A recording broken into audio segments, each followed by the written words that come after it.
But you still got to spend money on marketing to be visible and put yourself in front of your customers. You can't just expect it. You can't expect them to find you without you talking out there. And I think for me, the important element with marketing especially is if you're really busy, that's when you should be accelerating your marketing. Yeah, I think everyone is guilty about not marketing themselves enough. You've got to go through some pain to really learn that lesson, and then hopefully you won't make the same mistake twice. You have to have a level of volume to understand what works, because something will over-index. A video will get 1,000 views when your average is 300. Okay, why? Don't wait for the perfect conditions, because there are no perfect conditions.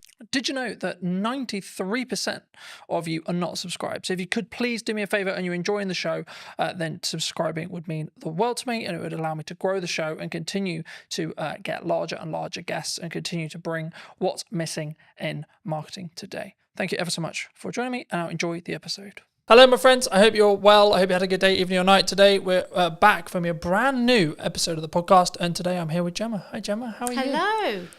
How's it going? Yeah, I'm really good, thank you. Yeah. I think marketing's an interesting space at the moment. I wasn't necessarily going to start here, but I think, is it an economic thing? Are people struggling to think, well, I've got to cut some corners, or I've got to maybe look at the ROI, or I've got to... I think to keep things afloat? Is that what you're feeling at the moment?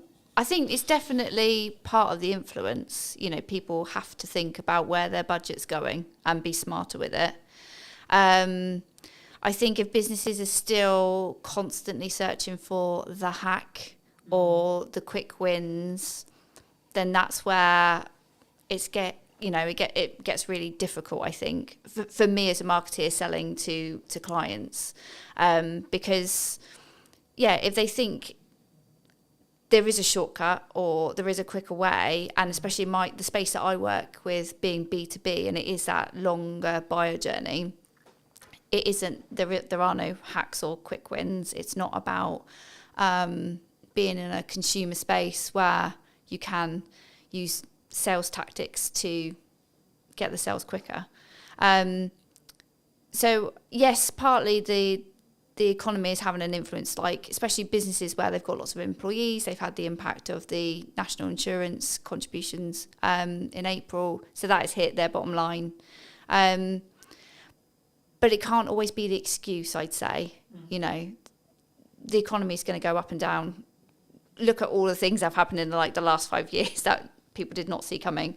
So it can't be used as an excuse. You still got to spend money on marketing to be visible and put yourself in front of your customers. You can't just expect it. You can't expect them to find you without you talking out there. Do you think that a lot of businesses, especially conversations I'm having with some clients, retainer clients, etc., like they want really strong ROI, right? Return on investment. They want that strong return on investment. Do you think, though, when it comes to marketing, that people, because I'm seeing a world in the larger space for larger business. Now, of course, they've got more capital, they can burn it for maybe a bit longer, etc.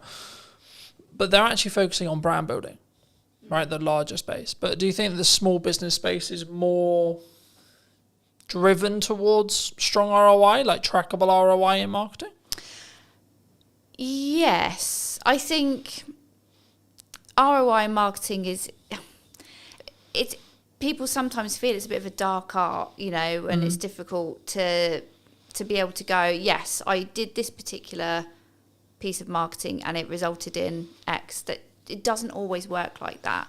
The clients I work with, I help them with marketing across a number of channels, because ultimately activity in silos does achieve so much, but it's the bigger picture and how it all works together. That's where you gather the momentum, and that's where you start to see the results. Do you think, let's play a theoretical scenario, let's say I do 4 different things in marketing, one thing maybe the podcast is an example, and I've seen my revenue go up by 20-30% in that time, let's say, but I can't directly track it because the client hasn't said categorically, oh, it's because I watched your podcast that I've hired you. Is that still because of the podcast though? Could I look at it that way, and could I, from an analytical point of view, when a client or me or you or etc., we look at our spend and we go, okay, well, I'm outputting these things, right, and my revenue has jumped this way. I've had a change in revenue, whether it's 10%, 20%, 30%, whatever it is. And what did I do before that change? That's how I look at it personally. But is that how you look with clients? Is it you say, well, okay, well, we did these things, and then the maybe not the direct outcome, e.g. the trackable thing, but the byproduct was you're consistently, across months, not a week, etc., but like across months, you're up 10%, 20%, 30%, etc. Yeah. Do you think? Yeah, definitely. It all works together, and the thing, especially with B2B and the longer buyer journey, is that they might remember like the last engagement they had with your marketing, and then that, when you fill in the surveys online or something, how did you hear from us? You might then, you'll legitimately put the last thing you remember, but it will be because of the influence of all the other engagements that you've had. So it might be that they go, oh yeah, the most recent thing I saw was one of your podcasts. That's how I heard about you, or that's made me want to buy from you. But, whether you want to get down to the granular detail and kind of attribute 50% to the podcast because it was the last thing that they saw, but actually they were also on your email list, and maybe you give that 30% of the credit. It depends how you want to analyze it and get into the detail. But ultimately, everything will have a weighting, and it's good that you've obviously gone, right, before this point I wasn't doing this, but after this point where I've seen bigger engagement and bigger sales revenue after, because I've done this, you can kind of logically go, that's because of the podcast. I think for me, like, especially in marketing, especially in content, you have to continue to adapt, to continue to test. I'm sure we'll get into that in a minute, but for me, I would just look at it as a kind of a binary set of actions. So I do a set of things in marketing. What is then the outcome, either in my number of views, etc., tangible target there, or revenue, right, or both. And I think for me, sometimes people, especially maybe starting out businesses, or maybe, I was going to say maybe slightly older businesses, but not even necessarily older, but I think businesses as a whole, sometimes we don't understand that marketing is the journey to the sales conversation, and then the sales, when it happens, gets all the credit. Oh God, yeah. So it's like, oh, it was an amazing funnel and amazing client journey and this and this and this, but actually the salesperson who closed it is the one that gets all the hooray. Absolutely. Because they're the one that's tangibly tied to the revenue. Yeah. What would you say to businesses, people listening maybe who are in that boat? And should they just focus on the sales side of it? Like, oh, that salesperson did a really good job because they signed the X. Yeah. I mean, God, sales and marketing have had a crazy relationship over the years, haven't they? So they have to work together, because, yes, sales will ultimately get the glory of converting that prospect into a client, but it won't have happened because that prospect won't have got to the point of needing a proposal or, having a sales conversation without all the effort that marketing has done to warm them up, to build up the knowledge of the brand, to build up the trust, to build up the credibility. Sales can't do that in their kind of one hit, I'm going to tell you about features and benefits, or whatever the conversation goes like. So yes, they might get the credit at the end, but unless they work together. And it's the same, like, marketing can do so much to get a prospect to the point of wanting to buy and convert. You still need to have a sales message and a sales process to get them over the line and get the revenue in. So they can't work one without the other. They have to work together. But yeah, you'll always come across organisations that kind of weights slightly more to marketing, slightly more to sales. But, marketing has to think about what happens at the point of sale, and making sure that they're not going to get the sales team kind of go, these marketing leads are rubbish, and actually it's because marketing has done so much, but then the salesperson is missing a piece of information that they didn't tell us that they needed. You've got to get them to work together. Got to get them in the same room. I see them in it. Well, there's two analogies I could use here. One, like marketing and sales is a dance, right? You can't have one without the other. But also, number two, I think that your marketing is like up or downstream, depending on which one you're looking at in regards to either sales or marketing, in correspondence to what then you get in 3 months' time. That's how I look at it. And I say, well, the actions I'm doing now, the actions I'm doing today, they won't have ROI today, but they will have ROI in 3 months, 6 months, or 12 months. Yeah. And when you're in a position where you can spend that a little bit more on your marketing, maybe that's this month, and then maybe you have to pull back next month, or etc. Or actually you're in a really strong year, you should be pushing brand, you should be pushing marketing as much as you can, and investing where you can. So making the upgrades where you need to, making the for me, buying a new camera, buying a new lens, buying a new microphone, etc. That's then going to pay the rewards when things are harder, because I can lean into those changes and use them as maybe selling opportunities or selling reasons, right, in my marketing that will then trickle down into the reason why people made decisions. But have you always wanted to work in marketing? Have you always done marketing? How did you get sat in front of me today? Yeah, I knew exactly the career I wanted to take. I knew I wanted to work in business. I knew I wanted to work in communications. So I've kind of been your standard student who did GCSEs, A-levels, did a marketing degree, and went into a marketing agency. Just because that's the path I knew I've wanted to take. Never did I think I would actually run my own business. That kind of came over the last few years. I was always happy working for somebody else, working part of a marketing team. I was always, I didn't foresee the kind of the change. Why did you go freelance? Because some people are forced into it. Right? Yeah, no, they're I wasn't. Oh, I'm good. Yeah. I'm in an agency, and then suddenly the dreaded redundancy call comes. Yeah, I wanted to do a bit more marketing. It was for me. So I'd had my son, and I'd sort of lost a bit of my work identity. So I started to do a bit of freelancing on the side, not in the freelancing that I do now.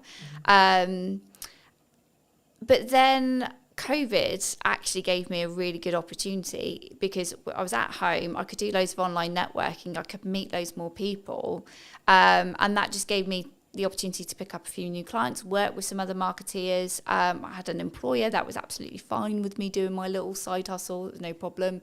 And then I got to the point where actually I think I wanted to work with more different people, feel a bit more valued.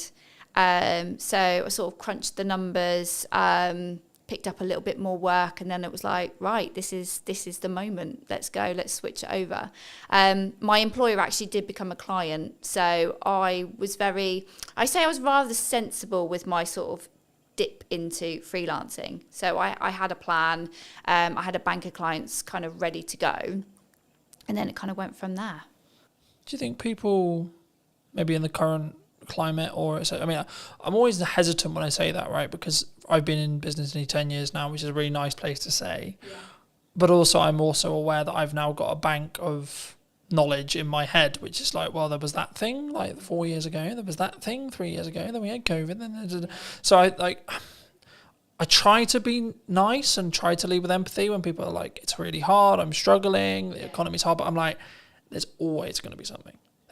Always going to be, the government's doing this, geopolitics is doing this, etc. So I think for me personally, I always focus on my inner work in respect to A, how's my client delivery, B, what's my marketing, and C, how much is where is my pipeline, where's my cash reserve, etc., etc. Things like that.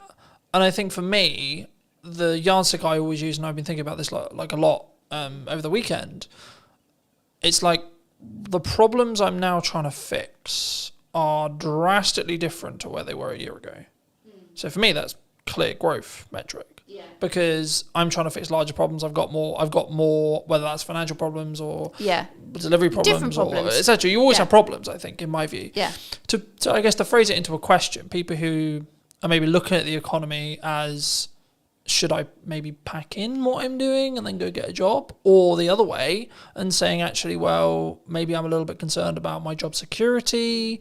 Maybe I'm seeing redundancy in the next 6 months, like either because their company's actually said that's going to happen, or they just have kind of a gut feeling that's like, I would feel more secure if I had something else. Yeah.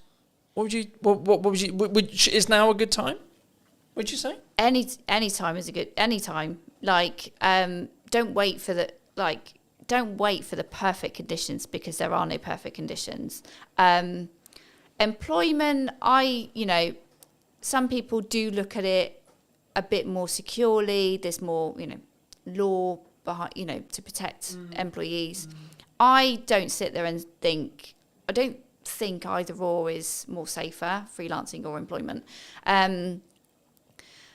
I saw somebody post something the other day about, maybe I think they must have gone through a redundancy. And I just sort of commented to say, like, look, don't overlook freelancing, but also don't look at freelancing if you want to get some income in your pocket quickly, because it's not the quick result, unless you've got somebody that has got a project lined up, that they're going to be good payers. But I think that happens because you did the work 3 months ago. Yeah, no, that does. But that's what I'm saying. I'm saying, like, somebody that was like literally, okay, I've just been made redundant, I'm going to jump into freelancing, and it's like, that's fine, but brace yourself.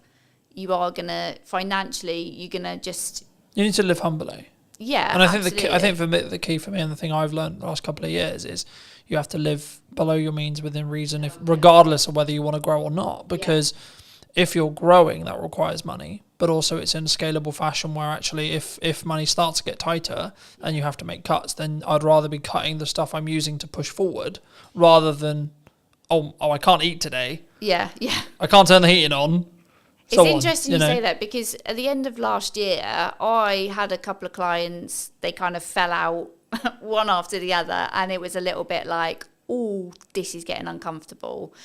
But it was a bit of a wake-up call for me, because I'd had lots of work come to me via referral, via other clients, but I could honestly say I wasn't doing enough marketing outbound to reach new audiences. So as sad as I was, and I was panicking, I knew I had enough money to pay the bills. That was fine. But I decided to invest in myself a lot more. So I invested in a bit more coaching. I invested in some other kind of support marketing communities where I was going to meet other marketeers, learn from them, possibly grow my network and find other people to work with. And it was absolutely the best thing I've done. So it's scary to spend money when your income is reducing, but sometimes you have got to do that. You've got to invest in new systems and technologies and new ways of doing things. Yeah, I was going to say, I think it's like, what's your response? And I'm having this like constant concern, right? When things are going well, you should make okay, cool. But then actually, maybe I've got runway of, let's say, 3 months. Or maybe 2 months, right? Or maybe a month and a half. Cool, right. Do I continue to move forward, continue to say, well, this is working, this is growing, and trust in that by the time I hit my end of my runway, I'll be fine, the work will be there. Yeah. Or I'll make the money, or I'll found a way through. In that scenario where you are, like, unfortunately losing clients, the project work isn't there. We're recording this will be going out probably nearly October, but we're recording this in the middle of the summer holidays, where I naturally know there's going to be a lower demand for stuff happening, which is understandable to an extent, because kids are home, things are harder, people are working less, people are enjoying either holidays or time with their kids, etc., which is completely understandable. But also I'm like, okay, when I looked at my financial plan, I was like, okay, I need to kind of plan as if there's not going to be any project work for the next 6 weeks-ish. Yeah. I guess to phrase it into a question, what's your response? It sounds like it's like lean into growth and lean into investing. Or have you always been that way? Or do you sometimes feel like maybe you should have pulled back on costs and gone, actually, I can live on this for 3 months now? The interesting thing is, if you ask my husband, I am Captain Cautious. So I am not necessarily a risk taker. like you mentioned earlier about sort of like living within your means. So I think you've got to be sensible, and it is. I guess it's a personality type, isn't it? So if you're somebody that really likes to live on the edge, and you're quite comfortable, kind of going, it'll work itself out, then you might take more risks. You might spend more initially and kind of hope for the best. Know that it's going in the right direction. You're investing in the right areas. So for me, in November last year, where I had less clients, but I knew I had to do something different, and I knew perhaps I was probably hiding away from really putting myself out there. Because it is scary. It's scary to put yourself out there. I was going to say, did that come from like, I've overused the word insecurity, but I can't think of another word to use lately. It's like, but is it an insecurity within yourself? It's like, what if, because it's the classic of like, what happens if people comment nasty things or etc. Yeah. It's pushing yourself out of the comfort zone. So when I went into my freelance stuff, I had a bank of clients. I grew, quite quickly. I was quite fortunate. Maybe I use that word too much. I'm good at what I do. That's why people work with me. But I guess I was comfy. I had enough money coming in, but ultimately I didn't have enough of an eye on my pipeline. And so, and that was in like the first 2 years. So I've learned a lesson, and I'm happy that I've learned that lesson.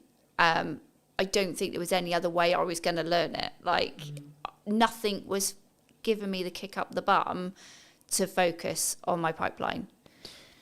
So when you say focus on your pipeline, what does that actually mean in tangible terms? What are you doing when you're focusing on your pipeline? In terms of having more conversations and lining up potential new clients, new work. So you're in sales? Yeah. So I think there's sometimes a misconception when we look at pipeline, which is like, I'm going to push marketing really hard. Because that is a approach to get more pipeline. My answer is yes and. Right? Yeah. Yes, and you should be doing more marketing. Yes, and you should be doing more outreach. Yes, and you should be connecting with your clients. Yes, and you should be adding more value to your clients. Yes, and you should be trying to go above board for all of the clients you currently have. Yeah. When things are good and when things are bad. Mm-hmm. Because the result is identical. But I think if you can financially plan it and or plan in such a way where actually absolute worst case scenario, you probably got close to 3 to 5 months, you're going to be fine either way. Because if you think about how long that time actually is in regards to actionable things, it's so unlikely, if you look at probability, that you're going to then not have any other work within that window of time if you're doing all the right things. Yeah. You would, what I mean? Like it would fill me with a sense of, okay, actually I'm going to be fine. Yeah. But also I think that comes back to the level of resilience you have, the level of experience you have. And this is one of the issues that I think maybe for starting out freelancers maybe have, is they don't have that evidence in their brain to go, when my back's against the wall, I need to make money. I know I can go in what I call going into the trenches, which is I'm going to have 15 cold outreach messages a day. I have stages. Like for me personally, I have seasons or stages, depending how you look at it, depending on where I see my pipeline, where I see things. When things are good, I lean into marketing as hard as I possibly can and try and add as much value in a short window of time. When I know that potentially I'm about to go into a season where I need to make sure things happen, like say like money hitting my account every month, then I'm like, okay, we're going to change gears now. Right? And I will potentially change the content a little bit, and it'll be a bit more pushy, not salesy, pushy in respect to, hey, remember me? But also what I'm doing in the background of that is sending 10 to 15, maybe 20 DMs a day.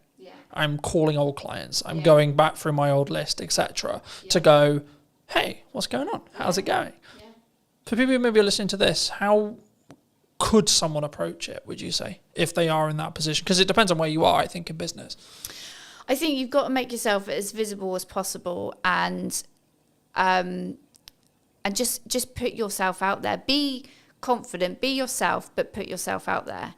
And I would say get out from behind the screen. So it's great if, you're doing all your digital marketing, you're sending your DMs, hopefully you've built your email list and you're reaching out to them and saying, hey, I've got availability right now, grab it. But also it's being seen in person as well. Just try and be in as many places as you can. If you're really like, I need to get some money in this month, you've got to, and be honest. Like, I don't think there's any shame in anybody going, hey, I've got a gap. I've got a gap right now. I need to make some money. My skills are going unused. Like, just be honest, because there are lots of people in the same situation, and like, there's no shame in there's no point lying and going, oh yeah, I'm fully booked until next year, when you're not. Like, that's not paying your bills.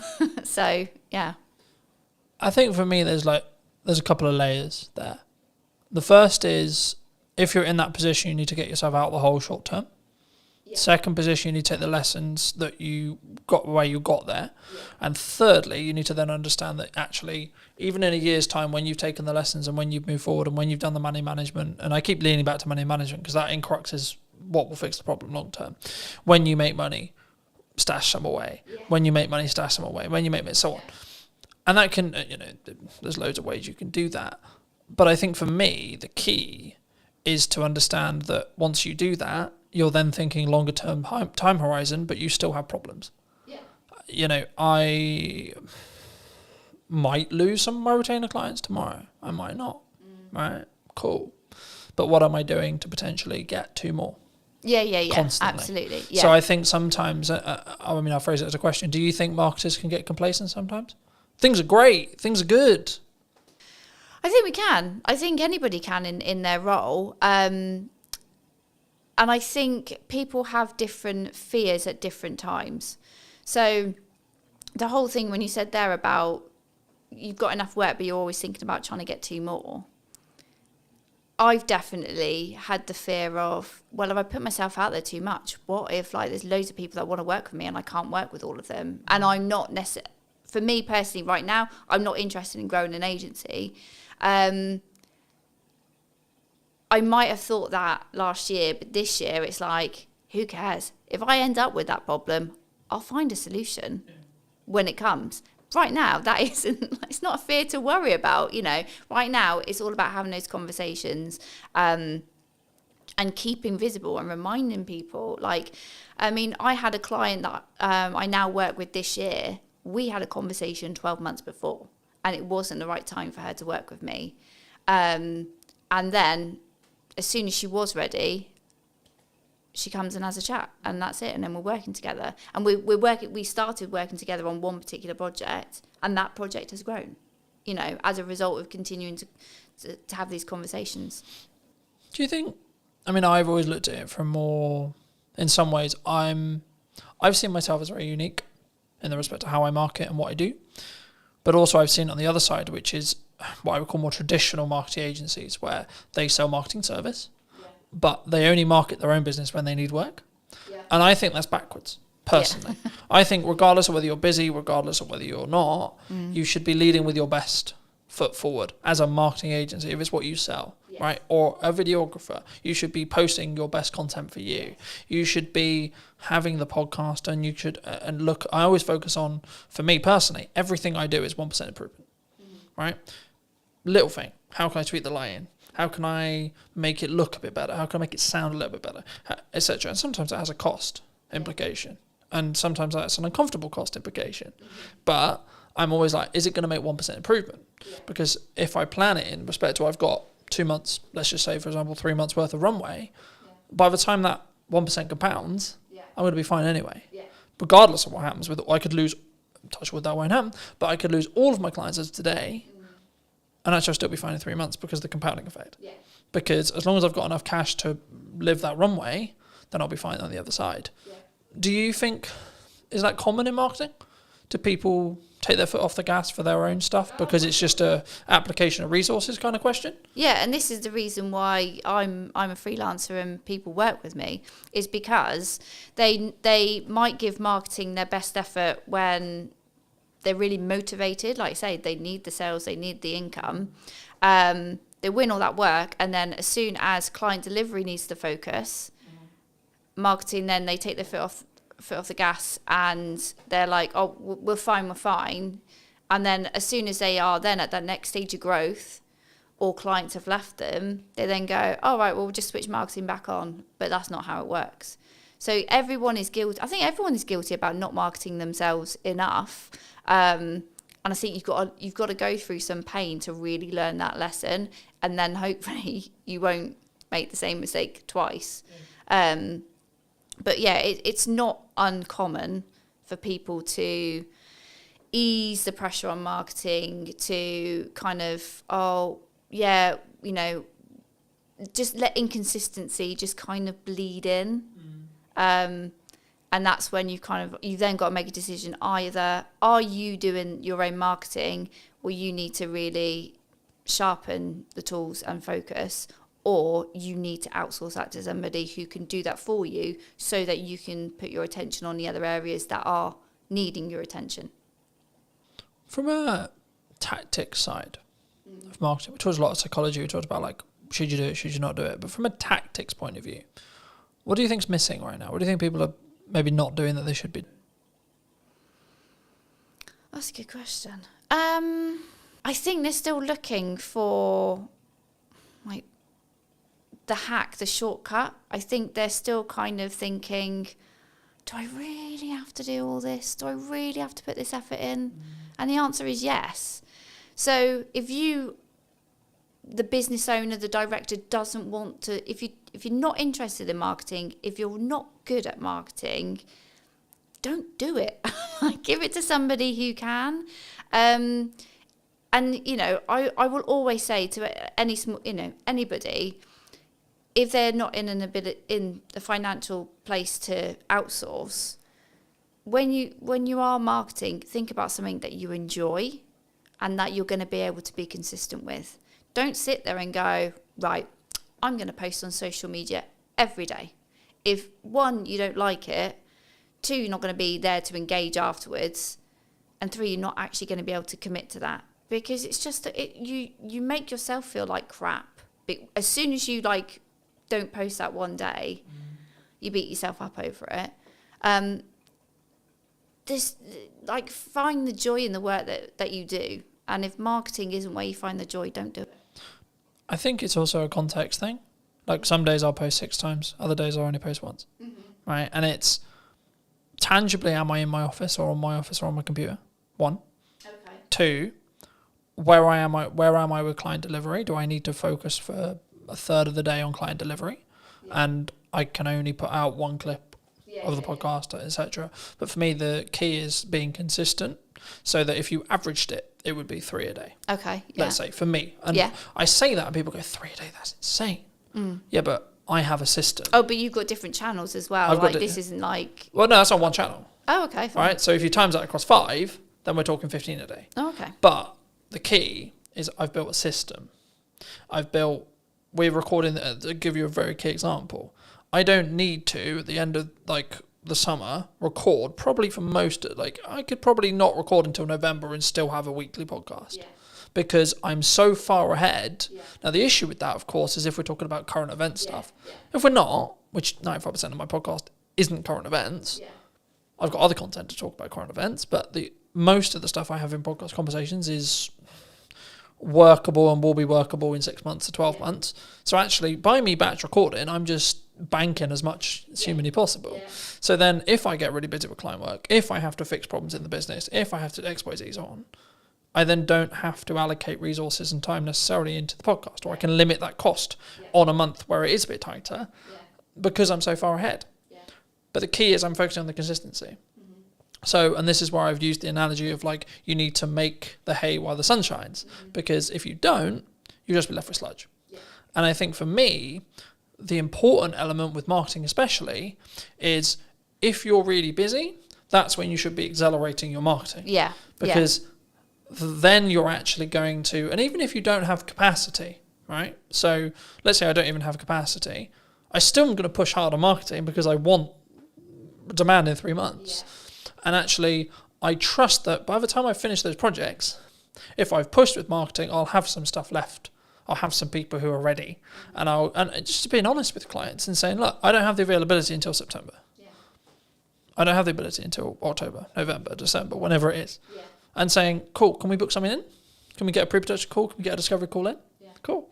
But also understand that actually a project that you quoted and you alluded to earlier, where you had a conversation a year ago, I've just finished a project started a project, last week.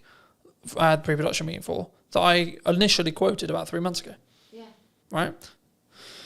And I was like, at the time, maybe it's wrong time, maybe they're not ready, etc., etc. I was like, okay, maybe it won't come through, maybe it will. But then I got a call 2 weeks ago saying, hey, Cotton, we're ready to move forward.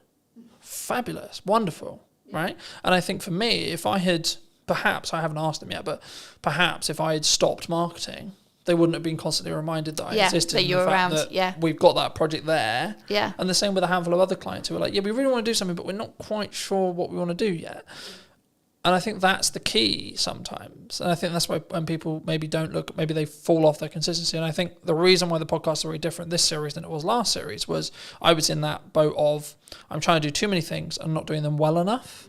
So I'm very focused on 2 channels for the time being, which is podcast and my event promotion for my event in September. And by the time this come out, the event will probably have finished, and then it'll be about marketing the next event. But anyway, the crux, I guess, from a tactics point of view is what role do you see?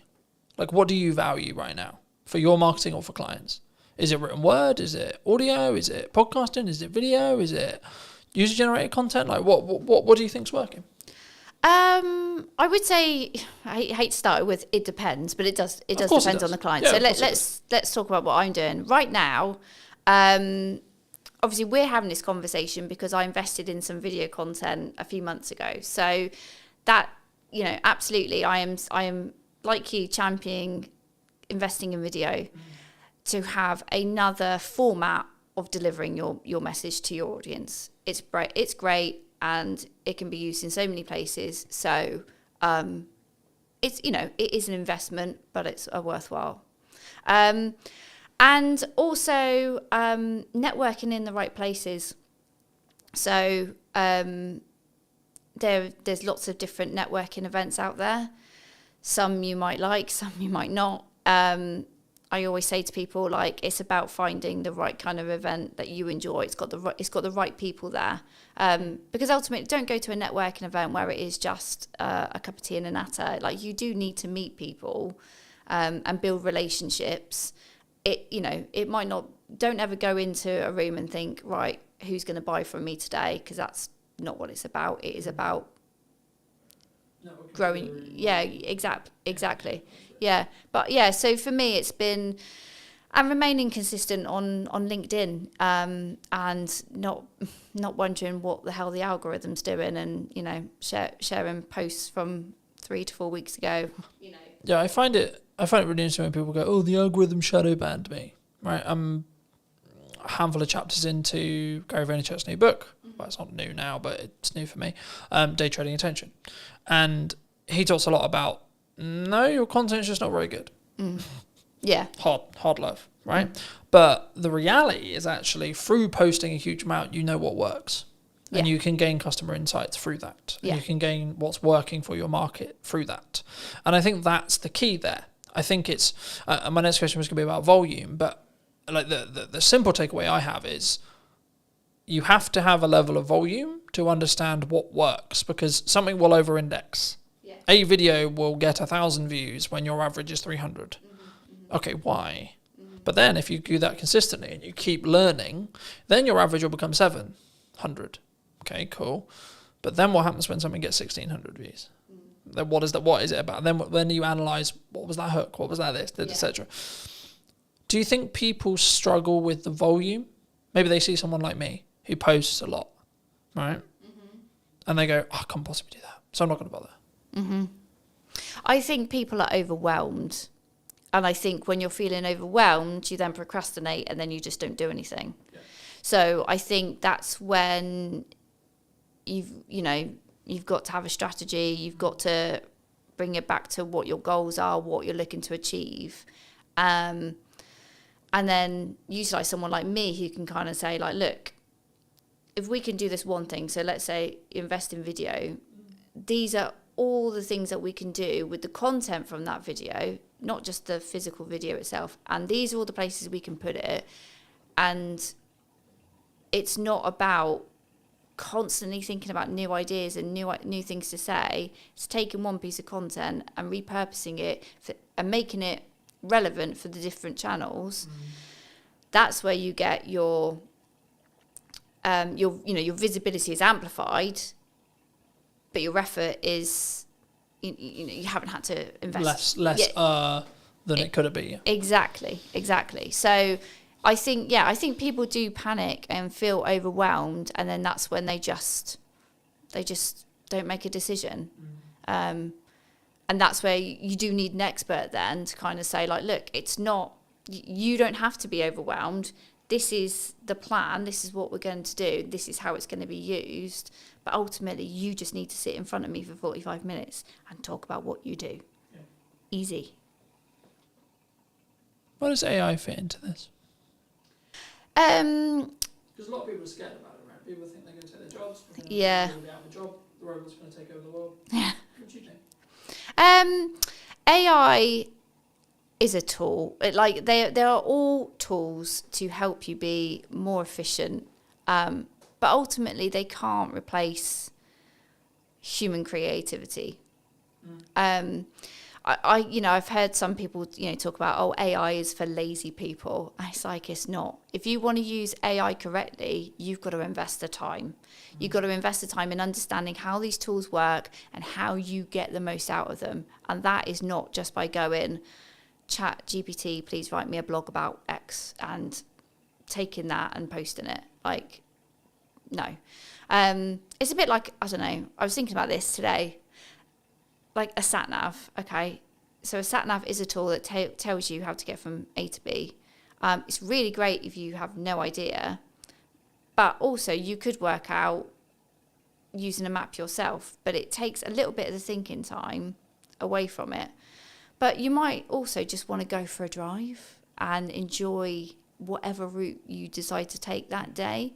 So it's not, AI isn't there to replace what people do. And I think businesses that are looking at AI and going, I don't need to hire a copywriter, I don't need to hire a videographer, or I don't need a person to do something because I've got a tool, you're kind of missing a point there. If you're looking at it just from a cost perspective, you'll learn a lesson very quickly that basically what you've turned out is a load of rubbish. I think it's from my point of view at least, right? I think for me, it's understanding what tool is best for the job. And the analogy I've started using used to be, you don't want to necessarily put up shelves with a hammer, right? But actually, it's actually more, I think now, you want to sharpen the knife before you use it. AI can help you sharpen the knife, but you still want to be the one using it. And I think for me, the key, I guess, in that is actually, and this is where I think the trend sort of shifted originally, because originally it was, we're all going to be out of jobs because of AI. I think in reality, which I agree with, which is where the trend went, which was people who utilize AI as a tool are going to output more, be more efficient and be better than someone who doesn't. So in turn, it's human v human again, right? Yeah. And I don't like saying human v human because it implies that everyone's a competitor, sure.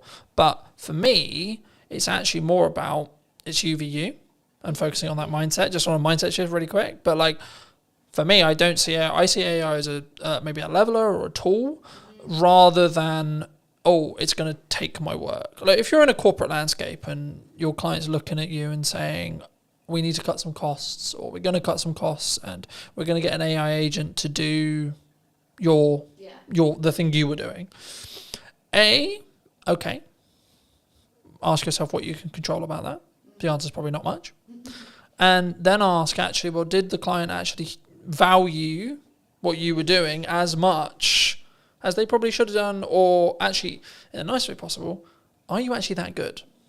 Are you actually better than a computer? Yeah. Right? And that's a harder one to ask ourselves, I think, because we then have to be vulnerable with ourselves. We have to say, hold on, shit, I might not be. Yeah. Right? Do you think you're better than a computer? Yeah.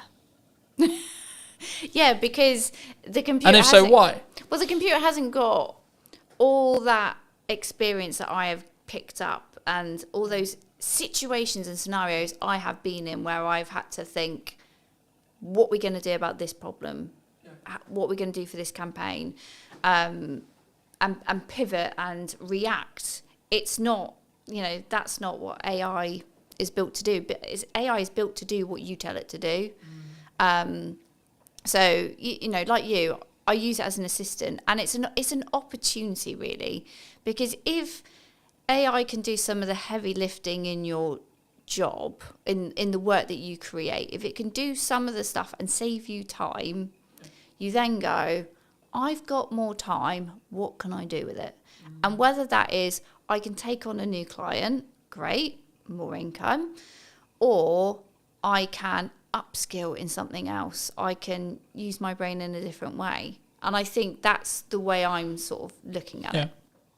I think for me, there's a couple of ways that you think about it in general, right? And I think you can tell a lot about how someone looks at their business when that you ask them about what happens and how they feel about losing a client.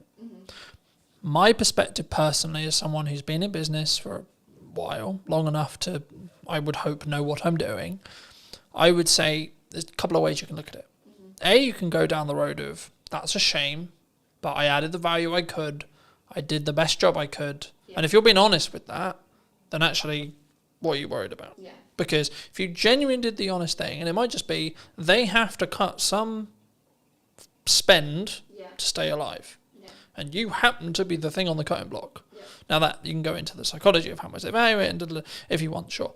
So there's that approach. A. B. Cool, I've got that time back. Maybe I don't have the income, but I got that time back. So now it's, how do I utilize that time? Because what we talk about a lot of the time when it comes to ROI or return on investment is return on money. We don't necessarily talk on return on time, right? For me, as I've looked and learnt more from really successful people, the thing they always focus on is time. Because money, yes, you need it, but the more you have, the longer runway you have, regardless of your expenditure level, right? So the more expenditure level, the more you need to have a longer runway, etc. If you're living humbly, then you have a longer runway with less money. But you still will have the same amount of time. Me and you will have the same amount of hours a day, right? How we utilize those, how we use AI tools to optimize, work smart, not hard, but also the thing that people get wrong about that saying, in my view, is you're not working hard and smart. So if we both work at the same amount of hours, but I'm working smart hard and you're just working hard, I will win. If you're working half the hours, but you're working smart and hard, and I'm working double your hours, I'm also going to win. Because I'm not just outputting more, I'm also working smarter and then harder on top of that. So I have a volume metric and then a optimization metric as well. I think the key sometimes what we do in marketing and sales is we don't necessarily look at, it is a volume game, it is a quality game, but you get to those results, as I was alluding to earlier, through volume, because you don't have metrics otherwise. We can sit here theory, right? We can say, this is a good idea, this podcast is going to do really well in theory. Or I can tell you, I know it's going to do well because the last 15 episodes have had consistent growth of 2%. Okay. So now I know by the time this comes out that it will be however much further down that line, as long as I continue the trajectory and continue the learning that I've got. But also people, what they don't count in when they have a podcast or something like this is also the knowledge they gain from the guest and the knowledge exchange we have. So actually what I'm doing is I'm creating content out of it so I can go to many, but also in our one-to-one conversation, you might say one thing to me that I might go, actually, hold on, I could implement that. And actually, what's the knock-on effect there? So it's not even, because I think sometimes we go, oh, it's got 3 views, right? Especially when you start out with a video. Oh, it's got 5 views. Does small numbers of views matter in marketing? In an ideal world, we want thousands and thousands, right? But yeah, you want that, but don't ignore the fact that there's lurkers. That, not everybody who sees your content goes, I'm going to indicate to you that I've watched this video, that I've done something that, it's resonated with me, it's given me an idea. Not like people do on the periphery, observe from the background and go, okay, yeah. And they don't show up in the engagement, and if you just only focused on, analysing your engagements, comments, likes, all that kind of stuff, you go insane. You need to be having the conversations outside of it. So okay, people might have looked at it, but what else are they doing? How else are you engaging with them? And that's where it's like, you can't focus on one channel. You can't focus on posting one video. Like, those 3 people might have seen it, but what else have they seen? What else have they digested? Yeah. What else have they taken on board? And are you going to talk to them? Because that's the other thing, is like, this is not one way. Marketing is not one way. You have to create that dialogue, find out, dig deeper. Get them to know you. It's like, today we're here, but we had a conversation before, and it was great to understand what we were both thinking, have a chat around a conversation, so that you obviously felt like, oh yeah, I think Gemma would be interested on the podcast, and I obviously feel comfortable being interviewed by you. I think sometimes, I think it depends on the context, right? Like, if you're fortunate enough to get a guest who's quite high profile, and they've done 100 million podcasts, and they're very good at very quick rapport building, different conversation.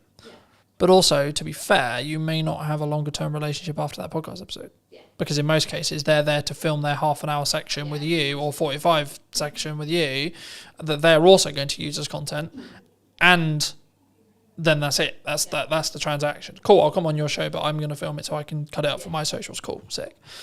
But actually, potentially what we're doing is what I've now replaced networking with. Because in the nicest way possible, networking is incredibly good when you're not time poor. Yes. When you're incredibly time poor, it's not overly efficient unless you're in the very targeted specific room, and that's specifically what you really enjoy doing. Everyone thinks, well, some percentage of people think I mock networking. I did networking for nearly all of my business, and I still do now. I do it slightly differently now because I'm very focused on content delivery. But the reason why is because I sell content delivery service. So for me, the highest return on time, energy, and resources is content delivery, because it allows me to hit every single bucket I want to hit. But also, something which I was doing when I was networking and doing content, and this was I was doing them all poorly. Instead of doing one incredibly well and reap the rewards of doing those things well, I was actually trying to do all of the things really badly. So I think maybe as a takeaway, do you think people should do lots of things? Or do you think people should just focus in on, actually, I really enjoy talking to people, so I'm just going to go to networking and talk to people? I think the joy, doing something you enjoy is one part of it. So don't, if you're doing something in marketing that you really feel uncomfortable and it's not your bag, find another way of doing it. And if that's outsourcing, or like if you've got a firm of people and somebody else really enjoys networking, make them the person that represents the firm out in public. Oh, I just lost my thought then. So you were asking me about should you do lots of things? Yeah. Or should you just narrowly focus on? So I'll give it. So Alice Emosi would say you just do content. Yeah. You just do ads. You just do networking. You pick one, and because you have either decision fatigue or optimization fatigue or etc. or performance fatigue. In when you're trying to pivot from, I'm going to do content, then go do networking, then go do this, then. So, my answer would be no, don't just put all your eggs in one basket, because I don't think that's efficient. And again, with my B2B buyer's hat on, they won't make a decision. They won't get to know you just through one channel. So you need to be in other places of where your prospects are going to be. You need to, because they need to hear from you directly, but also they need to hear from other people that have worked with you to kind of, you get that stronger credibility, and it's built up quicker when they can hear from a third party who might be a client or might be an advocate, to hear what it's like to work with you. And then to really kind of think, okay, this is a company I think I want to engage with a bit further. So I would always say, like, no, you can't just focus on one area and ignore everything else. But if you've got limited time, budget, resources, you've really got to go back to, well, why are you doing this? What are your goals? What are you looking to achieve? And you've got to be really critical and say, okay, I want to grow the brand. Okay, I'm going to focus on these activities. But if it comes back down to a goal, then you've got to focus, and then you've got a reason to help you make a decision. Like, decision fatigue happens when you probably don't really know what you're trying to achieve. I also think we don't give ourselves the time window. So I was alluding to it earlier. For the next 3-ish months, but just under 3 months, I've got 2 focuses. Podcast, event. That's it. Yeah. Nothing else. Everything I do is in one of those 2 buckets. Yeah. The byproduct of me doing that is I'll probably win more production work, I'll probably win more marketing work. Cool. But the main 2 content focuses is those 2 areas. Yeah. Now, after the event, when there's a bit of downtime between the event, I might add another one for 3 months. Yeah. But the thing I did potentially poorly in the past, and why my marketing didn't reap the rewards I wanted it to, was because I was constantly pivoting and adapting and changing what I was doing all the time, so I didn't commit to anything, which showed a sign to the market, if I'm really looking into it, that I didn't necessarily believe in what I was doing necessarily, but also I wasn't getting good enough at it through that 1% improvement consistently, right? So I think, to be honest, if we have another conversation in a year, I would hope that one of the channels I'm still consistently focusing on is podcast, because it's something I've committed to doing for the long term, not for the short term, because of the way I'm investing in it, because of the way I'm utilizing it, because of the way I'm testing it. It will reap the rewards in a window of time, either 6 months or 12, but I don't need it to reap the rewards now either, all right? But for those who maybe enjoyed this conversation, who want to connect with you, see some of your content, see some of the video content you alluded to, etc., where's best for people to connect with you? Find me on LinkedIn. That's where I am in my professional self. That's my main channel. And you can also obviously go onto my website. I do have a newsletter, so I don't bombard people. I send a semi-frequent newsletter, sharing tips and advice, and explaining to people how they can work with me. Fab. And I always like to end the show by asking, if you were going to talk to yourself 10 years ago, 5 years ago or 15 years ago, what advice would you give to that, Gemma? Oh God, if we went 10 years ago, my life was totally different, and I would tell myself, be more confident and value yourself more, because I think it was like one of the other questions you sort of mentioned before about like what have I sort of like learned, and it's like I've learned that initially at the start of my freelancing journey I was massively undervaluing what I do, so it is definitely confidence and just fucking go for it. Thank you so much for the time, Gemma. Thank you. It's been good. And if you did enjoy this episode and would like to see more like it, then I'll be back next week with a brand new episode. So why not be subscribed and let me know what your thoughts are in the comment section down below. And I'll see you very, very soon. Hook. This is stopping the scroll. I'll use TikTok as an example because it's probably the commonality in the room. Scroll, scroll, scroll, scroll. Oh, what pattern interrupt? What thing, either visually or audibly or on screen, is going to stop me from infinitely scrolling on Instagram or Facebook or TikTok or etc. I redistributed it on short form. One without captions, one with captions. The one without captions got 100 views. The one with captions got 1,100 views. It's the same video. Done is better than perfect, and posting a lot is powerful because you can work out what happens. To quote Gary Vaynerchuk from his new book, you should market to get better at marketing. It's the market will tell me in views, reactions, shares, sales, etc. what's working. No one really cares who you are. That's why I didn't start this conversation with, hello, my name's Colton.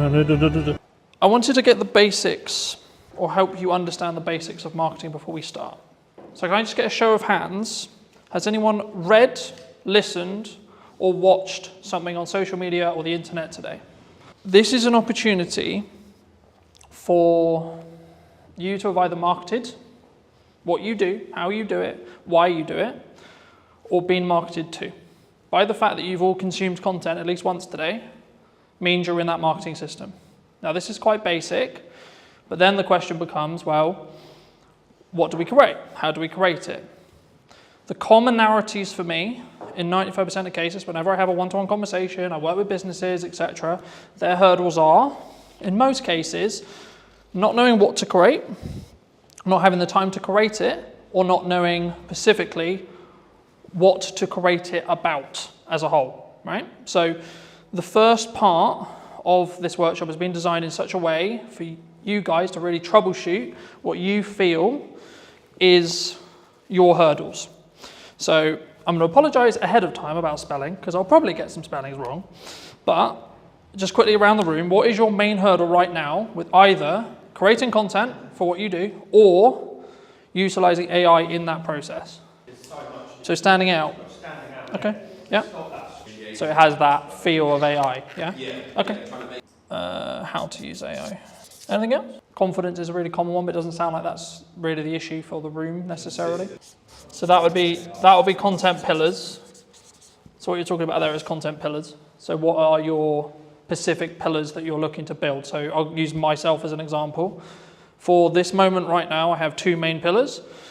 Podcast, what's missing in marketing today, and Christmas promotions or service-based stuff. So it's kind of 3 in some ways. This would be counted under service, right? Because I sell knowledge, I sell teaching, but also I sell the application of that teaching if you don't have enough time to do it yourself. The key whenever you do any marketing, before you start, is firstly have an overarching strategy that will help your bottom line. So that's why everyone does marketing, right? We want to sell more. That's the honest truth. No one's going to be here and go, yeah, I would love to spend £1,000 and then get nothing back, right? But the reason why in most cases, in my experience, why people don't have that is, I would probably say this. So they're semi-inconsistent. So they do that example that Johnny gave, which was, we're going to post really good when we're not busy, because we've got loads of time and nothing else to do. So we're going to post 5 to 10 times one day, then nothing for 2 weeks, then 10 times again because I went, shit, I forgot. Or life got in the way, etc. Right? But I think the biggest thing for us is the standard. Yeah. Okay. Standing out is, I'll do that next actually. That's quite simple once you understand how that works. So very quickly,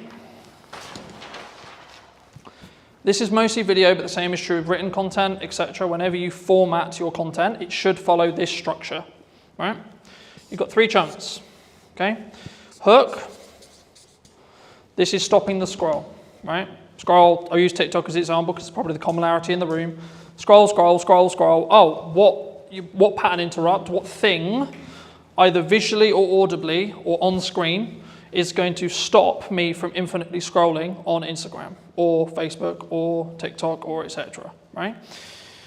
This in most cases is roughly 3 to 5 seconds of your, again, video. If it was a blog post or something like that, it would be your headline and then your top 2 lines. If you do this wrong, you will not get someone to stop. Right? I'll go into depth in a second on what you could use here as ideas, but then you'll have a level of, so your body of content, so this could be, in most cases, value-led for me, and then a call to action here, right? So when we create content, we want a journey to happen, right? Step 1, get them to stop the scroll. We'll go into depth in that in a second. Step 2, what do you want to talk to them about? What's the objective that they're trying to do? If it's a piece of educational content, like this, for example, then I might have a captivating hook that positions a question that I'm then going to answer. But I'm going to first say, well, this is the solution that you're trying to create. Followed by, as short as you can, because attention spans are dwindling, etc., gets to the point. In the nicest way possible, no one really cares who you are, right? That's why I didn't start this conversation with, hello, my name's Colton, and you don't give a shit, you don't care, right? The bit they do care about is how are they going to make their life, the viewer's life, more entertained, more educated, or both. Hopefully, after today, you'll understand how to do that. And hopefully, I hope, today will be that valuable for you. So you should be entertained, you should be educated, right? Just on that, sorry, Bob. Yeah, of course. Every piece of content you've got on TikTok has to follow that. We start getting good reactions, say, on funny content. It's got no call to action on it. The only... Would you say that that's still valuable? So if I put my hand here and ignore the call to action, then yes, that would be true. Every single piece of content has to have a hook because you aren't going to stop the scroll. It doesn't have to be anything complicated. It could just be like, this is my opening line. So the things I'm focusing on for podcast clips, for example, is what's the first line of the clip, right? And because you'll see it as text, you're going to go, oh, so one that did really well was from Maddie's podcast a little while ago, and I was talking about how did I not become a drug dealer because I was dyslexic. So the opening line was, I'm surprised I'm not a drug dealer. So if you saw that on social, you're probably like, hold on, what the fuck? But then I gave the context, right, straight away, here. So ideally, it should follow this format, yes, in every post. So you would say for us to stop messing around and spending half an hour filming a Jet 2 on trend TikTok with no value? So this is mostly for thought leadership. I will come on to trends in a second, because trends is a little bit different, and it depends on where it sits in the funnel as a whole, overarching, but this is mostly focused around B2B thought leadership stuff, but you could also do it for everything you do as well, because if you follow this format, it's a known format, right? We were talking about marketing funnels yesterday. This is a mini marketing funnel that then leads on to your, so this could just be, so for example, a lot of the content I did for this event was, here's the thing I'm going to talk about, here's the value I'm going to add, hey, if you would like to see more like this, come here today. Happy days. Right? Or try and blend the trend in almost, like the Jet 2, we could have finished it with, come and grab your pint here, it's happy hour. So it doesn't need to necessarily be, especially at the start, you don't necessarily need to follow this format. It's being aware that this is the ideal format, and then using it in the content where possible. When you specifically look at trending, so on TikTok, it's kind of controversial in some ways, because some people think, yes, you should trend jack, okay? I'm of the mind of, you should, if you see an opportunity, to be able to gain eyeballs that you otherwise wouldn't be able to gain, okay? But it should be additionally, not instead of, additional content to doing this consistently, right? This is where content creation gets hard, because you need a lot of it to be able to do it, right? If you can do this well, then you can do this. If you can't do this well, don't do this. Because I personally believe it distracts from this focus, right? For me, the issue with this is you're going to hit your demographical things, right? So I put out a video, I know it's roughly going to be hit by people in Salisbury because that's my following, right? The issue with trending is because you're in a trending sound, I'll use TikTok as an example, but Instagram, etc. is true too, you have no idea demographically where that's going to go. So you might get, let's just put a big number there, 100k views, okay? Wonderful, okay, but if we look at ROI on a business, and we ROI on time, what would you rather have? 100 views to 200 views on something like this, or 100k on a random video that's actually mostly spread across the Philippines, China, America, the UK, so on.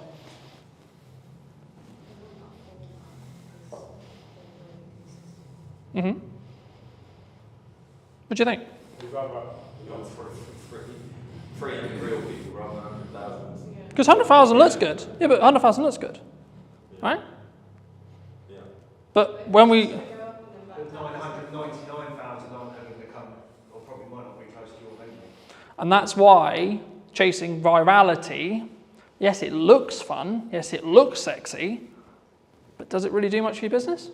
I'd much rather have consistent of the right people at 200 to 300, maybe up to 1,000, but I know that each one of those views is going to potentially mean that I get more people sat in a room, I have more people to work with, I have more people I can help in my location, or in your... How do you do that location on TikTok? Facebook's very simple, physical business. So social media's changed, right? If I did this presentation or talk 3-4 years ago, I would only be talking about social graphs.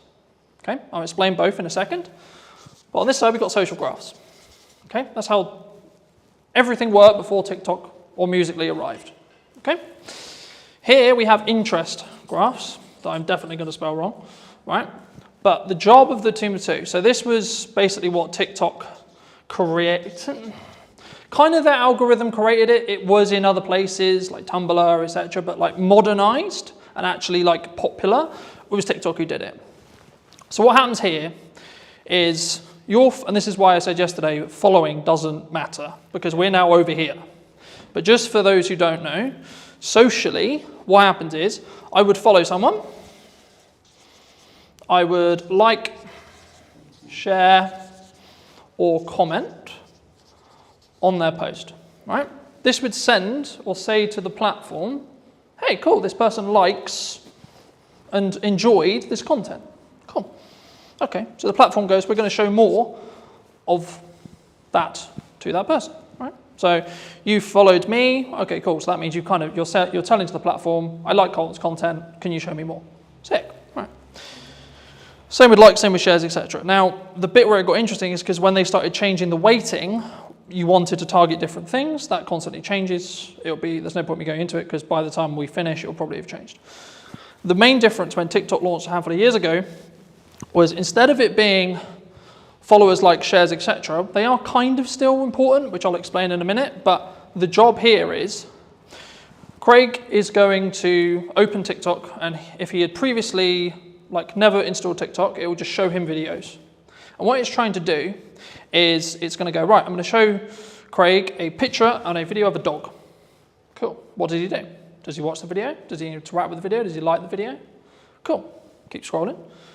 You'll find that the more stuff you interact with, the more stuff you give watch time to, the more stuff you like, the more stuff you enjoy, you'll be shown more of it, right? So that's what an interest graph is, right? So is that what the FYP basically is on Facebook Yes. and Instagram Yeah. Reels? 100%. That's running that algorithm. Yes. But the main feed is still on the socials. They're moving from this to this. The only place where this is still prominent is LinkedIn. Really? So Every- the same people use the old Georgia example, right? We post on that a lot. We can get the same 30 people commenting on that. Yep. All the time. Mm-hmm. So they're still seeing it. Because that's interest-based. Not in an FYP of like TikTok. Because they are interacting on the posts related to that location. Right. So they're signaling the platform to say, hey, I want to know more about this location. So it's not as fully TikTok's 100%. The reality of socials, well, it will probably be in this line here for the rest of time, right? The future of socials is going to probably be, there's a debate at the moment, right? In the marketing space, in the etc. with Meta and so on. But my prediction, and probably the prediction which I think most people would agree with, would be in 2 to 3 years, you'll have 2 feeds. One that's like this, and one that's like this. Okay? So this would be your FYP, this would be for you to discover new content. And this is where, to an extent, trending would probably go into. So if you're trend jacking, following trending music, etc. Let's say you like, I'll use the example I used with Craig, dogs, cats, motorbikes, games, pubs, pick your topic, right? This is also where a concept called community talk came from, which was a specific hashtag around a specific thing. So when TikTok launched, everyone thought, oh, it's for dancing. Can I just get a quick show of hands? Who thought TikTok was for dancing? And for kids as well. And for kids, yeah. That was the commonality, right? Everyone thought, oh, I'm going to go on TikTok and I'm going to do a... Thank God that people laughed at me. But the key is that's when it was Musical.ly. So very quick history lesson. TikTok is owned by a Chinese company known as ByteDance, who used to own an app called Musical.ly, where that was what the app was for. Lip syncing, dancing, etc. They bought this. They then launched it in China, did really, really well, and it was strong from an educational point of view. And then it moved to the West, and it became interest-based. But what they didn't realize was that interest-based would work so well, right? And that's why you're seeing, in the last couple of years, Instagram Reels launched, standalone, short-form feed that scrolls forever. Facebook launched, scrolls forever, so on, right? Even LinkedIn's now doing it. LinkedIn will probably have a video-only feed that's interest-based.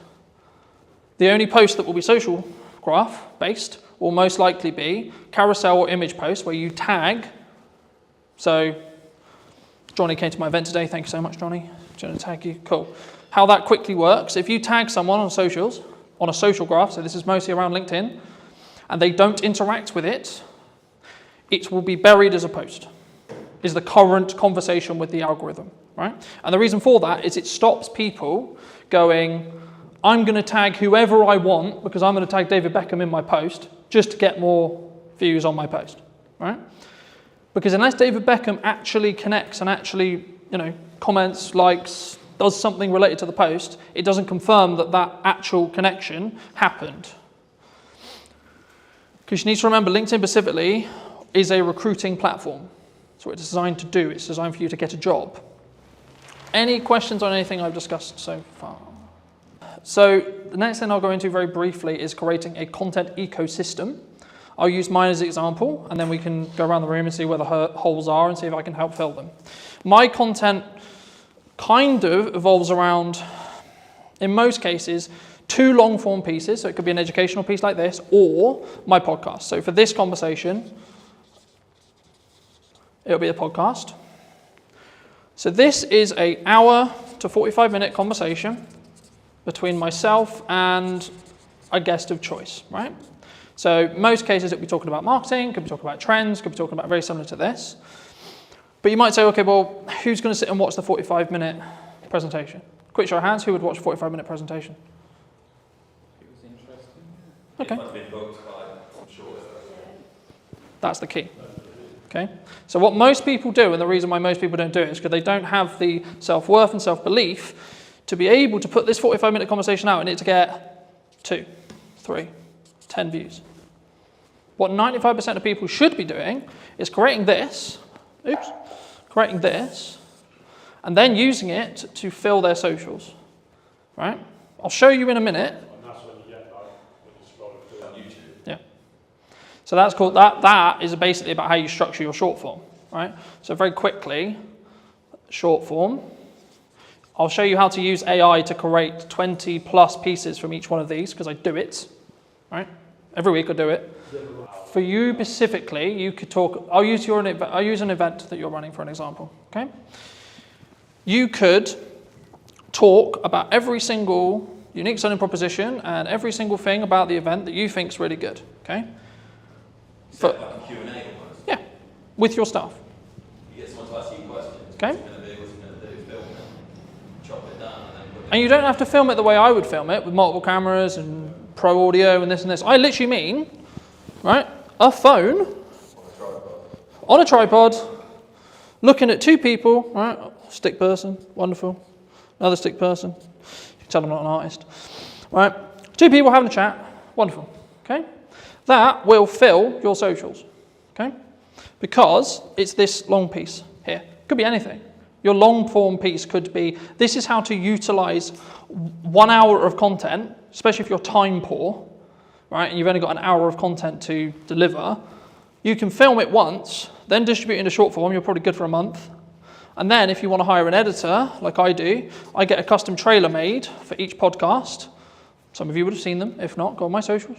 There's one every week, right? And that is designed for the hook, which I showed you earlier, on the front of the podcast specifically. So that's meant to hook you in, show the best parts of the conversation, etc. if you come to the whole hour. But also it allows me to be on social media with short form.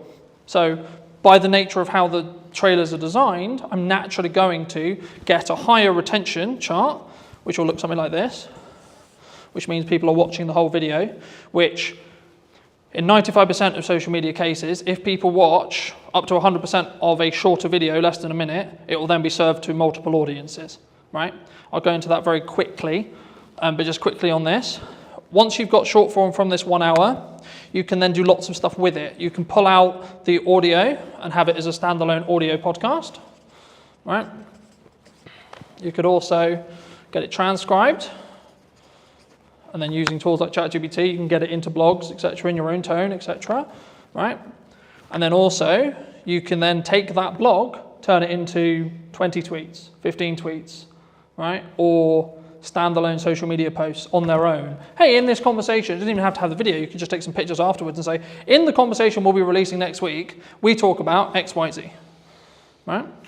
This is a very key example of hooks don't have to be anything. You need to do them to then see what works for your audience. Because what works for me is not going to work for you, and vice versa. So that's a social question. 95% of the time, socially, we watch videos in our breaks, when the kids are asleep, etc., right? So you don't want... On the sofa, she's watching Yeah, so or the telly's on or something else is on. So in a social scenario where you wouldn't necessarily want to blare out your reel, but you still want to know what's going on, right? And just to give you some numbers behind this, I re-edited some Christmas content that I did, I think about 3.5 years ago, 4 years ago. I redistributed it on short form, one without captions, one with captions. The one without captions got 100 views. The one with captions got 1,100 views. It's the same video. Okay, that's a 10x difference in views with one change. And this is how I'm starting to test stuff. The one thing people get wrong with marketing all the time is they go, this is our ideal profile, this is the person we're trying to talk to, and I know what they like. Do you? You may have known what they liked 2 years ago, but is that what they're into now? Does your ideal profile change through time? Mine does. Personally, my content consumption habits and what I consume will change on a weekly basis. When I want to go really deep on AI, I'll be watching nothing but AI stuff. Okay? When I want to go really deep into content and delivery and how to do it, shift again. So on an interest graph, my feed is going to change dramatically across 2 weeks. On a social graph, I'll probably get some of the same content. So on the Look into the terms and conditions of TikTok, you'll be scared about how much it knows. Well, this was actually a big problem a couple of years ago where I was aware of it, where people would be watching a specific video. So I'll give an example where like maybe it's a motivational video or like maybe they're feeling a bit sad, etc. They're watching something that may be a bit sad. And what the TikTok algorithm did, and they got in a lot of trouble for this, but they would then start feeding more and more, and you would go down this loop of negativity, right?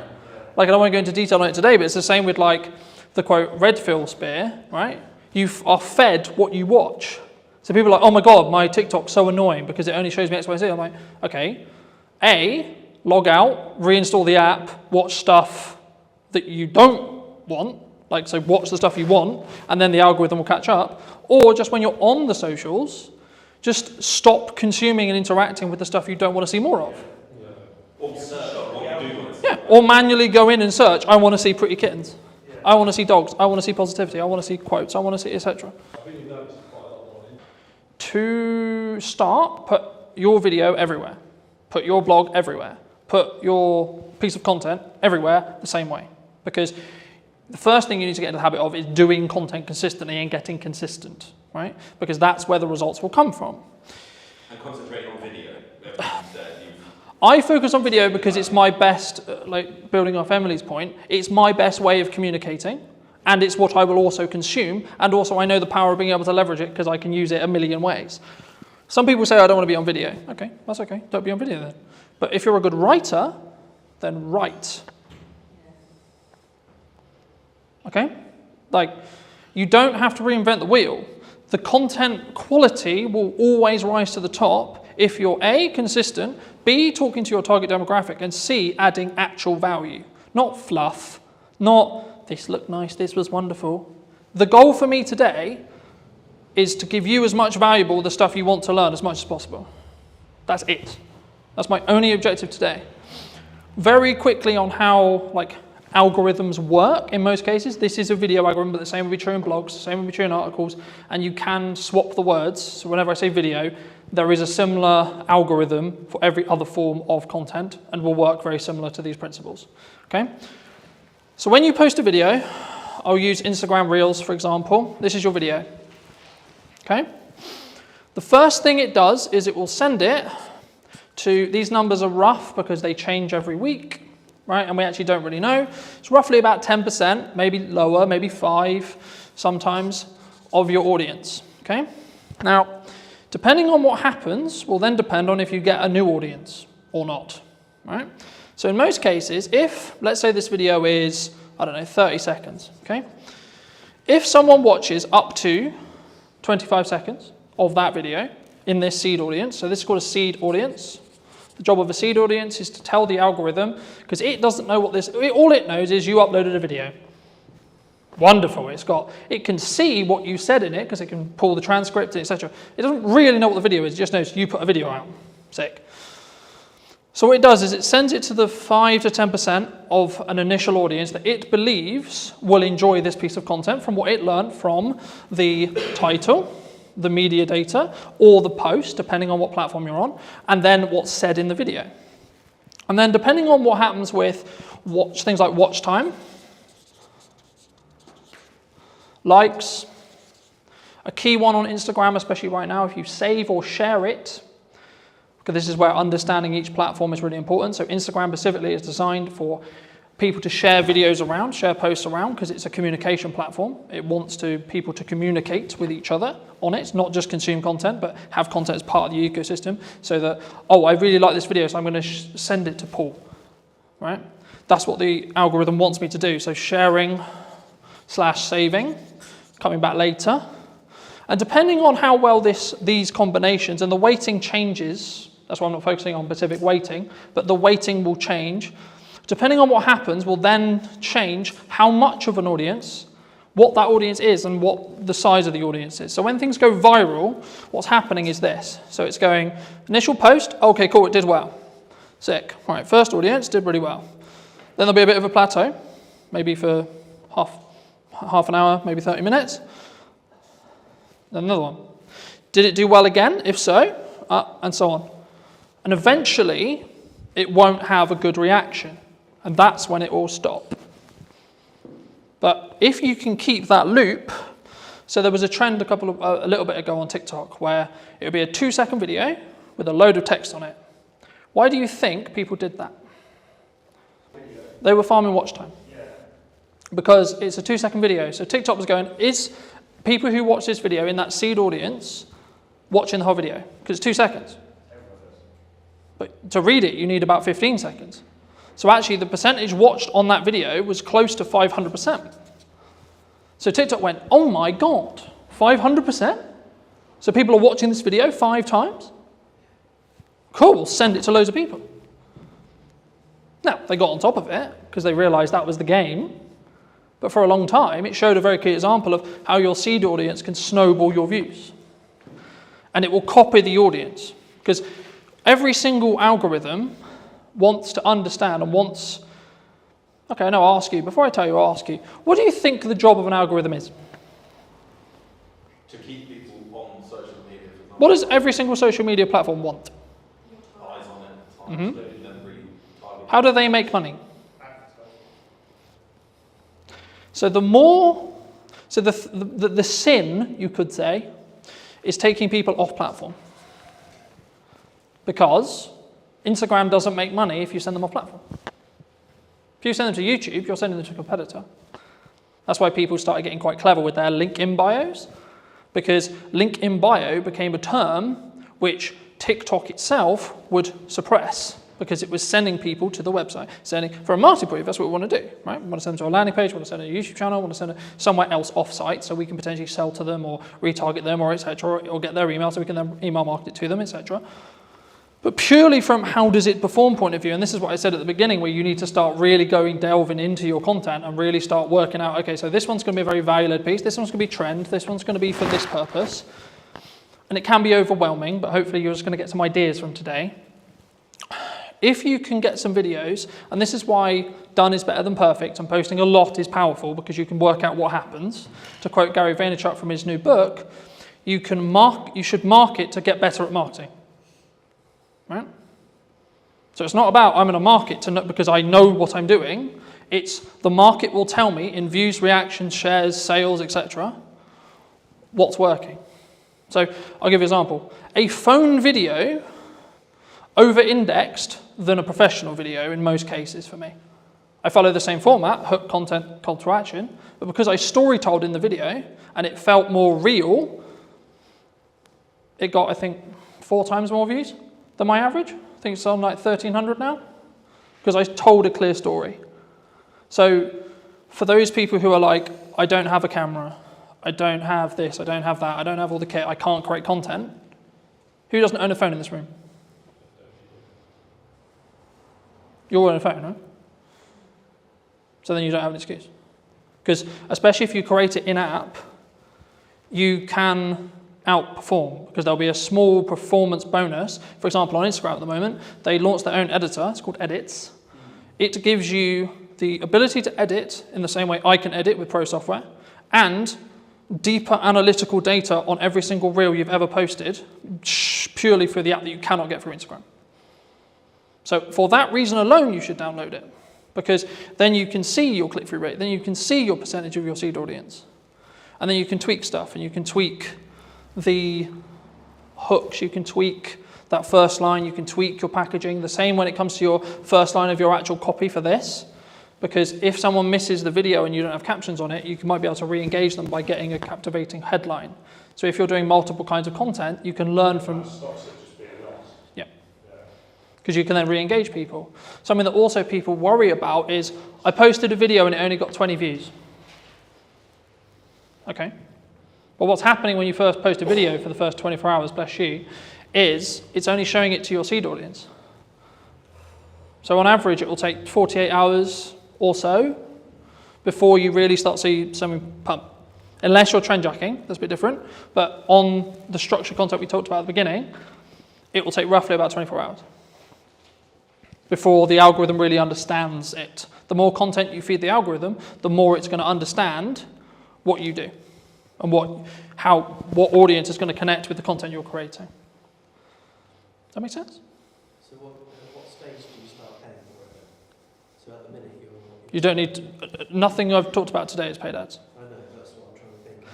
If you want to do paid ads, you can follow all of these principles, and what I'd recommend you do very quickly for those who are interested in doing paid ads, you should post a load of content, see what does best in regards to views, retraction, etc., and then take the best performing pieces of content and then amplify them with ads.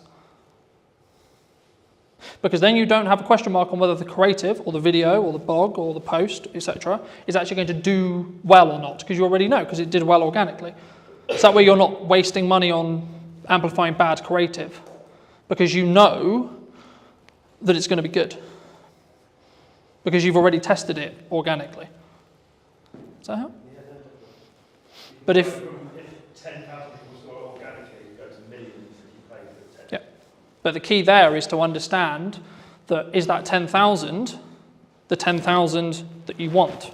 Moving back to my original analogy of, do you want 100,000 or do you want 10,000 or 1,000? If the metrics align, as in you've got 10,000 of the right people, absolutely you should pour money on it. Because you've already done it. You already know it works with the target sector that you're trying to talk to. So of course you know. And then it's just taking the guesswork out of paid ads. Yeah, you should tweak the copy, you should tweak the text that goes next to it, maybe add a stronger call to action on the end to be a bit more salesy if you're going to, or maybe tweak the hook slightly, or tweak the video very slightly, but you know the bulk of the content's going to work for creative because it's already worked organically.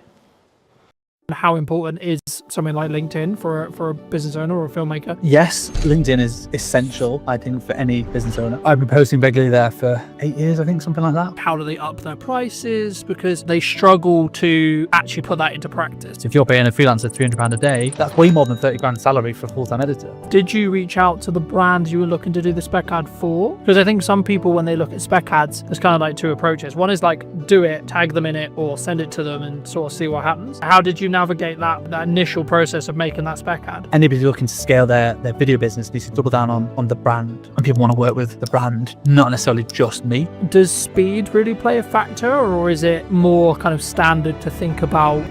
Did you know that 93% of you are not subscribed? So if you could please do me a favor and you're enjoying the show, then subscribing would mean the world to me, and it would allow me to grow the show and continue to get larger and larger guests and continue to bring what's missing in marketing today. Thank you ever so much for joining me, and I'll enjoy the episode. Hello, my friends. Hope you're well. Hope you're having a good day. Today I'm talking to Carl from over in Manchester. Specifically, he runs a really, I would say a upper class or like premier video production agency on the higher end. And today I really wanted to talk to him about specifically branding, but also how I think a lot of filmmakers, we're stuck in this rut of like being quite maybe lowball or midball or just working on ourselves. I mean, how does would you say, and feel free to give any context you want, Carl, and do you think that people really struggle to sort of scale their business as a whole? Firstly, I've never been called upper class in my entire life, so that's really just thrown me off big time.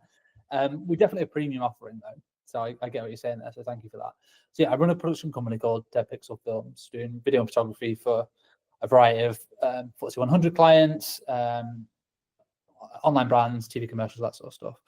And what was your question? How do they differentiate themselves? Yeah, because I think a lot of people, they're very maybe solo space, and they're maybe worried about like how do they up their prices, because I think that's maybe the dream or the objective of a lot of filmmakers, but they struggle to actually put that into practice.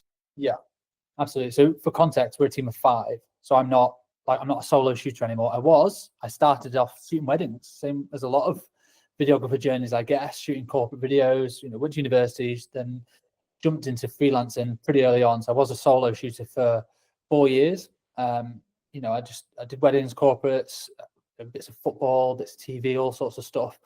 And, I made a really good living doing that. And there was nothing wrong with that. And I loved doing it. And the wedding specifically was amazing. I was working with really happy people, and it was really, really good fun. But eventually reached a cap where there's only so much time in the day I have. There's only so much I can charge.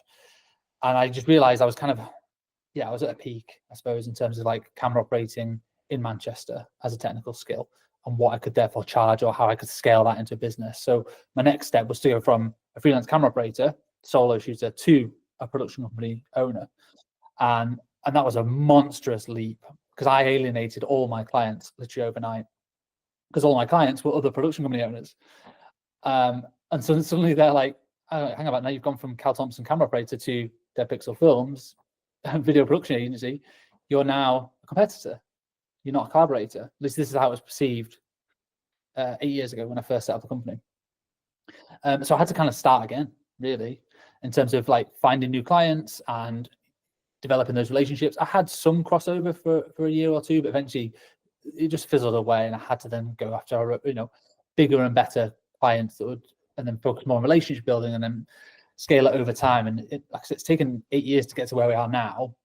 There's 5 of us full time. We've got a production studio downstairs. So I'm in the it's like a meeting space that we're in at the moment, and then we've got a 1,000 square foot production office, and that's where all the edits are being done. And then this downstairs is a 4,000 square foot studio space, and that's taken years to be able to have the cash flow and the regular clients to be able to build to that point, to be able to afford to have a studio. We've been in the studio 2 years now, and we use that as a bit of a marketing tool as well to generate more opportunities. It's very challenging because it's very expensive to sort of keep it going and making sure that it's not just burning through cash. But it's all part of the journey. It's really good fun. Yeah, I mean, I was going to ask you about cash, because I think as cash flow as a business owner, right? Because I think there's a massive difference, obviously, from a solo shooter who's maybe positioned themselves as an agency, or maybe the traditional, I think, from the sole videographers that I've spoke to about, they're looking to get work through other video production companies or agencies similar to yourself. Did you always have good money management skills, or because the story that I found is people normally get it wrong before they get it right? Yes.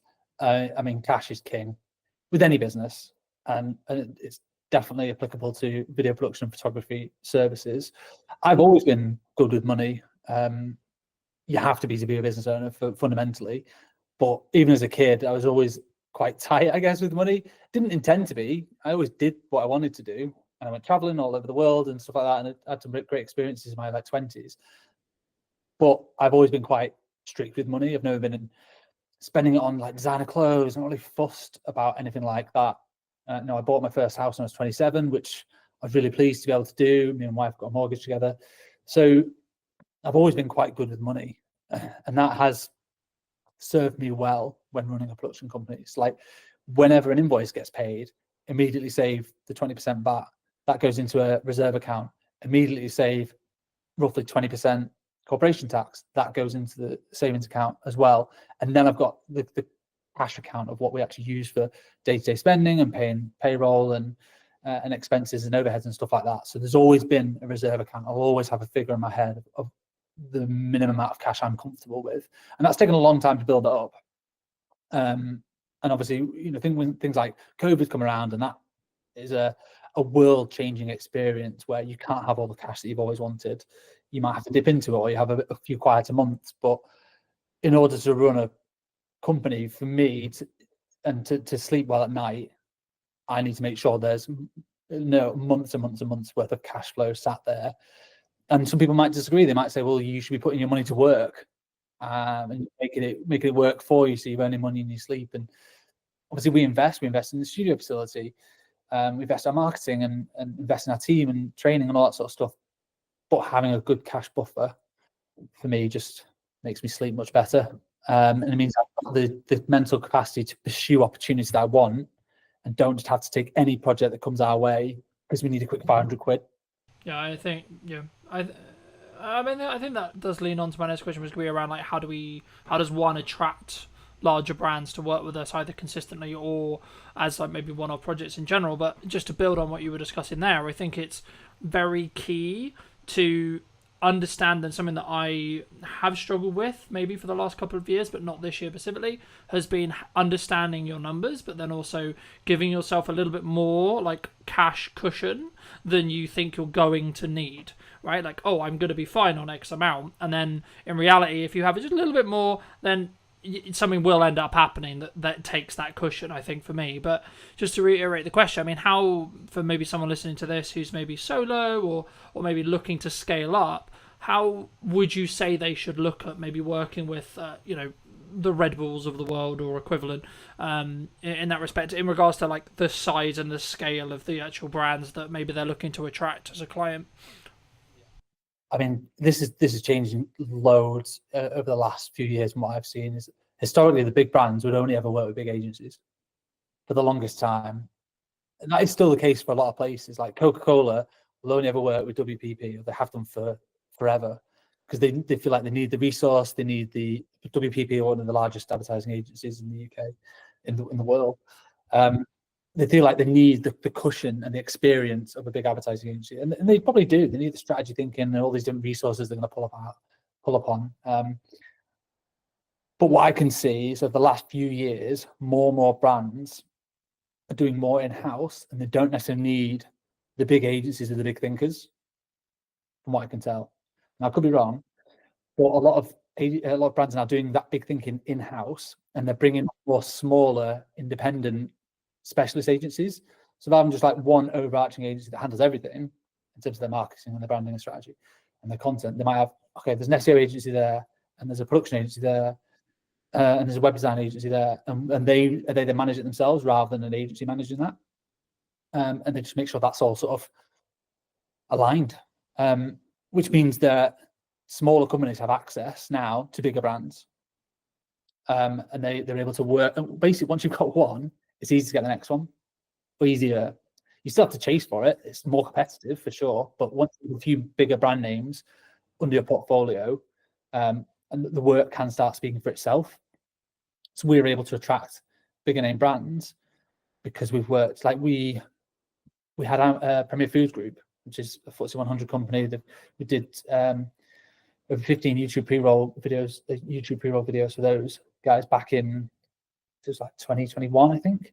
And that's for their whole suite of brands: Ambrosia, Oxo, Bisto. Anyone in the UK will have heard of these brands. They're in every shop ever. So we did loads of ads for them. And by doing work for those people, it opened up doors to more foodie brands. So then we're suddenly able to work for BBC Food. There's another project we got off the back of that. Yeah, we had to pitch for it. We went up against 27 different agencies and a public tender to win that particular project, but suddenly we got that. And then I marketed the fact that we worked with BBC Food for a 9-month content retainer on LinkedIn. That then led to one of our current biggest clients, which is Uni, and they're the pizza oven company based in Scotland. And that's because I put out one post on LinkedIn about working, like a blog post about how we work with food and break down that process. So it went from one to the next. So you can, when you look back, when you're in the thick of it, it's hard to tell what's going on. It's just like, shit, where's the next client coming from? And you just want to do the best work you can. But when you kind of step back, you go, okay, I can see how that one has led to that one, has led to that one, has led to that one. But it's been I've been self-employed for 12 years. It's 12-year experience to be able to get to this point alone. And some people are way further on than me in terms of their career, but I'm really happy that we get to work with like some world-class brands, and just by working with one does tend to lead to working with the next. So I bet your next question is, well, how did you get the first one? Because that is the challenging bit. And the way I would say doing that is work for free, which I know everyone here is going to hate. By free, I mean make a spec ad. Speculative. I don't know if you've ever done it, but you basically need to prove your skills and your services and the quality of your work off your own back. So that's how we won the. We started getting into super slow-mo. That's one of our core specialisms, which works with food and drink kind of content, is the 1,000 frames a second super slow-mo videos. We shot an ad for free with Whitley Neal Gin in a little corner of a studio. Me and my business partner at the time just kind of messing around, working out how does the kit work, how does the lighting work. This was years and years ago. And we put together a little 20-second montage. We partnered with a kit hire company who lent us the camera for the day. So that was very generous. All it cost us was our time and the ingredients. And then we pieced that together. And we used that piece of work as a marketing asset, piece of collateral, to then go and win the next one, and then win the next one, and then win the next one. And that just snowballed. We then became the specialists in super slow-mo and food and drink, which then led us on to the next project and to the next one. So that's always my advice to anyone looking to get into it. How do you attract bigger brands? Is you can't just go to university, study a bit of film, and then go, well, now I'm just going to either have my own agency or go work for another agency, and I'm going to be balling working on these big bad projects. Like, you've got to prove it. Education, you've got to prove it with your skills and your portfolio and your work. And if you've got to just go out and do it. Yeah, no, I completely agree. And I guess the question that comes from that is, did you reach out to the brand you were looking to do the spec ad for? Because I think some people, when they look at spec ads, there's kind of like two approaches. One is like, do it, tag them in it, or send it to them and sort of see what happens. The other one is like, hey, start building that client relationship, etc., and be like, hey, we would love to work with you, or etc., but can we make one for free? Like, how did you navigate that initial process of making that spec ad? Depends how big they are. If they're massive, if they're like a high street name, if you're suddenly I want to do a spec ad for Gymshark, they've already got amazing commercials, an amazing in-house team. They don't need your spec ad. So you emailing them saying, I'm going to do this ad for free. If you want to use it, use it. They just won't. They don't need it. So in that sense, I would just go and do it and just tag them. Like, massive fan of you guys. I hope you don't take offense to this. We've made our own ad. We want to tag you in it. And if Gymshark will unlikely see that and then want to just hire you immediately, but their competitor might. So someone else who maybe is slightly smaller than Gymshark might see that and go, oh, I love what these guys have done. Or you can use that to market to Gymshark competitors. So you can reach out to people directly that made this little piece for fun, just showcase our skill sets. Be really honest and transparent. Don't suddenly try and pretend that Gymshark are your client. You've done it as a paid project. That's the last thing you want to do. But just be honest about what you've done and how you made it to showcase your skills. And would you be interested in that one for your brand or business? We did one for like Innocent Smoothies, massive global brand. We didn't ask them to make that. We just did it as I was building all these like mad rigs because we've got a food studio, we have the space. I built like this test tube rig that when you pushed underneath it, basically it forced all the liquid through the bottom of a smoothie container and then just created like this volcano effect out the top. I wanted to test it to see if it was even doable. It's just like an idea, and we shot it in super slow-mo. It worked. So then we got a few more shots off the back of it, pieced together a little 20-second thing, and then just tagged them and put it on LinkedIn. And their marketing team like commented like, "Oh my god, this is awesome! So glad you enjoyed the product." So from them, it was like free marketing. They didn't really ask for it because they didn't really need it. They were just really pleased for us to make something, and then we use that to then try and win the next food or drink project, or just a couple of little showreel clips to go in. It's in the showreel now. Do you think you've mentioned LinkedIn specifically a handful of times. Do you think that some people are worried about either putting up a spec ad or like maybe creating content that's not specifically for a client or for a production company, etc., that could showcase their work, could get them that next level, but maybe they're like concerned about either like what would the reaction be or like where people see, because I kind of see it in two respects from my experience with filmmakers. Some that are like really leaning into social media as like a personal branding tool and like as a marketing tool, but others who are maybe slightly more cautious around, I guess, how they post and when they post. In your experience, I guess the two questions there is kind of two-pronged. It's one, how important is something like LinkedIn for a business owner or a filmmaker?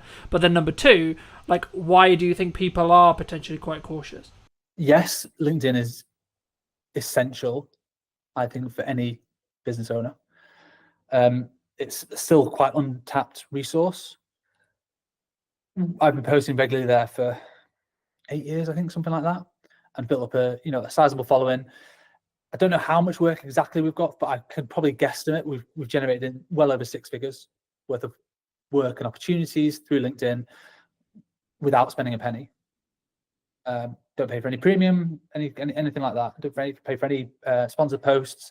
It's purely just turning up consistently and regularly, and I try and offer advice to my younger self in terms of the personal branding side of things, but just use it as a marketing tool to share the work, to share the behind the scenes that we do, so that people can see, oh yeah, it was those guys that made that ad, because I can see them in the behind the scenes. We use that a lot to show scale as well, which also subtly promotes a more premium offering. If you see a squad of 10 or 20 in a team photo, you know that's a big production. Doesn't matter if you're in the industry or not, you know that's probably cost a pretty penny, versus the behind the scenes of a solo shooter. You probably know there's a certain cost implication there. So subtly you're planting these seeds within your feed into your potential target audience, and you never know who's looking on a LinkedIn feed. And it's so different to every other platform, because when your contacts like or comment, it gets shown in their feed as well, and that's how your work can just spread and spread and spread. Literally, the behind the scenes that we did for the Innocent Smoothie spec ad got like 1,500 likes, hundreds of thousands of views. And that might not sound a lot on like Facebook or Instagram, but on LinkedIn, that is a viral hit. It's huge, and that just snowballed because it was just fun content. People just liked it, and people not in the industry were like, "Oh, it looks like a really cool project. You've been quite creative and innovative there." So yes, I'd say if you want to, scale a business or attract new clients and new opportunities, it's not just who you know anymore. Like it's who knows you. So LinkedIn is so valuable for that, and anyone could do it. Yeah, I mean, just because I think traditionally so much of filmmaking was like go to filmmaking meetups, meet another filmmaker, meet a gaffer, meet a sound guy, etc., and then you sort of build your, I guess, referral work from there. But for me personally, I've actually seen it as a builder now, where you should be doing that, absolutely, but you'll potentially get to a scale, especially as a production company, where you actually, and I guess it comes back to like who's your target client, right? So if it's another production company, then actually knowing other people is probably a better use of time. Maybe I'd be curious on your thoughts. But the key for me, if you're trying to get end clients, as we're discussing here, I think you have to put a level of best foot forward, either on LinkedIn or on socials, etc., because you need to gain the attention of the right marketing people. I mean, do you think it's solely down to like the target person you're looking to talk to? Yeah, 100% that. Like, who's your ideal customer? If your customer is video agencies or production companies that make high-end TV commercials, then your best job is to network with other crew members. If you're a gaffer, meet as many DOPs as possible. If you're a makeup artist, meet as many producers as possible. And you're a technician, your job is to get on set as much as possible, and you charge a day rate and you get to work on some amazing projects. That is completely different to being a production company, because you are dealing more with brand managers, marketeers who don't live and breathe that specific skill set every single day. They're thinking more wider strategy of the brand. So you need to completely change who you're networking with, completely change your messaging. So, I see filmmakers all the time like geeking out about the latest kit, and ultimately clients don't care. They don't know really what the kit is and what the difference is. They'll be able to tell the difference in the output, the final output, and the results it's given. But fundamentally, technology's got so good that I don't think people need to be geeking out about kit as much anymore. Technicians always will do. Like at my heart, I'm a DOP, and I'm a technician. I'm a camera nerd. I always have been since I was 13. So I do still love it. Doesn't mean my clients care about it. Really, they care about, okay, I need a super slow-mo shot. How do I get that? Okay, we need a £100,000 Phantom camera that we have to rent for the day. And we need the skill sets to do it. You need high-speed lighting and all that sort of stuff, and a lot of power. So they care about the results of the slow-mo and what it does, not necessarily the camera. They don't care what it's called or how much it might have cost. Yeah, they care about the rental fee. But in terms of like the specs of it and stuff, they're not really fussed. You have to market to your respective customer and who that is. If producers are hiring you and you own a super slow-mo camera, then talk about the specs all day, because they probably will care. But the end brand, I mean, my next question was going to be like, from a delivery point of view with larger clients, does speed really play a factor, or is it more kind of standard to think about, like, oh, we're gonna give you a 2-week delivery, or etc. I mean, obviously it depends on when they're going to use it, but would you say like a unique selling proposition for what you do specifically is speed related in regards to turnaround, of course quality as well, but is specifically looking at speed really important? we never market ourselves as like the fastest video agency in the West or anything crazy like that, because I think it would just attract a certain type of client which will expect everything yesterday. We do have a lot of clients who still do that, and like they want it as quick as possible. That they usually come to us because they have a project in mind, a deadline in mind, or if they don't, we certainly ask them. That's one of the earliest questions. What's the idea? What's the budget bracket that you're kind of working with, and when do you want it? And then we can work backwards from there and go, okay, well, when can we slot it in? We have certain projects that we're producing one now that we're not shooting until September, and the deadline's not until the end of September, and that's marketing for a Christmas ad. So we're talking about that now. Other ones we're shooting tomorrow, and we need it live by 1st of August. So that's quite a fast turnaround, because there's 5 20-second ads, like montages with like heavy edits and a lot of content going into it. So speed is important, but I think clients prefer more like a stress-free production. And are you going to handle the brief? Are you going to deliver on the concept? And are you going to be obviously professional and make them look good to their boss ultimately? People might not say it, but they kind of is what they mean. That a lot of brand managers are sticking their neck out certainly with a new agency they're working with. They're putting their neck on the line. They've said, right, we really like these people. They're going to be great. You have to deliver on that. Yeah. You have to. Yeah, I think the key is you have to follow through on the content or the promises that you have like said that you're going to do, but then over deliver on those. So I've always followed a motto for a long time, and it might be why I'm doing quote unquote okay in business, because I've always under promised and over delivered with every project that I do.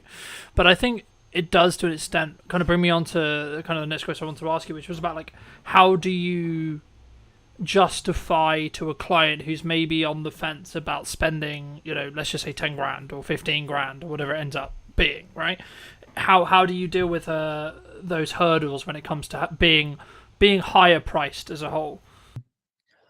Yeah, so we don't do quotes anymore. We do proposals.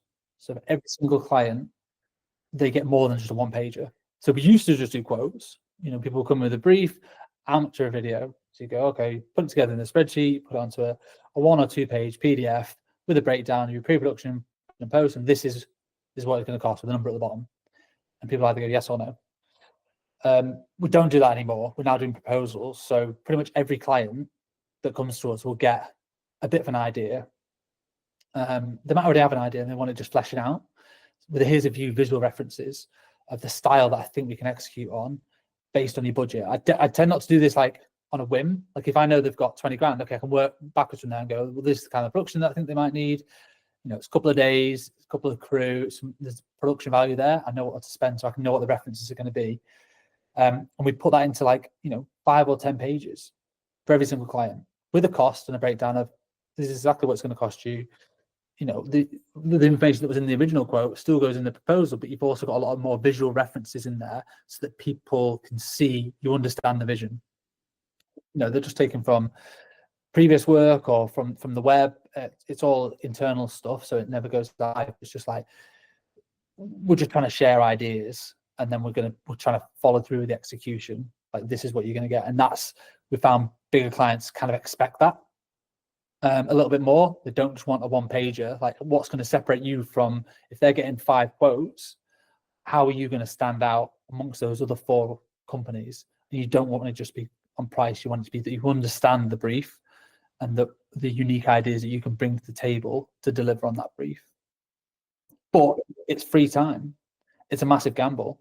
We don't win all the ones we put proposals for. We lost one yesterday. Like, oh crap, that took me a day or longer. hours spread out here and there to pull that together, pull together references, come up with a bit of a script. I think we're going to nail this.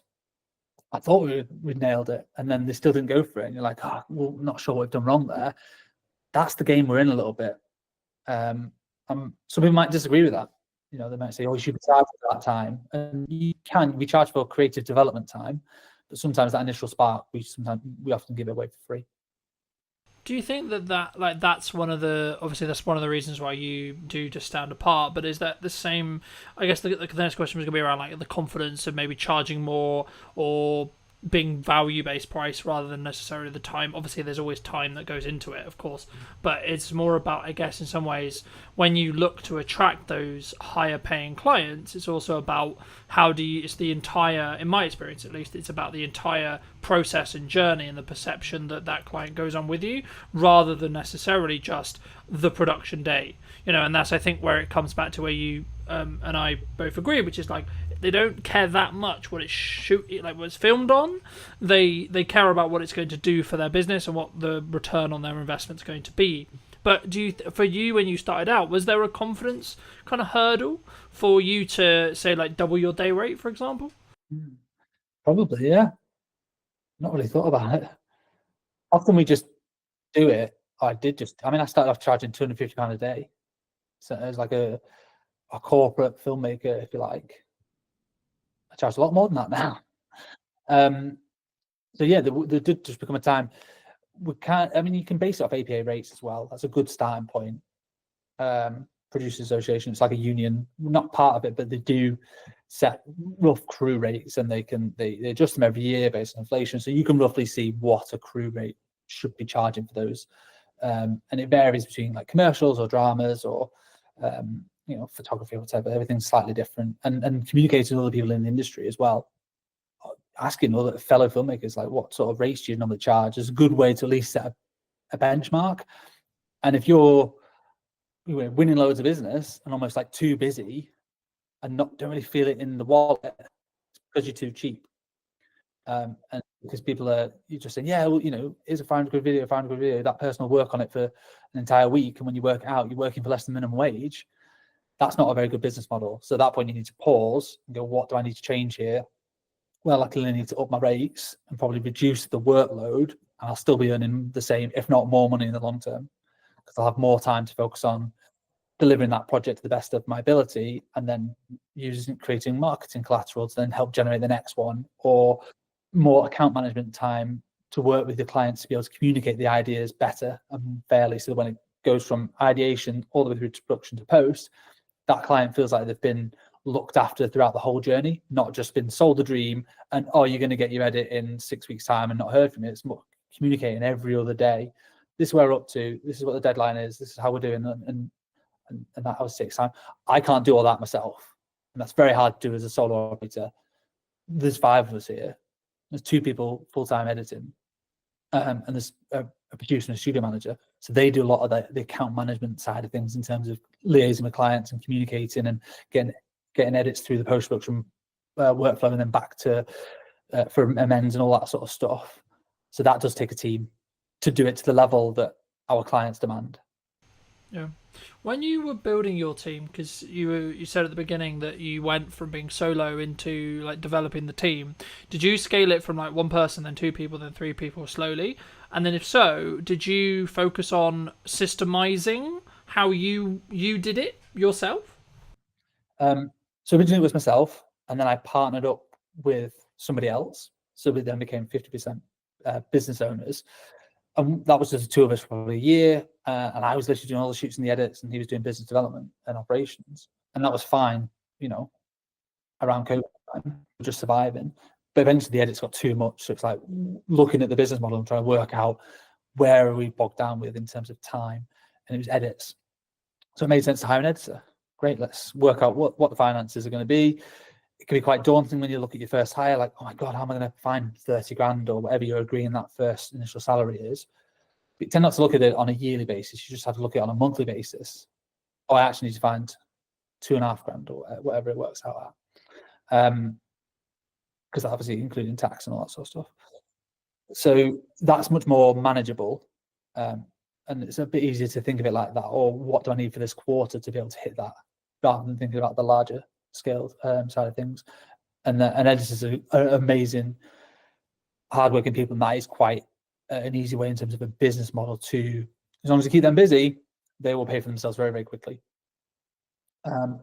We did, and then we did just add on to the next one, different skill sets, and eventually the producing was bogging us down a little bit. So we're just like, oh my god, we're just having to, my email inbox is 100 every day. Like, how do we help manage this? Okay, we need a producer to start doing some more of the logistics, booking hotels, doing casting, all the logistics of like sorting crew and client liaison. Right, that can come.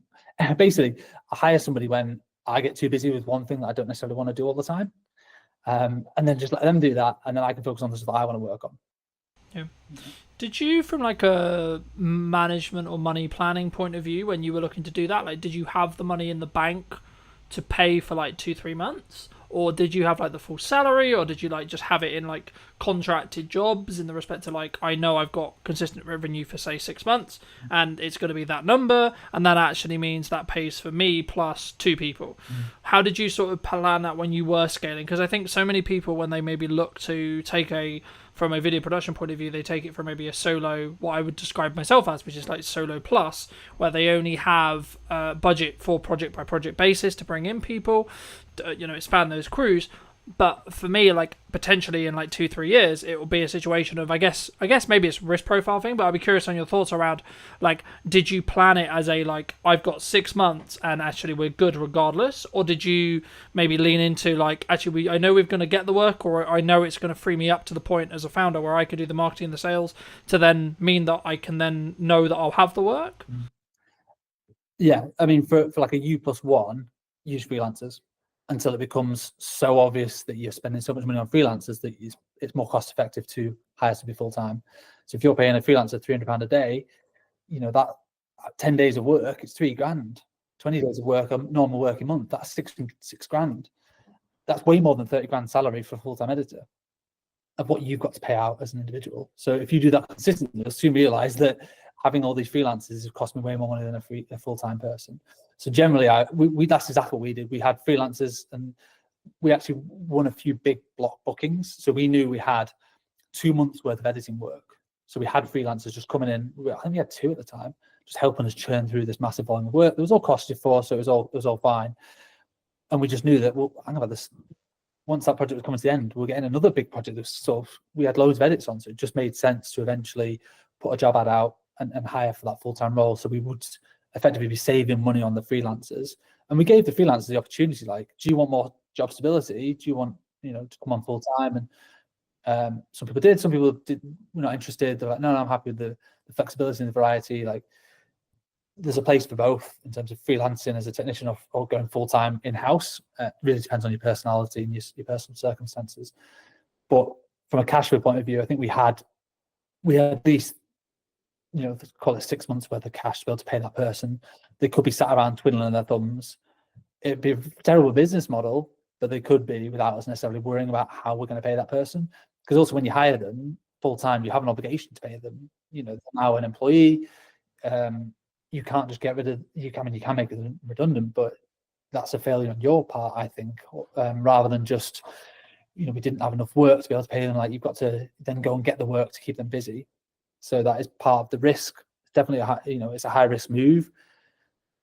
I mean, it's such a while ago now. I've always had staff members around me for the last 6 years, so I tend not to worry about that as much now. It's just a no-brainer that we are a team, and it takes a team of people to deliver on the projects that we have now. So if it does sound scary to anybody as an initial thing, I'd always just say, bring on freelancers until they become too expensive to not just hire. It's a no-brainer to hire somebody full-time.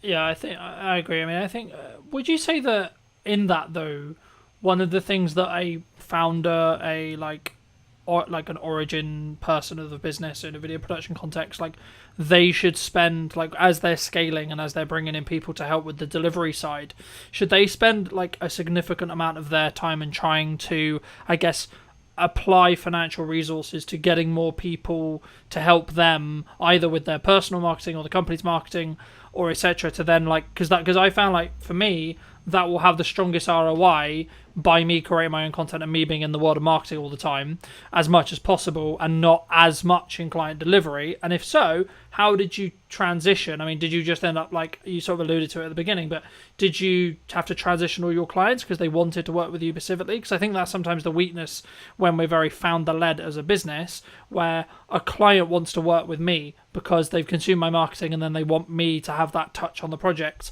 And how do you sort of balance that with also then scaling it with a team? Yeah, I'm still figuring that out, to be honest. A lot of our projects are of a scale where it can never just be one person. That one person ideally should be on the job. That was a big USP for the longest time, is we weren't necessarily just another production company that brought on loads and loads of freelancers. It was like, you know, if you see us in the initial call, you're going to see us on set and we're going to hold your hand all the way through the project. And that's done really well for us for the longest time. It's helped us build relationships with the right people. It's helped deliver good work. But that is only scalable until a point. I can't be on every single job if I want to scale the business beyond where we are now. So that's probably a bit of an ego thing that I've got to figure out and navigate and work out. There are other people who can shoot. Yes, technically I'm a DOP and it makes good financial sense for me to be on the shoot, but also makes good financial sense for the wider business for me to be marketing and spending more time doing business development to bolster the scale of the productions and the bigger business and clients. As long as they are getting a good service from you as a brand, not necessarily you as a person, I don't think they'll fundamentally care that much. As long as it's not sell them the dream and then you never hear from them again. You've still got to check in, but that could be checking in with just emails, texts, how you finding everything. You know, I went on holiday last week and I was like, oh, all these productions are going to fall down. Well, of course not. I've got a team who've been briefed in and they looked after the clients and they did a smashing job. And I came back and I'm like, so what are we shooting tomorrow? It's all been done. You know, I just trust the team to do their jobs. Yeah, no, absolutely. No, I think that's a really important thing for people to think about before they start scaling, which is like how they're going to set that expectation. At the end of the day, if the client's getting the customer service, the client experience, and the product that they are like they're paying for and they want, then I think that becomes lesser to an extent, right? Like, of course, you can't be completely removed from the service or from the entire client journey, but I think it become like if you have a trusted team and you're known as someone who has a trusted team, I think there's maybe a pivot or a change that needs to happen with marketing. But for those people who are maybe interested in seeing, you know, some of your work or looking to see some of these LinkedIn posts, etc., where's best for people to reach out to you or connect with you? I'll come on to that in a second. I just want to echo what you said about just build on what we talked about in terms of individuals and stuff.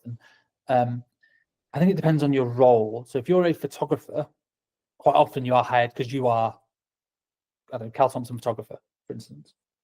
Not me, because I'm not like a world famous photographer, but an individual is often hired. From what I can see, people don't necessarily hire. There's a couple of very good ones in the north, but photography agencies where it's a different photographer every time. They just want that individual. Whereas video production, because it's seen as a bigger scale often, and there's more people involved, clients aren't hiring just one person necessarily, unless they are just looking for a videographer. It depends on your clients. If you're just doing event videography, it is often that, okay, well, I'm expecting you to turn up on that day. If you're doing commercials, which is what we do, yes, I might be there, but I might not be, because there's also 10 other people that are going to be there. So that's a bit of an easier one to navigate, I think. But yeah, so I hope that answers. It really depends what your specific roles are, and you know, you don't go to Amazon and expect Jeff Bezos to be serving you on. You know, it's the brand and the strength of the brand. So I think anybody looking to scale their video business needs to double down on the brand, and I think that's one thing we've done quite well over the last few years is Dead Pixel as a brand and a reputation, that we just do good work in the north, and people want to work with the brand, not necessarily just me.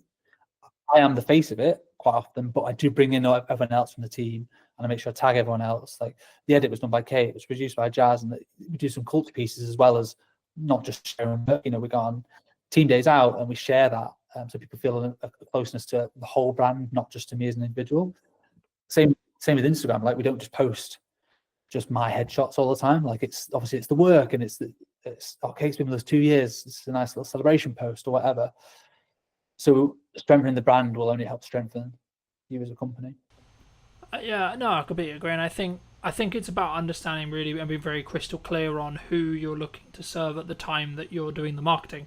And if you are looking to maybe shift into going from, say, you work with video production companies and you want to shift into end clients, as in you do a lot of the whole process and you're more perceived as a video production house or video production agency or however you want to phrase it, then you need to be crystal clear on who that is that you're serving, but also number two, what content you need to then create, because it will be different to what you were creating in that respect. But for people who want to connect with you, where can they do that? I'm on LinkedIn, just search Cal Thompson, CAL, short for Callum, but nobody ever calls me Callum, not for like 20 years. Cal Thompson's fine, and Dead Pixel Films on Instagram. We're quite big on LinkedIn and Instagram. There are two main core channels, or deadpixelfilms.com. It's our website. Magic. And as a final thought, if you were going to talk to yourself 10 years ago, what advice would you give to that person? Yeah, I love that question. I think about that every day. Not every day, but a lot. Certainly the older I get, the more I'm like, okay, what would I say to the person 10 years before? My advice to anybody looking to get into the industry is network with everybody. Be a nice person and be patient, and don't expect that just getting a degree you're suddenly going to be Christopher Nolan doing feature films. Like, it's going to take time to develop skills, not just in filmmaking, but in like people skills and management and all those other softer skills that make you a better filmmaker are essential to your growth. So that's what I would say to somebody sort of myself 10 years ago is take your time, be patient, and be a nice person, and just do good work, have fun. Don't take yourself too seriously as well. You know, we're not curing cancer, ultimately. We're just making videos. Appreciate the time. Thank you ever so much for coming back and joining, ladies and gents. I hope you took value from this video. Leave me your thoughts and comments section down below. If you're new, want to be subscribed, and I'll see you very, very soon. Where we sit now with deepfakes and AI, etc. But before we get too much into that, I mean, what do you think's missing today? I think creativity at the moment is the key, and being really good at using the tools. What would you say to people who maybe looked at AI or looked at X, Y, Z and said, oh, it's just a trend, it will die next week? I think they're massively wrong. I don't think it's like crypto. I guess, is it a doomsday scenario before we started, where I could have, in theory, not actually invited you? I could have used Wizzy AI tech to create this Stuart. I think that's going to be a future problem, and I don't think it's as far away as even 2 years. I think we've seen with certain hacks happening out in Hong Kong, Singapore, where people are being invited onto calls with their entire board, and that call with their entire board was deepfake. Did you know that 93% of you are not subscribed? So if you could please do me a favor and you're enjoying the show, then subscribing would mean the world to me, and it would allow me to grow the show and continue to get larger and larger guests and continue to bring what's missing in marketing today. Thank you ever so much for joining me, and I'll enjoy the episode. Hello, my friends. I hope you're well. I hope you had a good day, evening, or night. Today, I'm with Stuart talking about what's missing in marketing today, of course. And also, I guess to an extent, Stuart, it's about where we sit now with deepfakes and AI, etc. But before we get too much into that, I mean, what do you think's missing today in marketing? Well, coming from Origin Secured, we're always going to say trust and verifying trust. I think one of the things we're seeing with lots of marketing agencies, lots of companies, is this model of make as much noise as you can, say whatever you want to say, no one can really prove whether it's true or not, and hope that it catches before you get caught out. And I think that's the biggest issue we see with marketing at the moment, is bringing the trust and the verifiability back into it. I mean, because we were alluding to, I guess, is it a doomsday scenario before we started, where I could have, in theory, not actually invited you. I could have used Wizzy AI tech to create this Stuart, you know, which I haven't done, by the way, for the record, anyone watching. But there is going to be a potential world in maybe 5-10 years, or maybe, you know, technology moves quickly, so it could even be as little as 2, if not 1.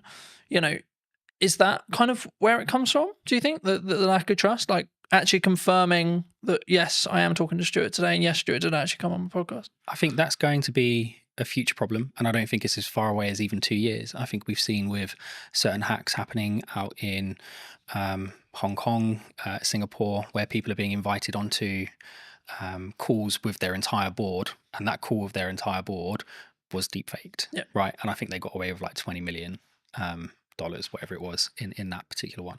So I think that's coming. I think that's going to be sooner rather than later. And I think we're seeing that online, where you'll get images of people like Martin Lewis or whoever saying something that just isn't true, or supporting a project that is a scam. So I think that's coming. But I still think just traditional trust, right, is a problem. How do I verify that I've worked with the MOD as an example? How do I verify I've worked with this organization? How do I verify I've worked with this person? And I can make loads of noise and say loads of things about it. But I don't have maybe a podcast to prove that I've done it. So I think that in that sense, we have to find a way of enabling people to verify that information, but without risking all of the personal data that goes with it. I mean, I wasn't actually going to start here, but I think it's important for me to start here. Someone like me, right, who has been on the internet for, I'm going to say, shy 10 years. I might be in deep trouble when it comes to AI tech and AI training and deep fake stuff, right? Like, what can I do in your view? What, to protect yourself? Yeah, I think is very challenging. I think our product will go some way to helping that. But even still, even with kind of origin secured verification on top, all we're doing is verifying whether something is real, right? We're not necessarily proving something's fake. And I think you can argue that if it doesn't have that stamp of approval on it, or you can't verify it cryptographically, then it's highly likely to be a fake. But it still doesn't stop someone pulling their phone out on the street and recording you. That's still you. But it's going to be very, very hard to detect the difference. More, I guess, as I think about it more, is it actually more down to an integrity and trust thing? Like, someone looking at it, you might look at it and say, well, I know Colin. I've known him for however long, 2 years, let's say 3 years, right? I don't think, my gut tells me that's not him, because he wouldn't come across that way. He wouldn't say it like that. He wouldn't, like, why is he involved in that? That's weird. That makes sense.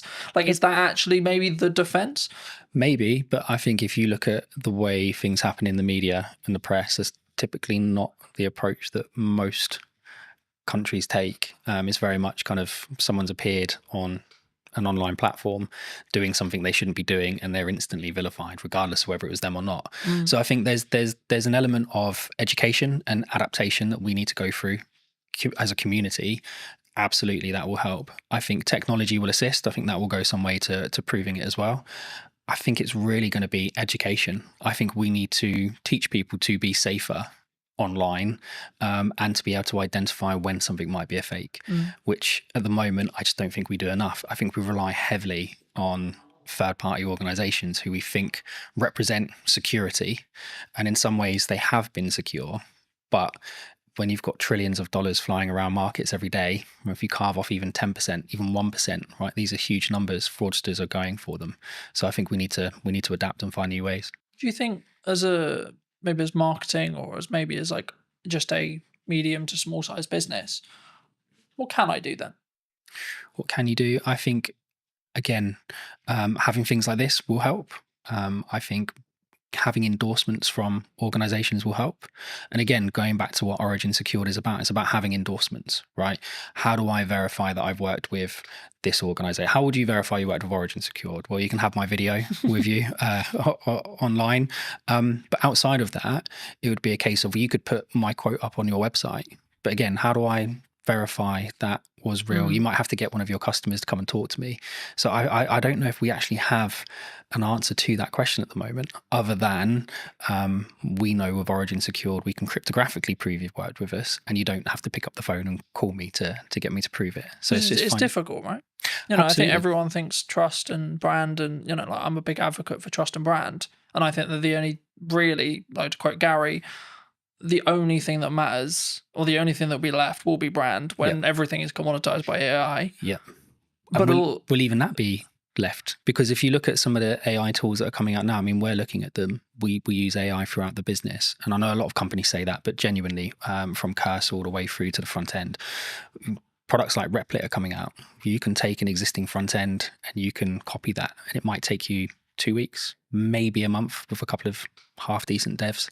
So you've spent millions investing in this product, in this brand, and then someone comes along and just copies it. It's a carbon copy. And if their marketing skills are better, if their social media skills are better, if they're better at hacking that kind of influencer side, well, where's the value then? Like, is it more valuable to have a really good kind of marketing team, or is it more valuable to have a really good brand? I think they don't always go hand in hand. You can have a really great brand, security, integrity, strength, and it can be destroyed in minutes. I think that's difficult, right? Isn't it? I think that's, I hate to use Bud's term, but like that's where personal branding comes in. Yeah, I Because think like if I'm saying and I'm endorsing something, yes, it could be AI'd, but then as I say, maybe it is that. Like as I sit here and think about it, like maybe it is just that because of my track record. Because like then people, I guess the question there though is it then down to the person consuming it to make the decision? well, that's kind of the approach we've taken, right? So the approach we've taken is it's down to the individual to choose who they trust and whether or not they believe that's true, right? So we can have, and we'll get into the tech more later, but we can have a series of endorsements for yourself, right? So we could endorse you cryptographically. You could be endorsed by the passport office, right? Or by an ID service provider, or by the DVLA, or by your bank or your solicitor. All of these endorsements build up trust over time, right? And the more of those you have in sequence in the right time frame, the more people will trust you.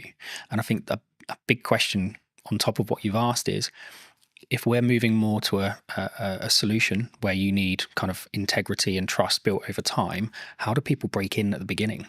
Because at the moment, the big reason that companies do that is they're trying to make a name for themselves. They have a great product, they've got a great idea. It's not always fraud. Often it's just a small company trying to make it. We need to be able to create environments where those companies have an opportunity to prove themselves. Because if we just say, well, you have to have brand integrity and you have to have a history, And you have to be around for 5 years, etc. then it's going to stop that from happening. It's interesting because I'm rapidly approaching like 6 years full time and 10 years like doing the thing. And I'm like, oh, it must be really hard for people starting out. But like genuinely, like when I was starting out, AI wasn't a thing. Yep. And that's the big conversation with AI at the moment. It's like completely obliterating those grunt jobs that people did as junior editors and junior tech people and etc. Is it down to us then as providers, like medium and larger, like to say we're going to choose, or is it purely just it's going to get commoditized because it's efficiency? I think there's going to be a huge amount of commoditization. I think there's going to be lots of consolidation, right? More importantly, there'll be lots of consolidation. I think standing out from the crowd is going to be challenging. I think it already is challenging, right? If you can have the best product in the world, but if you can't get the message across, or you can't convince people what it actually does or how it does it, it's not going anywhere anyway. I think we need to create more of a fair opportunity for smaller companies. And I know that the government have got lots of programs in place. We're working with the MOD at the moment. They've got loads of programs in place to try and fast track SMEs and give them opportunities to deliver. I think we need to do more of that. And I think we probably need to have better controls over, well, how are these contracts won? How are they tendered for?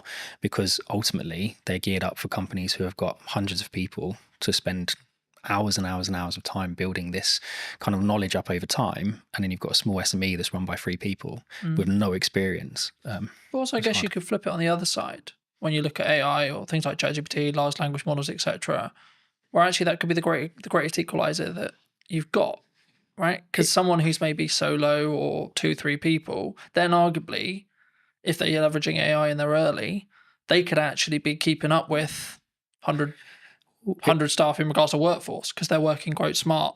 Well, they can. And I think, look, we've certainly benefited from it, right? Lots of smaller companies are benefiting from using AI, but so are the larger companies. And I think if you, I'm going to get in trouble for talking about this, but one of my favorite TV shows is The Wire. And there's a scene in there where one of the characters is out of jail. Cutty, I think his name is. He's sat with this other guy and they're talking about doing something they shouldn't be doing, and he gets handed a gun, and it's supposed to be a revolver, and he's like, oh, I'm used to using a revolver, and he goes, yeah, but that doesn't hold 17, and he's, oh, the game's changed, and the other guy goes, no, it hasn't changed, it's just got more fierce. And I think for me that's what AI is, right? Yes, there's going to be less entry-level jobs. Yes, there's going to be less opportunity for people coming out of university. It doesn't mean anything's changed. The industry's still the same. It's just more fierce because the competition isn't now just with someone, one of your peers. The competition is now one of your peers who can control 4 or 5 AI prompts and do the work of 12 people rather than doing the work of 1. And so, yes, these companies will benefit smaller ones, but I think you're in a more fierce environment because those larger companies have access to just the same technology. Do you think it comes? I mean, there's kind of like, there's 2 strands here. Number one is like the larger companies is like turning a ship, right? A massive ship. When I'm a speedboat, I can go, woo, you know.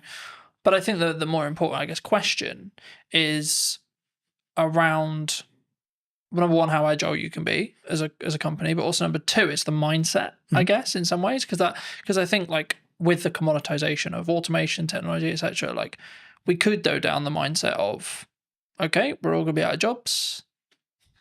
Bye-bye, farewell. Yeah. Right. Or we could go, actually, how can I utilize this as a tool? And, you know, I was having a conversation with someone very close to me about another filmmaker the other day. And I was very worried for his model, looking at his business model, because traditionally he's, in this case, brought in as a camera operator for other video production companies. And there's been a large conversation in the space, for those who are listening, about you've kind of got two models that you can really like business model-wise that are still profitable and can still work. Yep. Massive Hollywood stuff, which big crews, big money, lots of stress, and then the 1 to maybe 2 at most, like production size, right? The issue is, I guess, the middle-class filmmaker, you could say, in my realm, could be and potentially is going to be commoditized, especially if they're not utilizing or looking how to use AI, how to do prompts, especially if you look at like the AI generation stuff that's coming out and like Google VO3 and etc. Like I looked at it and went, oh, right, okay, I need to talk about strategy more then.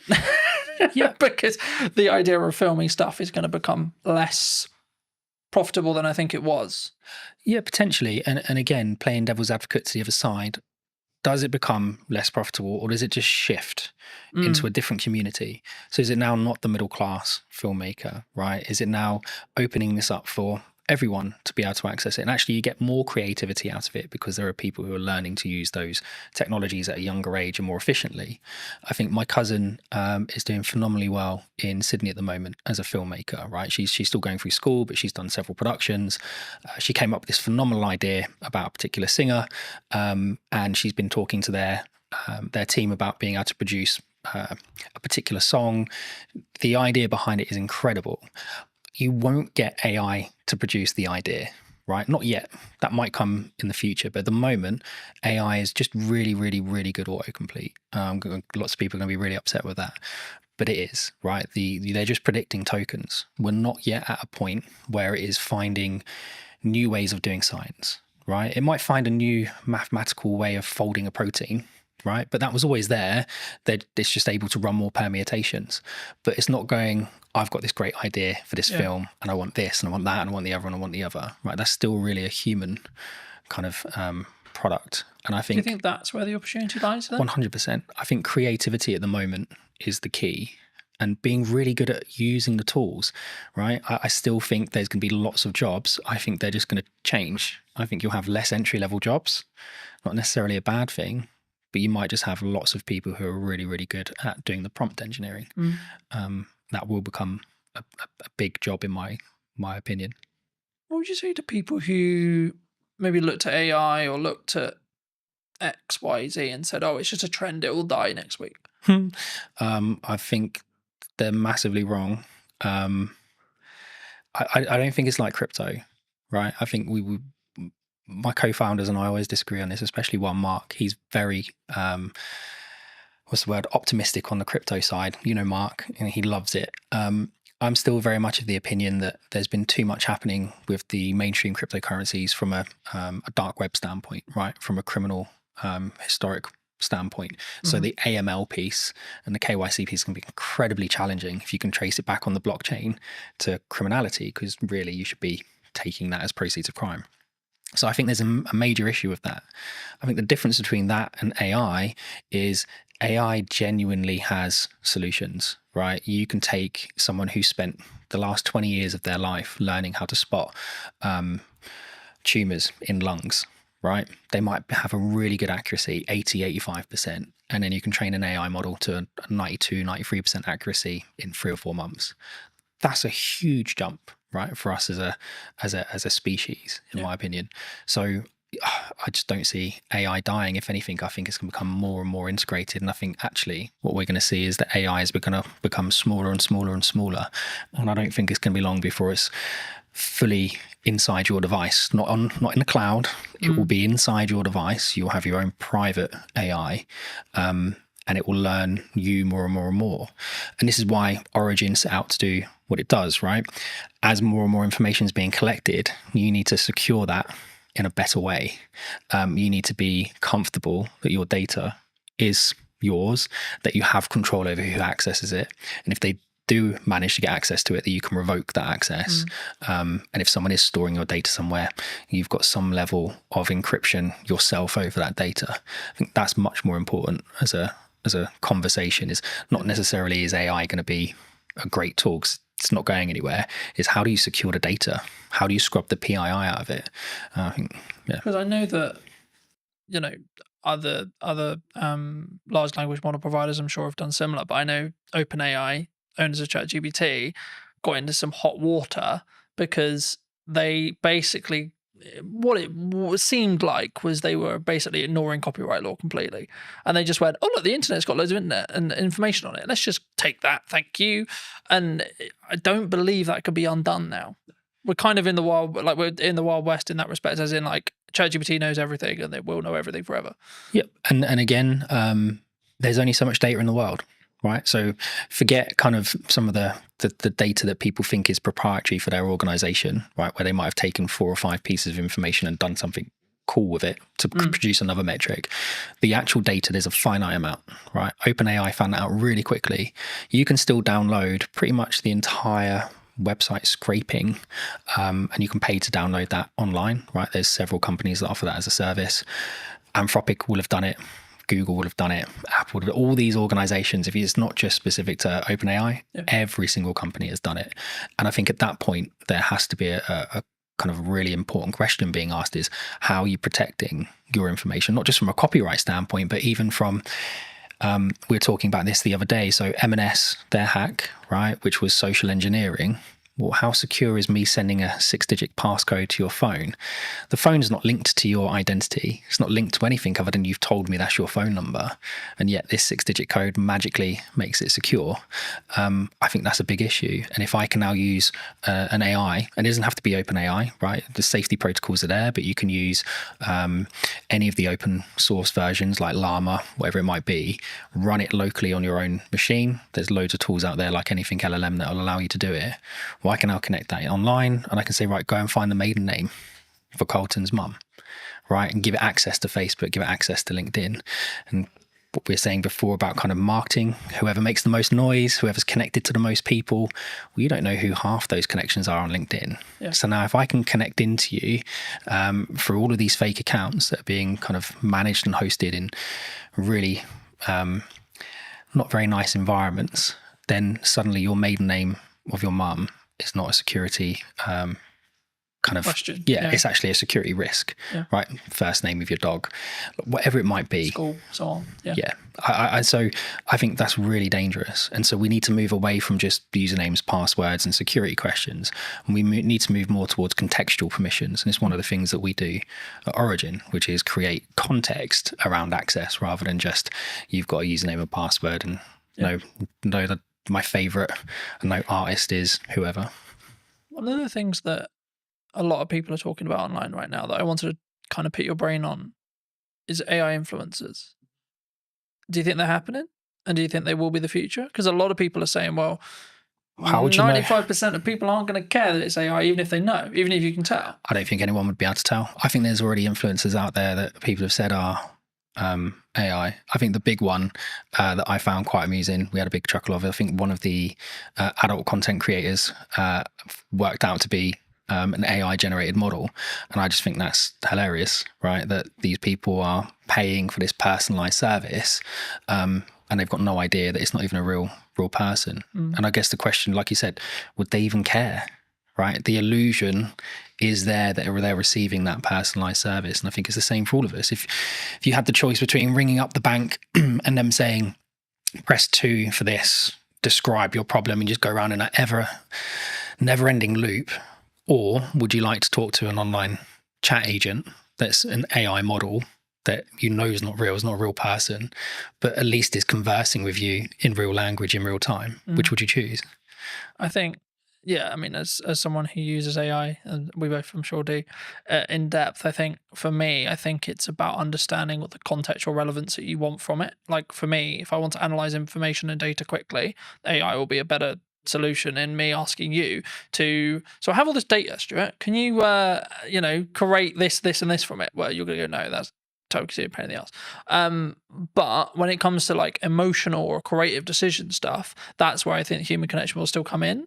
And I think that's going to be the thing that people maybe need to focus on. And that's why, like, I found it really interesting since launching the podcast and it having a hybrid element. People are, I guess, if you want to go like strategically around it, like the show up rate is higher for in person than it would be online, right? And I think the same is going to be true when it comes to like in-person events and stuff. And I can see kind of this two camp book, which is like people utilizing AI, good idea, but also a constant want and drive to have that human connection, online events, online person, podcasting, online conversations, etc. And actually, from a marketing standpoint, if you don't have a podcast, I would say now is the golden age to have a podcast, because this is the kind of conversation people really want. They don't want you have a conversation with a robot necessarily. Do you think? I think there's a lot there. So if we go back to, I think in-person meetings are becoming popular again, right? We went through that stage. COVID was a nightmare, but even before that, lots of people were like, oh, it's much easier just to do it online. I was like, yeah, it is, but you don't get the same feeling, right? You can't gauge someone's reaction properly unless you're sat in a room with them. And I think there's a lot to be said about the environment, right? So the environment today, I can say something and it's not just your facial expressions, but I can feel the environment. If you say something wrong, you can feel it change. If you say something funny, you can feel it change. And I think you lose that online. I think we'll start seeing people doing more and more in-person meetings, more and more in-person conferences. I guess the question really I've been asking a lot recently is the younger generation, right? When I was kind of 12, I was out from morning till evening every day doing whatever I was doing. It's not always the right things to be doing, but I was having fun. Whereas my 12-year-old, getting him out of the house is a nightmare. And it's not just because he's on his devices, because we limit his time on his devices. He does lots of exercise. We do Muay Thai together. We train together. We do loads of stuff together. But him and his friends don't go out.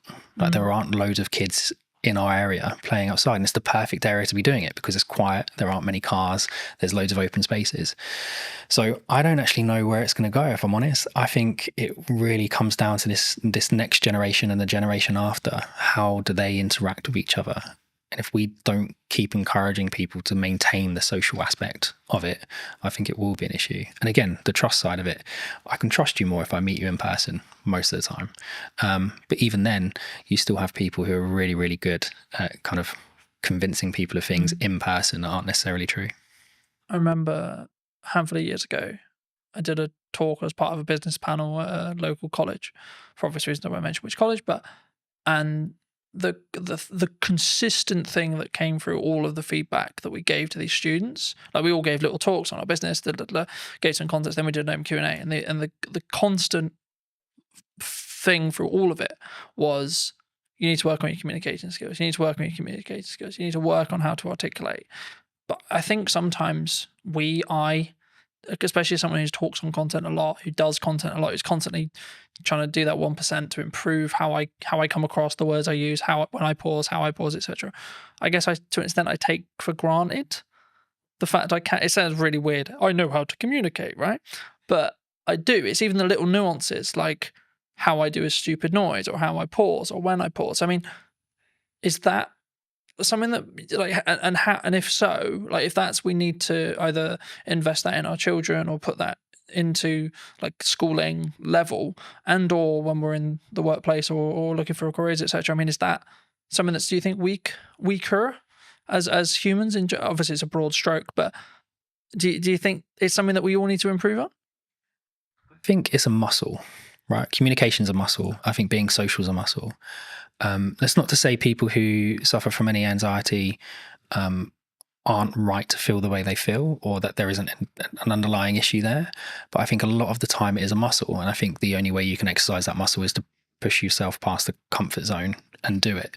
And we aren't pushing people to do it, right? I think we've got to an age where someone can self-diagnose as having a problem.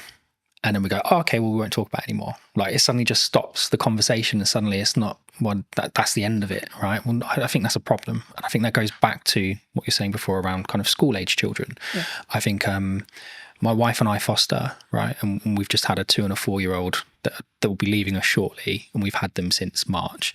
And when they came, like the little girl was nonverbal, the little boy had some issues with kind of speech and understanding and some other bits. And in the last 6 months, my wife's done an incredible job getting them to a point where you wouldn't really know that they're that far behind. Like they're not as far behind anymore. Right? If you were to put them into a mainstream school when the little boy's starting soon, yes, he's going to need a little bit more help, but he's not that much further behind. But it's because we didn't just go, oh, okay, well, they've had a hard time, so that they get a pass. Or we think they might have some anxiety issues. No, let's get them outside. Let's get them on the climber frames. Let's get them interacting with other children. Let's explain to them repeatedly. No, it's not just about saying, oh, kind hands if they do something they're not supposed to do. It's, no, that's not right. Explain to them why, and spend that time educating them. And I think we don't do that with kids at the moment, right? There's so much, people talk about it all the time, but there's so much power with the kind of the child. And there needs to be some power with the child, absolutely. But you've also got children walking into schools stabbing people, right? That's a problem. I'm not saying we can solve that with Origin, not at all, right? But I think that's how far back we need to go. I think we need to start at schools. I think we do schooling wrong. Does that come from boundary settings? I mean, like the statistics from like a quote broken household is ridiculous. You know, like mine is true in that respect. You know, I didn't have my dad around for 20 years, and since about probably a month ago, 2 months ago, I spoke to him for the first time in 20 years. Mate, congrats. How did that make you feel? Big deal.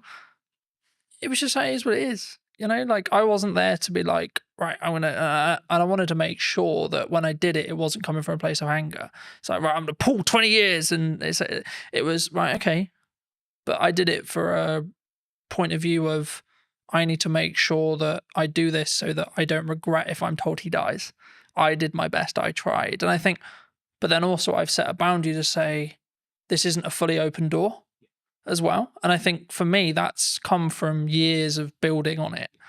And that's why I asked you about, that's why I guess the question of like, do we naturally have boundaries, either in work or from parents to kids as well? I think we spend a lot of time teaching people how to drive, right?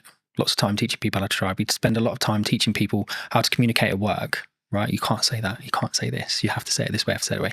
We don't spend a lot of time with children teaching them boundaries because sometimes the parents haven't been in a position to learn those boundaries in the first place, right? Not everybody has the same start. I had a similar experience with you. Didn't see my dad for a long time. And I did go in different directions, and I was lucky enough to meet my wife who kept me on the straight and narrow. And I didn't speak to him for a long time, and he passed away. So before we had a chance to reconcile, whether we would have not, I don't know. So I'm really pleased you managed to get through that. But there's a lot of people that don't have that kind of, they don't know themselves enough, right? They don't have the same strength of character. They haven't gone through the same experiences the same way and come out the positive side of it. I think we encourage people, and TikTok and the others drive me mad because it's 10 ways you know you've got ADHD, and 10 ways you know you've got this, and 5 ways you know you've got that. And we're just creating excuses all the time for the behaviour. And so boundaries, I think we all know where the boundaries are. I think a lot of the time we just choose to ignore them. Is that personal though? Because my boundaries and your boundary may be different. They should be, right? Otherwise it'd be boring. They absolutely should be different. But I think there are some basics that we should be able to agree, right? Certain spaces are private. Yeah. Certain words shouldn't be used. Certain things are unkind. Certain things are kind. It's just mutual respect stuff though, right? Like, oh, absolutely. Like you don't need to be, just because I think you may be acting in a manner that's maybe unkind or etc. That doesn't necessarily mean I'm better than you by saying that you're being a dickhead, for example. Do you know what? I was on a train recently, and there was a gentleman using his phone in the quiet carriage, and there was a gentleman sat opposite him, an older gentleman. And I've never known how to turn around and say to someone like, why you got your phone on? Why are you listening to it loud? Why are you not using headphones, etc., etc.? Because it always comes across as really aggressive, right? And the old guy just literally just leant over and went, "Excuse me, I just wondered if you'd seen that sign." And the guy looked up and saw it was a quiet carriage, and he went, "Oh, sorry, mate," and left. And that was it. There was no big like hurrah. There was no shouting. And I thought, well, that's a mutually respectful way to approach that situation. Would he have approached it the same way if it had been a 13, 14-year-old teenager listening to his music loudly? Would the teenager have responded the same way the man did? You don't know. But I think we should approach things in a respectful way. And again, that boundary issue, mate, that's a hard one, right? There's people that have spent their entire lives working on that to try and find a solution, and they still haven't figured it out. I think I keep coming back to this whenever I talk about something like this, and I keep coming back to it's self-love, self-development, self-you. It's reflective of you. So, but from that perspective, I guess it's kind of down to you to do the work to then see the different reality, if that makes sense, right? And I think for me, that's sometimes where people struggle, where they for whatever reason they want to bury it, they don't want to deal with it, they don't, etc. And I think everyone has a level of trauma. It's I don't know how I'm using that word, but the level of trauma will either make or break you, and then it's up to you to see how you deal with that to then move forward. So I think I'm smiling because it actually brings up a really good example. You remember you'd go to the gym, right? I want to lose weight. You go to the gym, you're trying to lose weight, and the guy go, well, if there was a pill you could take that would make you lose weight, everybody would take it overnight, right? But it doesn't change the fact that you need to create these habits and these kind of self-motivation that drive those behaviors, right? Because this is really important. And then we had Ozempic and Mounjaro and all these other things come on, and people have utilized it. And I think it's a great tool. If you need to kickstart that process and you're nervous or anxious about going to the gym because of how you look, great, kickstart it with that, but don't rely on it. And I think we've created an environment where I feel depressed, here's some tablets. I feel anxious, here's some tablets. I feel overweight, here's an injection. I feel this, go do that. I hate going to the gym. I hate working out. I'm not someone who enjoys it. If I haven't eaten properly during the day, I will throw up. It doesn't matter how much I train, right? My body just absolutely hates it. But I push myself to do it because I want my son and my daughter to see me go through those hard things and realize sometimes short-term pain gives you long-term gain. It gives me an extra 5 years with them, and it's important. And my dad was 41, 42 when he passed away, and I hadn't spoken to him for a long time. So I don't want to be in the same boat. I'm only 3-4 years away from being in that age category. So I'm going to do everything I can to. Do you think we need to not live with regret then? 100%. And if we can take actions that are maybe uncomfortable today to mean that we're not going to be regretful in 5-10 years? Yeah, I've lived a lot of short-term pain for long-term gain. And if you ask my wife, she'll tell you that it's been kind of lots of long-term pain for not very much gain, but actually we're starting to see the fruits of our labor. And I've got lots of friends who I've grown up with who haven't always taken the same approach. There's one or two of them that absolutely have, and they're smashing life and they're doing really well. But there are still an incredibly large number of people I know who are living month to month, and whether that be just kind of taking out finance on a new car because they want another car, or they're not taking those kind of short-term pains of, well, actually maybe I'll just hold this car for another 5 years. Nothing really wrong with it.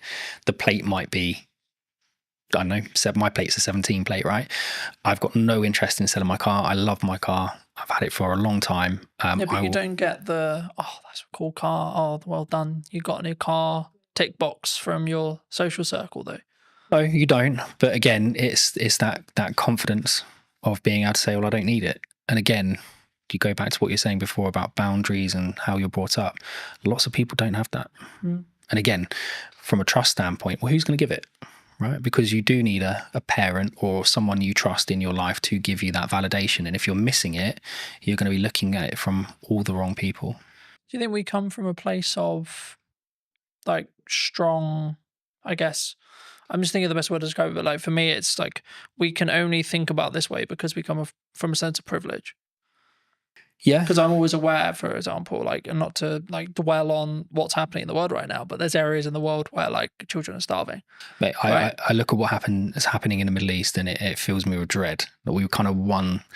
And even then, we still have to struggle. We're in the fortunate position to have the available time, energy, and resources to sit here and have a conversation that we can put on the internet. Well, it's a genetic lottery, right? Like, we just happen to be born in the UK. We just happen to be born into the families we were born into, or the environments we were born into. It doesn't mean that we haven't had to struggle, haven't had to go through interesting times.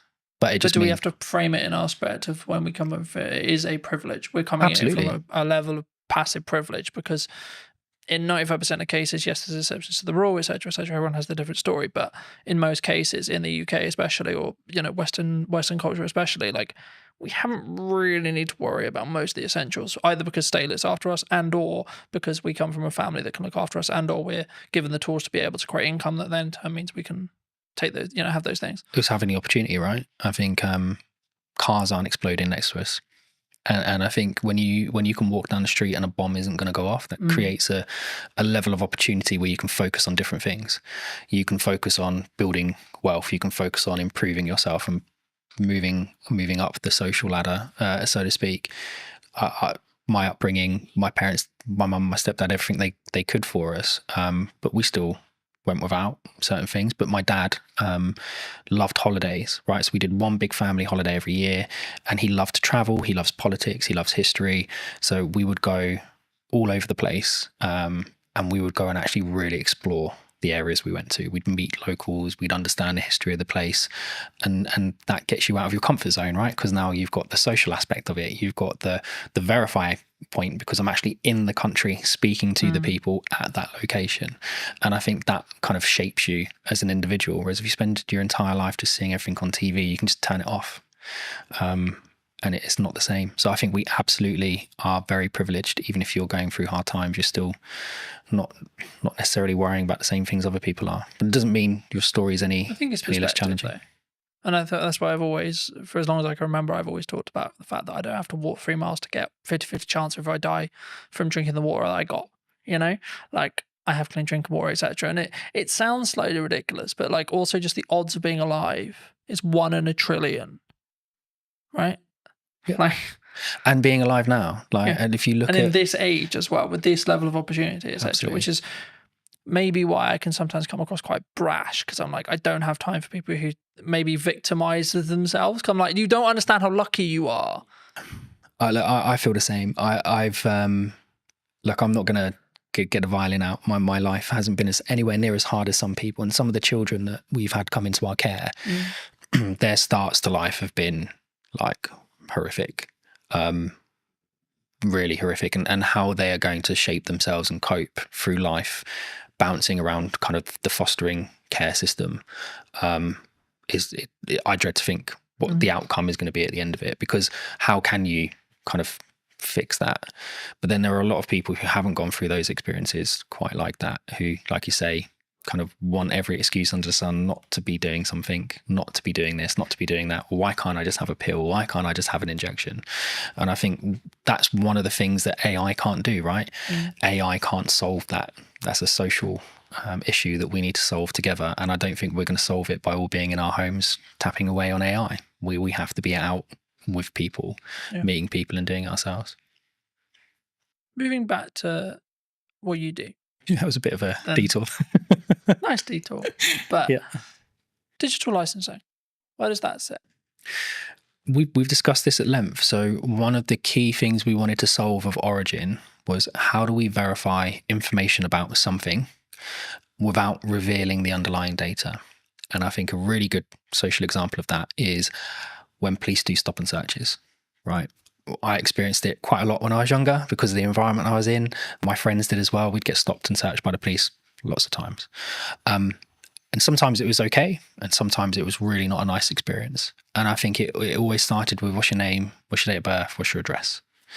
And even if I give you my name, date of birth and address, how do you as a police officer verify it, right? Does he have any tattoos? Does he have any markings? Does he, I don't know, look a certain way? But you kind of become generic. Guessing, right? Lots of guesswork, right? And lots of gut feel on the police officer side.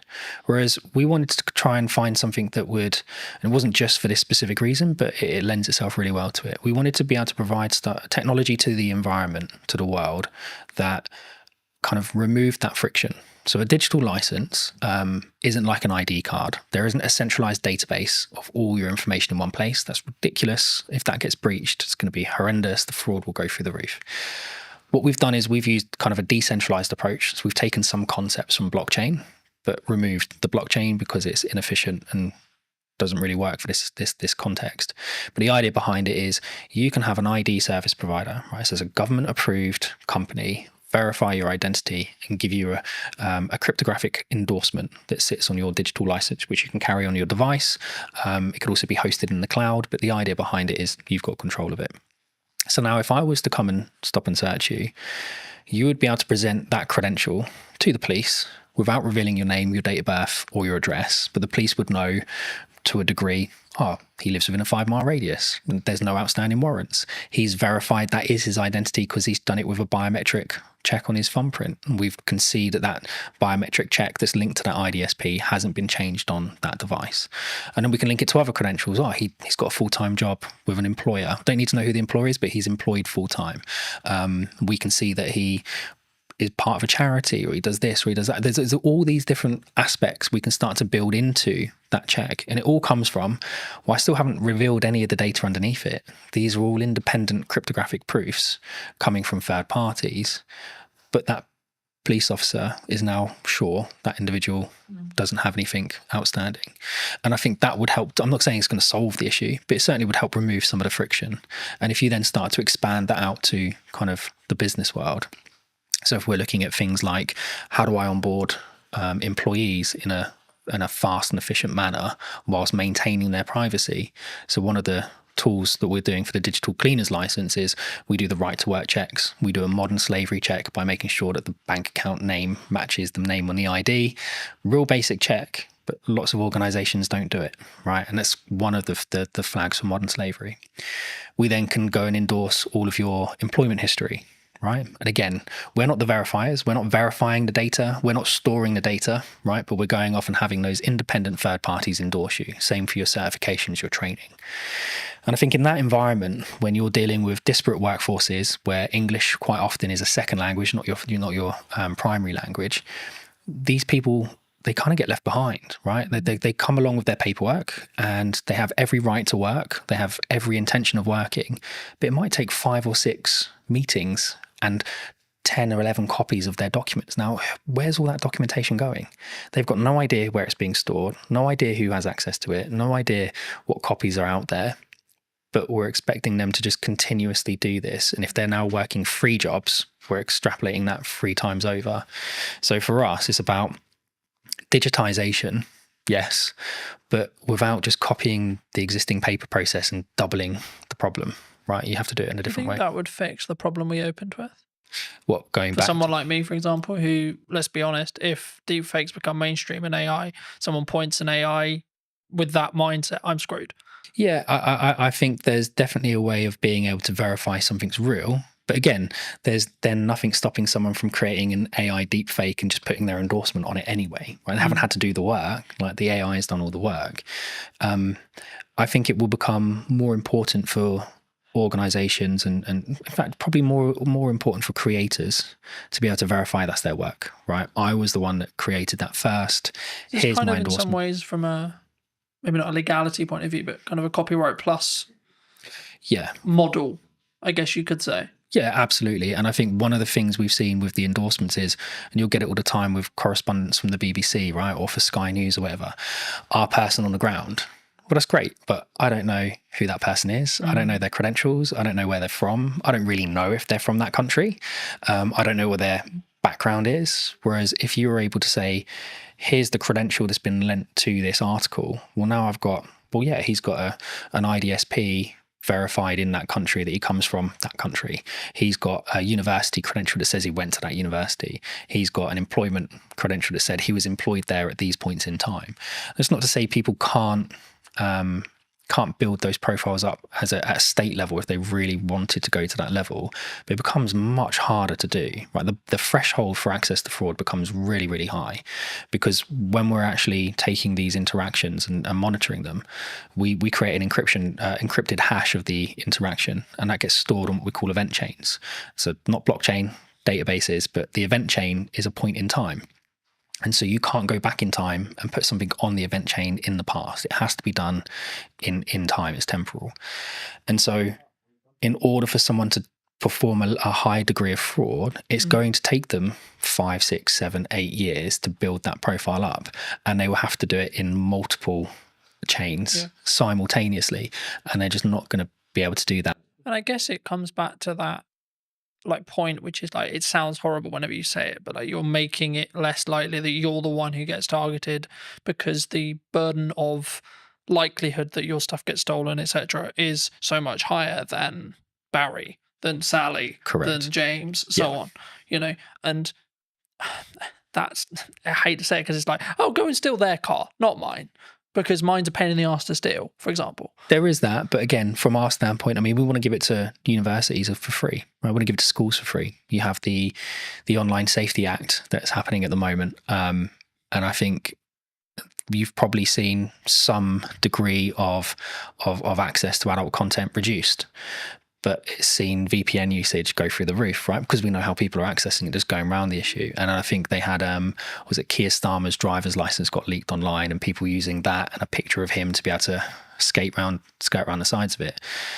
That's the same tech, by the way, we were talking about at the beginning that some of the retailers are now choosing to use to verify their staff, right? It's not with an IDSP, it's just a localized check that looks right. I guess this was a big conversation like a handful of years ago, and I've covered it in the social media show and etc. But like, there was this big conversation, and lots of jurisdictions across the world have said, below 16, you're not on social media. And that seems to be the future, because it's like we're now like half the world has basically got that. How do you verify you're under 16? Exactly. Right. And again, with Origin, it's one of the things we were saying, if we give it away to students for free, you can have a cluster of credentials, right? And so from our standpoint, it's about enabling the verification of a credential to create context. And contextual permissions is something that we've kind of started to patent from using our tech. So the idea behind it is I can access a system. I don't need a username and password, but I need a credential from an IDSP. I need a credential from my employer. I need a credential for someone linked to that system. I need a credential maybe from a school or university. All of those credentials must confirm specific assertions about myself, right? I'm under 16. I'm a UK citizen. I go to a particular school in a particular area. That means we're putting the control of the people that need it, schools, etc. But we're not then enabling people who have bad intentions to come along and manipulate that system, because they would have to manipulate it in 5, 6, 7 areas at the exact same time. So now if you want to access the internet, well, you could have your Origin handle with all of the credentials on it, and we would know straight away how old you are, right? And parents mostly can be trusted. So your parent could create a credential for you, but if that doesn't match your school's credential, well, then that's going to create an issue. So you don't have the permission to access that service or that particular piece of content. And that for us is really important. Context is much more important than just, well, we think you might be over 18 because you clicked the button. Yeah. For those people who've enjoyed this conversation, who may want to see more of the content, delve into a little bit in more depth that what you and the team are doing, where can people reach out? They can reach out to us directly, so they can come to us via the website, or they can reach out to us on social media or LinkedIn. I think we're starting to put more video content out there. So going back to what you were saying before, about kind of verifying trust, how do you prove it in the marketing world? Well, for us, it starts with video, right? And yes, there are deep fakes out there, but from our standpoint, I mean, we're able to verify our technology in our videos with our technology, right, which is important. We're certainly seeing kind of proof of concepts with the MOD gain lots of traction. We're talking to OFDIA, the Office for Digital Identity and Attributes, about shaping kind of how the UK consults on digital identity. And I think all of those aspects are important. So it's not just about us. I think people should be looking at digital identity as a whole in a much more holistic way. And reach out to us, reach out to the IDSPs, reach out to everyone. I think is something that people need to understand more, is that digital ID is more than just, here's my JPEG of my passport and driver's license. But yeah, reach out to us on social media or online. Just before we wrap up, I mean, obviously you have worked with us in the past and you've done some video content. I mean, now the other side of it, maybe a year on, how was that experience? What was the things you maybe learnt from? Except, like, how was it as a whole? Like, not putting words in your mouth, but I'm actually curious, because obviously we haven't touched base since actually doing it last year. And I mean, was it how you thought it was going to be from firstly from the perspective of what we did, but then also, like, was there any byproducts that actually came from like working with us specifically? I think we realized really quickly that video was the best way. Yeah, 100%. And I think working with you guys and working with Lucas for the day, it kind of got into our minds a different way of thinking about things. And we were just on the cusp of really understanding how to talk about our product and how to talk about our technology. And by focusing on the video approach, and we've now released several other videos that we've kind of produced in-house, it kind of got us to where we are now, which is we know what our narrative is, we know what the story is, we know how to describe our technology. Whereas a year ago, we were still kind of trying to work out what it was that we were. And we were early to market, so lots of people trying to explain it to investors, trying to explain it to customers. It was a challenge. So no, mate, having that time with you and Lucas massively helped us kind of crystallize what we were trying to do. And then over the next kind of 2-3 months, I think that's when we nailed it. But it come off the back of the original filming we did, which was phenomenal. What would you say to people who are maybe looking at what's going on in the economy or etc., and maybe on the fence about maybe utilizing marketing right now, or like, because the traditional kind of known thing is like when things get hard, you cut marketing. Yep. Honestly, I'm probably not the best person to answer it, but I'll answer it as best as I can. I think you absolutely have to have a presence, right? You have to. Unfortunately, at the moment, it's about noise. Right, we spoke about it earlier. The more noise you make, the more you get noticed, the more the algorithm picks you up and the more it promotes you to the top. And it goes back to what we were saying as well about the SMEs, like how do you get spotted? How do you get noticed if you have to have that kind of credentials proving you've done something? I think consistency, right? And we had this chat about podcasts a year ago. I think it's something like most podcasts end after 11 episodes, something along those lines, right? So 11 weeks, 11 months, whatever it is, that's the kind of podcast limit. People go, oh, it's not growing, right? You have to push past it. And it's the same with the marketing. Yes, some people are really fortunate and they do growth hacking and all of a sudden they're a viral sensation overnight, but that's not the norm. And I think the only way you can build your message is consistency. You have to be in person at events. You have to be putting stuff online. You have to be writing articles. You have to be talking about it. You have to be meeting new people and spreading the word. So I don't think marketing just stops with video. I think it's something much more holistic, and it's something that you have to consistently do every day. And we have a great marketing team, so Hannah does that for us, and she's excellent at it. If you were going to wind the clock back to speak to Stuart 10 years ago, 15 years ago, what advice would you give that Stuart? It would probably be trust your gut. I think we've had hiccups along the way with everything that we've done, right? Whether that be businesses my wife and I started, with raising children, with kind of investors, whatever. There's always going to be a hiccup. Something's always going to come up that you weren't expecting, but you have to trust your gut. And even if that is completely in the opposite direction to what everyone is telling you, sometimes you just have to go with your gut, because at least at the end of it, you don't have the regrets, right? If you listen to everybody else and they turn out to be right, that's great. But if you listen to everyone else and it turns out to be wrong, you're going to spend the rest of the time going, oh, I wish I'd listened to my gut. I wish I'd trusted my gut. So I think take people's advice on board, listen to it, kind of take the best strategies, build them together, but ultimately trust your gut. Yeah. Thank you so much for the time, Stuart. You too. Cheers, Carl. And if you did enjoy this episode and would like to see more like it, then I would love to hear what you think in the comment section down below. Why not subscribe so you don't miss next week's episode, and I'll see you very, very soon. When you truly become comfortable in your own skin, that's when you become a more potent, authentic, and influential communicator. Why do you think storytelling is important? The storytelling is 100% something I focus on. It's just a part of a larger puzzle now, or a larger body of work. But stories are important for so many reasons, man. What is the excuse that we make for the reason why we don't do the thing? Have the podcast, write the book, run the business? So the 5 habits. Number 1 is transform your internal story. The second is ask conscious questions. The third is unearth your charisma. I think it's really interesting, right? Because a lot of the conversations I've been having in the last couple of months has been around done is better than perfect. I'm a multifaceted human being. I'm not just one thing. And often labels can lead us, man, to shrinking, playing small and saying, I am this. But what if you're more than this? Did Did you know that 93% of you are not subscribed? So if you could please do me a favor and you're enjoying the show, then subscribing would mean the world to me, and it would allow me to grow the show and continue to get larger and larger guests and continue to bring what's missing in marketing today. Thank you ever so much for joining me, and I'll enjoy the episode. Hello, my friends. Welcome back to a brand new episode. Today, I'm going to be talking to Ravi, who talks all about communication and actually why is it important. So that's going to be what this conversation is going to be about. But welcome, Ravi. How are you? Good, man. I feel like we should have started rolling about 10 minutes ago because we had some good conversation about marketing, communication, books, all that good stuff. But I'm feeling good, man. As I told you in the green room or the coffee area, this has been a minute when it comes to me being on podcasts, given I've been focused on writing my book, being a dad, and all that good stuff. So it feels good to be here, man. It feels good to be here.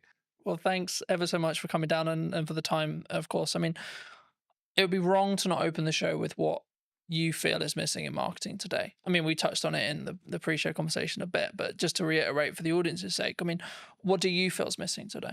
When you asked me this question beforehand, giving me the material to prepare, I had to sit with this.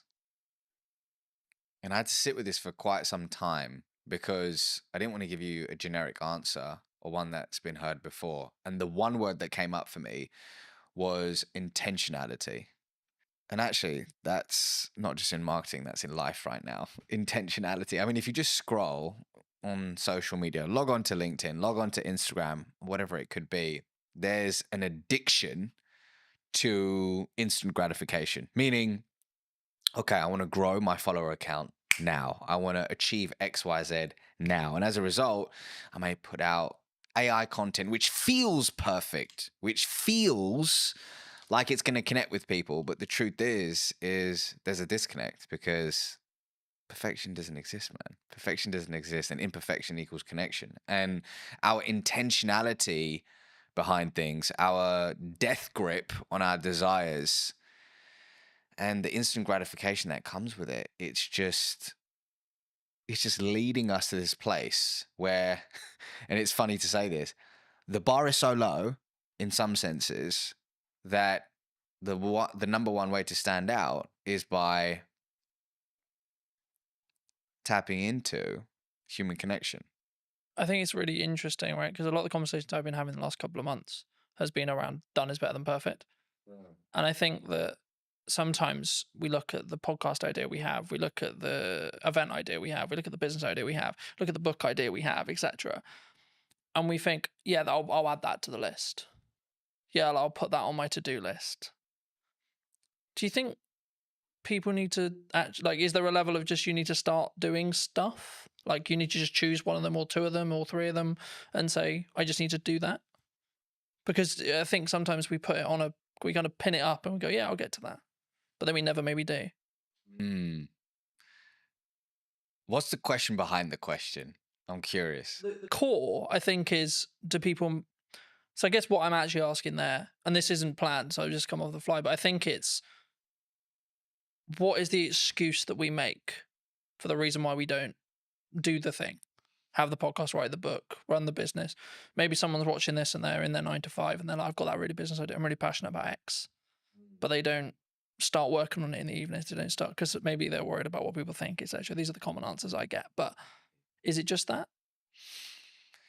I'd say it could be many things, and I can't answer it from everyone's perspective. I can only answer it from my lens. And I would say the two things coming up for me are, number one, fear, like we spoke about, where, I'll give you an example.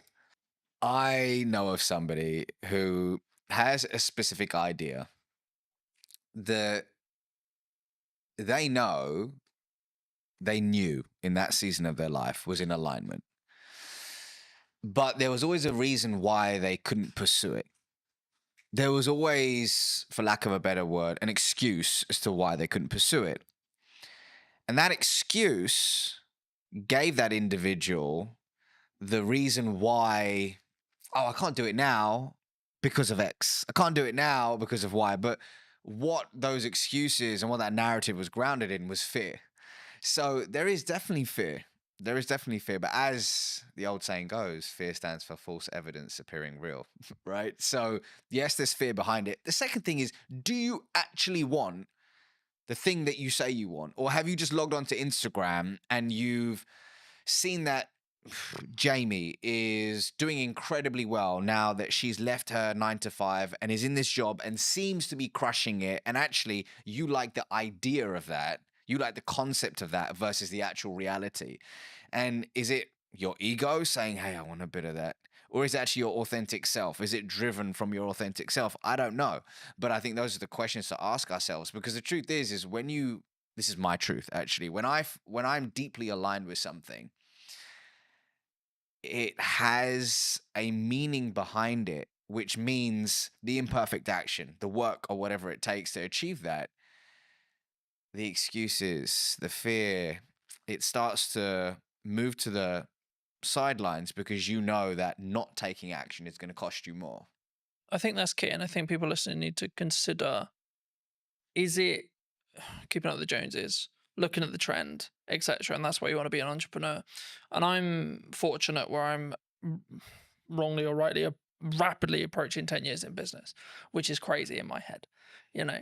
And I'm looking at it going, right, okay, so the odds here are like I've kind of done quite well, because the odds are that I think I looked up yesterday, I think about 25% of business, like 25% of businesses don't survive longer than 5 years. Really? Yeah, and I'm just thinking, why? And like, from listening to what how you just answered the last question, I think for me the key is they weren't in line with, like, they weren't true. You know, they weren't willing to die on that hill or put the flag in the sand or etc. You know, I think entrepreneurship before COVID was cool, right? Because, or even during COVID, when there was loads of money floating around and it was, quote, easier, I think that's when people looked at it and went, yeah, that's cool, let's do that. Oh, work-life balance, oh, free, oh, I make lots of money, and I get all the time, and I get all the freedom. But now we're in a world where what most people I talk to, and I'm sure you've had it as well, which is like, well, this is just normal. This is what real business is. You know, things are harder, you maybe lose a client, or things are harder in the economy, etc., etc. That's just another day at the office, you know? And I think for me, I think that's where the true entrepreneurs will stand through. What do you think people get wrong, though, in either that step or then how they communicate that step to their friends, their family, maybe the clients they want to work with, the market? Because obviously a lot of what you do is about communication, right? And that's why I want to focus on that, because it is your unique skill of expertise and etc. But I also think it's the most underrated one, because it's like, well, there's not much to it, Colin. You just have a conversation, right? Well, before I answer that, to back it up for a second, you know what was cool when I was growing up was everybody wanted to be an investment banker.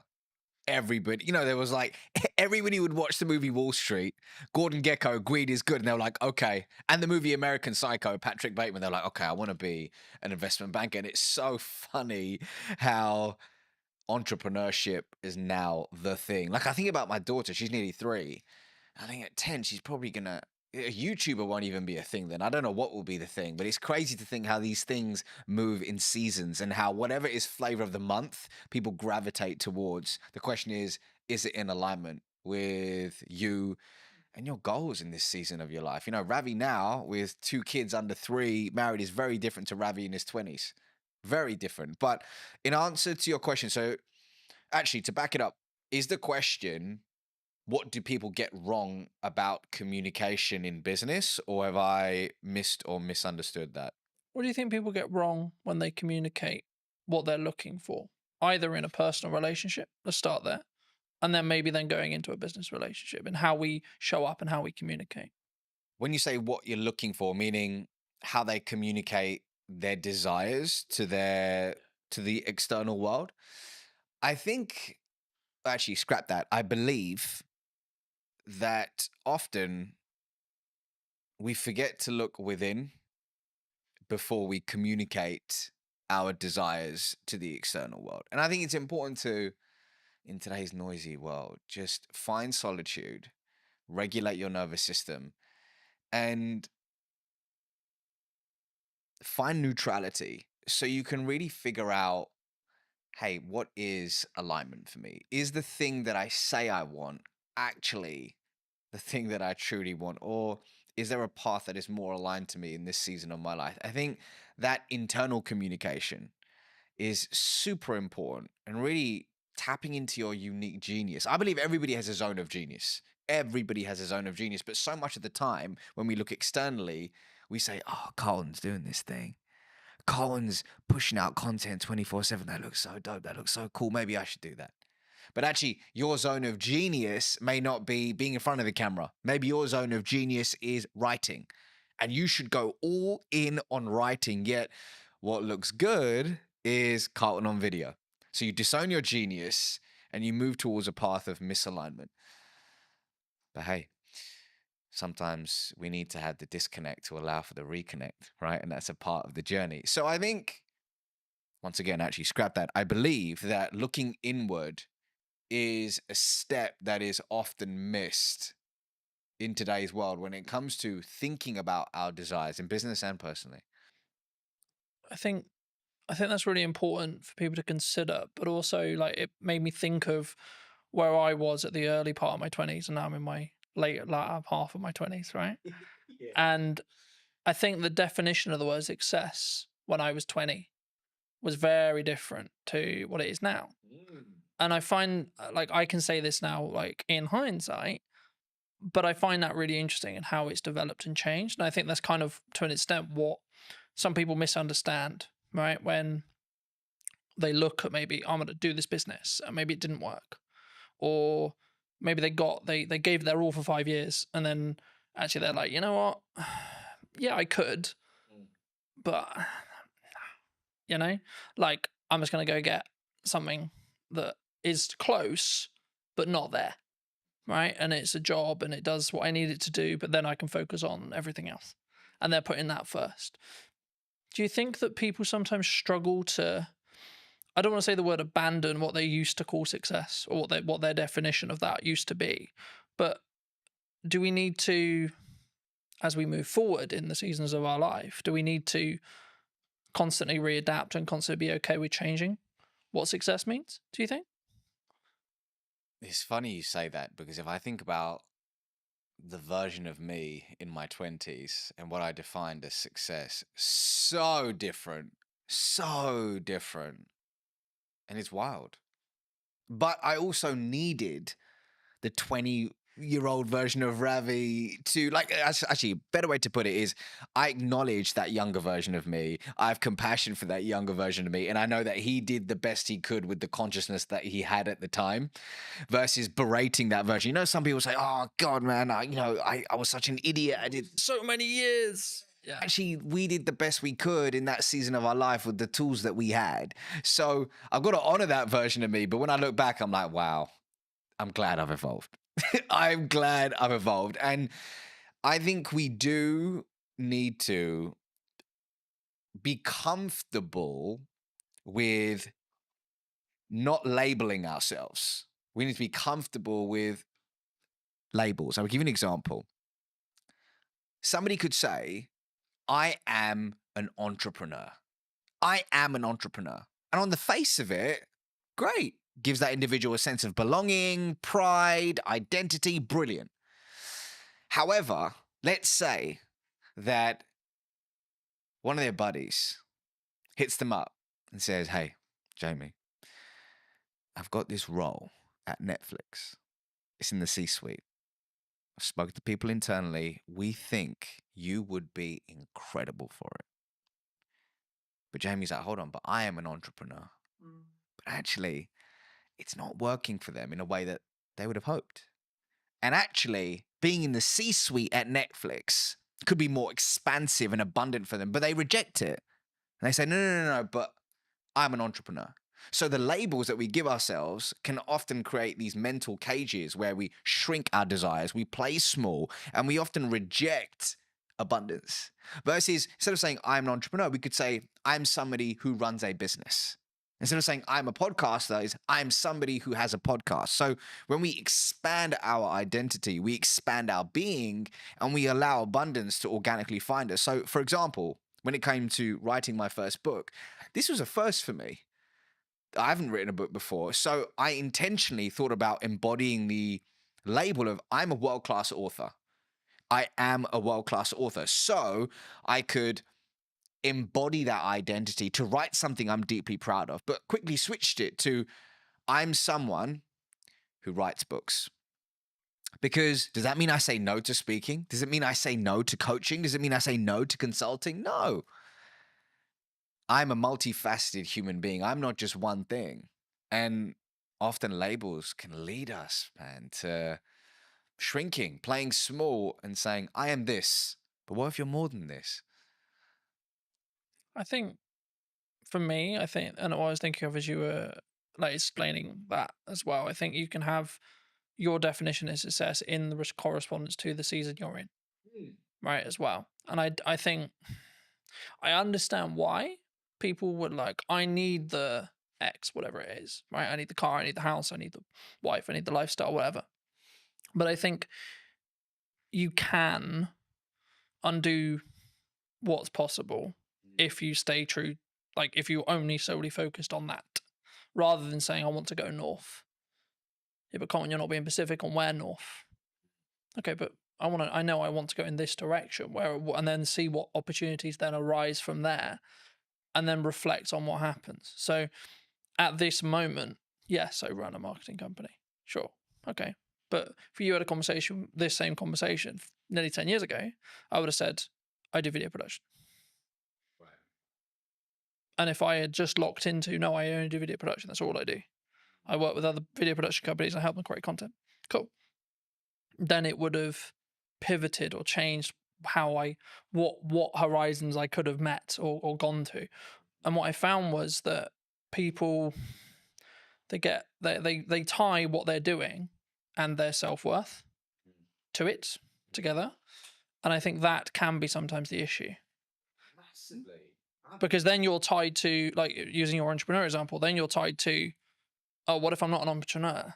Now I'm lesser, right? Because that kind of implies you failed. And then to you, that means actually me as Colton has failed, not the company has failed, or not the company served its purpose and it got me to the Netflix role or etc. Colton has failed. Colton will not be able to win. Colton will not be able to be, quote, successful. Do you think we need to, is that a inner work thing that we need to do? If someone is listening to this and going, shit, that's me.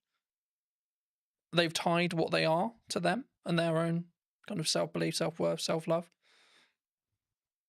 Two things are coming up for me. Firstly, picking up on something you said earlier.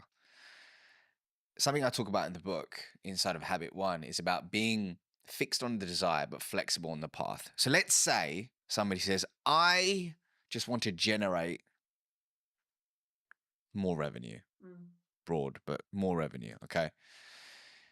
And they have the idea that the path to get there is landing net new business. They build this whole team around it, but all of a sudden, this beautiful opportunity arises with their existing client base. If they are fixed on the path and go, no, we're just going to acquire net new business, and they reject this abundant opportunity, they may not reach that idea of more revenue. But the idea of pivoting, being open to the infinite possibilities to reach that said desire, which will evolve, and it's okay to evolve it, is super key.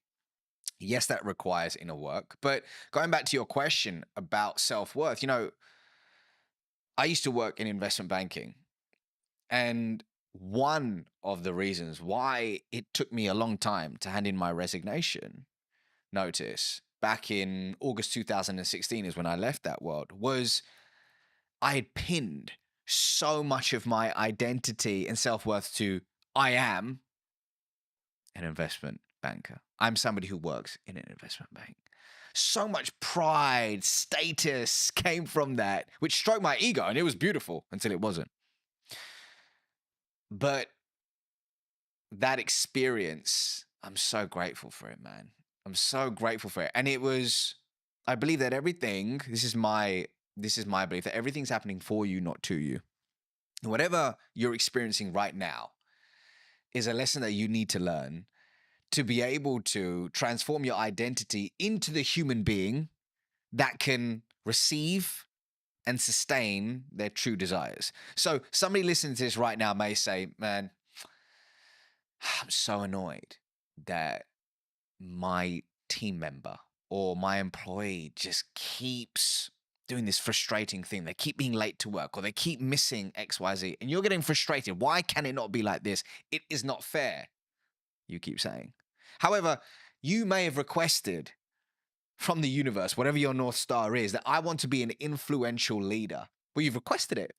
So as a result, the people, the projects, the challenging circumstances are coming your way to sharpen you, to expand your being so it can, once again, your identity can be transformed into one that is able to receive and sustain. So whoever's going through, whatever you're going through right now, see it as a gift, an opportunity to transform your identity. So if you are pinning your entire self-worth, over-indexing on career, whatever it could be, see it as an opportunity, right? Does it take looking inward? I believe so. For me, that's the way forward, but you got to figure out the right path for you. I think for me, lacking in the business world, and this is a very broad stroke, there's obviously exceptions to the rule, but I think sometimes is lacking is the self-accountability side of it, right? So whenever I have a project or a podcast or something I'm doing, I'll go, right, even if it went well, cool. Great, it went well. Great, the client's happy. What can I do to make sure that experience was better? What can I do to make sure that that went closer to plan? Where was the issues? And there may not be a lot, but even if I get one thing, that will allow me to then build on it and so on. And this really comes into effect when you have something maybe that didn't go well, or maybe you unfortunately passed away some clients or etc., which I think, from my perspective anyway, is part of if you're growing, right? If you're adapting and you're changing what you're doing, the clients that you and a client come together and you both want to go north at some point, okay? Then a period of time passes and they may want to then go east because you may have got them to that point.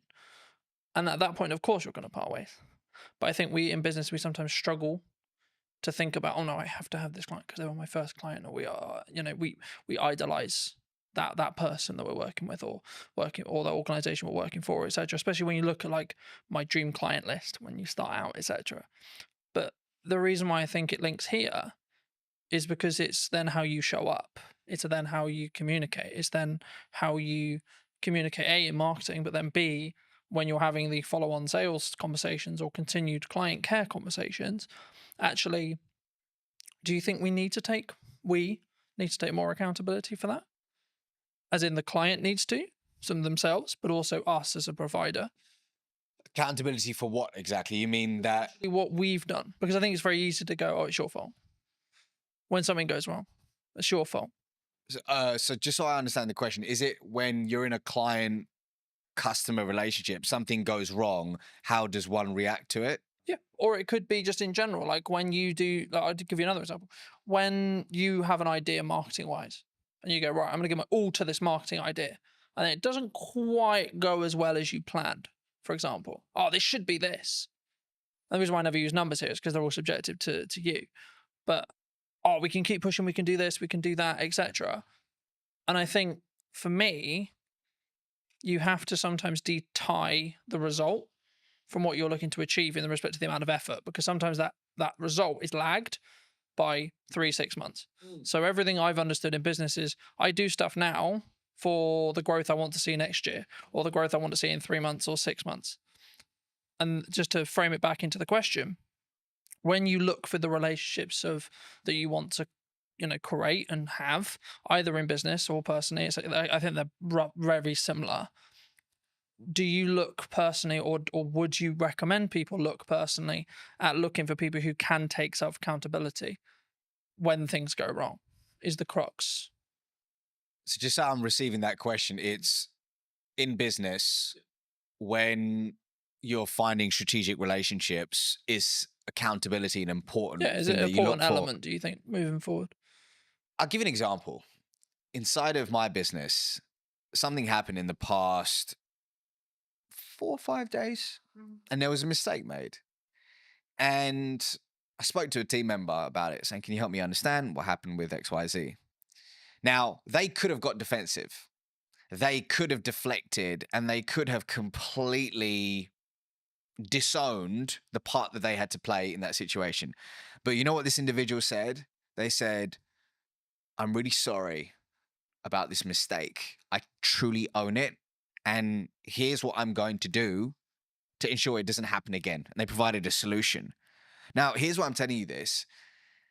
That was the most beautiful response, which told me the story about the following story about this individual, that they have a character of intention. And it told me that moving forward, I can deeply trust them. And something I talk about in this book is that when it comes to trust, one way to establish it is through the 3 C's: connection, character, competence. In this imperfect moment, which is a gift, I got the opportunity to learn something about this individual that would have never happened if everything had gone perfectly. I learned that they're self-accountable, and I learned that they're open to owning their mistakes. And they showed up with a character of integrity. It was brilliant. Simultaneously, I had another challenge, or gift, shall I say, in the business that happened about 2 weeks ago with a third party. That didn't occur, which told me a different story about the individual in question. It told me a different story about that company. And it really has left a sour taste in my mouth. And I probably won't be partnering with them in a different season of my life once this project in question is over. So it's everything, man. Accountability in that sense is everything, because it leads to trust. And I don't know about you, but I don't have a meaningful relationship in my life that isn't built on trust. Yeah. I think for me, of course, everyone's really happy when it goes well, right? But the reason I wanted to go there is because of what happens when it goes wrong. Yeah. And I think what someone does, what a person does, what you do will tell you a lot about A, the person, or B, where they hold that relationship, right, with you, if it's someone else. And I think that's why I always look at, okay, let's look at what I could have done better, but then let's maybe look at where the other elements, because everything is a two-way dance, right? But I think in some ways, whenever we bridge that across in business as a whole or in personal, maybe we don't necessarily go into each relationship when it's a new business relationship or a new partnership, etc., without the, I don't want to use the word baggage, but the residue maybe from previous relationships. I mean, do you think that people don't give themselves the time to reset sometimes? Like when it comes to either like you had a long-term relationship with a client and maybe you've got some other clients, but in that sector that you don't step back and say, okay, well, kind of building off that accountability question, you think sometimes we need to take that time to step away? Can you give me an example? Yeah. So let's say, for example, I worked with a client for a year. Okay. And for whatever reason, our relationship has ended. And I could, and again, it's kind of a level of privilege, of course, that can come from it, because if you're in the position where you can step back, it means you've got enough financial resource to survive, at least for a period of time. So there's a nuance to the rule, of course, but if you can do that, do you think you'll show up better for the new clients in your next season, or the new business, or the new opportunities, or the new content when you can kind of step back? Because I think I talk a lot about self-accountability, but it comes from a place of I can give myself that space to say, okay, this is where I went wrong. And maybe if it's because I'm trying to mend a relationship with a client, perhaps, or maybe it's actually a relationship has ended, or a new one is about to begin, and I want to look back and see how I don't. Maybe the issues were, okay, how can we set up this relationship so it's more likely to be successful by learning from the past? The definition of reactive behavior, in accordance to the spiritual wisdom of Kabbalah, is engaging in any behavior that is grounded, and I'm paraphrasing, in fear, lack, or scarcity. So if we are operating consistently from a place of fear, lack, scarcity, we're engaging in reactive behavior. And I think, rather, I believe, a lot of our day to day, especially when we're flying through our day on autopilot, meeting to meeting, doing X, Y, Z, we can unknowingly slip into reactive behavior. We can unknowingly and unconsciously end up having unconscious conversations, and we don't leave this space to look within. So, in your example, let's say if somebody has lost a client and they haven't really sat back and said, okay, let's look at the facts here and what part did I have to play in that, and truly owning it, then they're going to make the same mistake over and over again. And they won't have the opportunity to transform their identity into the person they need to become to achieve said desire. So your point about self-accountability is important, but it's all down to the fact that, if your calendar is just, there's zero white space in it, and you don't have a personal practice in the morning or whatever it is in the day to ground yourself, it can lead to this unconscious behavior, which is a problem in today's world.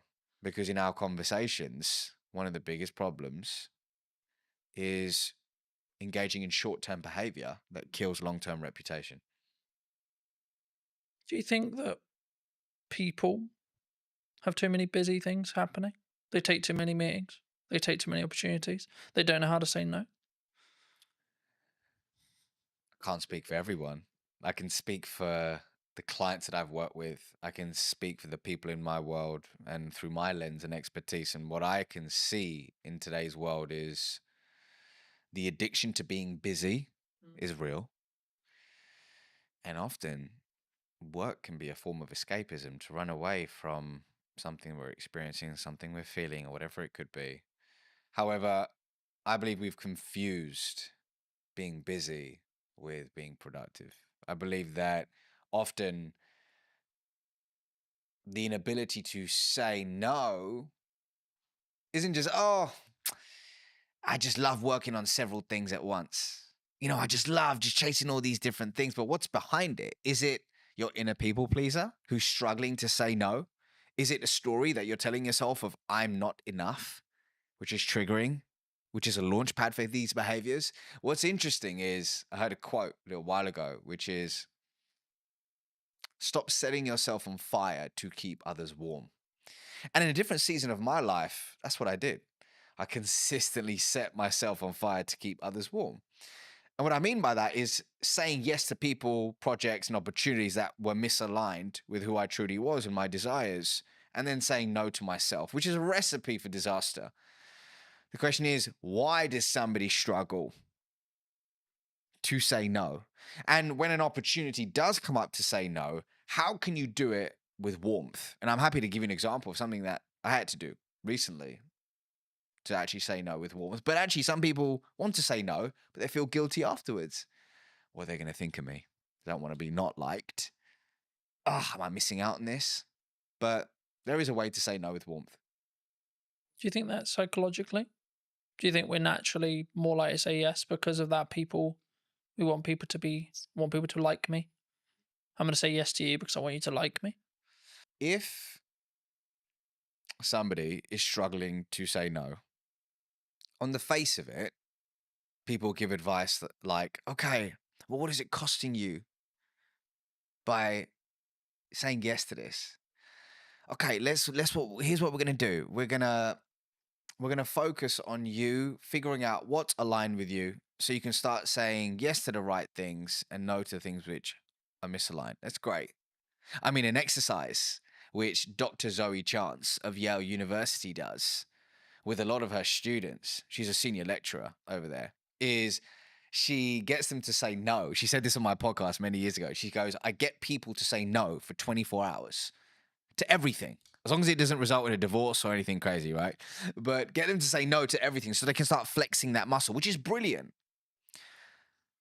And that's great on the face of it, looking at all those things. And then there's going slightly deeper is, okay, but why do I struggle to say no? What is the story that I'm telling myself? Is it true?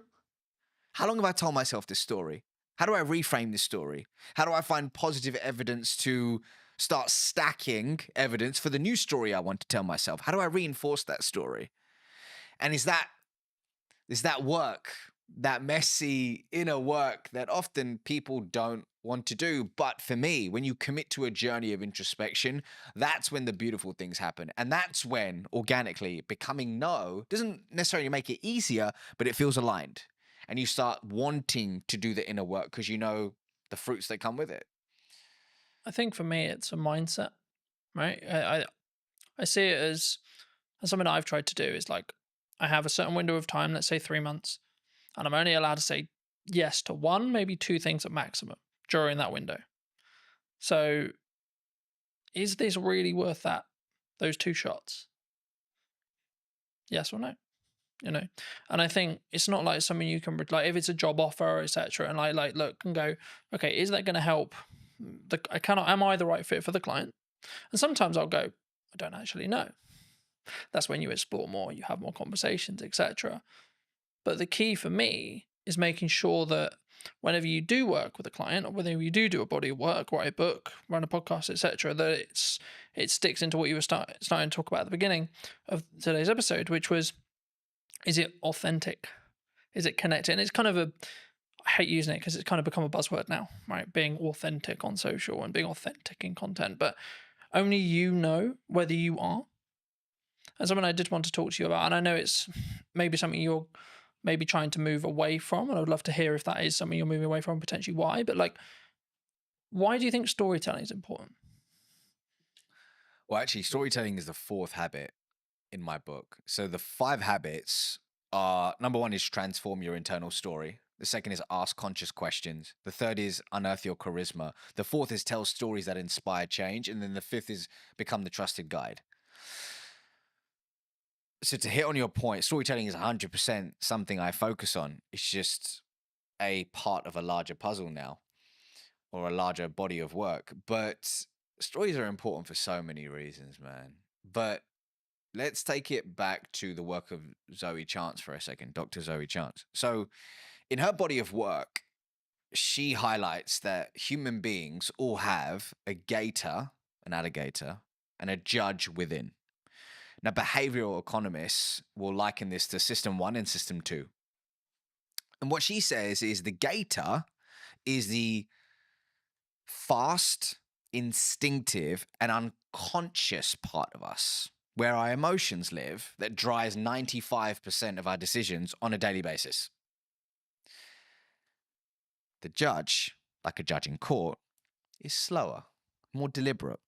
It requires conscious effort to make rational decisions. So the judge, or rather the gator, is automatic.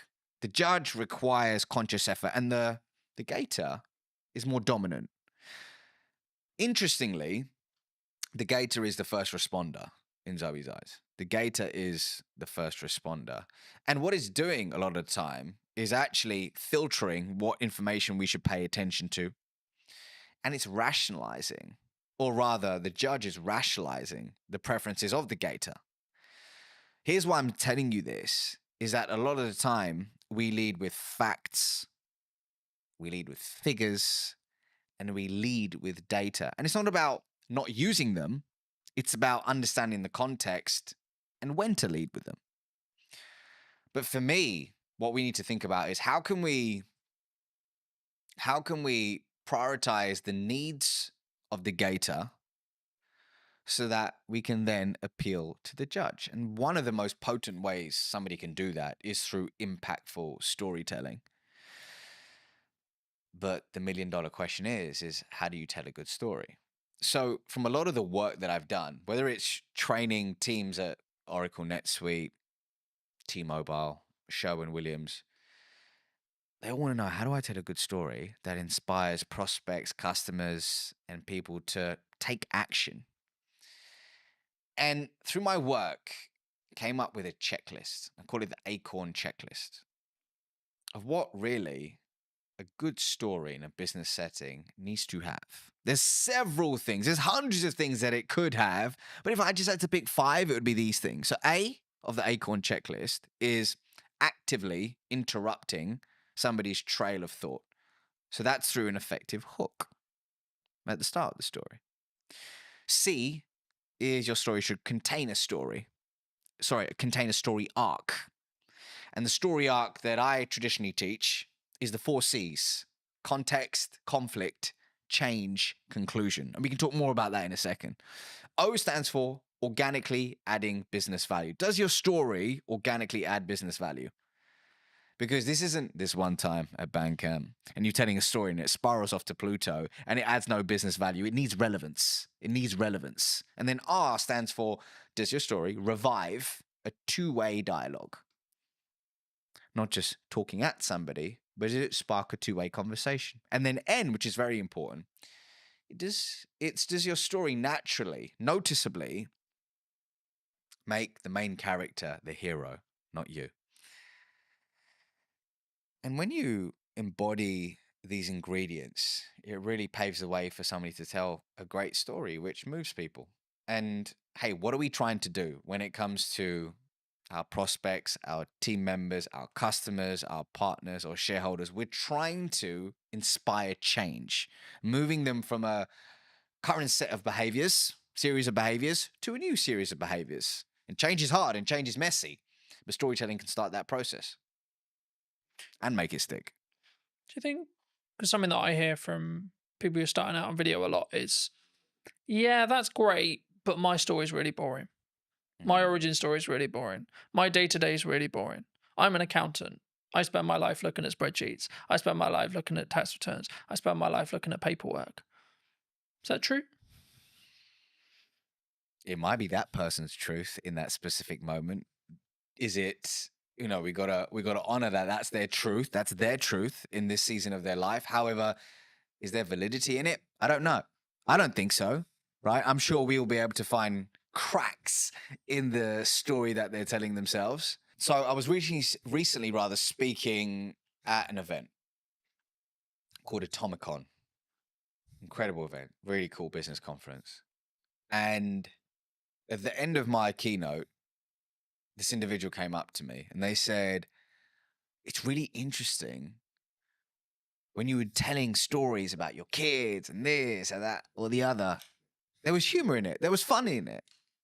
It wasn't like, oh, I went through this immense pain and this happened and that happened. And that's what I struggle with. I was like, what do you mean? Tell me more. And they said, well, I'm struggling to craft my origin story because I don't have this huge moment in my life where, oh my God, I was down and out. I was at rock bottom and look where I am now. And for me, that's a recipe for disaster because it can leave you in analysis paralysis and forgetting that often the beauty is in the imperfect moments, the relatable small moments. When I came out on stage that day, I told a story about my daughter and how she was mimicking breathwork that I was doing in some season of my life. And as a result, it made me realize that how I do whatever I do in my life, she's going to mimic it. And my job isn't to tell her what to do, it's to show her who to be. That was the crux of it. But that came from a seemingly insignificant moment in my day-to-day life. So I think what it boils down to is creating a story bank. And I have a process for that, but creating a story bank where you're collecting these insignificant moments, figuring out which one of them can be transformed into a story and testing them versus sitting there trying to think of that one story and then going, I don't have it. I'm going to wait for it. And then just doing nothing. So everybody has a story to tell. The question is, do you have an intentional, going back to our question at the beginning, do you have an intentional approach to finding them, identifying them, and then delivering them in low stakes scenarios to test and tweak and iterate for high stakes scenarios? It's a real process. I think it's something that you'll adapt as well. like as you move through the seasons, right? Like you might not talk about the current season or the season you just come out of, but you potentially will talk about maybe season 1, season 2, season 3, etc. And I think for me that allows you to tweak and adapt and show that you're a non-finished article as well. Building off that, like my level of success at 20 was very different to now and will be very different in 10 years. And I think that's the constant thing, and the thing that kind of goes through the core of that is, what's my improvement today? What's the 1% thing I can do? What's maybe the thing I heard from you today, or the thing I picked up whilst watching something, or the key takeaway from the book I just read, or etc. And I think sometimes we don't give ourselves that time. That's why I asked you about the kind of the busy schedule thing. And something that I've tried to do is book less, like put more barriers in the way of those meetings, put more barriers in the way of guests coming on the show or etc. And then have more of a filter of who comes on, why, who am I having a conversation with, why, how can I be present in content, what content am I doing? And the reason why I do that is because then I can be more present and more focused on, and doing less work means I'm more present in the work I'm doing. And it means actually I'll be more transformational, so to speak, to that client, to that customer, to that guest, etc. I hope, I believe, anyway, in that respect. But for those who've really enjoyed this conversation, where's best to reach out to you? Where can they get the book? That kind of thing. Yeah, so if you click the link in the description, I'm sure you'll put it in the description, but you can pre-order my book now, which is available on November 4th, and it's called Relationship Currency. And really what it's about at the core is teaching people in any conversation how to build trust, cultivate authentic relationships, and master the art of communication along the way. So, hey, if this conversation has aligned to you, then pre-order a copy and I'll see you on the other side. But otherwise, I'm on LinkedIn, YouTube, Instagram, TikTok, all the places, just at the Ravi Rajani, and you can find me there. Magic. Thank you so much for coming on. And if you were going to talk to either yourself 5-10 years ago, or someone who's your junior, what advice would you give them? About life, about communication, because I could take this so many places. Wherever you want. Let's stick to communication. And I would say the following. I would say you can listen to podcasts like this. You can watch videos. You can absorb books, courses, and all that good stuff. But if you truly want to be able to communicate with influence and with intention, it doesn't begin with that. It first begins with a journey of introspection. And for some people, that can mean seeing a therapist. For some people, that can mean journaling, seeing a coach, or speaking with a friend where you can speak freely and remove the mask. But here's my truth. When you truly become comfortable in your own skin, that's when you become a more potent, authentic, and influential communicator. So start within, and then look at all the cool stuff, such as the podcast and the books. But hey, if you can't look within first, there's no hack, gimmick, or trick that will save you. Thank you so much for the time, ladies and gents. I hope you took value from this episode, and thank you for coming and spending the time with us today. And I will see you very, very soon. If you did enjoy this conversation and would like to hear what's missing in marketing, probably tomorrow or today, then be sure to be subscribed. I'd love to hear what you think in the conversation down below. And I'll see you very, very soon. What would you say to the people who maybe are on the receiving end of the obsession? I think you've got to be a part of it yourself and experience the ins and outs of the day-to-day, rather than just when the person comes home and they've had a bad day. I think that's true in anything that you do, marketing or fitness or writing or driving or whatever the skill is that you're trying to build. With consistency and with showing up when it's harder is when it will work. I think what you touched on there is a really common misconception in marketing. I'm not a fan of it. I'd much prefer the in-person world. If you were going to speak to either yourself or someone 10 years your junior, what advice would you give them? So I'd say take the risk, take it sooner. I waited too long, so I left it and I left it and I left it, and then I went, okay, I am going to do this now. did you know that 93% of you are not subscribed? So if you could please do me a favor and you're enjoying the show, then subscribing would mean the world to me, and it would allow me to grow the show and continue to get larger and larger guests and continue to bring what's missing in marketing today. Thank you ever so much for joining me, and I'll enjoy the episode. Hello, my friends. I hope you're well. I hope you had a good day, evening, or night. Today, we're filming a brand new podcast, as you have seen, with Matt from Involved Health. Thank you so much for coming on. My pleasure, Colton. Thanks very much for having me. No, you're very well. Good to be back. For those who don't know you, Matt, how did you get to sit in front of me today? I'm sat in front of you today because I've sat in front of you before. We've done some work together before. You've helped with some of my social media marketing. And we had a few of my clients come in and do some testimonial work. So, and obviously I've seen your work with other businesses and other people in and around Salisbury. So, yeah, it's nice to have you back here again. Absolutely. I mean, I think we'll get onto that a bit more in depth later, but how did you, because you're obviously have you always been passionate about like helping people with personal training and fitness as a whole? Yeah. Like, how did you get into this industry? If I think back far enough, the origin story is I loved sport, I loved fitness, I loved playing sport and being involved in fitness and health related activities. I was absolutely rubbish at everything else. So that it was like, how can I make what I enjoy and what I'm half decent at into potentially a job further down the line? So left school, went to college, pissed about in college and sort of experimented in a few different sport and health related activities. And then through pure chance, I ended up working at the University of Bath, sports training village and sports setup that they had at the time. That was back in 1996, I think it was, 1997. So I'd have been about 17 years old, showing my age now. Started off there. Ended up living there on campus in a sports house with the Great Britain Olympic swim team, and being part of that campus and being involved in the university gave me a massive exposure to high performance sports, a lot of different athletes from a lot of different sports and disciplines. So I got to see how elite level athletes were trained, how they lived, how they recovered. I got to understand what operating a sports facility was all about. Part of my role was making sure that the gym was in operational order, looking after swimming pools, you know, all sorts of different stuff, athletics tracks.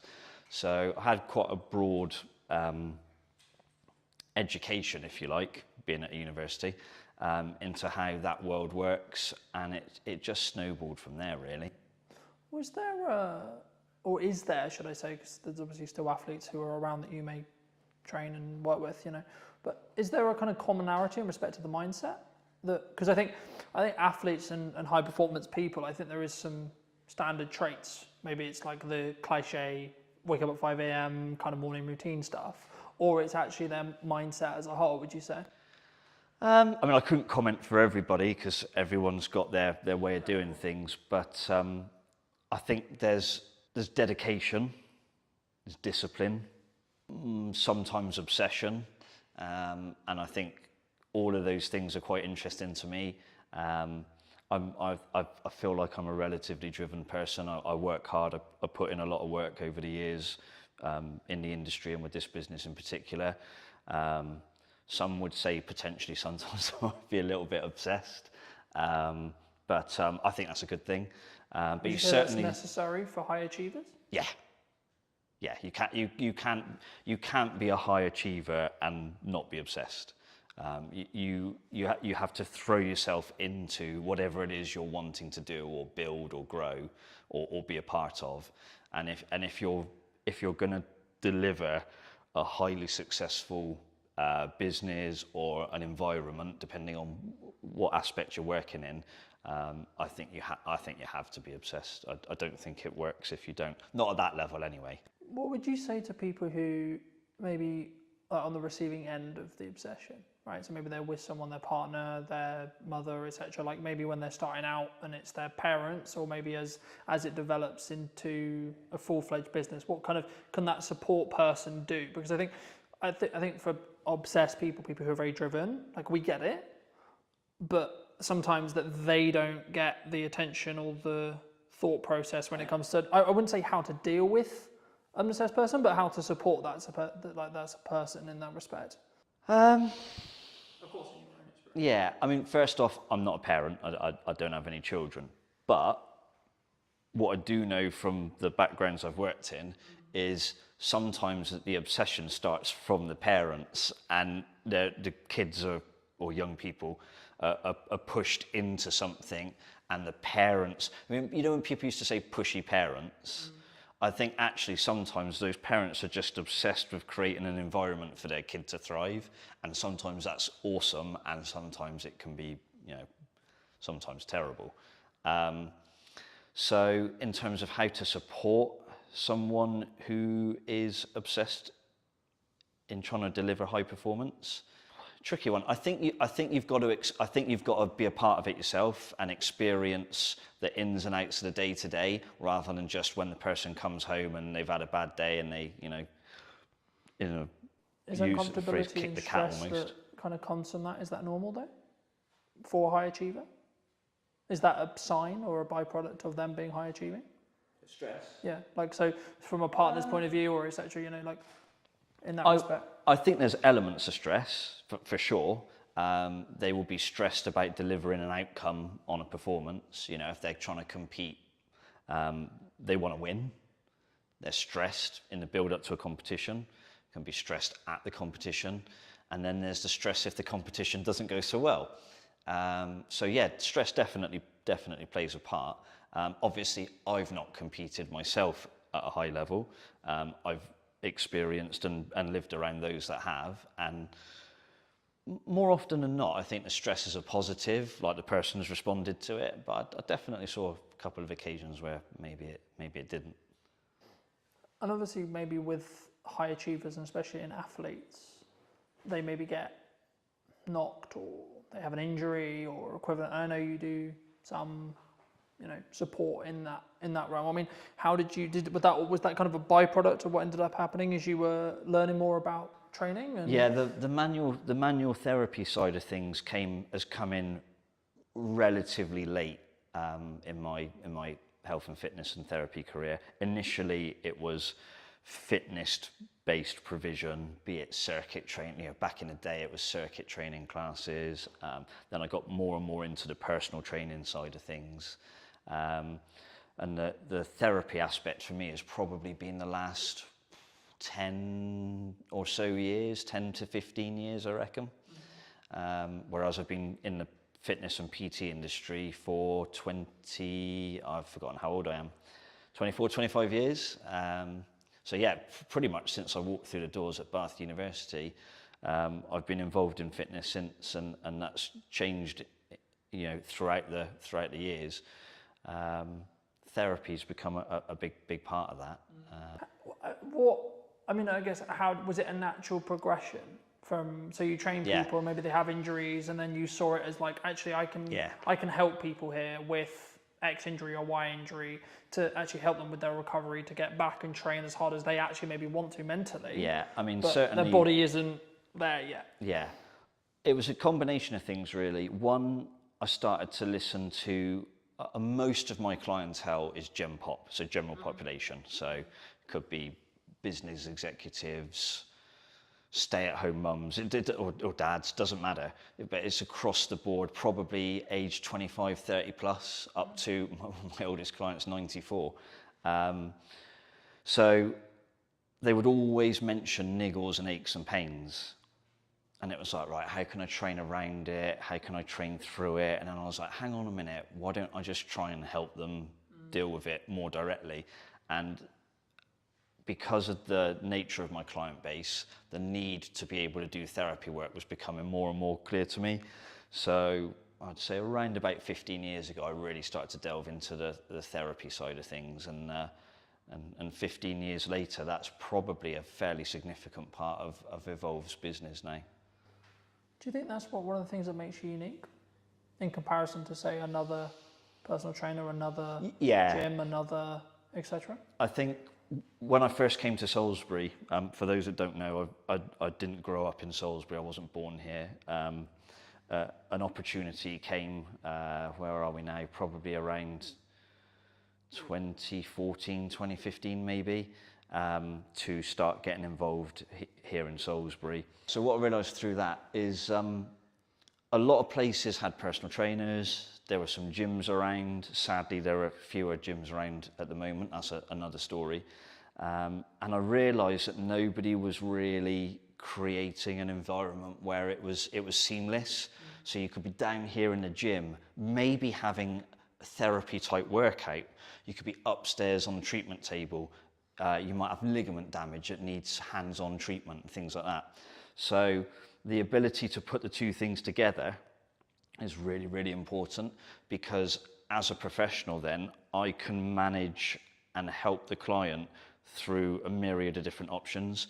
So I can be involved in their fitness training, I can be involved in their therapy work, I can guide them on their stretching and flexibility, and it all has a carryover. It's better for the client because you've got one set of eyes keeping an eye on things. I'm not saying I can be all things to all people, but it does assist. But also from a finance perspective from the client, you know, if you have 1 or 2 PT sessions a week, then you've got to go to an osteopath, then you go to somewhere else for a massage. Most people know what these things cost these days. That's serious money on a weekly basis. Whereas within a visit to here, they can have a PT session. They might need just a few minutes of hands-on work or some help with a stretch. And they've spent a fraction of what they would spend if they had 4 or 5 different professionals helping them. So it's almost trying to create a multidisciplinary environment, but the one person is delivering that multidiscipline. I think for me, like, that's maybe the unique selling proposition of what you do, but it allows that synergy. So if there is an injury that happens, either unfortunately with during training or like outside of training, and then when they come into training, then it can be maybe tackled like faster or potentially better, you know, in that respect. But do you think, I mean, I guess then, the next question I was going to go into was like how consistent or like how focused should the average person be on fitness? Because I think as a whole, it's always been a part of my life, but I think maybe I'm unique. I mean, we're looking at, like, I don't know the figures off the top of my head, but the numbers are like constantly changing, constantly adapting, and I don't think for the better in respect to obesity and other such concerns in that respect. And I think, is it a shift? Is there like from what you're saying, or is it still maybe it's upper middle class? Is the people who can afford it? It's, you know what I mean? Is it because from my perspective, it was always quite snobby. Oh, you work out. Is that it was always that for a long time? I think what's changed is the media. So you look at anything in life now, the media get their claws into it, and that can be good or bad. There's definitely an increasing problem of lack of physical activity in schools. I can remember when I went to I can just about remember when I went to school, primary school and secondary school. I was lucky. I had great PE teachers. I enjoyed sport, and the provision was there to do it, and we did it for a few hours a week. But talking to clients now who've got kids in certain schools, and they barely get an hour a week of like taught physical education or the chance to just explore different sports. And I think these days, a lot of that seems to be happening outside of school. And then it becomes choice. Then it becomes, can the parent potentially afford it? If you're in a school environment, it's kind of delivered for you, to you. But to have to choose to go out and take part in a sport, it's not just the kid's choice, it's parents going, I work 3 jobs, I can't take you to wherever you need to be 3 times a week. Or I can't afford for you potentially to have all the kit you need. I saw some kids walking along, I'm pretty sure it was hockey, and the stuff over their shoulders and what they were carrying and what they were wearing, I'm thinking, if you've got 2 or 3 kids, that is costing you some serious money. So the chances are you are in a slightly higher class. I don't like this class differential that people have, but yeah, it's definitely a problem. And I think, you know, I understand from my perspective what I charge for the work that I do is reasonable, and it certainly isn't affordable to the masses. Do you think the key is the educational piece then? Even if it's just like having resources or having more people talk about bodyweight workouts, calisthenics, etc. I think it's good to get the message out there that exercise is good for you, and sitting on your backside all day eating, you know, chips and whatever else is probably not very good for you. But I think the key thing is the provision of facilities that are free and accessible to anybody. These parks now where they're starting to put exercise equipment and like bars that you can do pull-ups or hang from and stuff like that. They're awesome, and we need more of those, but we also need people to understand how to use them. So we probably need to find some sort of community scheme where people who are big on calisthenics and outdoor workouts and almost like parkour and stuff like that. If you've got people like that who are helping kids from quite a young age get into that, then there's probably going to be a natural progression as the child gets older to, I want to carry on doing stuff like this. I want to go to the gym. I want to play in a team, or I want to partake in an individual sport, but I'm prepared to put in the work to do it. These are all the things we need. They're not being provided, not at the level they need to be. I'm quite lucky. I'm fairly well travelled. And a lot of places I go, you go to places and they've got outdoor, again, environment comes into it, climate, things like that. But even countries where the climate's a lot like ours, they've got outdoor parks, they've got outdoor physical activity. We're a long way behind in this country in certain areas, and that needs to change, and fast. Do you think, like, because for me, it's like, number one, it's a priorities thing. Number two, it's a mindset thing. Like, there's one thing having the education. Once you've got the education, you've then got to have I'm really busy, but I need to do it anyway, right? Because I look at it from a perspective of, I'm very fortunate where I'm younger and I've had a level of fitness in my life for a very long time, but I understand that if I want to continue to be able to do the job I do, I need to be in better physical condition than... So I can continue to do it for 10, 15 years. Absolutely, but what I'd say to that is, if you get the exposure from a young age, and it's a positive exposure, not, oh, I hated PE, they made me do PE in my pants and socks or whatever. I can remember, you know, back in the days when I was at school, if you forgot your gym kit, it was plimsolls and pants and socks and off you go. There's no way that's happening now. It wouldn't be allowed. You know, it's if you expose somebody to a positive health and fitness related activity from a young age, and you can do that consistently for a while, then the likelihood is you don't have to worry about mindset, motivation and things. It's almost inherently in there, ready to go.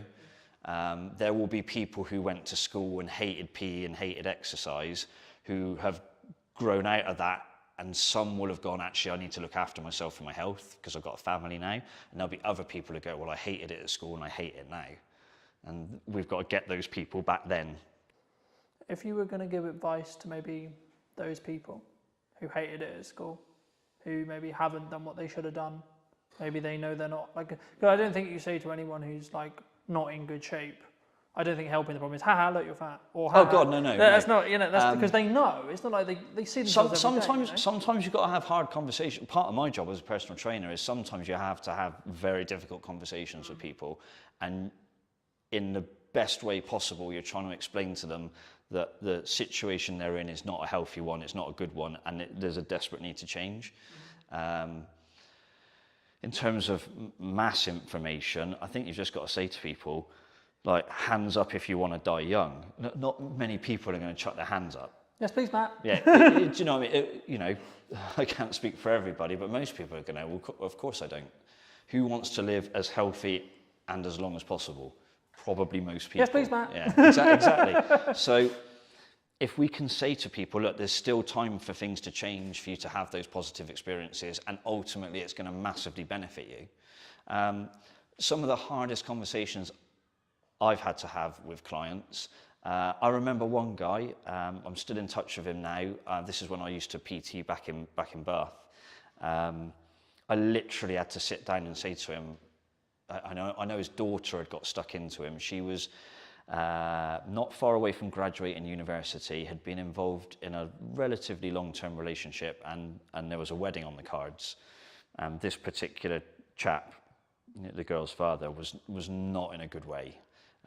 Very successful, but very highly stressed executive. He owned a very particular international business, and he was flying all over the world, airports, long hours, eating all the wrong foods, a lot of client hospitality, so a lot of drinking, and he'd got himself into a real mess.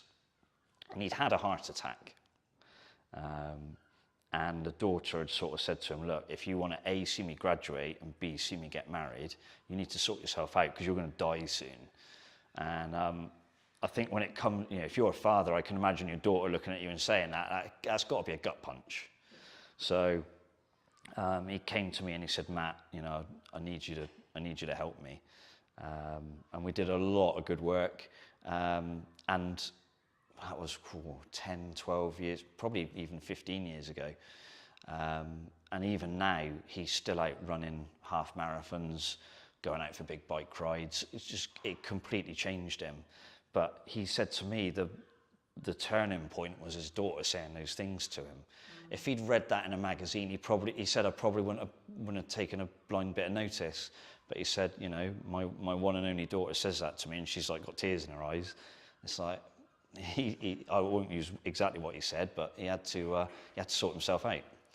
So sometimes you've got to be fairly hard on people, and other times it's how you create a different message or a different environment that might encourage people to get involved.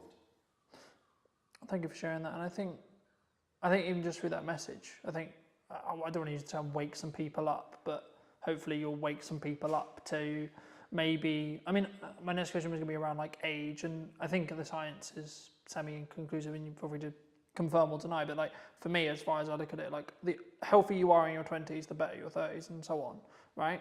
But there is a point where it becomes harder, but I think that could be perceived as, well, I'm not going to bother then.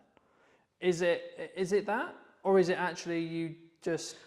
There's no doubt that as you get older, things get slightly more difficult to do. Yeah. Within reason, it doesn't have to be that way, and it isn't just a linear decline. You would find in your 20s, not so much in your 30s, 40s are getting bad, 50s onwards, you're bollocks. That's not true. Obviously, if you haven't done anything for a long time, and then you come into a gym environment or a fitness environment, maybe you take up running, you're going to find those things slightly more difficult, slightly more comfortable at first. And if people tell you it's all going to be easy and sunshine and rainbows, no, it's not.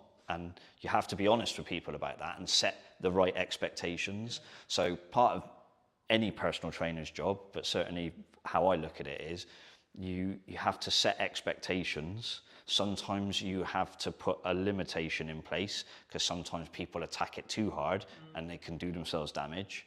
And sometimes they can attack it so strongly that it actually becomes less healthy. So it's striking a balance, pretty much like everything in life, really. You want to try and find balance where you can, knowing full well that the perfect balance is not achievable, I don't think, for anything. Sometimes you've got to be a little bit obsessed, like I said earlier. Sometimes you have to rein it in a little bit. But it's just finding that balance and working with the person. And it's building a relationship. So it's not just turn up through these doors and go, hey, Matt, just bark at me or tell me what to do. You have to build a relationship. There's an element of trust both ways.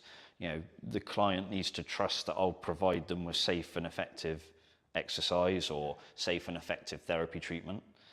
And I need to trust that when they leave here, they're not going away and doing 10 times more stuff that maybe they shouldn't be doing, or their lifestyle is bad because they go, I can offset it by going to see Matt, so I can carry on drinking heavily and eating all the wrong food. So it's a relationship. and the relationship's built on trust, and that trust comes with me establishing at the start of the process what are their expectations of me and what I expect from them, and it does go both ways. So that's crucial, I think. Do you think some people struggle the long-term mindset of the results? Because fitness is, from how I look at it anyway, it's a compounding thing. Like once you're consistently doing it repeatedly, then the results will compound. But there is, like, I would say probably a month, maybe 2 months, maybe 3 months where you maybe don't see, it's the question analogy of you go to the gym, you do a thing, nothing changes. You go the next day, you do the same thing again, nothing changes. But there is a day where it does start where there's a change. Yeah. It's consistency. I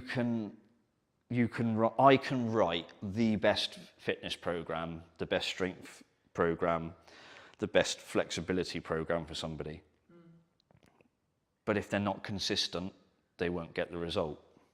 It doesn't matter how good one session is, it matters how good 20 sessions are. So most of my clients have been coming to see me for years. I mean, I've still got clients who are training with me now that we've opened the doors to 12 years ago when we first opened, and they're still training with me now. That's consistency. And then they very rarely miss, they have the occasional family holiday. We tend to wind down a bit at Christmas as a business and let people go and have a good time and then attack it again in January. But the overall key is consistency. It doesn't matter what one session's like, it matters what 25 sessions are like and whether they are relatively close together. If you do 25 great training sessions but it's spread across 15 years, it's not going to work. But if you're consistent more in week in, week out terms, then ultimately you will be successful. Is that why you would say sometimes, even when on the hard days, like how I look at it is if I can show up on the really hard days where I'm really busy, really tired, etc. Not like really tired as in exhausted. Yeah, like, you find like I've shown up. It's not the best workout, but it's still a workout. Yeah. And it's building that momentum. Or would you say that like you need to then focus on recovery there? You find out most about people when they're having their bad days in any shape of life, or any walk of life. But in terms of training, I get people to walk through the door. I haven't got very many skills, but I'm pretty good at reading people. And one of my things as a personal trainer is when somebody, or a therapist, when somebody walks through the door, I can tell pretty quickly if they're having a shit day.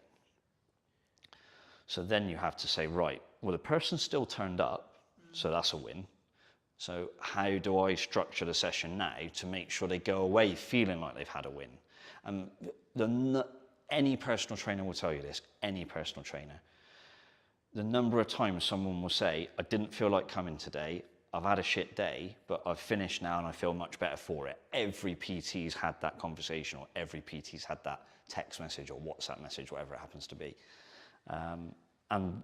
And that's crucial, like the ability to read the room, if you like, read the person, and still deliver a session and try and give them that encouragement and that consistency, even on the not so good days. That's when you get really good results for people. And if there are PTs watching this, then they're all going to be nodding their head to that. There's not one that won't be. I think that's true in anything that you do, marketing or fitness or writing or driving or whatever the skill is that you're trying to build. I think that's with consistency and with showing up when it's harder is when it will work. But you mentioned at the beginning roughly that obviously we had worked together before today and that respect. I mean, what, if you can recall, it was a while ago to give the audience some context, but like what were you looking for when you reached out to me for that project?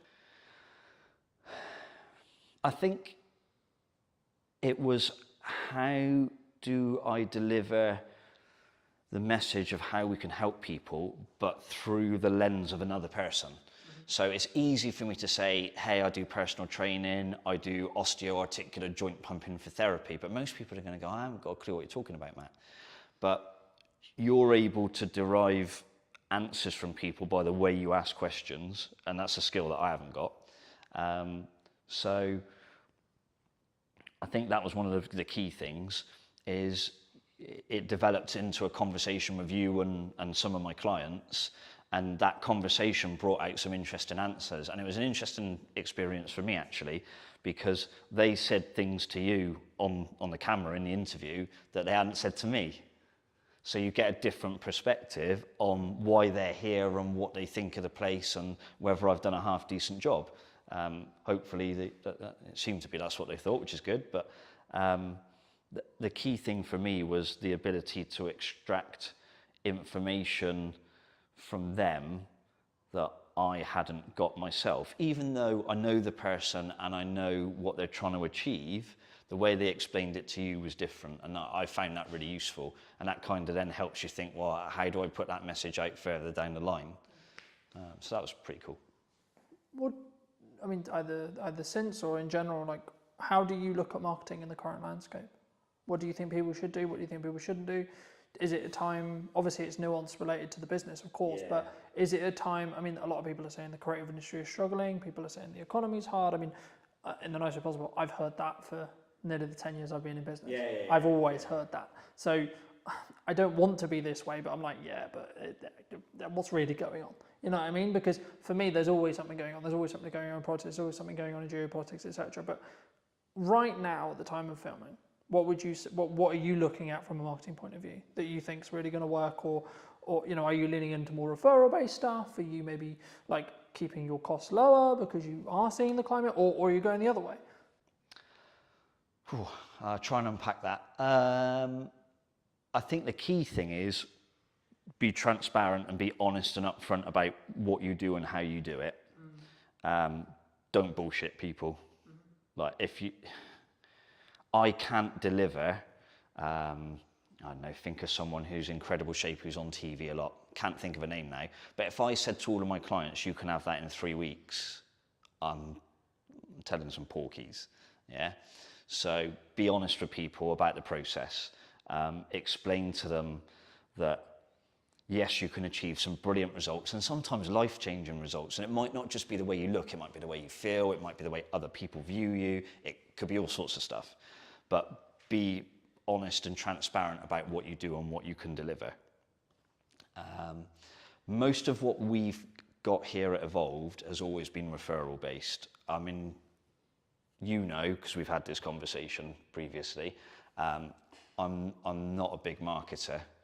I don't do, what is it, sponsored ads or Facebook, whatever it is. I wouldn't even understand how to set one up. So on that side of business, I'm probably not very good. But I came here to Salisbury, I didn't know, I knew two people. And we've built a business that does 80 or 90 sessions a week between myself and my colleague Charlie. We've been here 12 years. That's referral, that's not marketing, that's referrals. It always has been, and I suspect it probably always will be to a degree. I think the challenge for me and how I grow Evolve now is I need to market to the people who don't know I'm here and that people can't refer to because they don't know we exist. You know, you can only get referrals from people that know you're here. So I should probably try and get more people to understand that we're here. You know, if I had a few quid for every time somebody comes and said, I didn't even know you were here, Matt, until someone told me about you, I'm like, oh, I really need to do something about this. But yeah, I think marketing for me now is being able to explain to people what we do and how we do it, and saying to people, do you want to come along on the journey, as opposed to come and get fit in 6 weeks, which I hate that message in the fitness industry. It's rubbish. I think what you touched on there is a really common misconception in marketing, that people think it's either referrals or it's word of mouth or it's ads or it's content or it's this or it's that. The reality is all that content's going to do, all that marketing's going to do is apply fire to your word of mouth. Yeah. If you have good word of mouth, happy days. Yeah. If you've got bad word of mouth though, you can kill your business very, very quick because it's just going to make things better or continue things moving faster in whatever direction the business is currently going in. So what I say to clients when I start working with them, and I think we had this conversation when we initially started thinking about working together, I said, okay, well, are you moving the trajectory you want to work in? one. And then two, how can we utilize video content that's scalable that allows you to then do that upon scale, right? So instead of you having to trade one-on-one time with each person, you can say the stuff you want or get your clients to say the stuff you want on camera to then be like, okay, cool, this is what real people think. And social proof, which is what you're talking about, getting your clients to talk about it, is infinitely more valuable in a marketing context than you saying it. Yeah, exactly. In the nicest possible way it is, because in the same way with me saying, I'm going to say video is a good idea because I have a monetary tie to whether it's good or not. In the same way you're going to say PTing is a great idea because you have a monetary tie. We don't even necessarily do this deliberately, but we're naturally going to because it's our natural sales process, marketing process, however you want to articulate it. And that's why hearing from clients, that's why I ask people about marketing, is really interesting and really important, because then to an extent they're making the decision all on their own. And I think for me, as the landscape changes, as the economy does what it will do, I think and it's more of a mindset thing and seeing how people either want to shift or don't, because, and I guess actually this is a question of, in your case, do you actually need to market? I would argue you don't even need to market, because from what it sounds like at this stage right now, at the time we're recording, you're close to full capacity, if not full capacity, and you don't really have enough space or staff or both to scale. So actually, should you market? Yeah, tricky one, isn't it? Yeah. Maybe, finding maybe good. if you want to create a waiting list and you're trying to develop another product and you want to keep things going, but you wouldn't market in the same way as if you were trying to fill a new class, for example.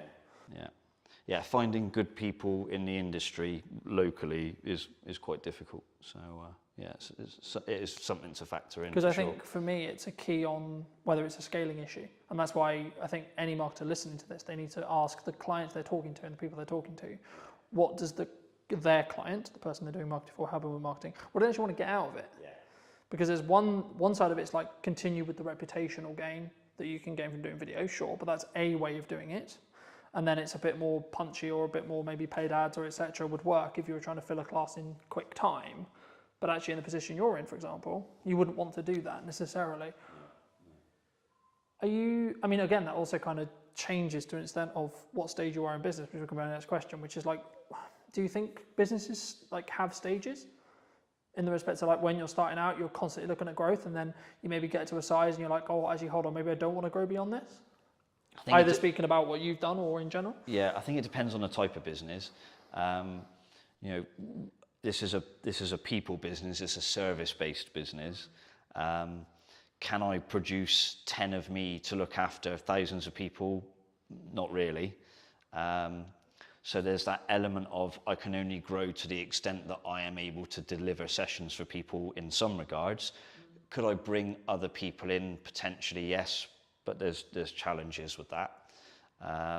Could I go online? Possibly, but I'm not a fan of it. I'd much prefer the in-person world. One of the things that COVID taught me was I don't like Zoom very much. So I would be keen to avoid that. So yeah, it's a tricky one actually. So I think in terms of stages for a business, I think it does depend on the type of business you have and where you want to take it. Do I want a franchise evolved? No. Way too much stress, way too much money involved, way too much leverage. What are things about stages and where you are in your life as well, right? Yeah. I mean, I'm 45. Yeah, 45. Do I want to be franchising a business at this stage of my life? Probably not. I've certainly got a fair few years left doing what I do, and I feel good. But I'm not sure I'd want to put that sort of pressure or stress on myself. I'm pretty happy with where we are as a business. So in terms of growth for us now, it will be, I think it's improving what we do as opposed to doing more things or trying to be more things to more people. I would like us to go in a slightly more medical direction, and I am looking at maybe bringing a medical professional into the business, whether that's as a part of it or a service that is available to people. I won't go into the exact details of that because I know someone else will just jump on it anyway. That's one of the things I might do. But in terms in terms of how businesses grow, I'm not going to pretend that I'm a sort of serial entrepreneur business grower, because I'm not. I've worked really hard at this one thing, and I've tried to be consistent. I tried to do the right things by people, and it seems to have worked so far. We've been, as Evolved Health, it's been 12 years now, and hopefully a few more years yet. But no plans in terms of trying to launch a huge business. I think those days have passed now. Is there anything else you want to mention before we wrap up? Being in Salisbury has been quite interesting, actually, because it's a very different dynamic to where I was previously in Bristol and Bath. Obviously, it's a little bit smaller. Everyone in Salisbury tends to know each other.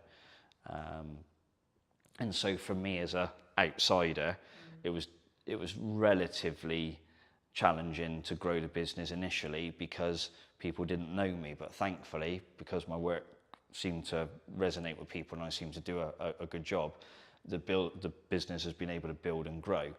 But I think if you're a young person trying to start a business in Salisbury now, I don't think there's ever been more opportunity, but I also don't think at any stage it's ever been harder. Whether it's, don't get too political, but there's a lot of financial pressures on businesses the last few years, and they're only going to get bigger potentially by the sounds of it. I still think there's too much red tape in business, and that needs to be looked at. But also, I think there's a scarcity of space and facilities for people to start businesses. If you want to go into town and rent a building there, you have got to have some very serious money behind you. And if you're a young person with a dream trying to start out, sometimes those stories happen and it works, but a lot of the times people are going to fall flat on their face quite quickly. So I think there needs to be some way in which young people who have an idea and something that can really grow are supported locally. I don't just mean by national government, but maybe there are some property landlords who've got a space in town and think, actually, I could divide this building up and people could have some really cool startup businesses in here, and I'll help them. I think that there needs to be things like that, and there's not a lot of that around at the moment. I don't know if there are any groups in Salisbury. I'm sure there's like a small businesses association or group in Salisbury that might be able to jump in and say, actually, Matt, we do that already. But I think we've got to try and support young people in Salisbury, because one of the things I have seen over the 12 years I've been in Salisbury is that the demographic is getting older and older and older. And young people now leave Salisbury, and I've seen it in the time that I've been here. They disappear, they go to Bristol, they go to Southampton, they go to London, wherever it is they've gone, but they're not here. And that's because they don't see opportunity. And I think that's really sad. I mean, like I say, I'm an outsider, but Salisbury's my home now. I live here now. I've lived here for a couple of years or so. I eventually got fed up of commuting to and from Bristol. But I think we need to make sure that we create an environment for young people. And I don't just mean fitness-wise. I mean any business. I think the local council need to do more. The local Salisbury, Wiltshire Council as a whole could probably do more. On a national level, I think they've got to look at things like business rates. It is seriously expensive. You can have business rates that are higher than the rent you pay on your building. That to me is insane. Like, that's just stupid. So I think someone somewhere needs to get a hold of that. But yeah, anything to try and make the town, the city, I should say, more vibrant would be a really good start. And there are a few businesses coming into Salisbury now, and in the town centre, different food and restaurant businesses and a few other bits and bobs. So there are some positive signs, but a lot of these people are older and have got money behind them, or their chains potentially. So something for younger people to say, you know, we want you to stay in Salisbury, we want you to build life in Salisbury, build a business, yeah, and, you know, stop seeing it disappear 50 miles down the road. It's, you know, maybe I'm wrong, but hopefully someone else sees this and goes, he's right. But that would be my one thing for Salisbury, having been here a long time now and sort of seen a few different things. For people who may be interested, really enjoyed this conversation, they want to see more of you, they want to connect with you, they want to reach out to you, where best to do that? One of the best ways is probably on the Evolved Health website, which has got various contact details. We're on Instagram at evolved_health. I hope I've got that right. We've got Evolved Health Salisbury is our Facebook name. And if someone decides they just want to rock up and knock on the door, that's not always the right thing to do because it might be with clients, but we're based down on Churchfields. We're in the Glenmore Business Park. There's normally an open door policy, so if someone wants to come and say hello, they can do. Or if they don't want to reach out directly through me, they can contact you and say, is it worth having a chat with this guy or not? Absolutely, would always be the answer. If you were going to speak to either yourself or someone 10 years, you're a junior, what advice would you give them? What advice would I have given myself 10 years ago? Yeah, if you could talk to even maybe longer, when you first moved to Salisbury 12 years ago, what advice would you give to that Matt? With the hindsight and with the knowledge you now have sat in front of me today. Take the risk. Honestly, take the risk. I'm quite pragmatic, so I tend to, I analyse a lot. Probably one of my faults is I overthink things. So I'd say take the risk, take it sooner. I waited too long. So I left it and I left it and I left it, and then I went, okay, I am going to do this now. And I should have done it sooner. So to anybody else, take the risk. To myself, Matt, you should have done it sooner, because it's been brilliant. But yeah, take the risk. Thanks so much for the time, Matt. My pleasure. And if you did enjoy this video and you would like to see more like it, make sure to be subscribed.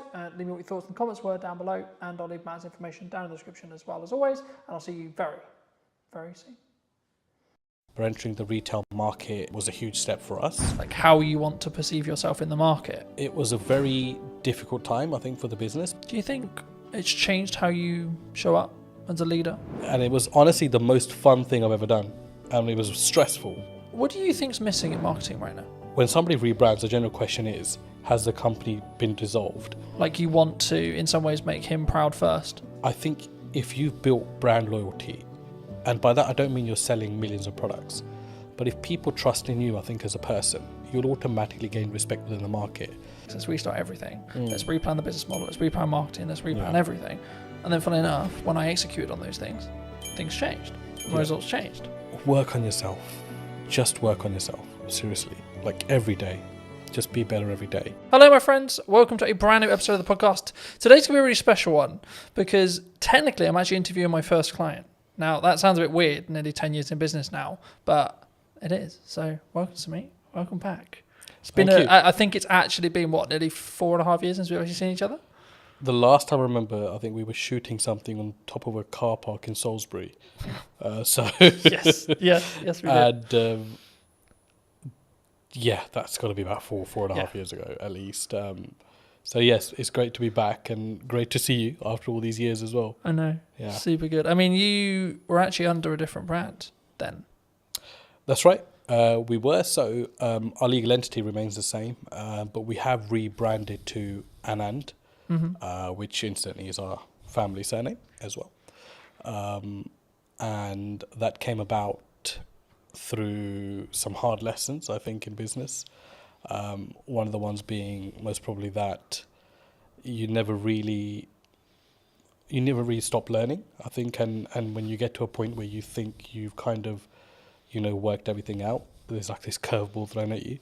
So that was sort of what happened with us as a company. There were some legal obligations that we had to meet, and the old brand no longer resonated or could technically be used moving forward. So I think it all came about because we entered retail as a business. Predominantly, we are wholesale and hospitality. But entering the retail market was a huge step for us, and sort of at a national airport as well. So when that came about, I mean, it was a huge shock to the system because we had just launched this huge sort of project. There was 2 or 3 in the pipeline, and then all been vetted and all sort of been mustered up with this brand. And then to all of a sudden launch something, and then I think it was about 3 weeks later we had something to say, there were some legal obligations that had to be fulfilled. It was a huge shock to the system. So it was a very difficult time, I think, for the business, because I think being a director, I always say you have huge responsibilities for your staff and your company. And I think I felt at that time that, this was, do or die kind of thing. It was either we really got this going and sort of made the necessary adjustments. And we did. And, Anand was formed off the back of that. So, and it was honestly the most fun thing I've ever done. And it was stressful because, you're running this medium-sized operation. We employ up to 50 people, and all of a sudden you're rebranding, and everyone's question is why. And there's a fine line where you can tell someone why openly and why you can't. And the majority of the reason was, it was just something that we had to do as a business.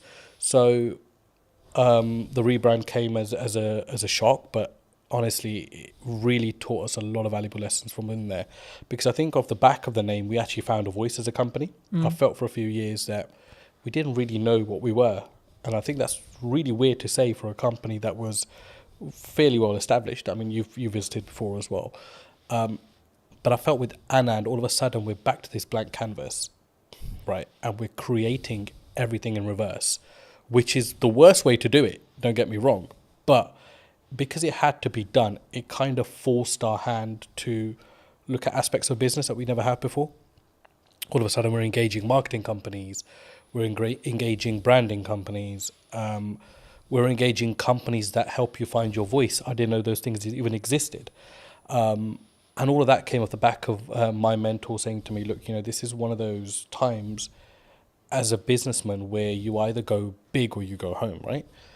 And for me, it was like, we got to go big here. Like, I've invested too much time in this. Like, I've invested too many years, those sleepless nights, everything, to just, pack up and be like, yeah, we're done here. No, we're going to go big, and we're going to spend big.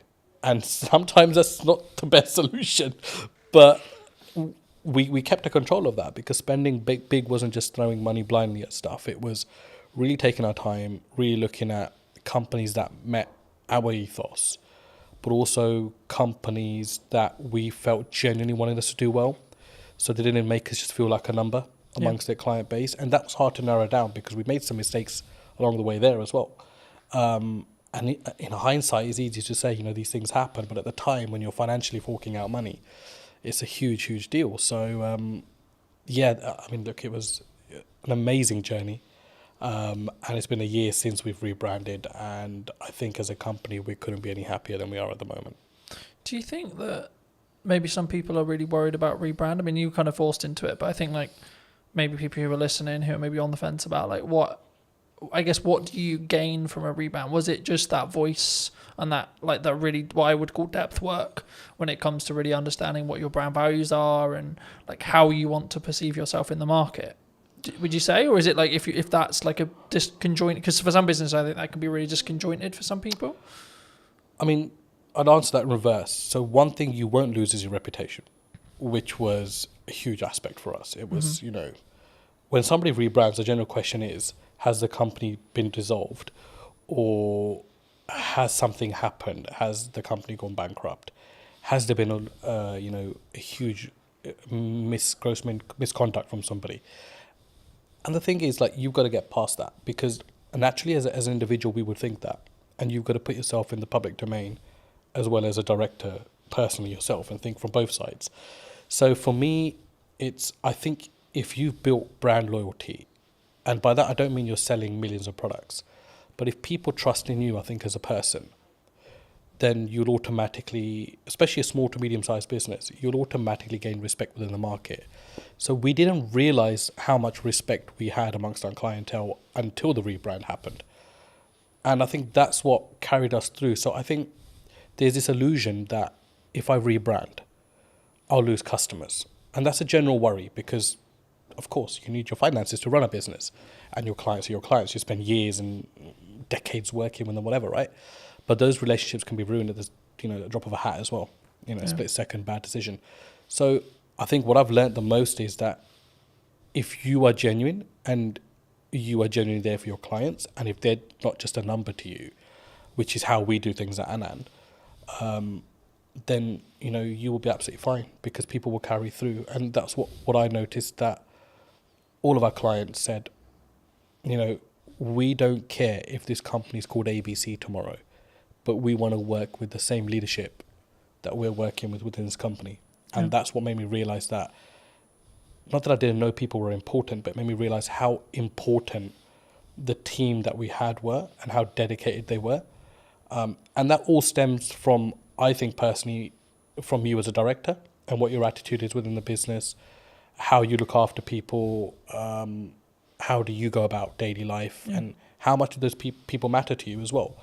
And that kind of proved to me that, those things mattered a huge deal to us as a company, and it filtered right through. So I hope that answers your question. Yeah, no, absolutely. I mean, I think for me it's important to appreciate where you've come from, but also then understand, like, sometimes we have a growing pain, right? Yeah. So it's we're shifting into a new brand, we're shifting into like scaling up, etc. But one of the quotes that you gave me very many years ago that has really stood apart, that I wanted to remind you of, but also ask you to apply some context to, is people are loyal to their needs. Yep, absolutely. Do you I mean, how did you sort of, I guess that's a life lesson for a lot of people, but where's the story behind that? So I think just sort of, I've been in business for about 10, 15 years myself, and I can't put a number on it now, to be honest with you, but it's been a very long time. And one of the things that you realize very early on is that it's very much a dog-eat-dog world. Like, as much as, you think you might be out there to set the agenda straight or to start this new, loving relationship with every single person, it never works out that way.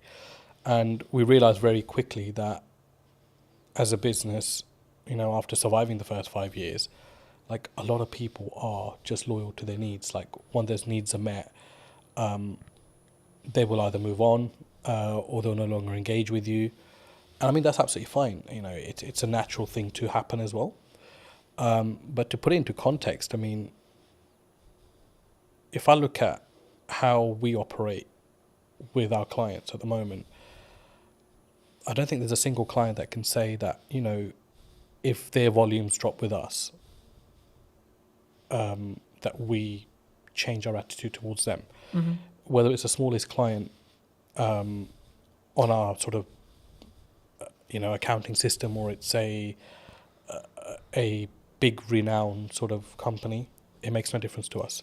We work personally with every single client and every single person that we work with.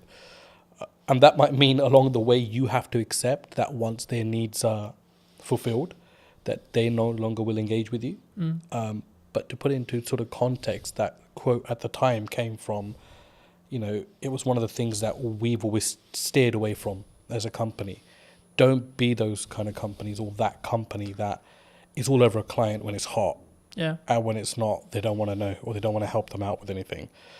And there are some clients that we work with that, we did millions of pounds of business with before, and all of a sudden, they have engaged another company, but there are times where they still engage us when there's an emergency, and we would never turn them down, because you've got to remember that whether they've moved on as a client to another supplier, they were also once your client and made up the DNA of your business to be what it is today.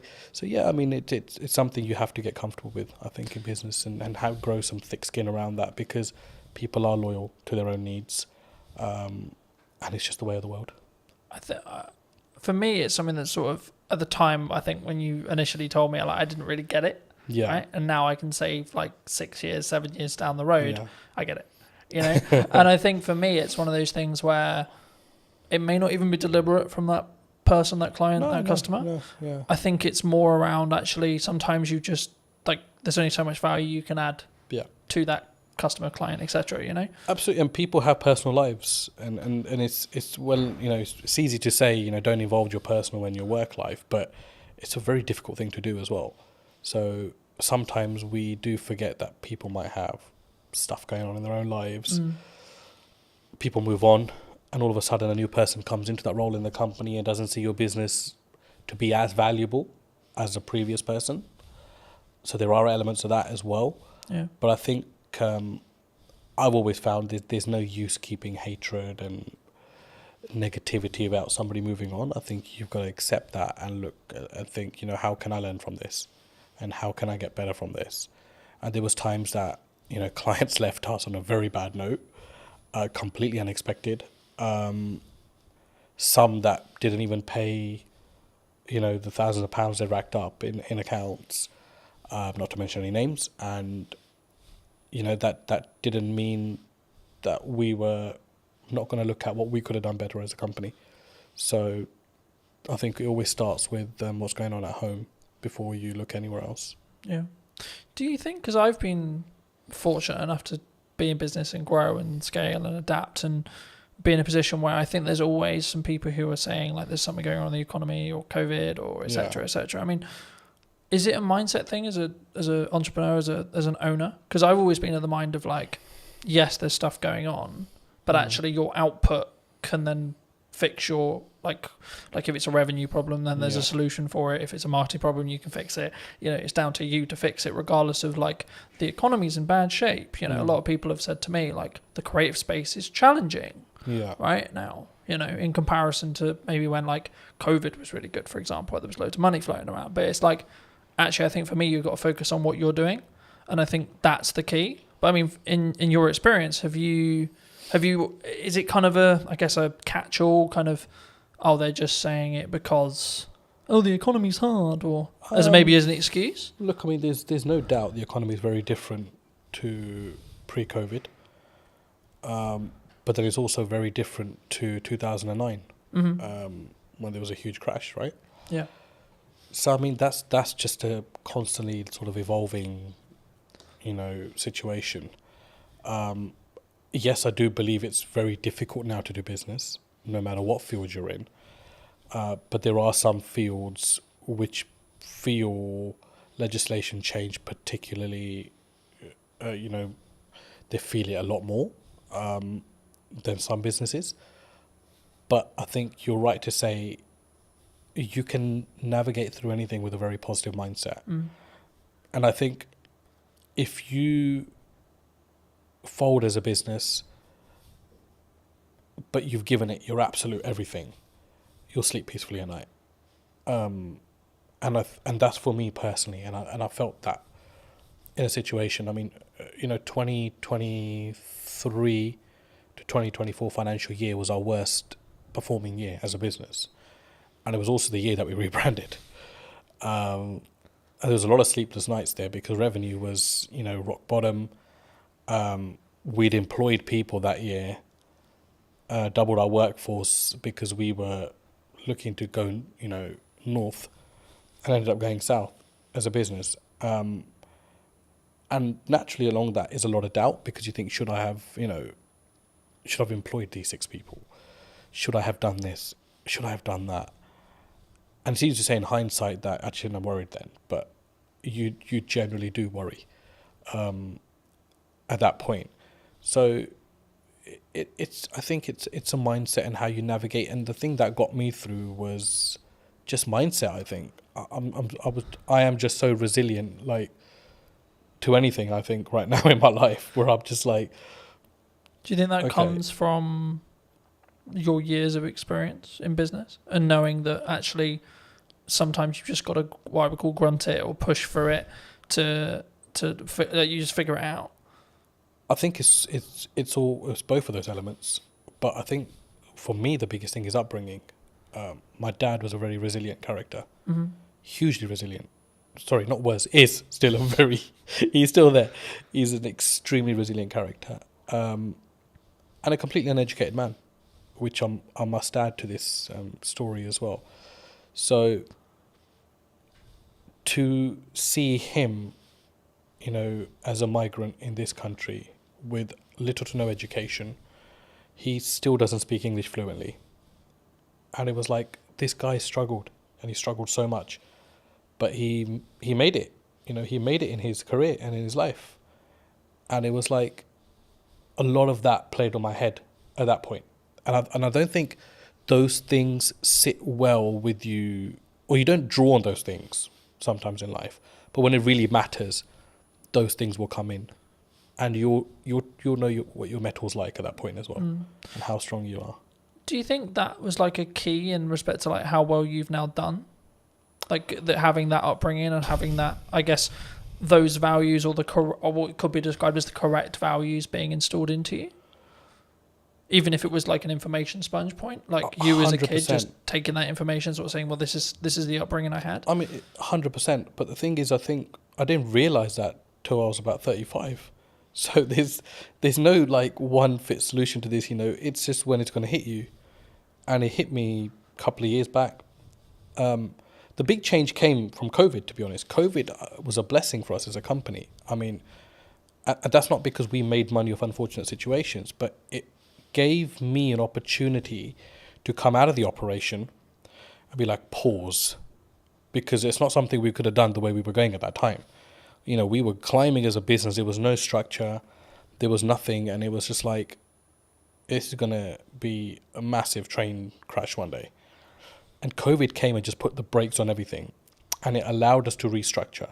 So when we came out of COVID, I'd say that's my real journey in business started then. Because all of a sudden now I'm responsible for totally different things. Because now I'm actually acting like a director. I'm not now, you know, stuck in the operation. And there were so many things that were falling off the side. So it was about coming in, containing that, and then restructuring the business through that. And then certainly, obviously, the rebrand came behind it. There is that, and obviously the resilience side. I'm you know, for me, I learned that from my dad, and I have a huge admiration for the man. And that's to say, you know, I rub shoulders with a lot of businessmen, but I take my dad's advice very seriously in life. I always have, but I don't think you as a child or as an adolescent at the time, like, will particularly understand that. But if you're exposed to that environment, I think it does rub off on you at some point. And for me, you know, I want to be like him. Yeah. Like, I look at him and I think, you know, just the way he stands and acts and stuff, right? So, huge influence on my life, yeah. Do you think it's changed how you show up as a leader, as a, or even in your marketing maybe as well? Like that core, like you want to in some ways make him proud first, is what I'm sort of hearing from you. Would you say? I think I don't really think in that way, to be honest. Like, for me, it's not about making other people proud. Like, I think as long as you know you're on the right journey, I think honesty is very important in business. And I sleep very well at night, no matter what the situation is on the day. Everybody knows me, knows that once this guy is out, he's out for the night. So, and I think a lot of that comes from your ethos, and there are many shortcuts you can take, or there is the difficult untraveled routes that you can follow as well, or create yourself along the way. And I think I'm more sort of on that journey of testing my limits and also just not stressing out, you know, along the way. And there are times where you obviously get stressed within business, right? But I think as a director, you've always got to have that sort of facade where everything's okay. And sometimes it's not, but you need to have that, because you know you need to always give your staff and your company the assurance that you've got it under control, because the buck does stop with you, the director. To install that confidence into the team? I'd like to think they're confident without that, but I think what's your problem as a businessman should not rub off onto your team, because it's for you to deal with and put those things right. And I'd like to think we've created enough leaders now within our organisation that those sort of mistakes won't be repeated again. But that, again, is no one's fault. That's your responsibility as an owner or a managing director of a company. As I say, do you think people struggle with taking accountability for themselves? Like when things go wrong in business or when things go wrong, like they're more likely to go, oh, it's your fault, rather than it's my fault and it's what I could have done better. I think it's an easier route these days. And society kind of allows you to get away with that now. Do you know what I mean? But I think in your heart of hearts, you always know when you could have done something better. And I'm that kind of person where even if something has 0% my fault within it, I'd be thinking, what could I have done better? Or what could I have done to negate this issue? Is there anything? Do you think I could that have what done? makes you stand out though? Because if you're going to say the culture of maybe the country or like the and on average it's externally. Surely the unique advantage could be, actually it's my fault. How can I do it better? What can I do? I think any great leader, let's go back. I don't consider myself great in any sort of way, I don't think I stand out in any sort of way there. But one thing that I've noted is like great leaders, whether they're businessmen, politicians, war generals, whatever, there's a lot of accountability. There's a lot of responsibility they take. And I don't think you can really take responsibility unless you hold yourself accountable. I know that might not make sense, but in my head it does. So I think that's really true, and I think that you have to take self accountability to what goes wrong, right? Like I've spoken in content quite a lot about last year was really hard, economically, business wise, etc. Now I could go down the approach of, well, it was a harder year and it was financially this and there was political uncertainty and this and this and this, or I could say, well, what am I doing? Yeah, right. Exactly. Like, how am I showing up? How am I leading with value? Yeah. Am I leading in the right way? What's my office structure like? What's my business structure like? And then what I did was actually go, okay, right. So clearly something isn't working. Right. So let's go back to basics. Let's restart everything. Let's replan the business model. Let's replan marketing. Let's replan everything. And then, funnily enough, when I executed on those things changed. My results changed. Yeah. So I think for me, especially something that you can't overly control, right? Like, who's in the government, what the government policy is, etc., etc. That's why you should focus on you. That's why you should focus on what you're doing and what your key is, I guess, in some ways. But what do you think's missing in marketing right now that people maybe don't look at, or like either what you're doing specifically, or maybe what you're seeing as like potential opportunities? What I've seen, because we engaged with a lot of marketing companies before we decided to go with the one we did, it was just like how bad the quality of stuff is out there. And I don't know whether it's just that people settle for, whatever's kind of fed to them, or don't challenge back enough on things. And for us, I was like, no, I don't want to look like a Pret or a Starbucks, because those things are fucking done. Like, I don't want to be that brand. No, I don't care how they're presenting their material. It makes no sense to what we do. And, the comeback from some of the marketing companies was, oh, yeah, but, you're operating in a different domain. Yeah, we're operating in the aviation domain. It's a huge domain to this country. I mean, you saw what happened when aviation shut down with the ash cloud. Yeah. I said, we're operating in a very high marketable area. But I don't need to be another one of these brands. So there's this whole, I think in marketing, they've kind of got these slots in their head. Where, oh, okay, you're in hospitality, so let's just follow the footprint of this company. You're in travel, let's follow the footprint of this. No, it needs to be personal to you as a company. And I think no matter what size you are, I think you've got to have that arrogance and you've got to have that strength to be like, no, this is shit. I'm sorry. Yes, you might be saying to me this is going to cost me £5,000 a month, but I do not value this at £5,000 a month. Like, this content is shit. And it was until we took that stance, we were able to filter out the companies that we actually wanted to work with.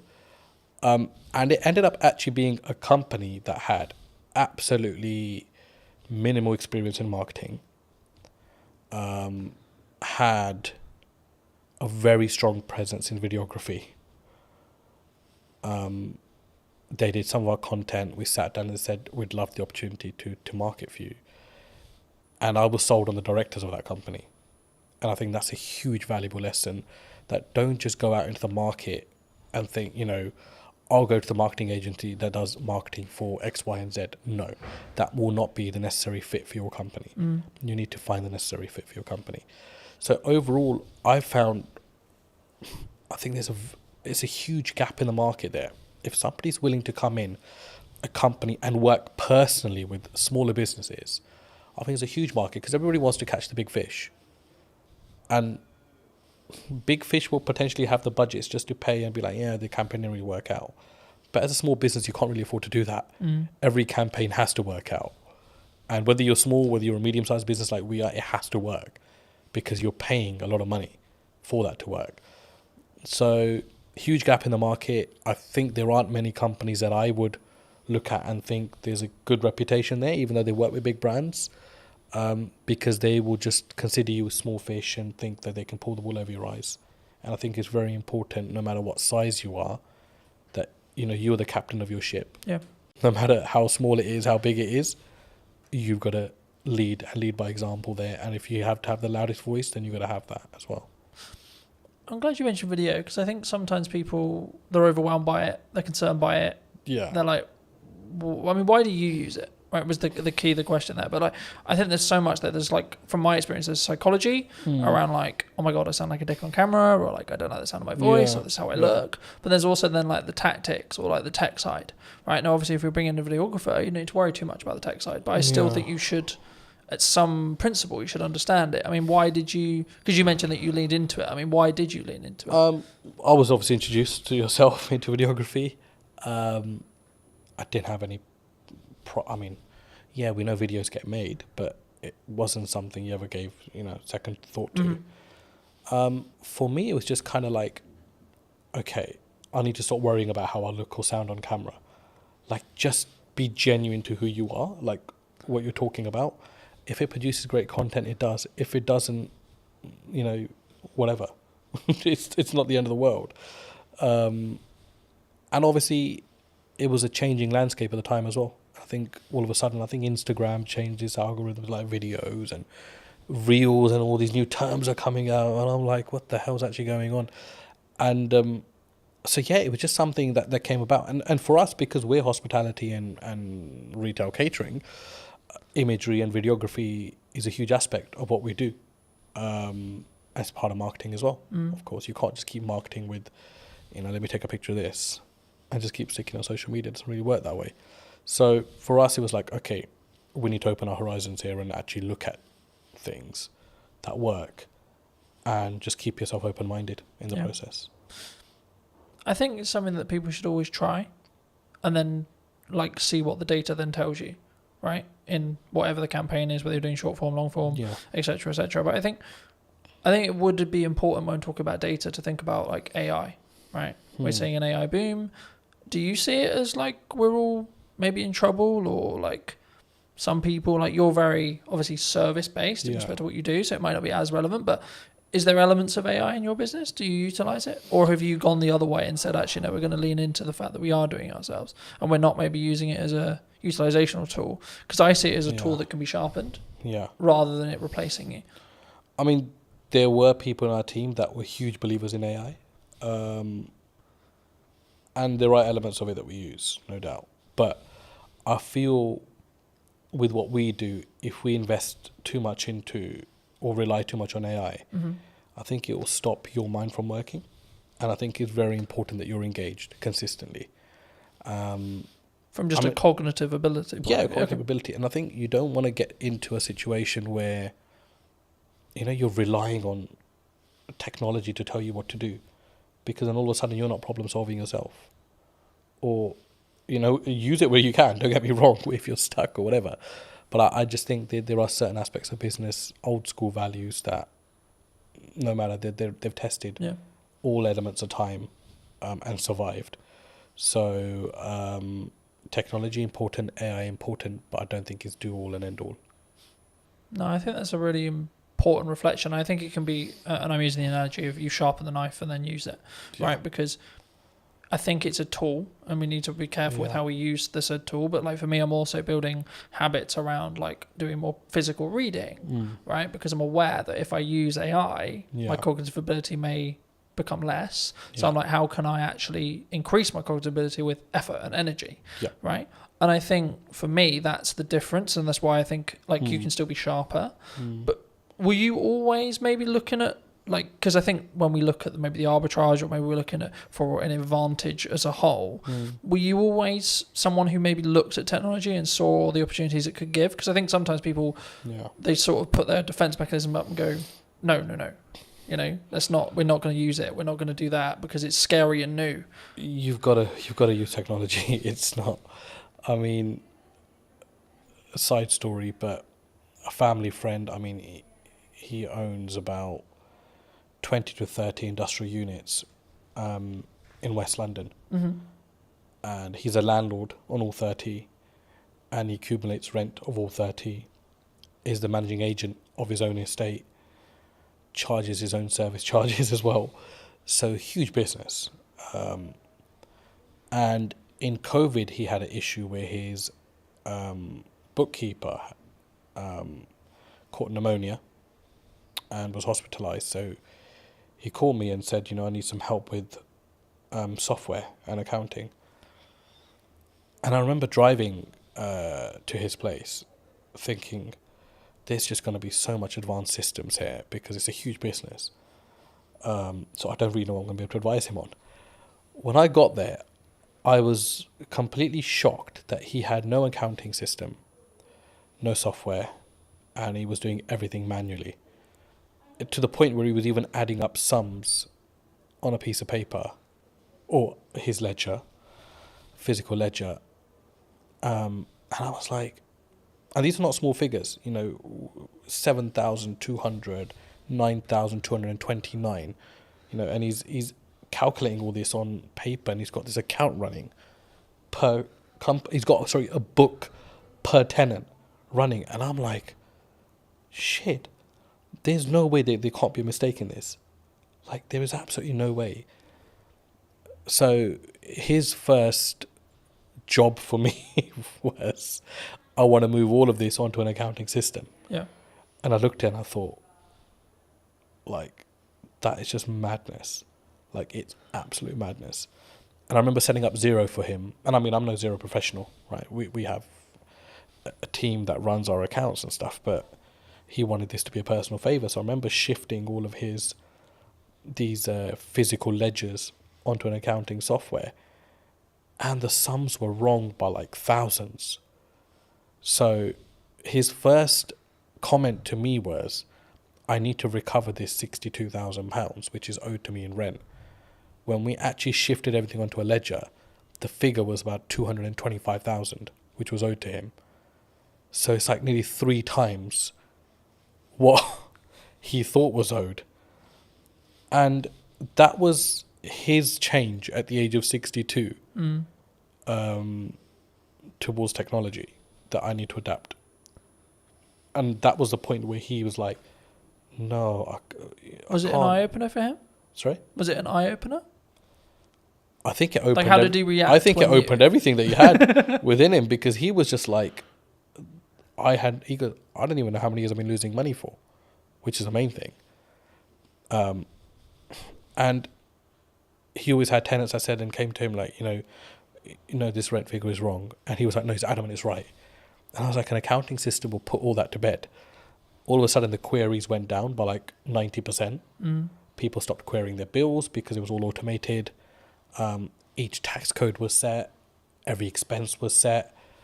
And I mean, that was like, okay, there's also no time limit to when a person can wake up and see that they need to adapt to technology. And coincidentally, he got very ill last year himself. So he had his son come in and take over the business. And it was a very seamless handover because everything was sorted. So you could easily, you'd have to spend some time kind of understanding what's going on here. But it was handed over with something in place that you can just pick up and go with it, Yeah. opposed to like, why is this or why is that or why is that? Everything was annotated. So yeah, look, you have to adapt. I don't think you can as a business. I mean, we didn't start using software till quite late into our life, business life as well. It was like 3 or 4 years in, we were creating invoices off Excel and that kind of stuff. And I was like, this can't be the way. And then slowly we've adapted to stuff. There are things that I think are really unnecessary in business as well. You don't need technology for absolutely everything. But yeah, basics like accounting and stock management, staff management, telematics on vehicles. You've got to have that. I mean, we had one of our drivers had a terrible crash last month, and the police wanted to know, what speeds were both vehicles travelling at, and we were able to prove that because we had the telematics. And the third party wasn't able to do that, which, favoured us as a business because we were able to prove that we were within, or our driver was within the speed limit. Yeah. Didn't harshly brake. So technology is a lifesaver in certain places, and you've got to have it for the basics of your business. Yeah. You're specifically, obviously, a very niched business in Yeah. regards to the sector that you serve. Have you always been that way? And if so, was that a very conscious decision from day one to be like, I'm going to serve this? Nope. Aviation just came about, to be honest. Well, I say it came about, but I kind of think you set your own destiny in some ways. We were so busy trying to survive as a company, but it was just like customer focus. Yeah. Make sure the customer gets everything they can from you, even if it means you're losing something. Just give your customer absolutely everything and make them feel special. And we do that till date. So in some ways, business is a funny thing because you can never say, I set out to do this and it happened.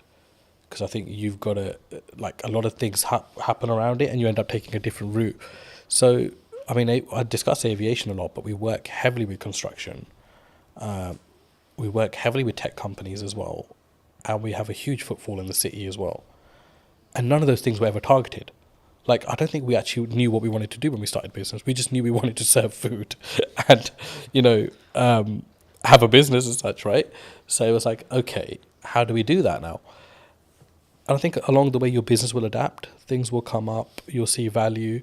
For us, it was about understanding our niche. And I don't think we understood our niche until post-COVID, which is scary because that was 10 years into the business.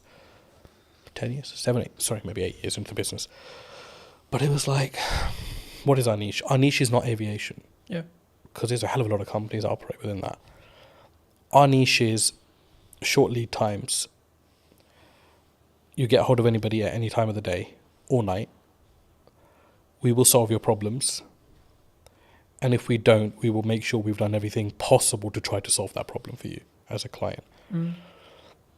Now, there are some clients that have my number specifically, and they will only call me in situations because although I'm the director of the company and we have an amazing workforce, I've built that relationship with them personally when I was building the company out.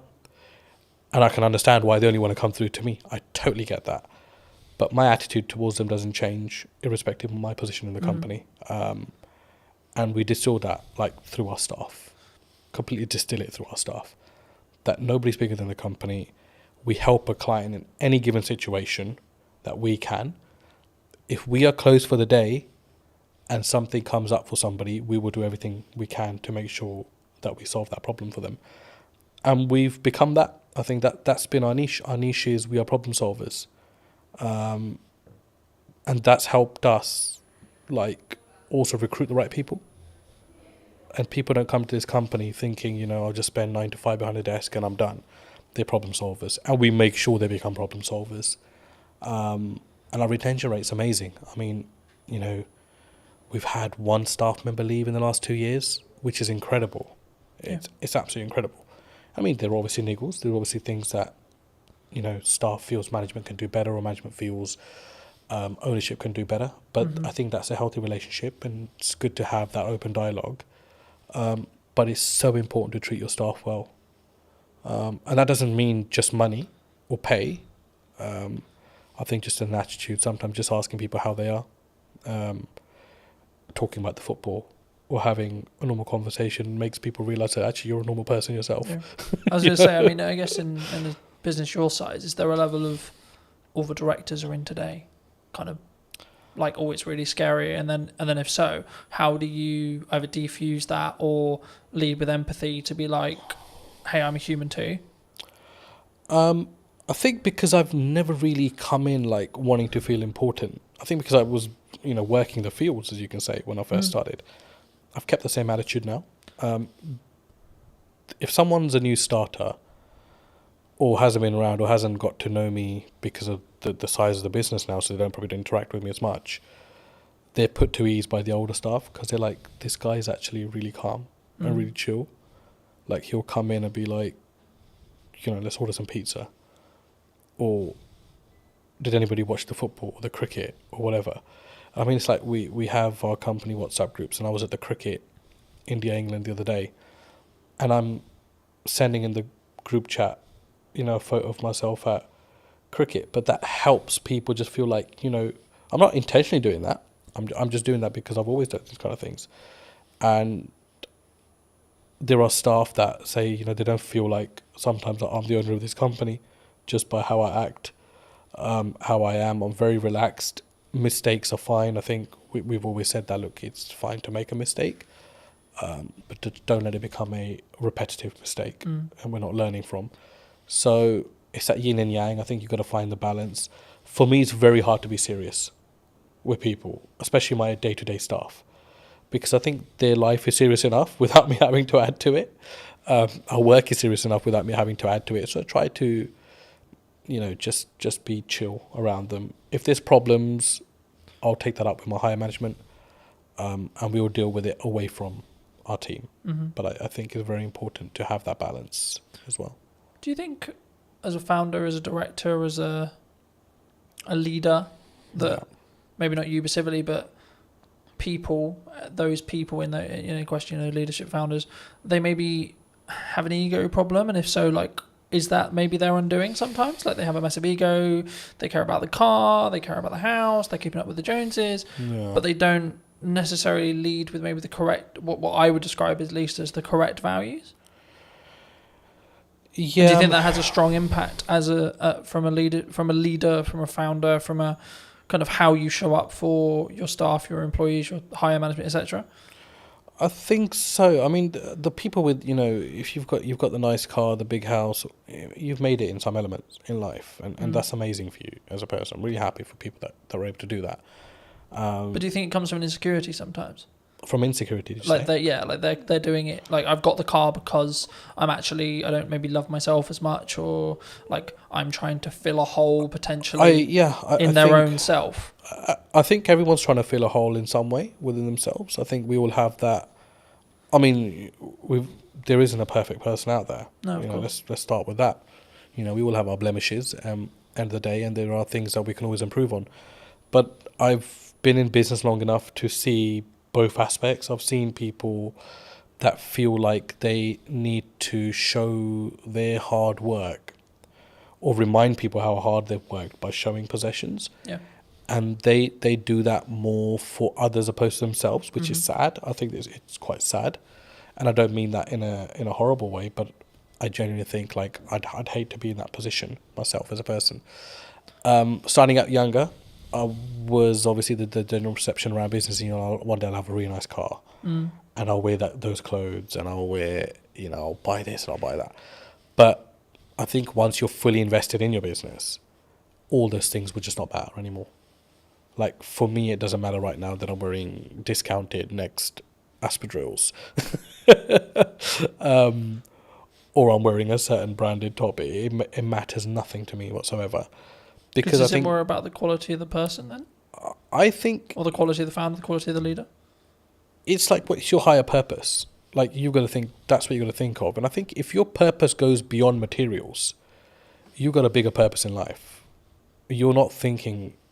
I mean, I get absolutely no joy. I mean, I love my car. Don't get me wrong, I love sitting in my car.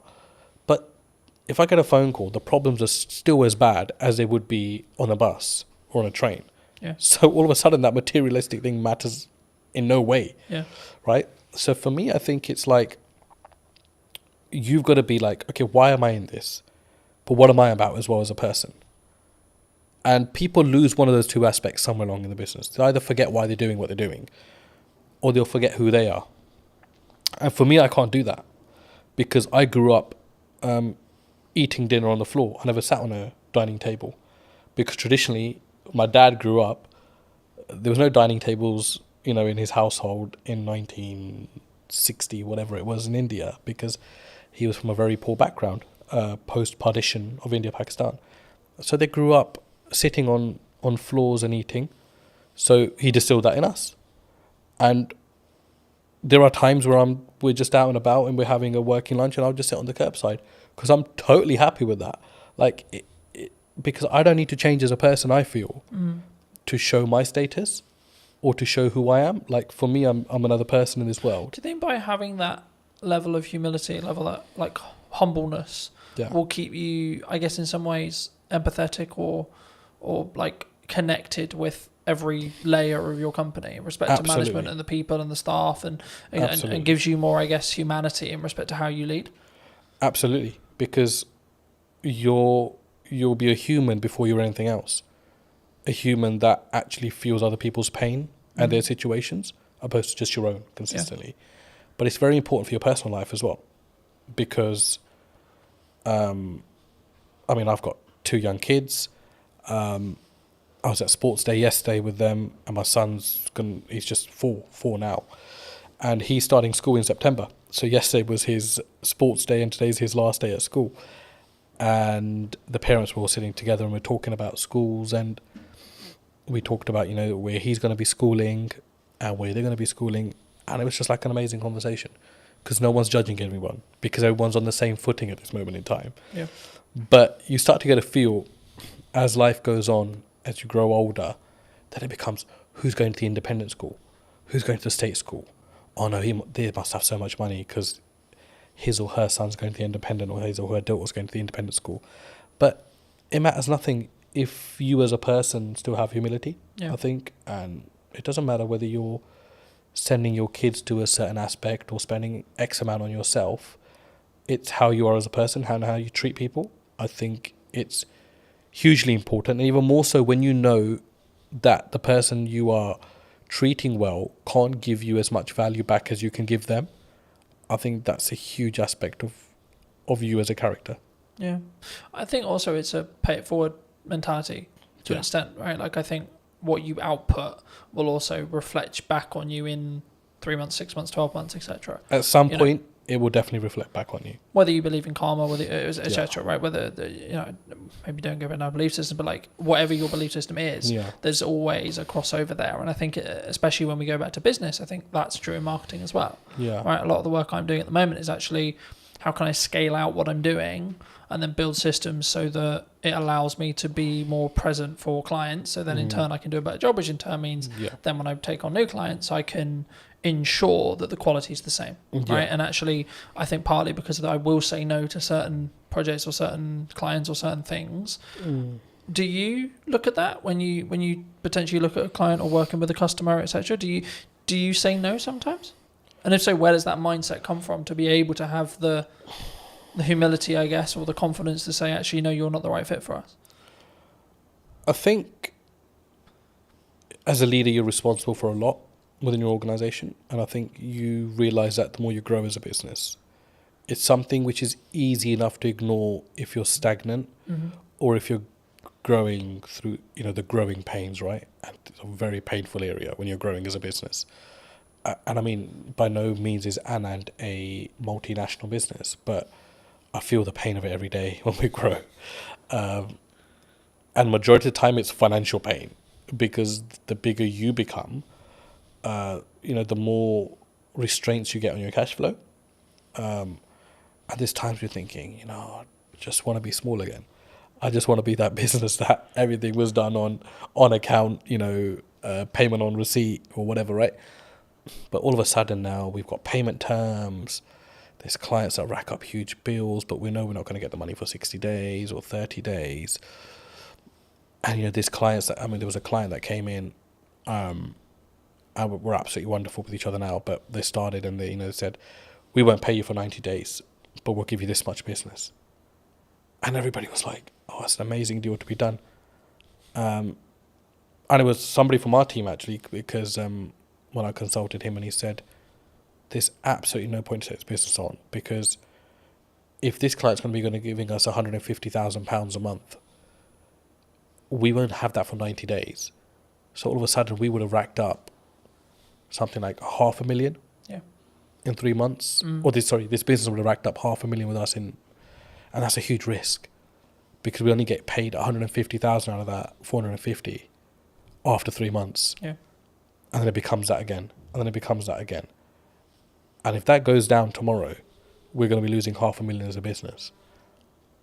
And that's not just the revenue, there's the cost that comes with it as well. Yeah, because you have to pay out the cost anyway. Of course. And I think sometimes when people look at business, they maybe don't appreciate it, right? They'll see them with the nice car, they'll see them with the new studio, whatever it is. But I look at it and go, oh, that's a lot of money.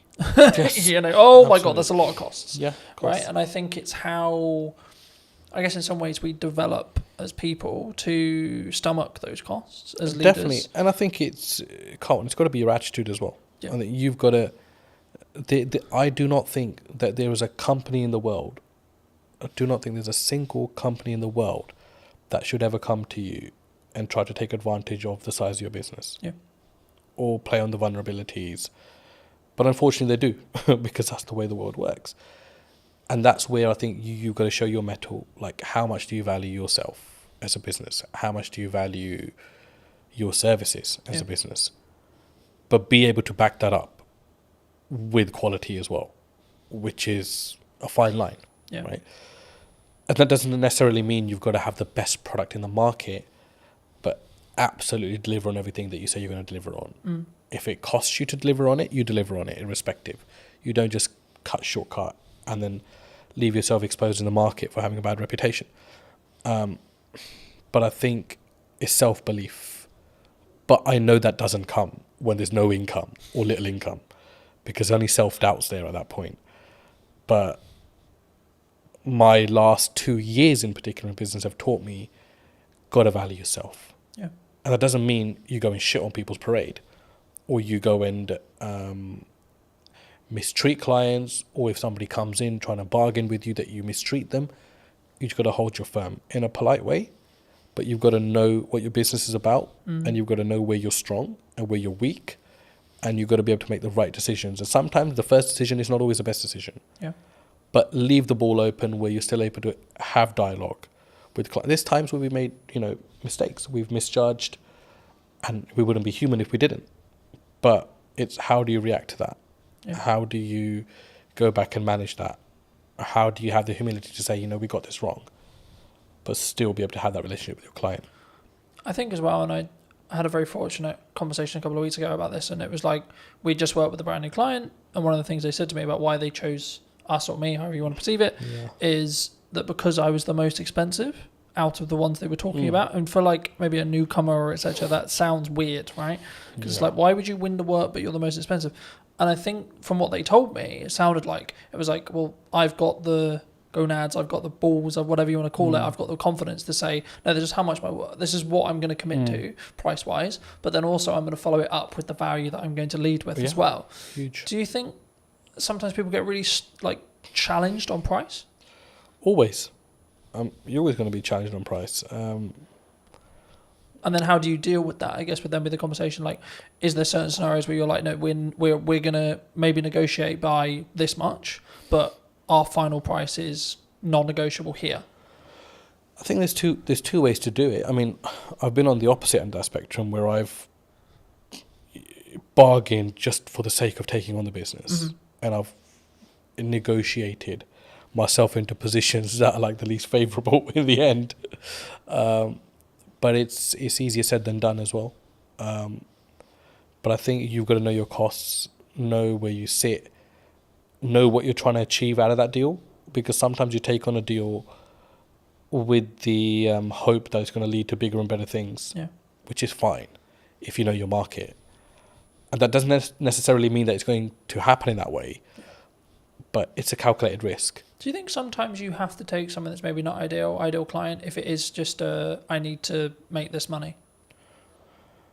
Or would you still say no? For us, I don't think we really have that, because we're quite niche in what we do. Mm-hmm. So everyone that comes to us generally needs us, or we need them in some aspects as well. But there are, I mean, you won't know until you start working with someone, I always say. And the ones that you think are going to be troublesome end up actually being the better clients. And the ones that you think, you know, because they're a big brand, sometimes extracting money can be an absolute pain, which is why relationships are very important. And you've got to go above and beyond. A business deal is not just, you know, here's my service, I've provided it, here's my invoice, you pay it, thank you very much. It's all the stuff in between, the dialogue, the things that you don't cost. It's impossible to cost a project, you know that. Yeah. To the T. You can't do that. Because we never add our own time into that, really, if you think about it, as a business. And even if you add your own time as a calculation, they'll still be like, oh shit, I'm still spending too much time on this business. But it depends what your end goal is. If your end goal is like, I just want to be done with this client, get their money, and I don't care whether they contact me again, then that's a very different mindset. Or if you want to always leave you never know when a client might need you, that's a very different mindset as well. I think when you've done 30 years, you're really invested. You're really embedded in the business, the risk that you face when you've been loyal to a company for that long. I mean, I've always been of the view that like content will work, email marketing will work, networking will work, going to a trade show will work, but only if you do one. That business gave me a solid foundation. I understood the basics of most areas of business. I experienced working with logistics, with marketing, with operations. I look at how many views did I gain between 4 weeks ago and now. Don't get me wrong, we've done that loads. I mean, email marketing was one for us. I can focus on three main things. Podcast, client delivery, and the event. Yeah. That's it. I think AI is the assistant and we're the leaders of that. Hello, my friends. Welcome to a brand new episode of the podcast, this time in London. Today we're going to be with Michelle from, I guess it's from Eden now, but it was, as you'll find out briefly, from I'm going to go with corporation that no longer exists. Sadly so, yes. So, no longer on the high street. I mean, it kind of does, but not in the same way. It exists under another name, yes. Should we stop being elusive? And we should definitely stop being elusive. It's W.H. Smith's. For those of you that didn't guess, it's W.H. Smith's, yes. I'll start here. I mean, how did it feel? Because obviously you were, correct me if I'm wrong, but you were a regional manager. Yeah, so I looked after the north of the country for W.H. Smith's, yeah. I mean, I was with them for 30 years, so I grew from being a Saturday girl on the till to that position of looking after all the stores in the north. But yeah, at the point I finished, I looked after about 304 stores in the north. And what made you make the leap? Did you transition out? Because I think when you're in a position like that, maybe the money's good, or was it just like, oh my God, not this again. I hate the inside of my car. I don't know really, because I think when you've done 30 years, you're really invested. You're really embedded in the business. You are earning really good money. And you're super comfortable. And the reason you're comfortable, and this to me is the sort of the risk that you face when you've been loyal to a company for that long, you've kind of got into the zone of corporate muscle memory. So I didn't really have to think that much anymore. Yeah. So I was earning a good wage. I was doing a job that I liked for a company I was really invested in. But ultimately, I'd kind of lost the ability to be myself. The company had changed, I changed. And it was just time, I think, to find something that was me. I guess there's a natural kind of, sometimes there's maybe a disconnect. Like you were who you were then, you grew 30 years and then you wanted to go this way, but they wanted to either downscale or go that way. I don't know if it was a case of they wanted to go this way and I wanted to go that way.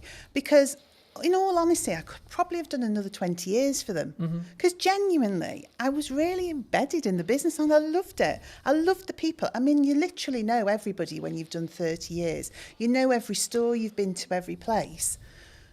But I just sensed that it wasn't going to be right for me in the future. You know, I think you just get a knowledge of, I've got all this experience, I'm getting my own mind, my own voice more, and that needs to be somewhere else for it to develop and grow. Yeah. It's not going to be develop and grow here. Or I can stay and carry on doing what I've always done for another 20 years. So was it, I guess, in some ways a personal development shift for you? Because we were talking just while we were setting up about, you know, the difference that you now have with where you are with Eden. Yeah, I didn't know it at the time. I honestly didn't know it at the time. So it was a leap of faith moment, really. And then the weird thing for me was COVID literally happened on the Friday of the week that I left. So I gardened for about 12 months. So in that period, I really did start to think, well, what's going to work for me now? And do you know what? It is not an easy thing. I now see people going through that same process of leaving something really big and corporate that they know well and then trying to find their way. It's difficult. Do you think that it comes with a, because we were talking before we started, that I'm going to find it very hard to go into corporate now because I've got the freedom of self-employed. I guess you could say I know what works marketing-wise, especially right now. Yeah. And I would have to fit perfectly into a team culture-wise for it to work. It would depend what you'd want that for. For me, that business gave me a solid foundation. I understood the basics of most areas of business. I experienced working with logistics, with marketing, with operations. It taught me to be resilient. You know, they were a company that was adaptable. I mean, they survived on the high street. So it did give me an understanding of how you support a business to survive, to protect its people, to protect the brand, etc. But yeah, on the other side of it, the thing that you're talking about, having your own voice, that freedom to shape a culture, shape a business, shape the dynamics of what the team are doing. For me, that didn't exist in that type of business because I think they have to have really clear communication, real clear clarity of message. Yeah. And if you're someone who wants to divert or disrupt that can be very regardless difficult. Of maybe how good the idea is. Regardless of how good the idea is. Because it is a triangle in that respect, you know, you have to follow the top. And I always found I was always in a box. I think so, and as well, and you can have, and also it's the ability to push that idea through, because some ideas do make it through. But what do they say? It's like steering an oil tanker, not a speedboat. Yeah. So it's the perseverance, it's that just ability to doggedly slog through with that idea till somebody says, yeah, we can make that work, and you get people behind you. But you learn so much from that. So I could see you going into corporate and learning a ton of stuff. But because I know you, I can't imagine you there because you're more entrepreneurial. Yeah. You shape things, you do things that you believe are right, not what people tell you is the right thing to do. So Smith's was all about just execute, and deliver. Whereas now I get to shape and change and mould and mentor and support. Elements of that in a business like WH Smith's, but now with a lot more heart and my own voice behind it. Do you think, I mean, obviously, for those who don't know, you've moved into Chief Strategy Officer. This is the first time I've heard of it. I mean, in a nutshell, what is that? What is it? What does actually your day-to-day look like and feel like? I guess it's about, ultimately, it's having the long-term plan and strategy for that business, so the growth plan. So looking at quick wins, middle term, long term. So saying, where is Eden as a business going? But then from that, understanding, I guess, some of the fundamental change. So what are the operational and robust things we need to put in place to get it there? Yeah. But also having the freedom to be inventive, to work with the team, to generate ideas. So I would say I'm the person who knows the long term, but I'm also the person that wants to generate all the bits in between that move us in that direction. And some of it is quite simple. Some of it is really quite complex. It's about building teams, it's about building roles and responsibilities and processes. Yeah. But then it's about looking at innovation, deciding what we want to do, NPD, all the fun side. And I think for somewhere like Eden, Chief Strategy Officer is because we want to scale up and grow the business, but we don't fundamentally, well, I don't believe fundamentally we can lose the heart of what Eden is. Yeah. It started in somebody's house with the founder and his partner and a couple of people working for him. And it's grown now into its own HQ, its own warehousing, employing 26 people. There are loyal customers who've been with that brand for that whole 12 years.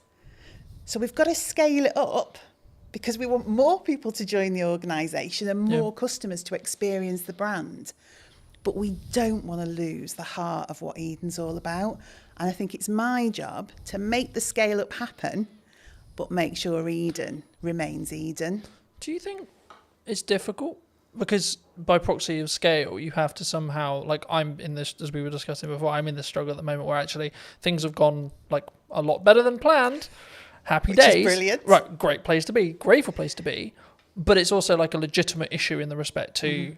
Actually, now I've got to how do I duplicate myself?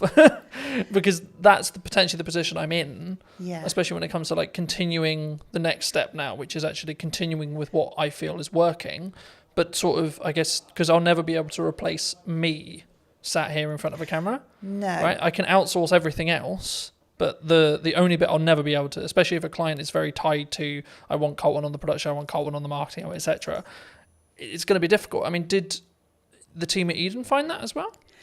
I think because obviously you sell a product, right? But the essence is still there. Yeah, I mean, ultimately our main product, it's dog food. I mean, that's what we produce and sell, premium quality dog food. I think when I came in to that business, it was difficult because it was change. It was somebody saying, what you've done till now has been brilliant because you have organically grown this business with people from the local area, not experts, just people with a passion for pets, a passion for the brand.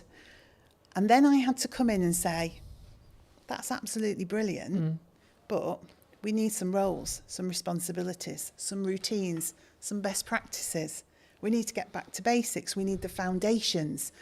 And that was the change people found difficult. So that freedom to just almost do whatever you want, whenever you want, had to be pulled in for a while we established some core basics.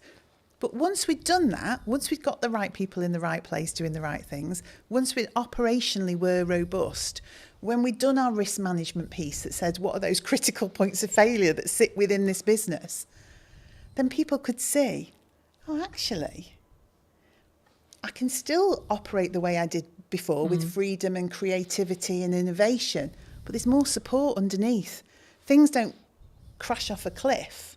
Actually, the structure's there now for us all to be able to do the things that we're really fundamentally good at, which is connection with the customer, the love of pets, the love of the brand, getting out word of mouth, spreading the word of Eden, knowing that the business is fundamentally running well. Yeah.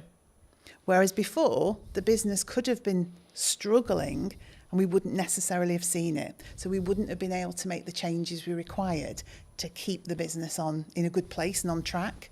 Yeah. Do you think there's you, with your role, I think you'll look at maybe the overarching strategic side of marketing. Yeah. But what are people missing right now in marketing, would you say?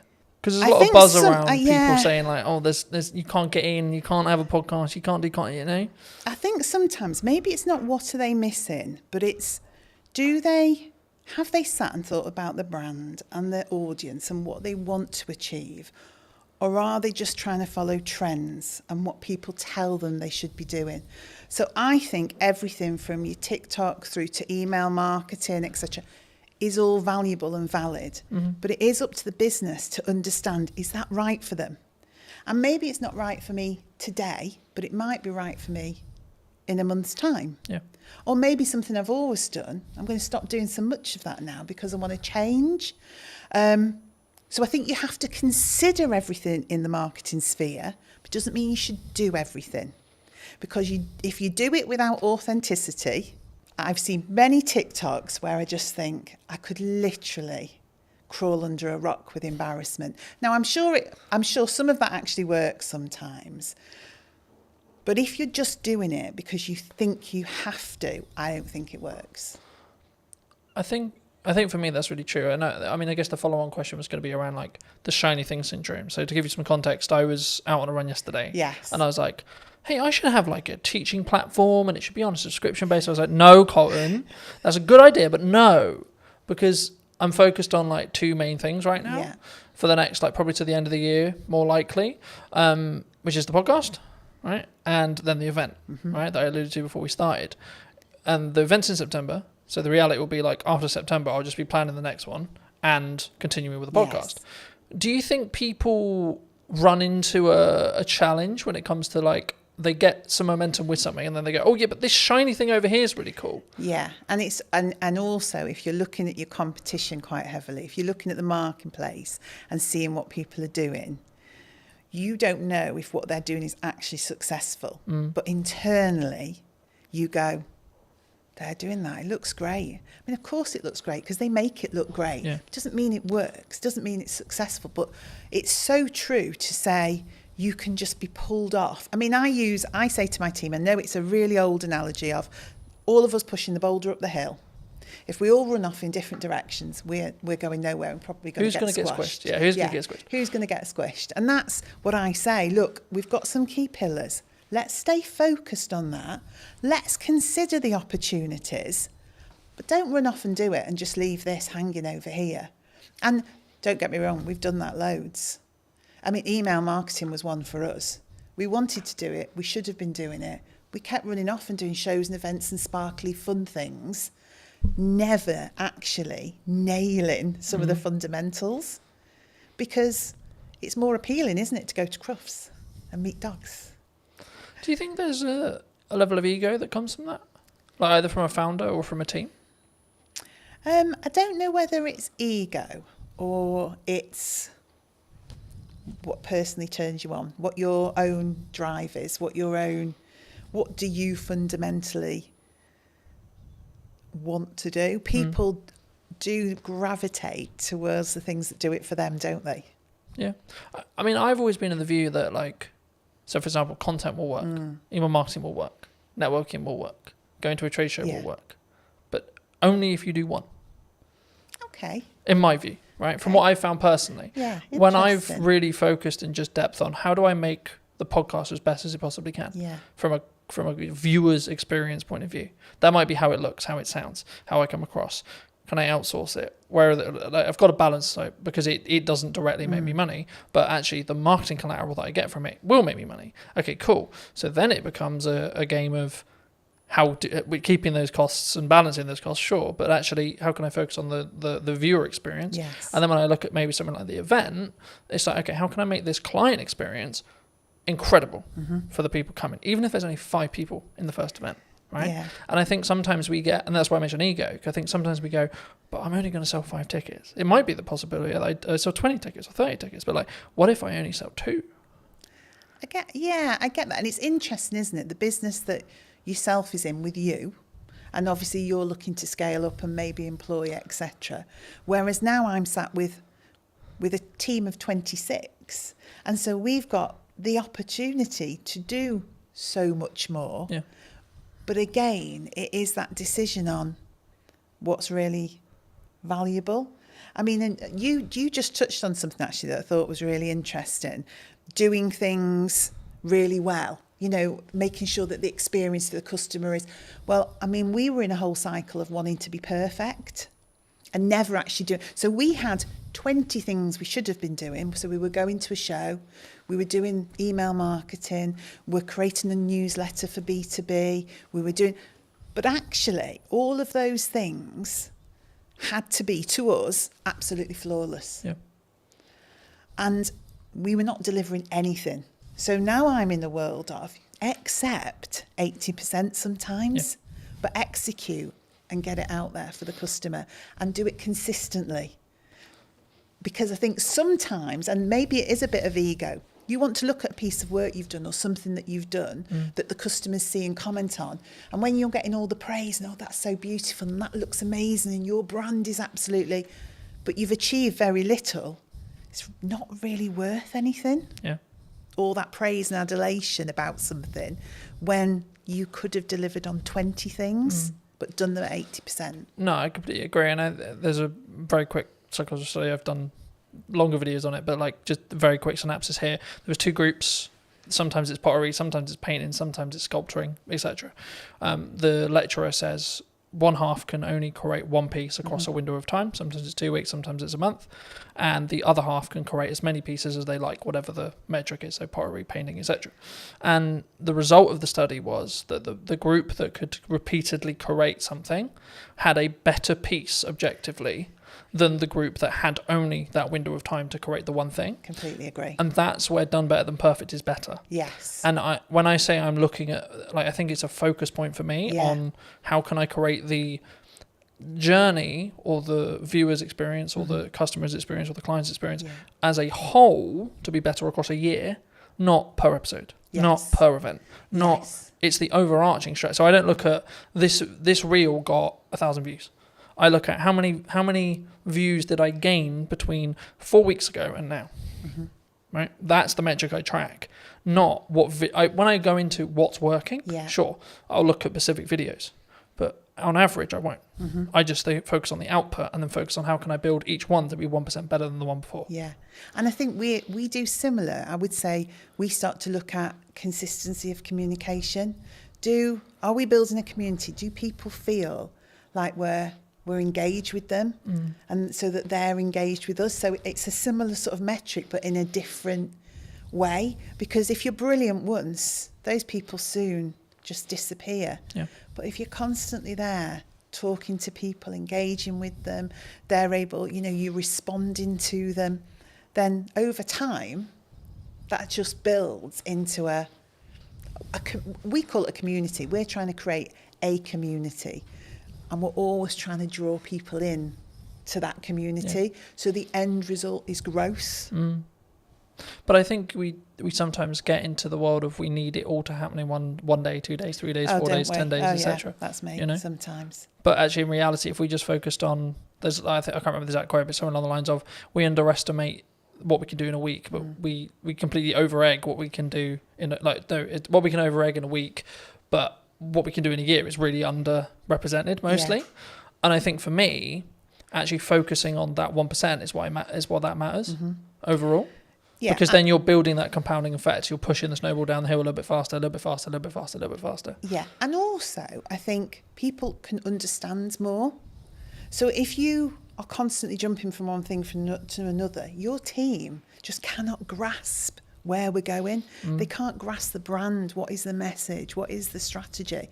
So that continued delivery, that momentum that builds, you onboard the team. And by onboarding the team, you onboard the customer. And particularly in our business, because we've got customers and consumers. So the dog's the consumer. It's the dog we're trying to get to, but it's via that customer. And so it's almost like the baby food world, isn't it? Yeah. The baby's eating the food, but the parent's choosing which of the brands to buy. Same in our world. The dog's eating the food, the customer's choosing. A lot of that comes through trust. So that consistency, that slow momentum, is people don't trust people that flip from one thing to another, and they cannot understand what they're doing, and they can't see the message. So that repetitive, consistent approach. Oh, right, I know what Eden's about. I can see what the team's about. And because we're so accessible as well, a team of 26, we're all working in Stoke-on-Trent. You speak to one person, that understanding of the brand, you'll speak to the next person, you'll get that same message. You'll get that same education piece. So people start to think, this business knows what they're doing. And I think that's the same for yourself. When I see you online, when I see you doing what you're doing, I think that guy knows what he's doing. I also think it removes the pressure of being perfect every time, like building off the done is better than perfect thing. Yeah. Because as long as I'm authentic to me, then it doesn't necessarily, you know what I mean? It doesn't matter in the same way, because I'm not like, oh no, that's not, as long as it's on brand and on piece and still me, then I'm like, actually, that's cool. you know. But talking about that to its extent, I mean, we're in a world where AI's like risen, right? From are we all going to lose our jobs? No, we're definitely not going to lose our jobs. Is it all doomed? I think AI is the assistant and we're the leaders of that. And so you can use AI fundamentally to change your business. You can use it for insights, you can use it for planning, you can use it for content support, but ultimately it's the assistant to the business. It's not the business creative, it's not the founder.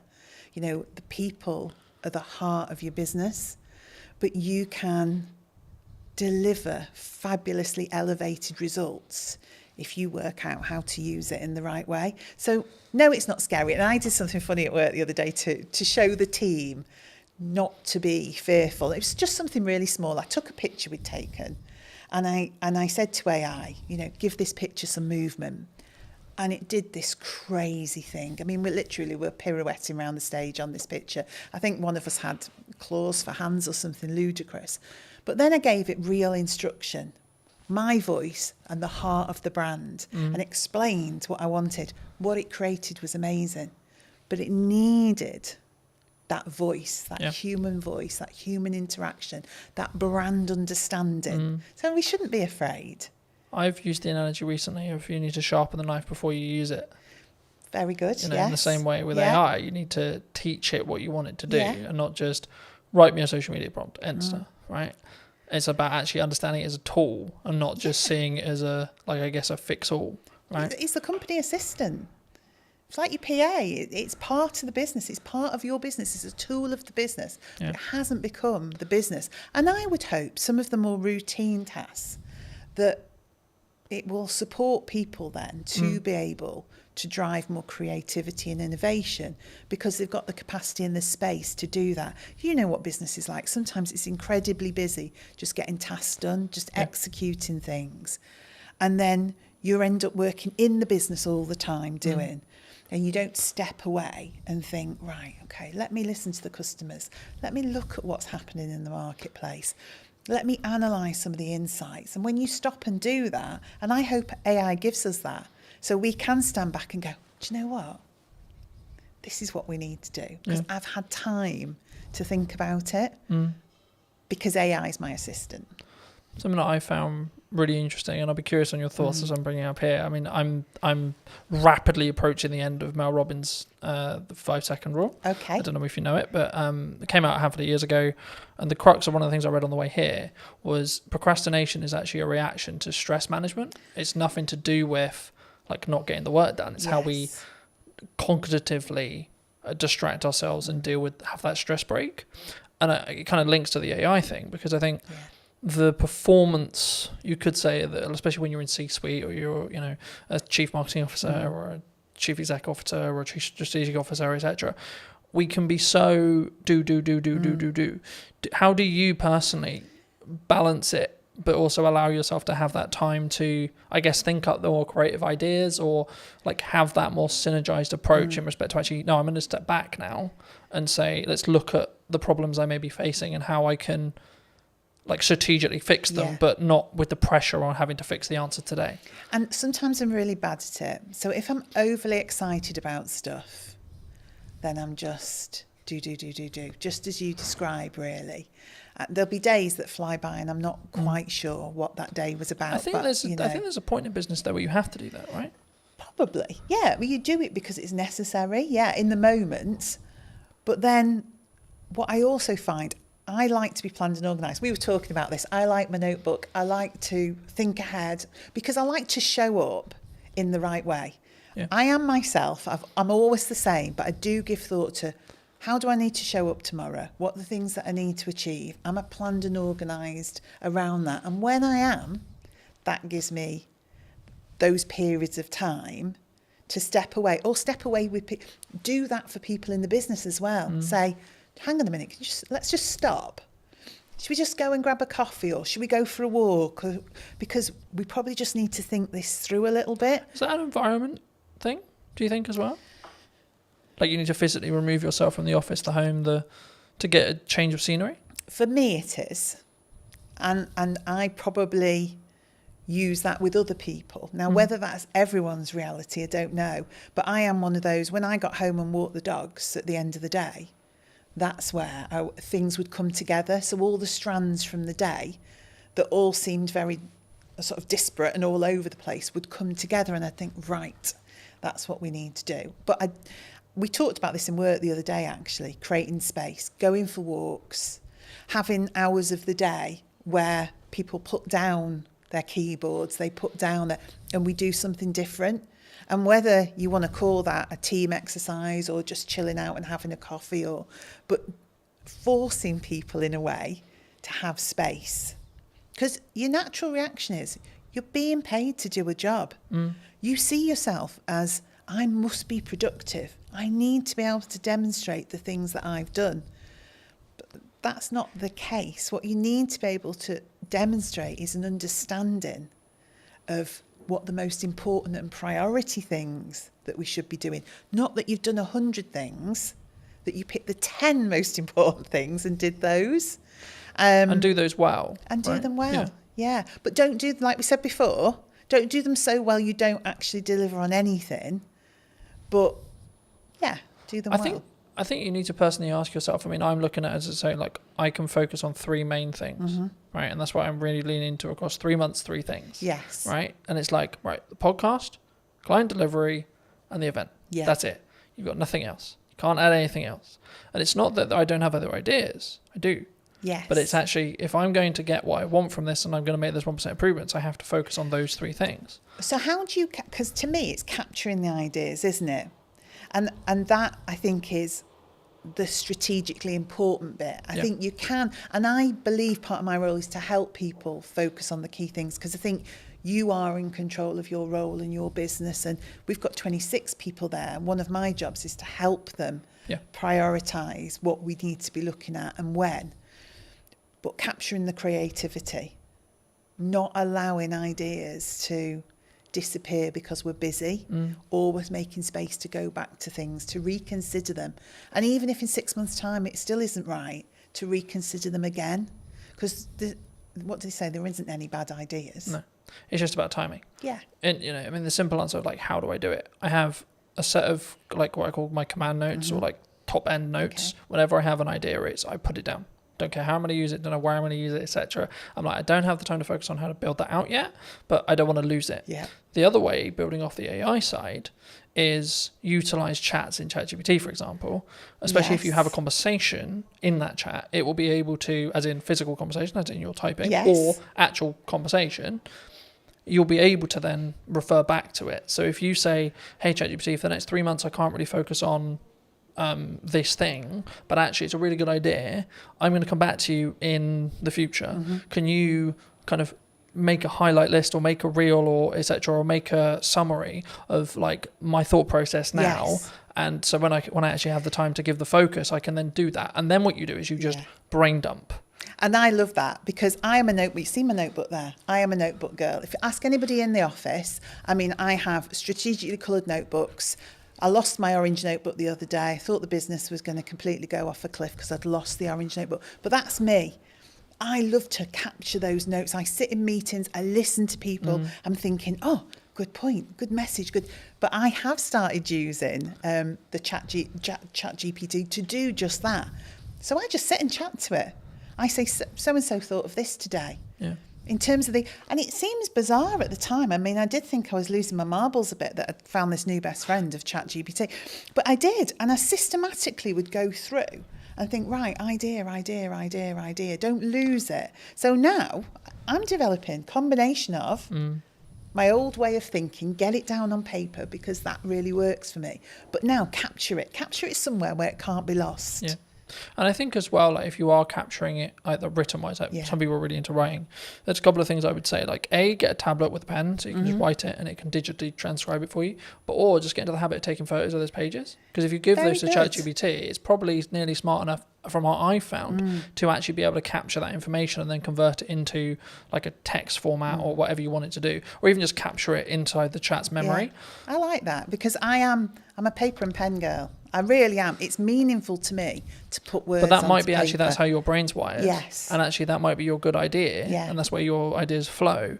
But then, like in the result where you do lose your notebook, if you're also backing it up through ChatGPT's like chat memory, like you could just have one called idea dump, for example, right? And every single time you write a page in your notebook, take a picture of it. Yeah. And then tell ChatGPT, I'm going to refer back to whatever the note is. Can you bring this content forward whenever I ask for it? And it's how you then, and this is an example of like how to leverage AI rather than being scared of it. Yeah, and I think that is just it. And it's funny that naturally using ChatGPT in that way worked for me. And also that ability then for me to create patterns, trends and insights from it, because I will go back and say, are there any common themes? And I didn't know if it would work or not. You never know if these things are going to work. So can you see any patterns, any common themes, anything that's coming together as one cohesive idea? And it's so good at that in terms of analysing and pulling out insights. Because I would go back, I mean, and this was an arduous task, I'd go back notebook, highlighting things in different colours, pulling strands together, generating one idea from 20 thoughts. AI is really good for that. Yeah. But again, I think it's an assistant tool. I don't think it's going to necessarily replace us. I mean, the trend sort of changed and it became this, someone who's utilising AI is going to take your job rather than the AI itself. And I think that's a more positive or more real reality of what we're going to have in the next 10 years, I think so. to be honest. And things change, don't they? Things always evolve. You know, industries change, the way we work changes, but our minds are amazing. We've just got the power to adapt and do things in a different way with the support of that new way of working. But I found because it's taking the grunt work away or allowing me to document things, etc., I then can have the more creative thinking process because my bandwidth is like opened up in that respect, and I can sort of play around a little bit more with what works and what doesn't, and like what ideas work and what, and I can ideate them a little bit deeper. Yeah. I think one thing that came to mind then, and this is why I think being the strategy officer is important, is probably one thing we need to think about. One thing I think about is everyone in the office is using ChatGPT or something similar, but I have to keep our voice as the Eden voice and the Eden brand. So that's what then becomes important in terms of us and the team. Because again, we could all go off with our voice thrown into ChatGPT. What it gives you back then starts to become... But I think it's a mirror, right? Yeah. And I think when we blame it, oh, it's a bit robotic, oh, it's a bit this, oh, the words aren't... It's like, oh, you did the prompt, you did the... Yes. But I think, I mean, as a more generalised question, I guess, do you think that we don't look at ourselves, accountability-wise, as an over... Not even necessarily AI, but as an overarching... kind of like as a person when we see something maybe goes wrong, like more generally, like what that people as a whole we don't take accountability themselves, or do you think that's rarer? It's easier to go, it's your fault. Yeah, we don't always want to take accountability. If you're asking if we do, I think you know when you're accountable for something. That doesn't mean you don't try and deflect that accountability, but normally, if you work it through with somebody, you can get to a place where you understand what role you had in that. And again, that's something I have to do, because I think part of my role is clarity. And I think clarity is caring for people. So getting people to a place where they do understand their accountability and they do understand... There's also needs to be a proven place of safety, right? Well, yeah, definitely. But that's how it should be, isn't it? It should be a place where because it isn't like hands up, I made a mistake. Oh shit, my job's gone now. No. It's actually no. Hold on, we're all going to make mistakes, and that's okay. How do we learn from it? It's we've made a mistake. You know, we have done. We've put tons of effort. We're relaunching it again, but we did a try before you buy campaign, and we got quite a few little bits wrong in that. So that campaign did not deliver as it should have done. Now, we've learnt from that and we're relaunching it. But at the time, nobody wanted to hands up So I just said, we've made a mistake. This team here, we're the project team. We didn't do it well enough. We weren't aligned. We weren't working together in a way that we were picking some of these things up. So you may have had that ultimate last part responsibility to deliver on that or to create that but actually fundamentally it was a project So we all bear the responsibility. But let's go back and say, what was your part? What was your part? What was your part? So next time we do it, we've got clarity. Yeah. Clarity is a form of kindness. If you don't give people clarity, what you're saying is, I want you to keep making mistakes. So ultimately, at some point in the future, this is going to blow up and you're going to be in a whole heap of trouble. Where it's much better to say, oh, that's not quite right. What can we do about that? Yeah. Or I just want to have a chat with you because I've just noticed. That's much better a way of having accountability than waiting for something to crash and then saying, you did that. Yeah. Do you look at it as, in your role, because obviously you work with a larger team. Mm-hmm. So I'd be really curious, do you look at it and go like, do you come at it from a perspective of like, are you okay? Like when you work with someone one-to-one, like if they are making mistakes, because it's like you good? Like what's going on? If it's out of character. Yeah, I don't necessarily say I always would do the you good, because different people respond in different ways. But I like to be in touch with the team. I like to have sat with people before we get to that point, so I know a bit about them.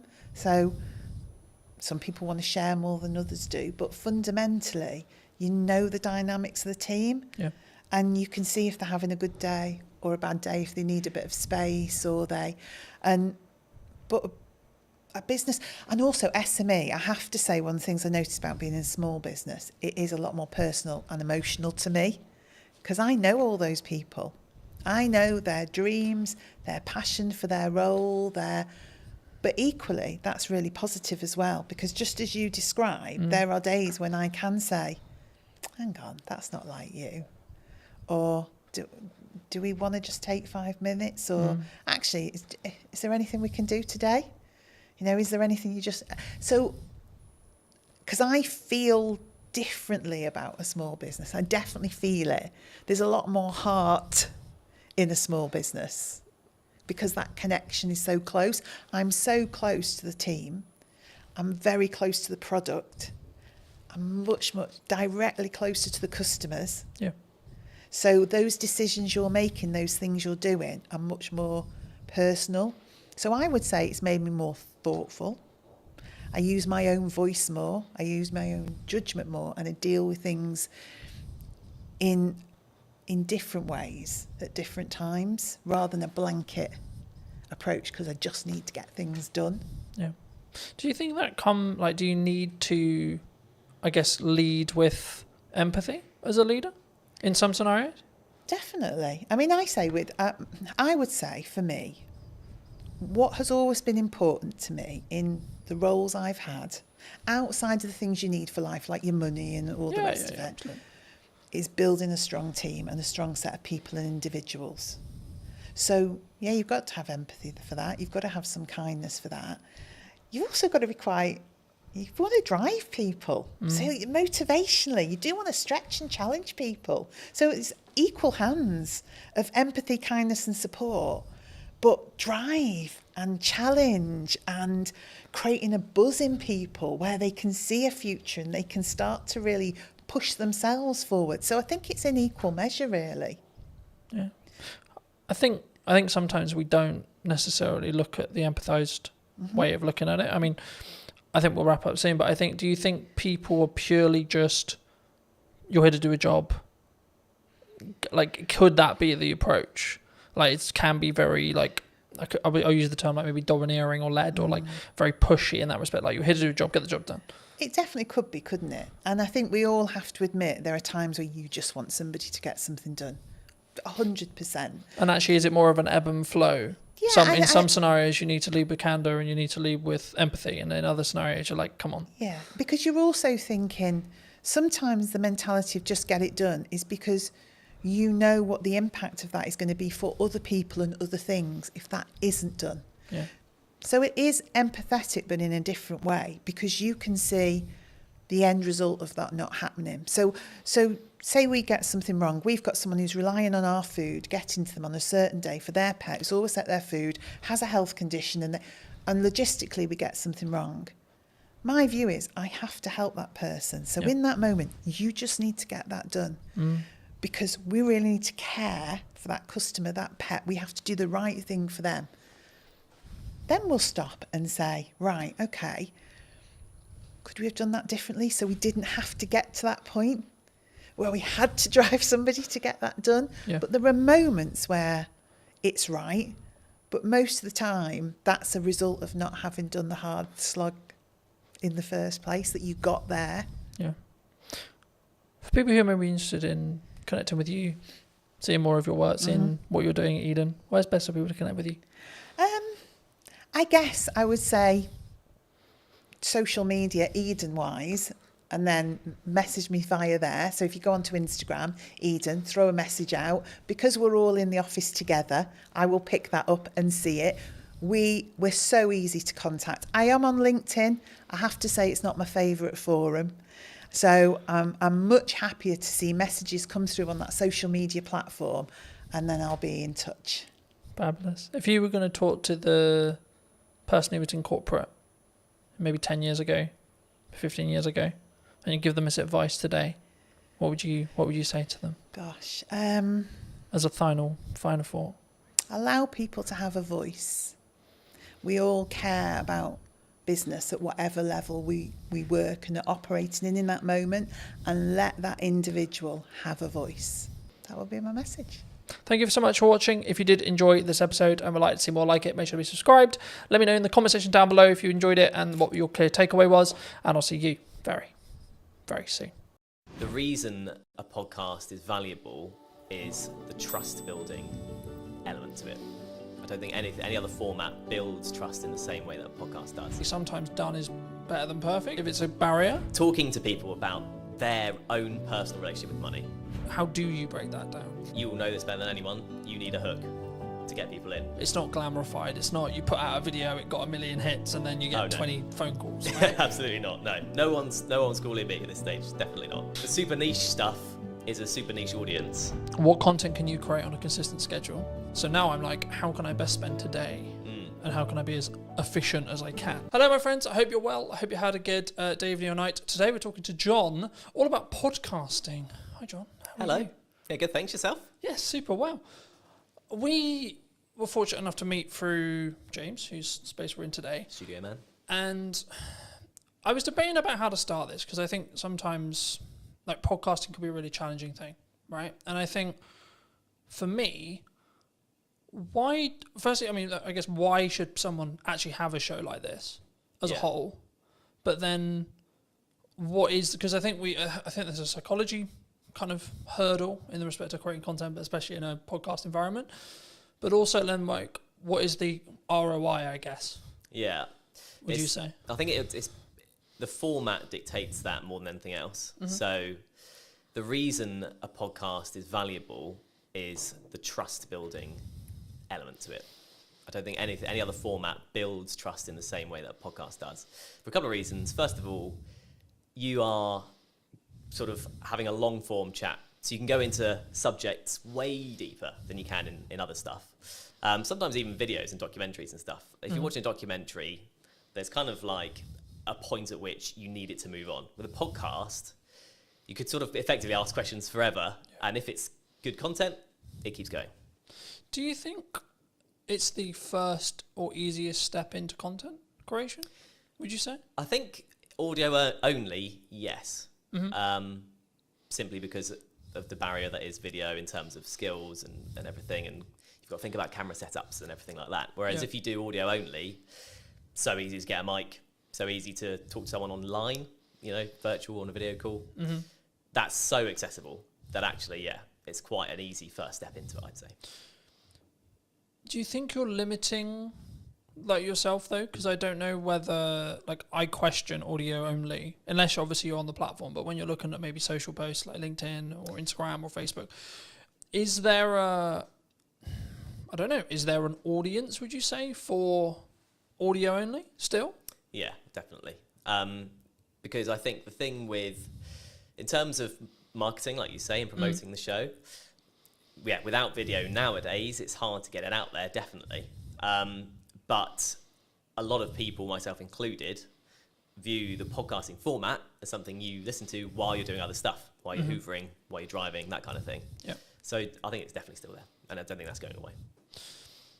Would you say then it's more of a step by step? So someone could start audio and then where's step 2? I think so. Yeah, I think so because, for depending on who you are, if you're a business, it's a bit different. If you're an individual, you kind of learn the time required to sort of get to each step. So once you start on the audio step and you're like, actually, it's taking me too much time, it's not worth it for whatever reason, you know it's not for you. If you then introduce video purely for clips, so you film the whole thing but only use clips, then you can see what time the promo takes, and then when you should go to a full video, you can see how long that takes. So I think that's why you'd do it potentially in that step if you're coming at it from a completely new perspective, if that makes sense. And then, I guess you then can grow to the Diary of a CEO style, full form trailer-esque piece, right? And I think sometimes we get so, and this is true for any marketing, not necessarily a podcast, but it could also be true of a podcast. I think we get so hemmed in I need it to be Diary of a CEO quality instantly, right? Yeah. And I think that we struggle with the idea of, I'm going to take one step, make a 1% improvement, next step, 1% improvement, one step, so on, right?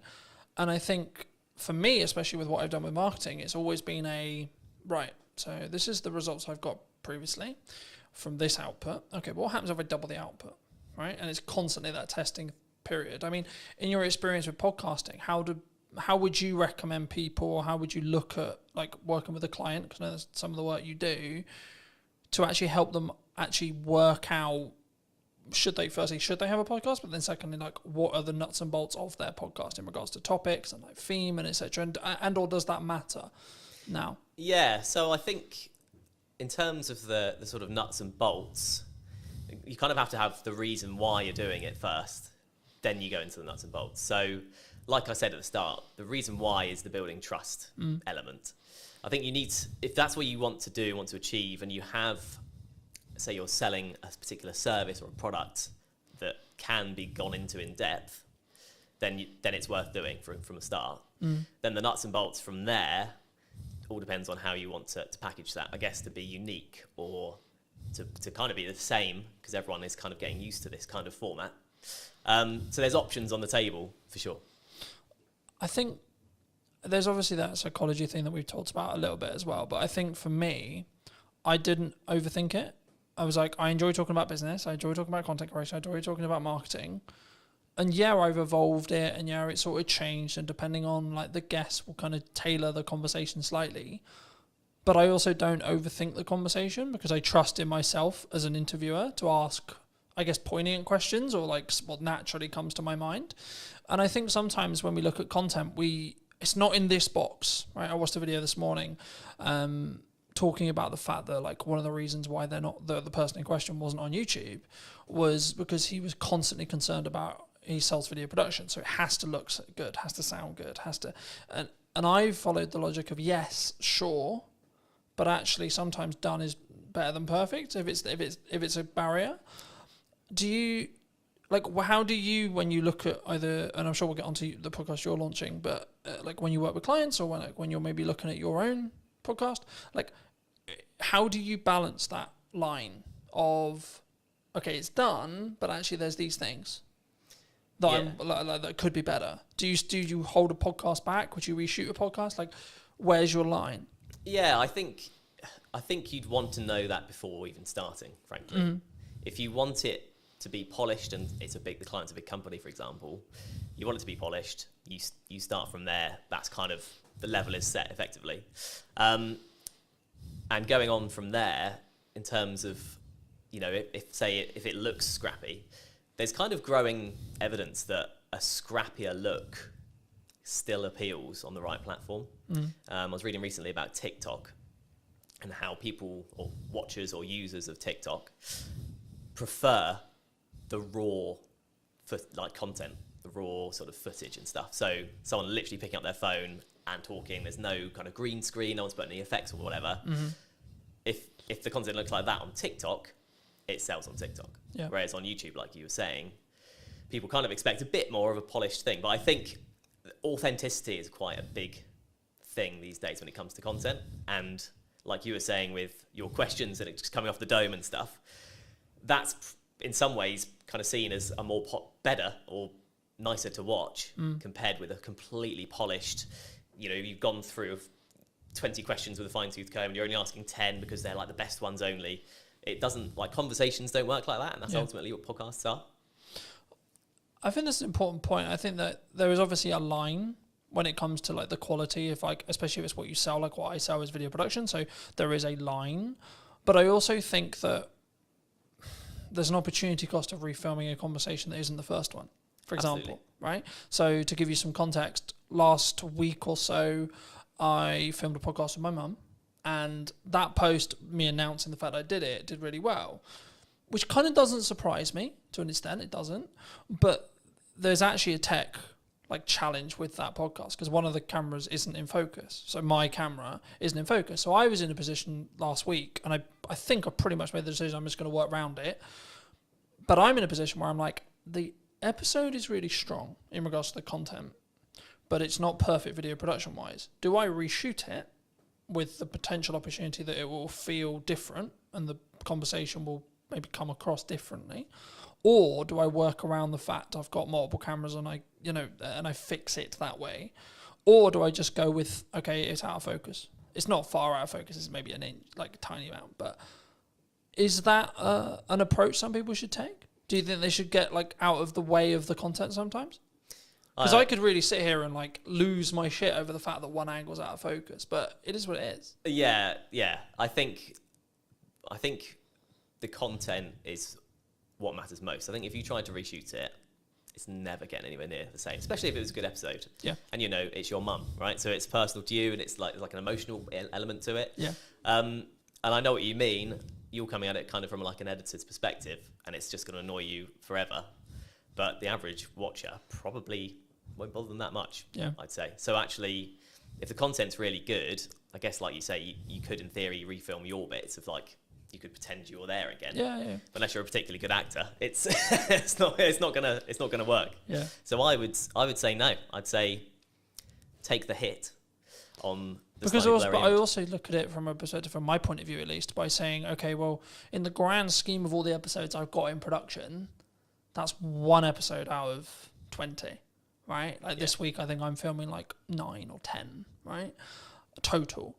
And I think for me, it's like the action will always outweigh that, and maybe that one with my mum isn't perfect from a production point of view, but the conversation, the content's really powerful. Yeah. So I think that's the thing people need to focus on. I think that's when, especially when they start, I think they get in the way. Like they get in their way sometimes, and they're constantly like, it needs to be £40,000 of production. It needs to be this, and I only need 45 because Stephen Bartlett's known for like what he did with Director CEO and like how he then scaled that to the point he did. But I think we don't look at the journey sometimes that Stephen went on specifically. If we're going to use him as an example, anyone with a big podcast, we don't look at the micro testing that happened through the journey to then get to the point where they're at today.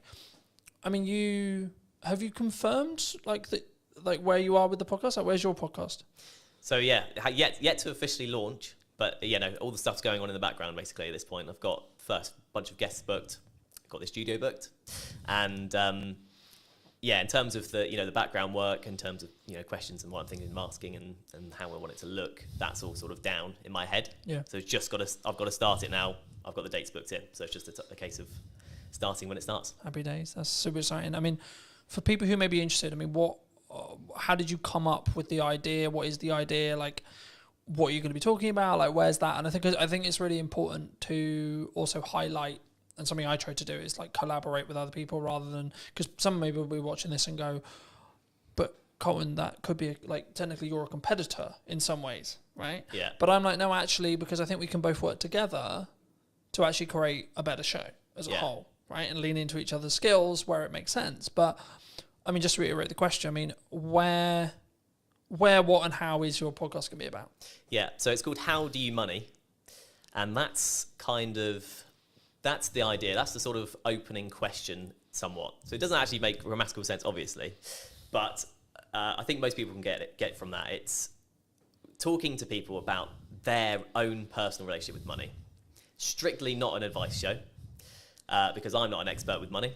And it's purely human interest. So we're talking to people about their money habits, things like how often do they check their banking app. Mm-hmm. When you ask people these questions in day-to-day conversation, it's amazing how different the answers are. You know, how people in relationships deal with money between them. Everyone does it differently. And so like the crux is that twofold. First of all, in the UK, we're just not taught what to do with money in school, college, university, whatever. Do you think we should? Yes, That absolutely. should be in school? Absolutely, yeah, because it's a fundamental life skill. As you know, we had a short conversation about money at the start. Yeah, and, absolutely. So yeah, I think it definitely should be. But at the moment it's not, right? And so I think as a result, two things happen. Number one, everyone makes up their own way. Second of all, people are too scared to talk about it because there's no official like guidelines. Do you think from the start? Do you think that's an insecurity? Do you think like if I say that I nearly lost the business in 2024 or previously, that you're going to judge me? Do you think it comes from that? Absolutely, yeah. Do you think that I'm going to think that you think I'm a failure? I think that's a big part of it, definitely. And then let's flip it. Do you? Absolutely not. No. And I don't think anyone would, because, well, the main thing being everyone else will have their own story along the same guidelines. You know, because we're not taught about what to do, because life is a challenge anyway with money, because there are so many ways you can trip up with money. So it's very much a sort of you know, low budget psychoanalysis of money, and it's kind of an accumulative thing. So no, it's not about the one episode or one particular episode or what one person says. My idea about it is looking back at the first 10 episodes and seeing all the different answers. I've got a killer question that I ask at the start of this podcast that everyone will definitely have a different answer. It's a one-word question. Okay. One-word answer. And I hope that kind of sets the tone for how the rest of it is going to be. Yeah. I mean, looking at your planning stage then for your show, I'm curious because obviously I plan mine in the way I do it. How have you looked to plan it? Do you completely pre-plan it? Do you have an idea of questions in your head? Obviously, you've already said you have the opening question there. I mean, what do you have the rest of it? Like, just break most of the audience's case, but also I'm curious as well. I mean, like, how do you break that down? Like, how have you broken that down? So I have kind of set it into 3 or 4 kind of different sets of questions that relate to specific things. So like I'll have 4 main topics, let's say, and then questions that come underneath that. One of my sections is clickbait questions. Okay, fair enough. Just being really honest about it. But are you doing that for the clip that you're going to extract from the show? So partly to do with that, yeah, okay. Absolutely. You will know this better than anyone. You need a hook to get people in. Yeah. That's just the reality. Yeah. But as well as that, those questions often come up with the best answers. There's a reason they're clickbait questions, because they're the big questions. But it can't just be all of that, because it's like me going to you, what's the biggest mistake you've ever made with money? What's the best thing you've ever done with money? What's the worst problem you've ever got? Do you know what I mean? It doesn't, that's not a podcast. It doesn't work as a format in any interview or anything. So that's one section, for example. But in terms of the process, I just thought of the questions based on normal conversations with people. And then I've sort of categorized them, you know, chopped a few out. Yeah. The clickbait thing was only a recent idea, really, so I've added some of those in. And yeah, in terms of a format, it's conversational, right? So I don't have to hit every question. If I ask the second question and that lasts a good chunk of the podcast, so be it. It's quite loose because I want the content to be real. I think that's important, right? Because I think sometimes, and we were talking a little bit while I was setting up, about why people don't post or why people don't like show up or why they don't talk about their money, or, you know, there's loads of the kind of from a psychology point of view or like a coming across point of view, it's the same. And I think that for me, I've been very fortunate that I've always sort of taught publicly or built in public. And it was interesting because about a month or 2 ago, I think, I personally, I don't know when the trend started, but the trend of building in public really started taking momentum. I mean, have you, because I know we in our one-to-one, we talked about the fact that you were 6 months ish, like into freelance. I mean, how was your journey from like, okay, I'm going to do this thing, I'm going to go freelance? I mean, was it forced on you? Was it 50%? Okay. Yeah. I took voluntary redundancy basically from my previous job. But to be honest, I'd come to a point where I felt like I wasn't going anywhere in that job, if that makes sense. And yeah, it was a bold decision because I was also 3 months away from my first child being born. So I've since had a conversation with a friend who was like, "You're mad. Why have you gone and done this at this exact time?" But yeah, a lot of things felt right about it. I did seek advice about it from people about, rates and how much work is available, just a few people that I knew. And it just seemed like the way to go, and it has been the way to go up until this point. So it's a bit like that freelance, and you'll know as a business owner, you're just sort of going, okay, I've got through this month, go to the next one. I was definitely like that at the start. Right, I've been very fortunate. I've talked quite openly about the fact that 2024 was quite rough, but I blame myself on why it was quite rough. Yeah, because I wasn't showing up as it's in the correct marketing to actually get the output I wanted, but also in volume, I don't think. Yeah. And then if now I look in hindsight about what I was doing and like what went wrong, quote unquote, and I could sit in the respect of maybe a victimized mentality of saying, well, the economy was hard and there was this issue and etc. But like as we were discussing before, I think you're an example of this at 6 months in, but I'm maybe an example of this year. You have to have a strong business model. Something that I've tweaked in the business model now is a more recurring revenue model. So we'll work with people on a monthly returning like payment plan. Nice. Or like, and it's not like that's not the only thing I do, but I still do project work. But like for me, it was always a matter of, from looking at a business point of view, of how do I squish those troughs, right, and also squish those peaks in proxy to an extent. But it's basically having a flat line. I know categorically I'm going to have X amount coming in, and then how do I design a business that allows me to do that?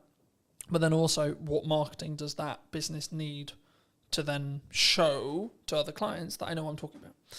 And I think when we look at actions, and this was going to be on to the next question, which was around like, is it just the reason why you're busy is because of your output? Because I think sometimes we sit here and go, oh, things are quiet, or like, we both kind of alluded to it already, but business owning, freelancing is difficult, right? And I've had times where it's really, really hard, where I know I've got to hit a certain amount every month, and I'm like, I don't fucking know where that money's coming from. But how do you look at it when you were looking at either going full time or like now, in respect to like keeping your pipeline full? If you don't, because I'm in a quite privileged position where I've got that residual revenue, so actually I don't need to worry too much at the moment as it sits right now, because I've got that residual revenue. Of course, I'm still pushing, I'm still looking for projects, etc. But I don't need to worry in the same way as if I didn't have that income. Yeah. So for people who are maybe in the position closer to that, where they're just project to project, and maybe they don't have a pot of money and they don't have like money management, how do you look at it? How do you create a strong pipeline, I guess is the question. There's a magic wand called LinkedIn these days. And it basically, I've just utilised that. So you can find companies that do what you do, or companies that you want to work for in a freelance capacity. Then there's a tab that says people, and you can directly speak to the people at these businesses that you want to work at. That's all I've done. And the first 6 months, I'm thinking about 10 months in now, but the first 6 months for me, 100% of the work I got was through LinkedIn. Okay. So, and was that through what I would call in the trenches, hand-to-hand DMing? Right. Yeah, absolutely. There's a strategy I call it. It's like cold DMing, cold outreach, cold warming. It's not glamorified. It's not you put out a video, it got 1 million hits, and then you get 20 phone calls. Right? Absolutely not. No one's calling me at this stage. Definitely not. But yeah, it kind of just through messaging people. Sometimes people I knew, and that led to work. Often most of the time, people I didn't know, and that led to work. And it's you often hear in sort of success stories, it's like a lucky break or a sort of lucky thing. And I kind of did have that with my first job. But it was because I made that approach, and I said, "Oh, hi, you do these kind of podcasts. I've done these for this number of years. I'd love to do more." At that time, they happened to need someone because they wanted to do something new. Yeah. and I got the work because of that. And it's one of those things, isn't it? I think the quote is, luck is where time and preparation. Preparation meets opportunity. That's it. Preparation meets opportunity. It's luck. That's all luck is. Yeah. You're prepared for an opportunity to come, and then you continue to keep yourself prepared and keep yourself ready. Like, we're recording this just before, about a week and a half before the kids break up for school, right? A lot of people in business look at that as, oh Christ, everything's going to go quiet. Everyone, which understandably, they're going to spend time with their children, they're going to go on holiday, etc. I read a post the other day, there was something on the lines of, things are quiet, right? Things like the creative industry is struggling, got these kind of terms. And I was like, okay, that might be true.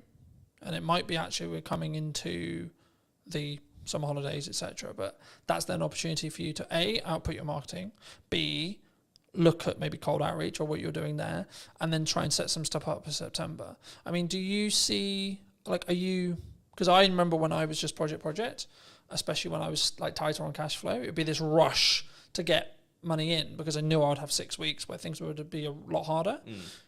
Are you either financially planning wise or pipeline wise or etc.? Are you planning for that to be slower, or do you expect actually there's going to be a percentage of businesses that actually just keep going and work around everything? Yeah, I just feel like at this stage, I don't think I can really plan for it, if that makes sense. The planning is outreach.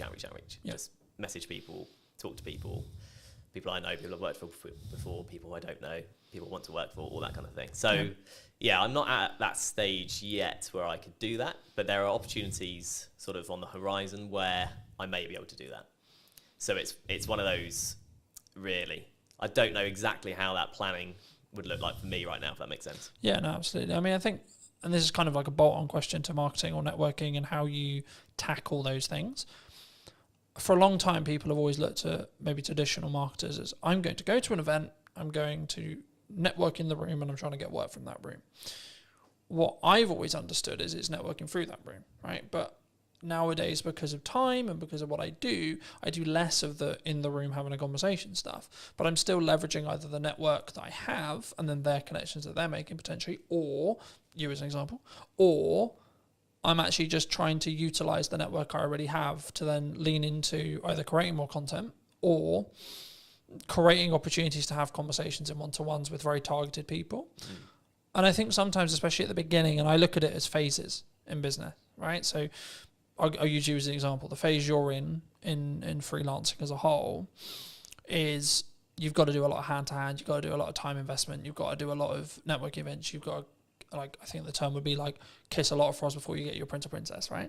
And I think for me, it's then about like maybe looking at scaling. You may not have thought about this yet, but like how would you then look at, say, you're 3 years down the line, 4 years down the line, and actually you've got, like, not that you don't have a reputation now, but you've got more of an established reputation.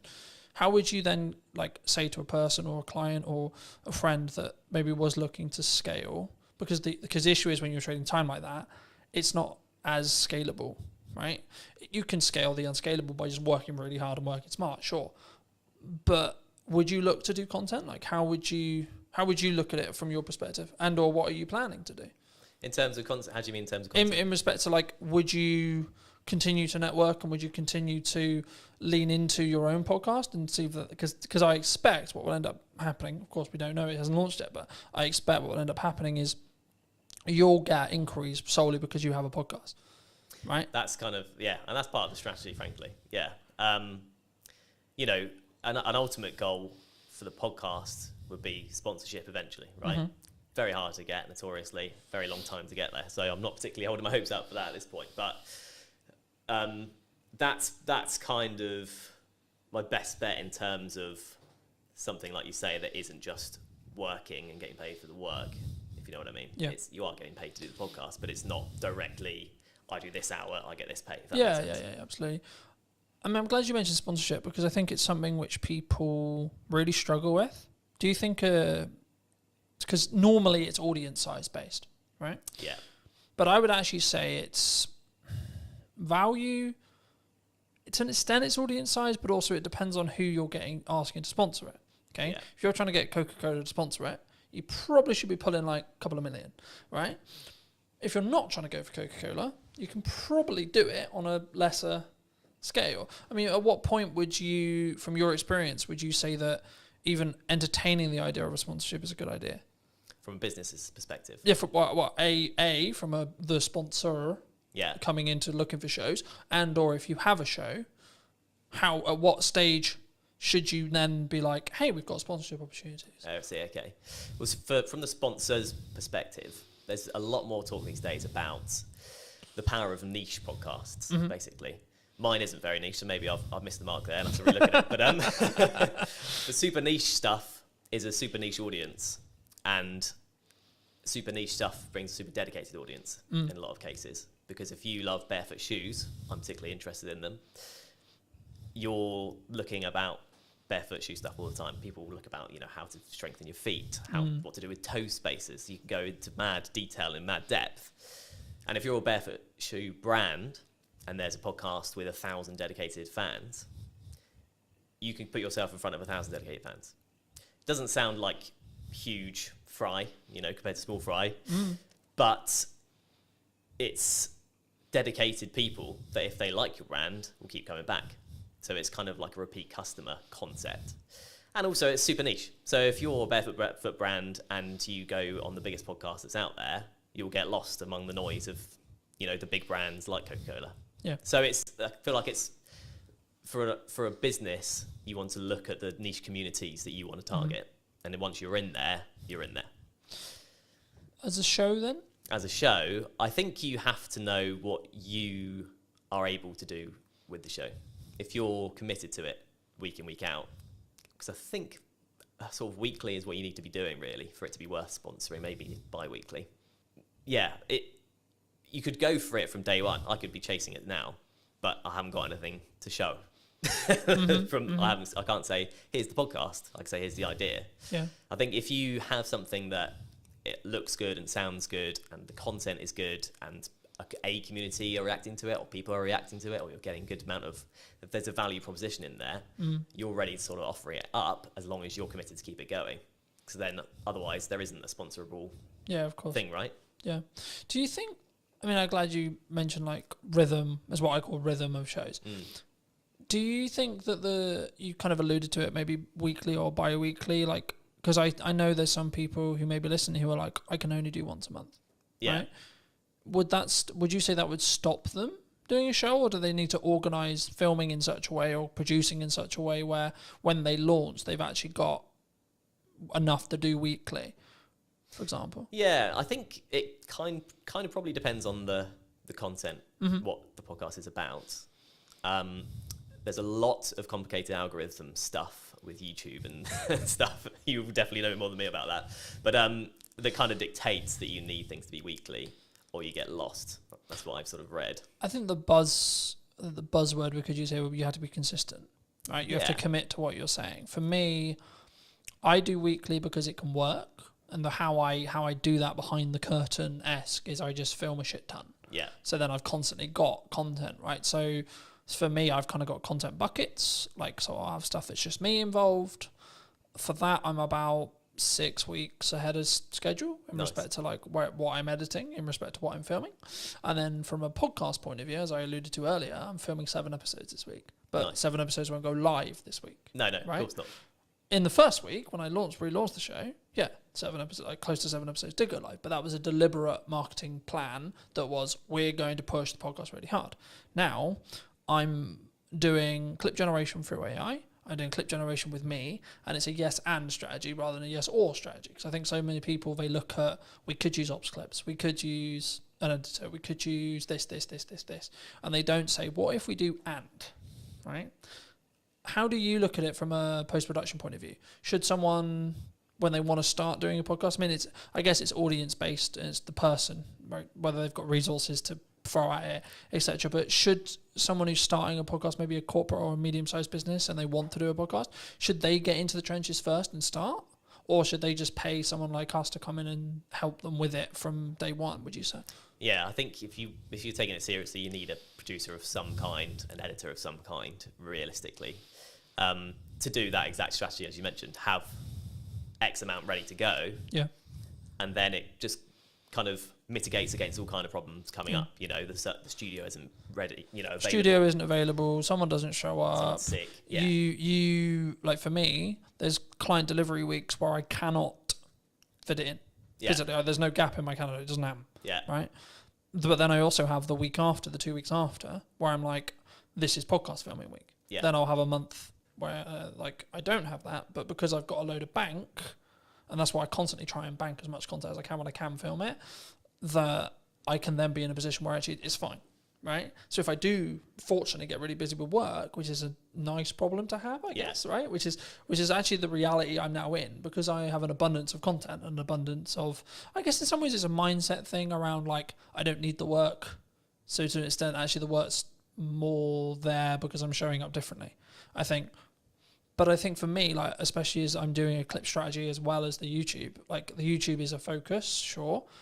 But for me, and just quickly, as we're talking algorithms very quickly, the way YouTube's algorithm currently works, basically, in a nutshell, is you'll be served a piece of content that you like when you open the platform. So it will pull, not push, it will pull the content for you.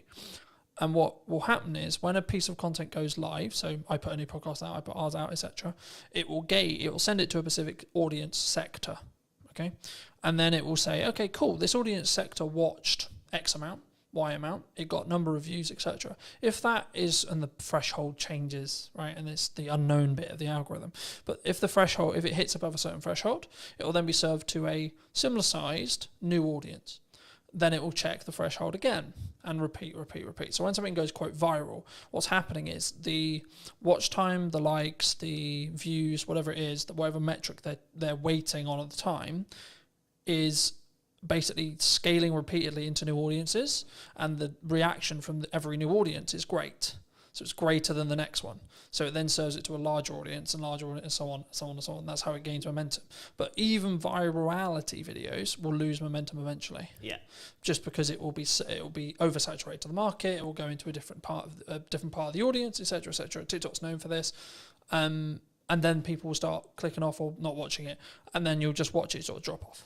Right. You know? But then there's also the reason why like YouTube's so powerful. So you can have a video that's been it's got 5 views. 6 months, 12 months time, for whatever reason, triggered by the algorithm, 1,000 views. Right? I've watched it happen. I'm sure you have as well. And I think for me, it's not necessarily about looking at what the algorithm is rewarding or isn't rewarding. It's more about what content can you create on a consistent schedule that you're passionate about, that you can speak from, that puts you in a position to put your best foot forward. When you look at working with people, are you quite picky and choosy? Or are you in a fortunate position where you can be picky and choosy when you work with people on their podcasts? Just in terms of clients? In terms of clients, in terms of people you collaborate with, in terms of people you work with. Because I'm always curious whether it's just the nature of the beast in some ways. Like as I said, I sort of explained the makeup of my business this year. I'm now in a position where I'm very protective of my time. Mm. And that's not like I don't want to talk to you. It's just I only have a certain amount of time, and that's the only barrier, and that's my hurdle now. Because actually I'm okay on cash flow pretty much all the time because of my retainers. I'm okay because of project delivery. I've got a strong pipeline, and I'm good on content because I've got a large pile. So now I'm like, how can I best spend today? Mm. And how can I be as efficient as I can, in that respect? So is that, I guess the question, I'll re-ask it, but like, is it something you personally do? And if so, and or if it isn't, is it something that you think you'll adapt to as your business scales and grows in that respect? Yeah, I think it's a stage thing. So at this stage, I'm picking up what I can, where I can, effectively. If there's something I particularly don't want to do, I'm not going to do it. I was just saying, is there still a line? There's still a line, I think. Yeah. There's a line in terms of the day rate, frankly. If that's not up to scratch, there's a line in terms of what the actual work is. Sometimes. Do you think people struggle with? So I've said no to certain clients just on like, not necessarily political ideology, but their approach, how they come across, whether they respect my time, things like that. And I think people, they sometimes worry, what if I say no? What if there's, like, do you think that's it comes from I'm aware that I'm overusing the word insecurity, but I can't think of another way to describe it. Is it an insecurity of like, there isn't going to be more work down the road for me? Yeah, well, it's the biggest insecurity, isn't it? Because money is security these days, really. Yeah. Yeah, absolutely, it is. I think in terms of people saying yes to literally everything. So yeah, I think you're picky and choosy when you can be, probably. Frankly, you know, if you go, oh, well, the last couple of months are fine, I could do nothing for the next 2 months and be fine. Then you are very picky and choosy. Yeah. When you've had a barren 2 months, you're more likely to be like, I'll just take it. I also think it's a perspective of obviously synergize with the client. Can you add value? But also, like, even when you have an abundance of money or you're in a strong position with money, it might also be actually my goal is to hit this amount, right? And this project might not be ideal, but it pushes me closer to that goal so I can hit it sooner as well. And I think we sometimes, I'm in two minds about it. Part, like, because I'm a big advocate for you should say no, but also I'm a big advocate to get off your ego, get off your high horse. You still need to be in the trenches. Just because things are good right now, they're only good because you make them good for 6 months' time, etc. Right? And that's why I'm focusing on content. That's why I'm focusing on how I show up. That's why I'm focusing on constantly personally developing me, so that actually in 6 months' time things can be even better than they are, rather than, oh, I had a really good 25 for the first half. You know? Do you think people sometimes just want the instant though? Oh, as a question, like, because we're very social media orientated in that respect. Do you think it's purely around short-term validation, short-term money, short-term deal, short-term this? I guess, yeah, to an extent. I mean, it's like if you're in a situation where you'd like, I need money now, everything else will go out the window for some people, you know, depending on your circumstances. You know, this is the crux of it, is it depends on your circumstances. If you're comfortable for a while, then you'll be fine. Otherwise, probably you will just snap up the short-term things. But I think, yeah, in terms of what you're saying, I think, of course, it's nuanced, right? Because it's like, if my back's against the wall, then I need to go and do what I call hand-to-hand outreach, right? Which is I need to come up with an offer and I need to go to my network and I need to sell it and I need to sell it quick. Yeah. Right. But if I'm not in that position, I can then take my foot off that.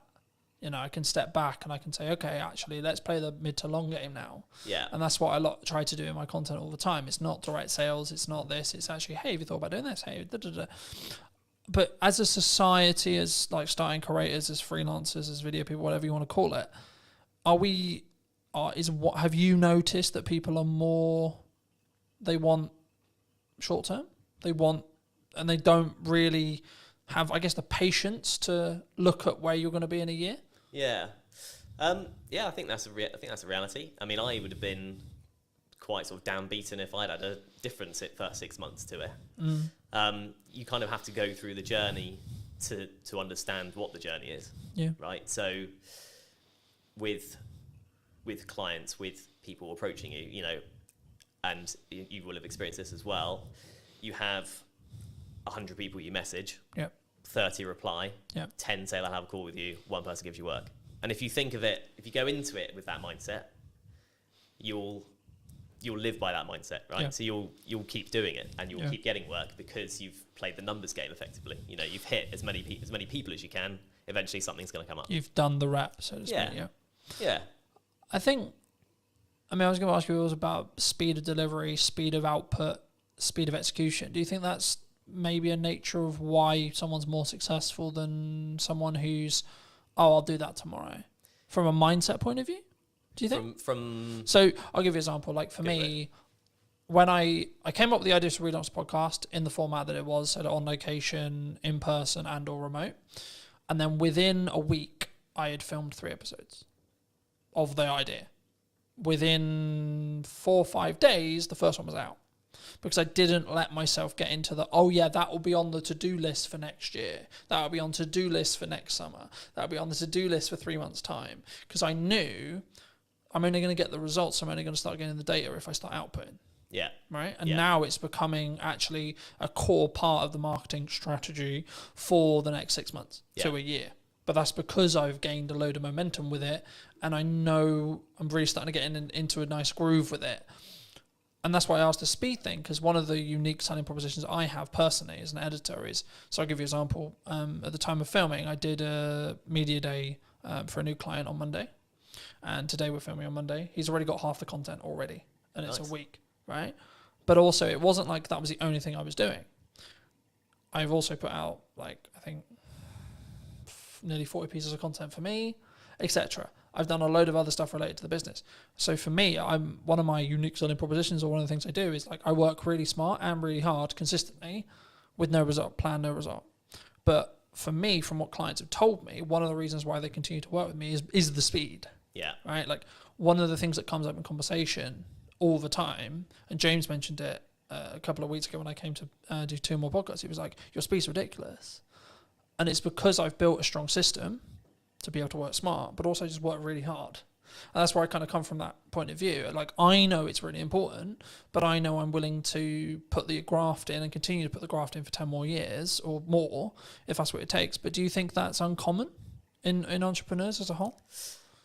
I guess potentially, yeah. I mean, you kind of touched on it. Because there's a level of complacency. There's the work smart, not hard mantra, isn't there? But like you say, if you do both, kind of double the results effectively. I'm going to outperform someone who's just working hard, sure, because I'm working smart and then doing the hours on the smart work as well. Yeah, right? That's it. Yeah. So I think it probably is in terms of that. I mean, the get up and go thing. If you follow Gary V on social media, then you'll get the get up and go thing, because that was very much me. This podcast idea I'm doing was, I think I first thought of it 2 years ago. Okay. I've been writing notes about it on my phone, like month after month, something pop into my head. I'll be like, oh, that'd be cool. And then, but do you think we have a culture of we're going to write notes about it? Yeah, definitely. Rather than execute on it. Yeah, absolutely. You know, because you have to. I think you have to go through that journey. You know, I'll be better at fitness next year. My diet will be better next year. Yeah, absolutely. Yeah, you just need to go. Or next month or tomorrow. Yeah. It's okay. We can. We've had a really long week. We can chill. Yeah. You know. Yeah, it's true. It is. It's and we've got that comfort, and it's the whole being in a comfortable position. You don't grow in comfort. You have to be in discomfort. But actually, saying yes to things, you've got your yes and kind of mantra. Yeah. So just saying yes to things opens up. You realise, oh yeah, I can do this. Like if you just go, I'm just going to do it, and actually plan it. Like whether that's setting a reminder, put it in the calendar, write down, you know, on your fridge, this is what you need to do today. Whatever, however you do it. Something I just building off that briefly. Something I found really valuable the last couple of years was, if it takes me less than 2 minutes to do, I just do it. I don't set a reminder to do it. I don't I'm going to write a to-do list or this or this or this. Like, I need to send an email. I'll send the email rather than write a reminder about sending the email, because the action will probably take less time. Yeah. 100%. And it's done. Then you don't need to think about it. Yeah. If it's a longer thing, I need to ask ChatGPT about that. I need to do some research on that. I need to plan the podcast, and it's like a longer goal thing. Start momentum by putting a reminder in your calendar and then stick to that. Yeah. But I think sometimes, especially with like fitness, I use that as an example all the time. It's like, I need to start running. Okay, but when's the first run? Yeah. You know what I mean? I think, and I've just finished Atomic Habits from a book point of view, and it talks about specifically, my girlfriend's driving mad because I keep using the word compounding, but it's the only word that matters at the moment, right? Which is that everything I'm doing is like, how can I compound? How can I small win? On the way here, I was reading my second book. I've started reading physical books rather than listening to them. For a long time, I listened to them. As a dyslexic, I was like, right, this year I'm going to read a book cover to cover. No excuses, going to do it. So I was like, right, let's get a book that I actually really want to read that I haven't read, that I know is actually quite good because it's got good reviews, and has been talked about in this whole improvement space for ages. So I was like, cool, let's start with Atomic Habits, see where I go. And then I went on to Mel's 5-second rule, which I knew about for a long time. Mel Robbins is a leading psychologist, for those who don't know, in Canada, and she's just launched a new book talking about they, them, and other people's opinions on us. It will be on my read list. But for me, the crux of the 5-second rule, for those who don't know, is you count down from 5 and then you move, right? So 5, 4, 3, 2, 1, move. And what it will do is it will trigger your mind to do the action step. So if you're like, I need to start running, okay, 5, 4, 3, 2, 1, go get changed, go on a run. Because we don't sit in that uncomfortable window long enough on average, right? I'm really embarrassed because I'm not good enough at health and I can only last 2 minutes of running. Okay. But then the next day do 2 minutes and 10. Next day do 2 minutes and 30, etc. And I think once we start building the compounding, right, is when the snowball effect will continue to roll. I mean, do you think that, is that what you've used to get to this point, do you think? To a point, yeah. I mean, the Atomic Habits, my favourite quote from that is, every choice you make is a vote for the person you want to be. Yeah. And once you tie it to your identity in that way, there is a bit of a mental switch, and you start doing even the smallest things, right? You know, like the eating healthy or whatever. You make the healthier choice on a menu, all that kind of thing. You justify it to yourself in a way that's personal, and in a way that you can then live by effectively. So that's definitely helped. And you know, there's a lot of things in that book. That book's brilliant. You know. So yeah, I think definitely. Obviously I've read it as well, and it's probably helped me. I've signed up to the newsletter. I get that as well, and I do think there's something to be said for being in that world of like the positive quotes and shifting your mindset around certain things. If you look at it enough, you just will start to think like it. I think for me, I've been aware that like what I consume is how I'll show up, right? So like that's why I'm trying to build the habits from building off Atomic Habits, but in general, I'm trying to build the habits and build momentum. So like when I finished Atomic Habits, I was like, I've ordered another book, but it won't be here for 3 days. So I'm like, I need another one, because if I stop, then I won't do it. Then I broke the habit. And in the book, in Atomic Habits, they talk about streaking. And I'm the same with fitness, I'm the same with podcasts, I'm the same with everything. But for me, that's the key. So actually, I'm not like, my heart's not broken that my other book's not going to be here, because actually it's now planned in for when I finish Mel's, right? So actually I'm constantly like, and now to an extent, my travel plans, my thought process, etc., like how I use my downtime is actually trying to change. And like, actually I'm sleeping better because I'm reading before bed, like I'm reading on trains, etc. I'm like using my phone less, and I'm trying to, I guess sometimes I did an episode that I'm recording about a week ago talking about digital detox. And I for me, I've been notoriously known for like, because we work in media, so we're constantly on our phones and we're constantly, etc. And it's a tool, but I hadn't given myself that.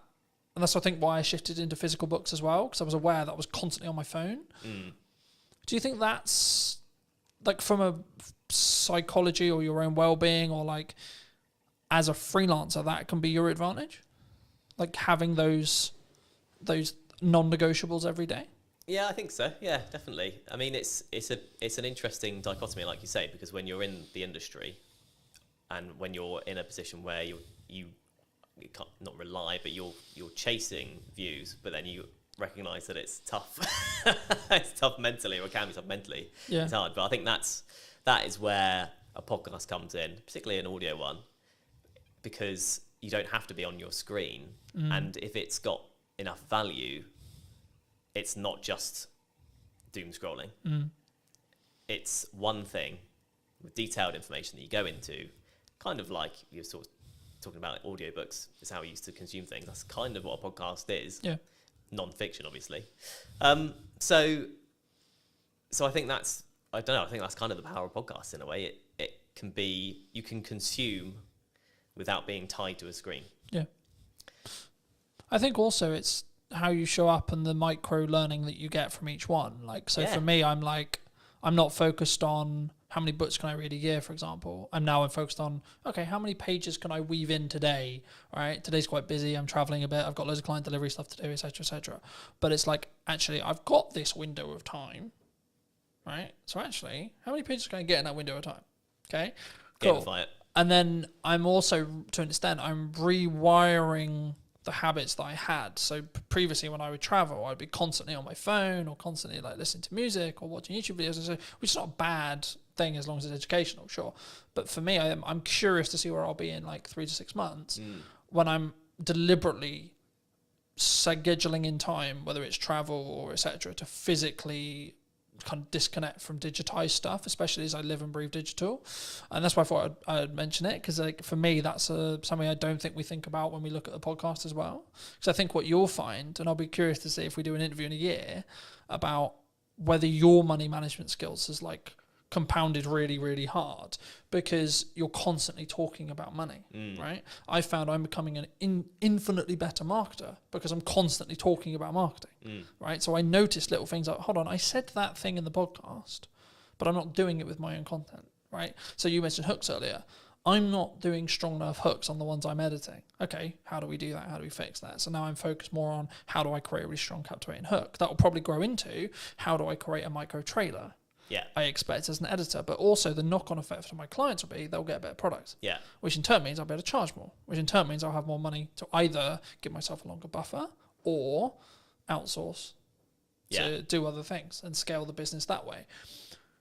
Do you think, like, I don't want to specifically like steal in some ways a lot of your podcast, but if you could rate yourself on money management right now, where would you rate yourself? 10 being incredibly good, you know where every single pound's going. 1 being, I've got no idea what's in my bank account. Yeah. There's a psychology fact about ask someone for a number between 1 and 10, everyone says 7. But that's kind of where I'm tempted to land on that, really. You know, I've been on my own journey with it, definitely. And, you know, I married an accountant, so that's helped me quite a lot. And, you know, just being in a relationship, she's super savvy. She's closer to the 10 mark than, you know, most people I know. But just being with her has helped me probably come up from a 5, frankly. Okay. In your 20s, you're in like a 3, you know, generally speaking. Yeah, there's a question that's going to be on the podcast, which is, how often do you check your bank account every day? And in my 20s, it was as little as possible because I just didn't want to know. You push it away, right? You go... Does that come from you were anxious about it? 100%. I was at university, but it's... Shit, how much money have I spent? Exactly, yeah. How much has gone on beer? I don't want to know. How much I spent last night? I don't want to know. So I don't remember last night, but I remember there was a card involved. Shit. Yeah, Shit. Exactly. But once you sort of learn to look at it regularly, it empowers you, I've found. Empowers you because you go, okay, well, actually, I'm in control rather than just letting it all just slip and hope for the best. And if it's overdraft, it's overdraft. So I've kind of been on that journey, which is a small thing. I'm not trying to claim I've been on an epic money journey. Nothing dramatic's happened either way for me. But that one thing, kind of going back to the mindset thing, has helped massively. But again, you ask everyone. I'll ask you, how often do you check yours? 3 to 4 times a day. Right, there we go. Since I was in business. Right. For business, same as you. Just hide away from never fucking terrified of it, right? That's it. In business where I know I've got to pay for shit and I need to work out where that money's coming from all the time. And I'm doing a technique at the moment where I'll hide a significant amount. Whenever I get paid, I hide a significant amount of my money away into an account that happens to have 4.1% on it. Happy days. Yeah. But it's actually the point of I deliberately, yes, I'm doing well, but I deliberately live on a lot less. Yeah. And I deliberately keep, in regards to what I see every day when I check my bank account, a lot less because it allows me to keep pushing forward and keep thinking I need to find another way to invoice something or have more money coming in, A, but also B, when there is an emergency, I can go, I'm actually good. Yeah. You know, I can fix that problem. Hidden account will fix. Yeah, so this is an example of how I use AI. AI is currently tracking for me the books I'm reading, what my takeaways are, how much am I showing up, what my fitness is, where my money is being allocated and how and why, and how well that's doing and how in line I am with the goals, how the podcast is doing, how many episodes I've filmed, how many episodes have gone out, what views are going on, what views are likely to happen in the future because it can extrapolate the data from, okay, you're here now and then in 6 months I think you'll be here. You're following the growth rate. So people, and I wanted to talk briefly, and I'm aware of time, so I think we'll wrap up soon, but I wanted to talk a little bit about AI with you. Yeah. Because I think it's, people are either going to use it to be more efficient and have a lot of those things being monitored for them, as I mentioned, or they're going to sit on the moral of, I don't want to. You know what I mean? Yeah. I'm not doing it because it's the world's over. Yeah. You know, and we're all going to lose our jobs. Do you think we're all going to lose our jobs? Not necessarily, is what I'd say. I think it still has to come quite a long way because, and you know, people will reference the manual jobs of, you know, an AI won't fix your sink. Yeah. Maybe a robot with an AI brain could do one day. Mm-hmm. But actually, anything that involves a human at this point, largely, you need to be able to talk to someone about. Yeah. And you can have a conversation with AI, but it's slow.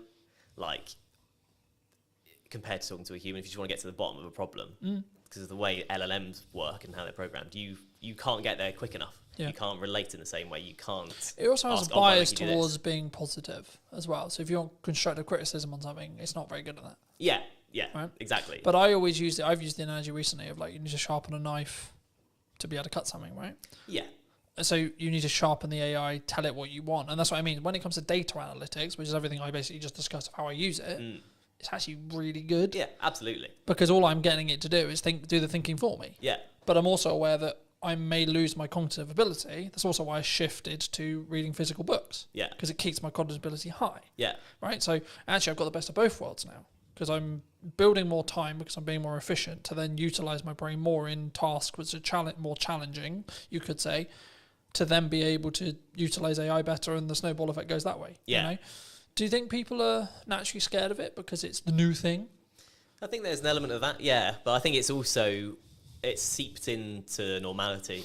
Hello, my friends. Welcome to a brand new podcast. We're here with James in his wonderful space. Hey, thank you. How's it very going, much. James? It's going very well. Very busy though. The space is launching very soon. We just started kind of putting the idea together for Hampshire Podcast Studios, and it launches July 1st. So I'm sure by the time this is out, it might already be launched. But putting together an all-purpose space for content creation, video podcasting, audio podcasting, anything you need, one-stop shop. Walk away with your footage. So it's going to be fun. I think it's an interesting space, right? Because I think so many people find podcasting really hard to do, to know how to do it. Yeah. But also, not even from a tech side, just being in the psychology around creating content, but especially having a conversation. I think maybe it's slightly more natural with the conversation element, but I wasn't actually going to start here, but I think it's a nice place to start. Like, why not? How would you say right now to people who are maybe watching this, who are looking at this and going, I kind of know I need to be doing content, yes, but it's terrifying. So I for a long time, so I've run a social media agency first. That's our main background for around almost 5 years now. And I think one of the biggest learnings I've taken from that is ultimately there's a lot of personal psychology tied up in even business social media if you have to be in it. And I really didn't realize that in the first few years of doing it, because for me, a lot of it, this is so common sense. As like a marketing practitioner, is like, we need to get you in a content surplus. We need to get you everywhere. We need to transform your brand into a media asset, essentially, like a whole brand in itself. Churning out stuff all the time. I want to do YouTube channels, Twitch, TikTok. I want to go to town. And I took that attitude to everyone. And I obviously had to kind of bring everyone through baby steps. I had a lot of pushback all the time. I was like, what's going on? And I realized that, it is how you feel about each app individually. For a start, so you've got different challenges in each thing. And also how you feel as an individual, because you've got to put yourself out there, whether you're the founder or you're a marketing manager. And I think in learning that is what attracted me more to the whole podcasting angle first, and video podcasting. When you try and drop someone straight in it to create 2-camera, YouTube videos and TikToks, you forget everything you've ever said in your whole life. Even if you're my mouth doesn't work, James. Yeah, literally you can be the most knowledgeable person in the world. You're like, what the fuck is going on? But if you can get in with a good co-host and you can just take some basic talking points and a theme of the show, and you're not too worried about the full show, again, you're just going for content volume, you can get so much value out and help so many people in a very relaxed setting, and it gets you used to it. So podcasting and video podcasting is my gateway drug into getting you into proper content creation and your brand into a new space. And also, we're seeing platforms right now like YouTube. We were discussing while we were setting up and such, that one of the reasons why I'm relaunching the show and how I'm relaunching it is because I'm seeing a demand in these platforms, firstly for short form, but secondly for a long form conversation piece that I don't want to say is fluff, but has value led, right? There's a lot of people who claim to be quote experts, right? And are they? Hard to prove these days. It's to an extent, I think it can be subjective, of course, right? Yeah, and how much expertise is actually valued. It actually does depend on the market a little bit, but from the amount of misinformation we see online, I think it's more about the trust and the brand of the individual as opposed to their knowledge base sometimes, which has its good and bad points. I mean, we're both in, unfortunately, potentially soon, a commoditized market due to AI, right? And I think having a podcast, having a conversation, having brand, having personal brand, buzzword, authenticity, buzzword, community, buzzword, right? Is the reason why you'll be in business in 20 years. Yeah. Right. I mean, where do you see AI? Its point right now, because we like the whole one of the USPs of Hampshire Podcast Studios is human-led AI enabled, right? We've kind of created a unique workflow where using like 3 or 4 different softwares, we can kick out a really good service much more quickly than it was ever possible before, depending on how fussy you are with shooting settings and all that kind of stuff. So it's right now it's beautiful for grunt work. It's beautiful for getting out of the way some of the things that were actually quite tedious. When it gets to the point where it can do the advanced stuff, then we're in a different space. So right now I'm not too afraid of AI, but also one of the reasons I wanted to start the studio itself is so we have, we kind of own the means of production a little bit. Yeah. I think it's going to take quite a while for people shooting it in person in totality to be replaced. And I think it will go in phases. So it will be like, short form, easy or creative content. I mean, we're seeing a lot of incredible stuff at the moment. That will be the first to go. Then like the more in details, maybe YouTube video, talking heads when you're more static. I think that might also go. And then eventually it'll be pretty much everything. But we have no idea how long that might take. It could be one of those moves way more quickly than we think in like a 3 to 5 year span, or it could be 10 to 20. Not quite sure. It is interesting, right? Because we're also in a world where AI influencers are a thing now. They will continue to be a thing, right? And I think the commoditization, the commoditization of attention, the gathering of attention, is what marketers want, right? Yes. What we're talking about when we go into detail and we add value is the tactics and the nuance that comes with. Like when we first met, we were talking about TikTok as an idea, right? Now, fast forward, 3-4 years? Yeah, you'd be surprised how many people still haven't picked up on that one. Yeah. But again, it's... just for those who don't know, who may be listening, right? Like, can you explain what you explained then, in layman's terms, the difference between a social graph and an information-based graph, or something which is more TikTokified in that respect? In terms of how the algorithm works? Yeah, the physical algorithm, how it works, and then how it also could have a knock-on effect to now what we're seeing in every single platform because of especially meta-based platforms right now. LinkedIn will do it. It hasn't still social-based really, but give it another 2 years, I expect it will go interest-based. YouTube Shorts is interest-based. TikTok is obviously, of course, interest-based, etc. What does that mean? So for the layman, the easiest way to describe it is the TikTokification of the internet. So that's the starting point. TikTok came along. Let's say pandemic is where it really kicked off. We're all at home. This new app pops up. Oh, let's check it out.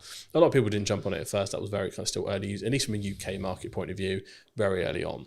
At some point, everyone clocked onto the fact that TikTok pretty much has the best algorithm going for interest-based suggestions. I'd say even more better than YouTube in terms of how that works. So it then became extremely addictive. Every other platform caught on to that, realized we're going to get left behind in the interest-based economy. We have to get on that. So now every single platform has an interest-based video feed, and now pretty much main feed, especially the Meta suite, that's gone full interest-based. I think X/Twitter, that has gone interest-based. Blue Sky has remained solid in the fact that they, for following, I think that's part of their USP. Even LinkedIn now is going interest-based feed they're testing it a little bit on the main feed, but mostly on that kind of scrolling video. So it is unavoidable. And that has essentially created a very interesting thing where it's the social part has been removed from social media. It's gone. It is just media. And if your brand or personal brand or as a freelancer, you're not part of that interest-based economy where you're churning out stuff that will eventually get to the right person, you will be left behind a little bit in that. Overthinking quality, overthinking substance sometimes can hinder your attempts and testing to get to where you need to be. I'm always a proponent of scale, test fast. Even if you need to post quite a lot, figure out what works, where are your golden veins that you need to mine, and then start improving little by little the same way a creator would. Yeah. That's all I'm always looking at.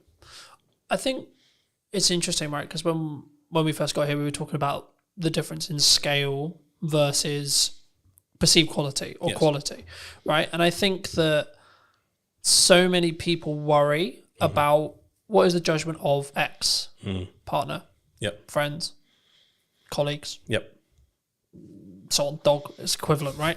What are the, I'm going to spam them, right? What I'm going to post too much is part of knowing what works. Volume, would you say? Yeah, well, you need a certain amount of volume to test, and at what point does it become spammy? This will differ per platform, and some platforms is pretty much impossible to spam. So you got to think about user behavior. So if we take TikTok, 70% of content, I think still, or probably more now, is digested on the For You page instead of the following. So people have to make an intentional step to head over to get everything in the chronological order of the people that they follow. That is where maybe all of your videos appear quite a lot. And you're like, okay, weird. But if not, it's just going out into the ocean. I see every kind of short form video you post is pretty much just taking a bucket of water and pouring it into the ocean at this point. Like, there is very little risk of it being seen a bajillion times. But that's when you get to a TikTok, Meta, Facebook point of view. If you're looking at something like LinkedIn, the algorithm is still early and it's still developing. So a lot of people might see the same thing. You'll notice on your LinkedIn that you'll still have the regulars engage first and often see it. They might get notifications if you engage with them regularly. And from that point, other people might see it based on if someone likes, comments, shares, because LinkedIn is quite good in the fact that someone comments, that might as well be a share. That's quite handy in terms of how that works. So per platform, it does change slightly. However, even someone with an extremely engaged following like me and you, we could probably post 3 videos a day and it won't bother anyone, or they might see one, they might see none, but they might see all 3 on Tuesday next week. Yeah. You can't quite tell where that is at. So I'm of the opinion that you're never going to lose out by posting more often. What most likely is going to happen is someone's going to go, bloody hell, you're everywhere, mate. That's the place I want to be. I'd rather be top of mind and someone be slightly miffed. I'd rather take that risk. I was going to say, because that's the main trap for me. Like, you're probably the 5th person, 6th person I've met this week in person. Yep. And every single one of them's first reaction when they first meet me is, you're fucking everywhere. That's the way. Right? Yeah. And for me, I'm like, that means I'm doing something right. Yeah, because it means you're seeing me. Now, it might not mean necessarily you're consuming 100% of that video, that one video, but then my heart isn't, oh my God, James didn't watch my whole video. Yeah. Because ultimately, if you start knowing that, and especially that there is a massive silent lurkers user behavior on LinkedIn, I think goes underestimated. There is a large percentage, and I'm not sure the specific number, of people that watch video without sound, that just kind of watch it without checking in. Yep. Now, if you don't click that video, I don't think it actually classes as an official like engagement. I think after a certain point in watch time, without kind of clicking the unmute button, that will then class as a view. But you'll have a lot of lurkers, which means your actual statistics won't show the true success of what you're doing. So this is where like you get into the debate between reach and impression numbers and which one you should really focus on. I'm quite focused on views at the moment. Views and watch time are basically the most essential KPIs now. But in terms of how you need to look at LinkedIn specifically, yeah, I think you just go nuts. But if you're going to make those slight improvements to really focus on the quality element, again, quality is subjective. For a lot of people, our content will be quality because we have good equipment, good knowledge. And a lot of people within our industry will look at quality as how good's the edit. What are the things that grab back attention? So there are nuances to the game, and it does depend on your audience. So I often just optimize for the silent watcher. Title that lingers for like the first 5 to 10 seconds, put the best bit at the front, and then let the rest of the story play out. Because you still got to manage your own resource. Even if you have a team behind you, they've still got to manage their resource. You can't do a full Diary of a CEO trailer for everything. And often, if you're not already quite big or have a large following, we have catching up to do compared to others. So different spaces for different places.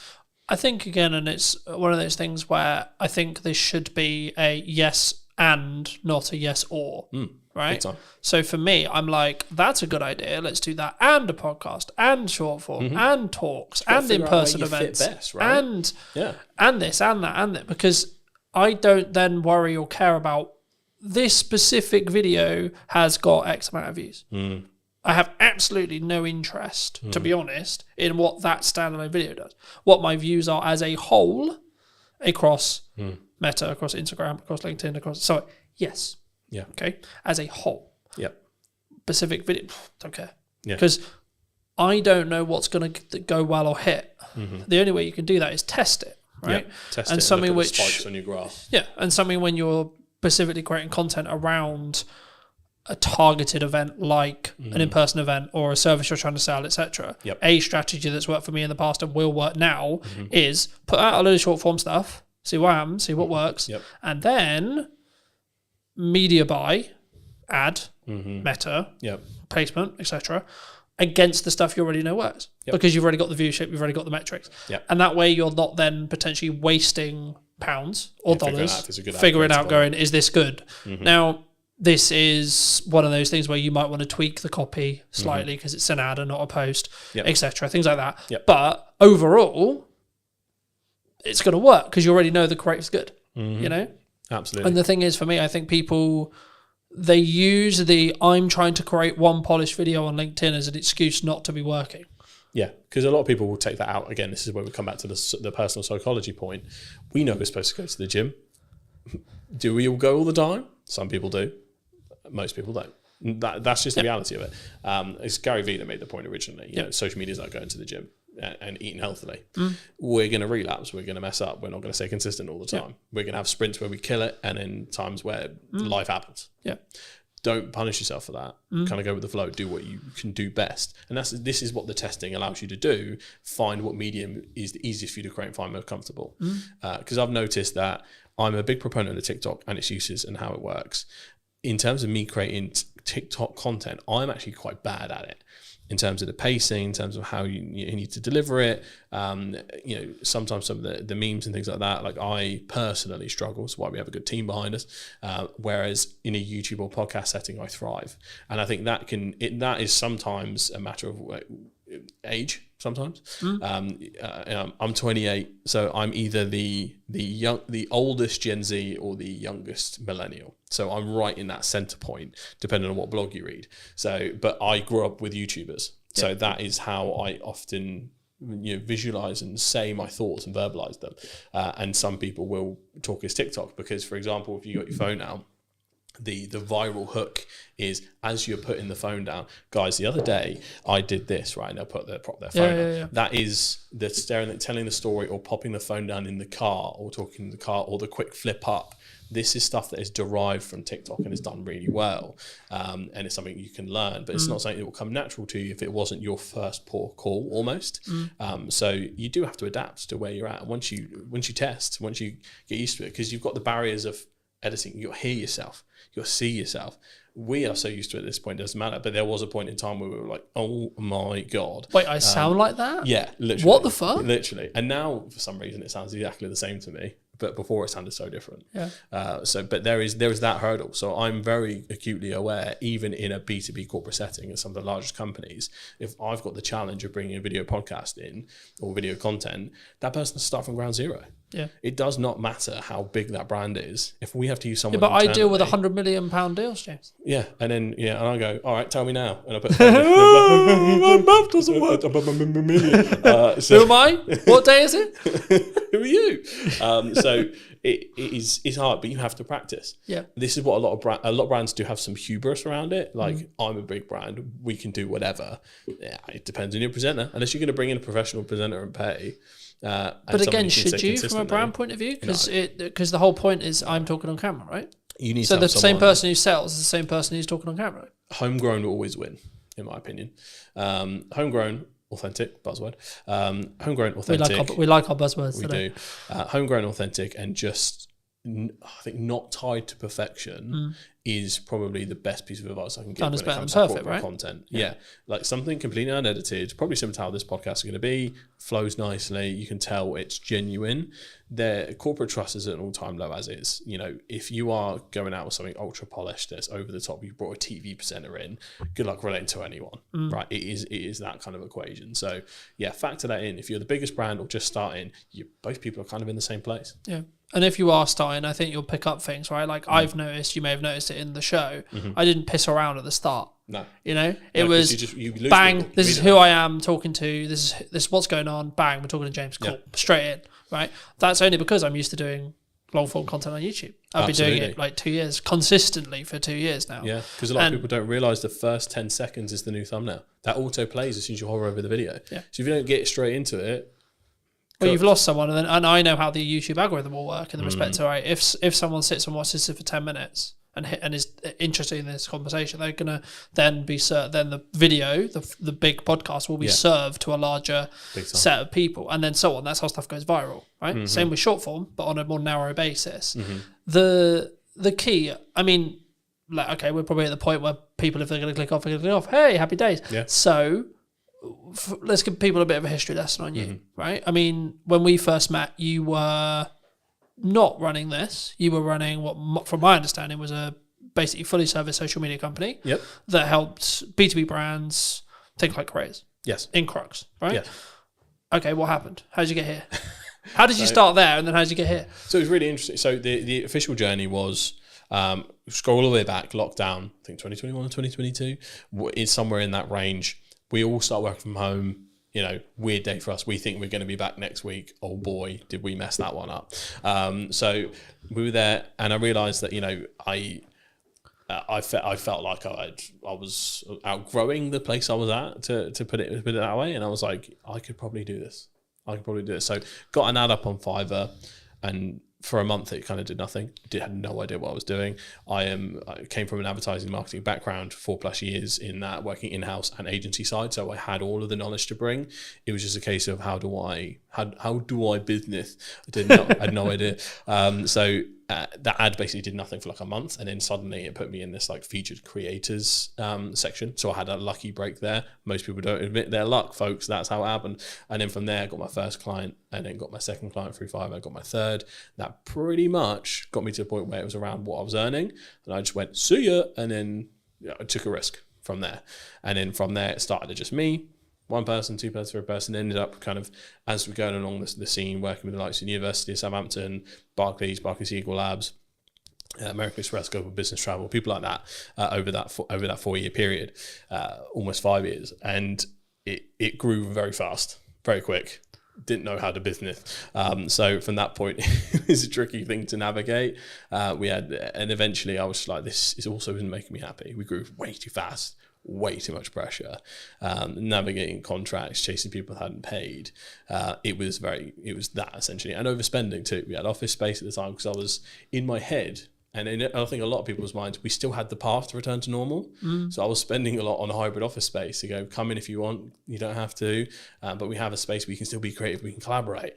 And then trying to figure out what that was, but that was lots of extra spending on, you know, mostly, you know, UK team. We had an overseas team as well, and helped facilitate both. So we had kind of a hybrid model, but in the end there was a few kind of financial things we ran into in terms of contracts, things like that with large clients, and it pretty much was it sunk the boat.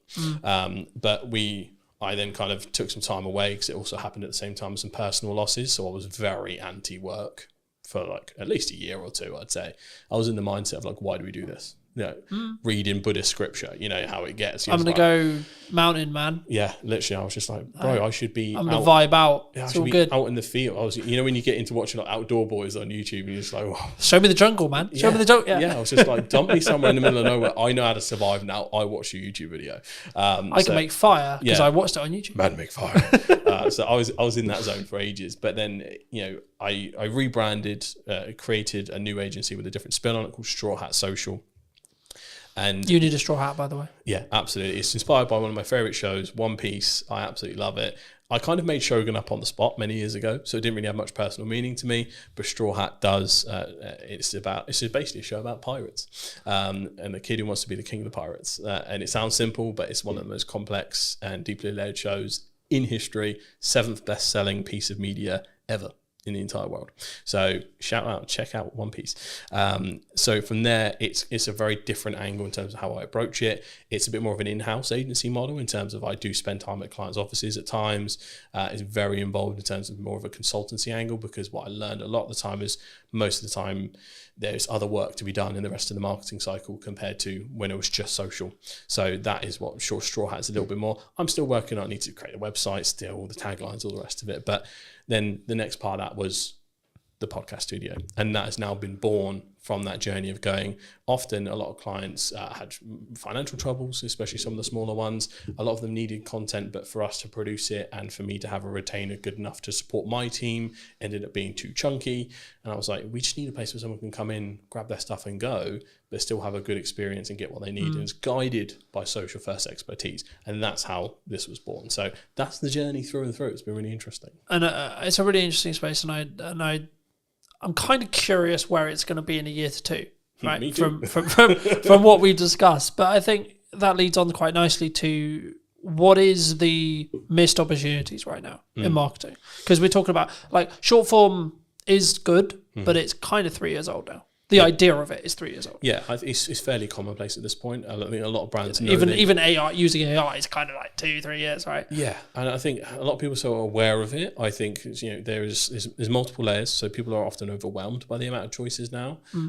Even myself, I'm probably sat on, without no matter of a lie, about 150 clips odd that I have trouble distributing because of the time, alongside trying to do your regular duties and biz dev and all that kind of stuff. So sometimes you can hit a content surplus problem. So that's one, overwhelm. But there's also, I think things are undervalued. I don't think there's a silver bullet where like this is super underestimated. But I think because of the rise of TikTok and AI, I think YouTube is a seriously underrated platform. Because for brands especially, like my dream for Hampshire Podcast Studios is for it to be a full-blown vlog channel, podcast channel. I want it to feel like a living, breathing entity. And this is where the brand part comes in. Eventually, I want someone following me around, the team around as it grows, and just helping people out as much as humanly possible in the most authentic, easy way possible, by also doing what I do on a daily basis. I think that has a really nice ring to it. We love following bloggers. I think I'm lucky enough to, a lot of people do follow for my personality at times, and I can channel that big energy. So it's one of my unfair advantages. And again, a lot of people do have to tap into their unfair advantages, figure out what sticks, what works for them. But yeah, I think YouTube is just seriously underrated. I still think good usage of TikTok from a B2B channel point of view, underrated. And I think people need to just focus in on that platform and possibly looking at some new starters. Blue Sky, I think, especially if you're in the political space or if you're in the more thought leadership space, do open an account and start growing it, because that's new, fresh, fertile ground with the anti-Elon sentiment in the world at the moment. X kind of is very much transformed, as a lot of people know. So if you want a kind of non-toxic space, Blue Sky is where you need to be. I mean, Threads is Threads. For me, it's a bit of a non-starter. Most people just dual post across both from Instagram to Threads. So yeah, I think having some kind of home base and making it feel living and breathing is where I want to be at, because that's the part you couldn't replicate that. I mean, you'd have to go through years and years of stuff and spend lots of time dedicating to prompt engineering to really get almost a sitcom. And this is how I explain it to a lot of big brands. Like, there's so much interwoven intricacies in brands that grow so big. The best example I could possibly give is the Goat Agency. They were like the king of pioneering vlogs, and they still do them to this day. That company probably has the best set of advertising for what work culture is like at Goat. I want to create that at some point and then distribute them through the short form channels, LinkedIn, TikTok, YouTube Shorts, all of them, because it's like a home base, a secondary to your website. Yep. And that's where I want to be at, where I think it's kind of undervalued. But you're also building that parasocial relationship, right? Like 95% of the reason why I have good relationships is actually nothing to do with how much time I spend with you personally, right here, sat here today. Yep. It's actually how much do we spend interconnected with each other's content, right? And ensuring potentially there's value being added or not. And actually, in an interest-based world, it's even easier. Because if I don't like what you're saying, I won't get served it. Sorry, I'm just not going to. No. It's not going to happen. Yeah. Right? Yeah. It's the same. It's like, so there's a couple of rules I introduced with that. Does it go through the Holy Trinity? Does it educate, inspire, or entertain? If it's not one of those three, don't bother. People's time, they'll be gone. And then the second one, act as the audience. Yeah. But you gotta be so brutal about your stuff. Like, would I have been hooked? Would I have scrolled? You got around 2-3 seconds max. We're looking at organic. You have to be better ultimately, and just post. But you don't have to be better straight away. Oh God, no. Right, that's I think the key there, because I think when you say that, people will be like, "Oh fuck it, why do I even bother?" You can your quality can be shite and your content can be shite, but you can still get really good at hooks. Yeah. I don't underestimate what you can do on a phone. Yeah, we specifically basically only use vlogging cameras because one, it's like for client stuff, because we only make social content usually, it's that perfect middle ground between high-end premium or like cinema line cameras and slightly better than a phone, so you can tell it's like made for purpose for a certain piece of content and has that slightly uplifted thing. Because sometimes if you go too far, if the camera's quality is too nice, sometimes people think it's an ad. Yeah. And I think that is a very subconscious, you're trained to scroll really quickly. Yeah, the only time I would say that that's not true is if you're selling video production. Big time. Right, if you're selling, if your product is, this is how good it sounds, right? You can have off days, you can have bad environments, etc., whatever. The value of the content is what actually matters at the end of the day. Yeah. But on an average, if you're selling something that looks and sounds good, every video should look and fucking sound good. Yeah, definitely an exception for your business. You know, excluding that, absolutely doesn't matter. Yeah, I think one of my favorite success stories from when we were doing work is we worked with a company called Skill Scaffolding, shout out to Skill Scaffolding, who wanted help starting their TikTok up, and what we did was kind of mic up the boys and did it in a vlog style. They just explained what they were doing, out and about on jobs. We did a tour around the site, mate. I think we got millions of views from that. It was in the first 3 months. Like, people, there was a real appetite for industries that you wouldn't think so. Construction, massive. If there is a construction company out there listening right now, you need a TikTok account and you need a YouTube account and you need to go hard. I couldn't believe how much people were like, because it basically is all the boys that got him from work, like, oh, is he using a fucking 380D, or like, yeah, you can't be doing that, you got to wrap this up different way. So there was the positives and the negatives of like going, oh, I would have done it that way. But there was this, like, again, parasocial relationship there, even from the actions they were taking, because they were like, I do that at work too. That representation of something they didn't see before, I think is massive. And I think a lot of companies, I think they're too boring to do stuff like that. Are probably I can't do the that. I'm an companies, accountant, James. I think the accountants could absolutely do it. Like, it would be so funny to have like a funny accountants podcast, or like just a vlog at the accountant's office. And the whole hook is, I'm going to prove to you that accountants aren't boring. And then you just show the work day. I remember that I did a strategic session with a networking group that unfortunately doesn't exist anymore. But the point was, an accountant asked me, how do I do hooks? And I said, think about worst case scenario, someone gets their books wrong. What's going to happen? Yeah. And the hook ended up being like, if your books are shit, your business is going under. Yeah. And then they went into the whatever, right? But it's like, you have to grab the attention straight away. It's like, fuck, shit. Yeah. Okay. And I think a lot of people, here's the personal psychology thing again, you resist that immediately because you don't want to come across as spammy or clickbait, or think you're trying to over dramatize the situation. There is something in the this is why the Americans paved the way first in terms of content output, and then we adopt it later once we see it works, because one, we're just a skeptical nation, but two, we're all a bit too frightfully to make all that fuss. Oh, but we also want to speak like this and be stubborn off lip and not swear on camera, don't you know? Can't do that. No. Whereas the people that do, meanwhile in America, Gary's screaming on the stage, for example. Yeah, right? Exactly, and he's killed it that way for years. But I think there's an aversion to hooks sometimes because you're worried about perception, even on the brand level, which is really interesting. So there is a removal we need to do of that, and hooks / clickbait is okay as long as you actually deliver. If it's, I'm gonna get you 1 million followers right now, and then it's just bullshit advice, that is bad clickbait. But if we... And also it doesn't work anymore. Yeah. So to give an example from this podcast, if we were doing, here's how my business completely went under, cut to black, and then I just told the story I did before. But that was the hook that made it dramatic enough to stick around. And that is what we need to focus on, essentially. But you still need to deliver in some way or form. I mean, the next thing I was going to ask you is about like fear related to AI, but I think it's actually about fear of being replaced in content or in jobs in general. I mean, do you see in the people you speak to, your circles, etc., do you see people scared of AI? Are people like, okay, we're game over here, boys? Yeah, a little bit. I think especially when it comes to, because you can kind of see what's on the chopping block first a little bit in terms of, one, there's company memos going out all over the place. I think the Shopify CEO was like, before we put any new hires out, double check that an AI agent can't do this. So from a leadership level, there is definitely a ruthlessness that is kind of starting a little bit, where cost cutting is becoming the norm, especially in the economy we're in. It's a very risky place to be. So there's a political sentiment and like a fear-based sentiment from the top. So that's not good. The leadership shouldn't be thinking that way in general. It should be to enhance every employee, not to replace employee or new hires. So that's a start from large companies that contribute. The second point is looking at, you can tell some areas are getting good fast. For instance, creating fantasy content from scratch with video. Is Google's tool VO? Is it? I'm not sure. VO3. VO3. Yeah. I've been entranced with watching like the Yeti and Bigfoot vlogs on TikTok, which sound insane, but like I've never seen. I watched one the other day where Bigfoot was working for the cartel, like dropping drugs in the rainforest, and it's just like we are here, and they are really funny. But you don't sit there and go, "Well, that happened. That's real," because it's Bigfoot dropping drugs in a jungle, right? I think that's why it's fairly accepted because like this is it's received really positively because it's a whole fantasy thing. It's clearly AI labeled and it's using AI in a way that's funny and not scary.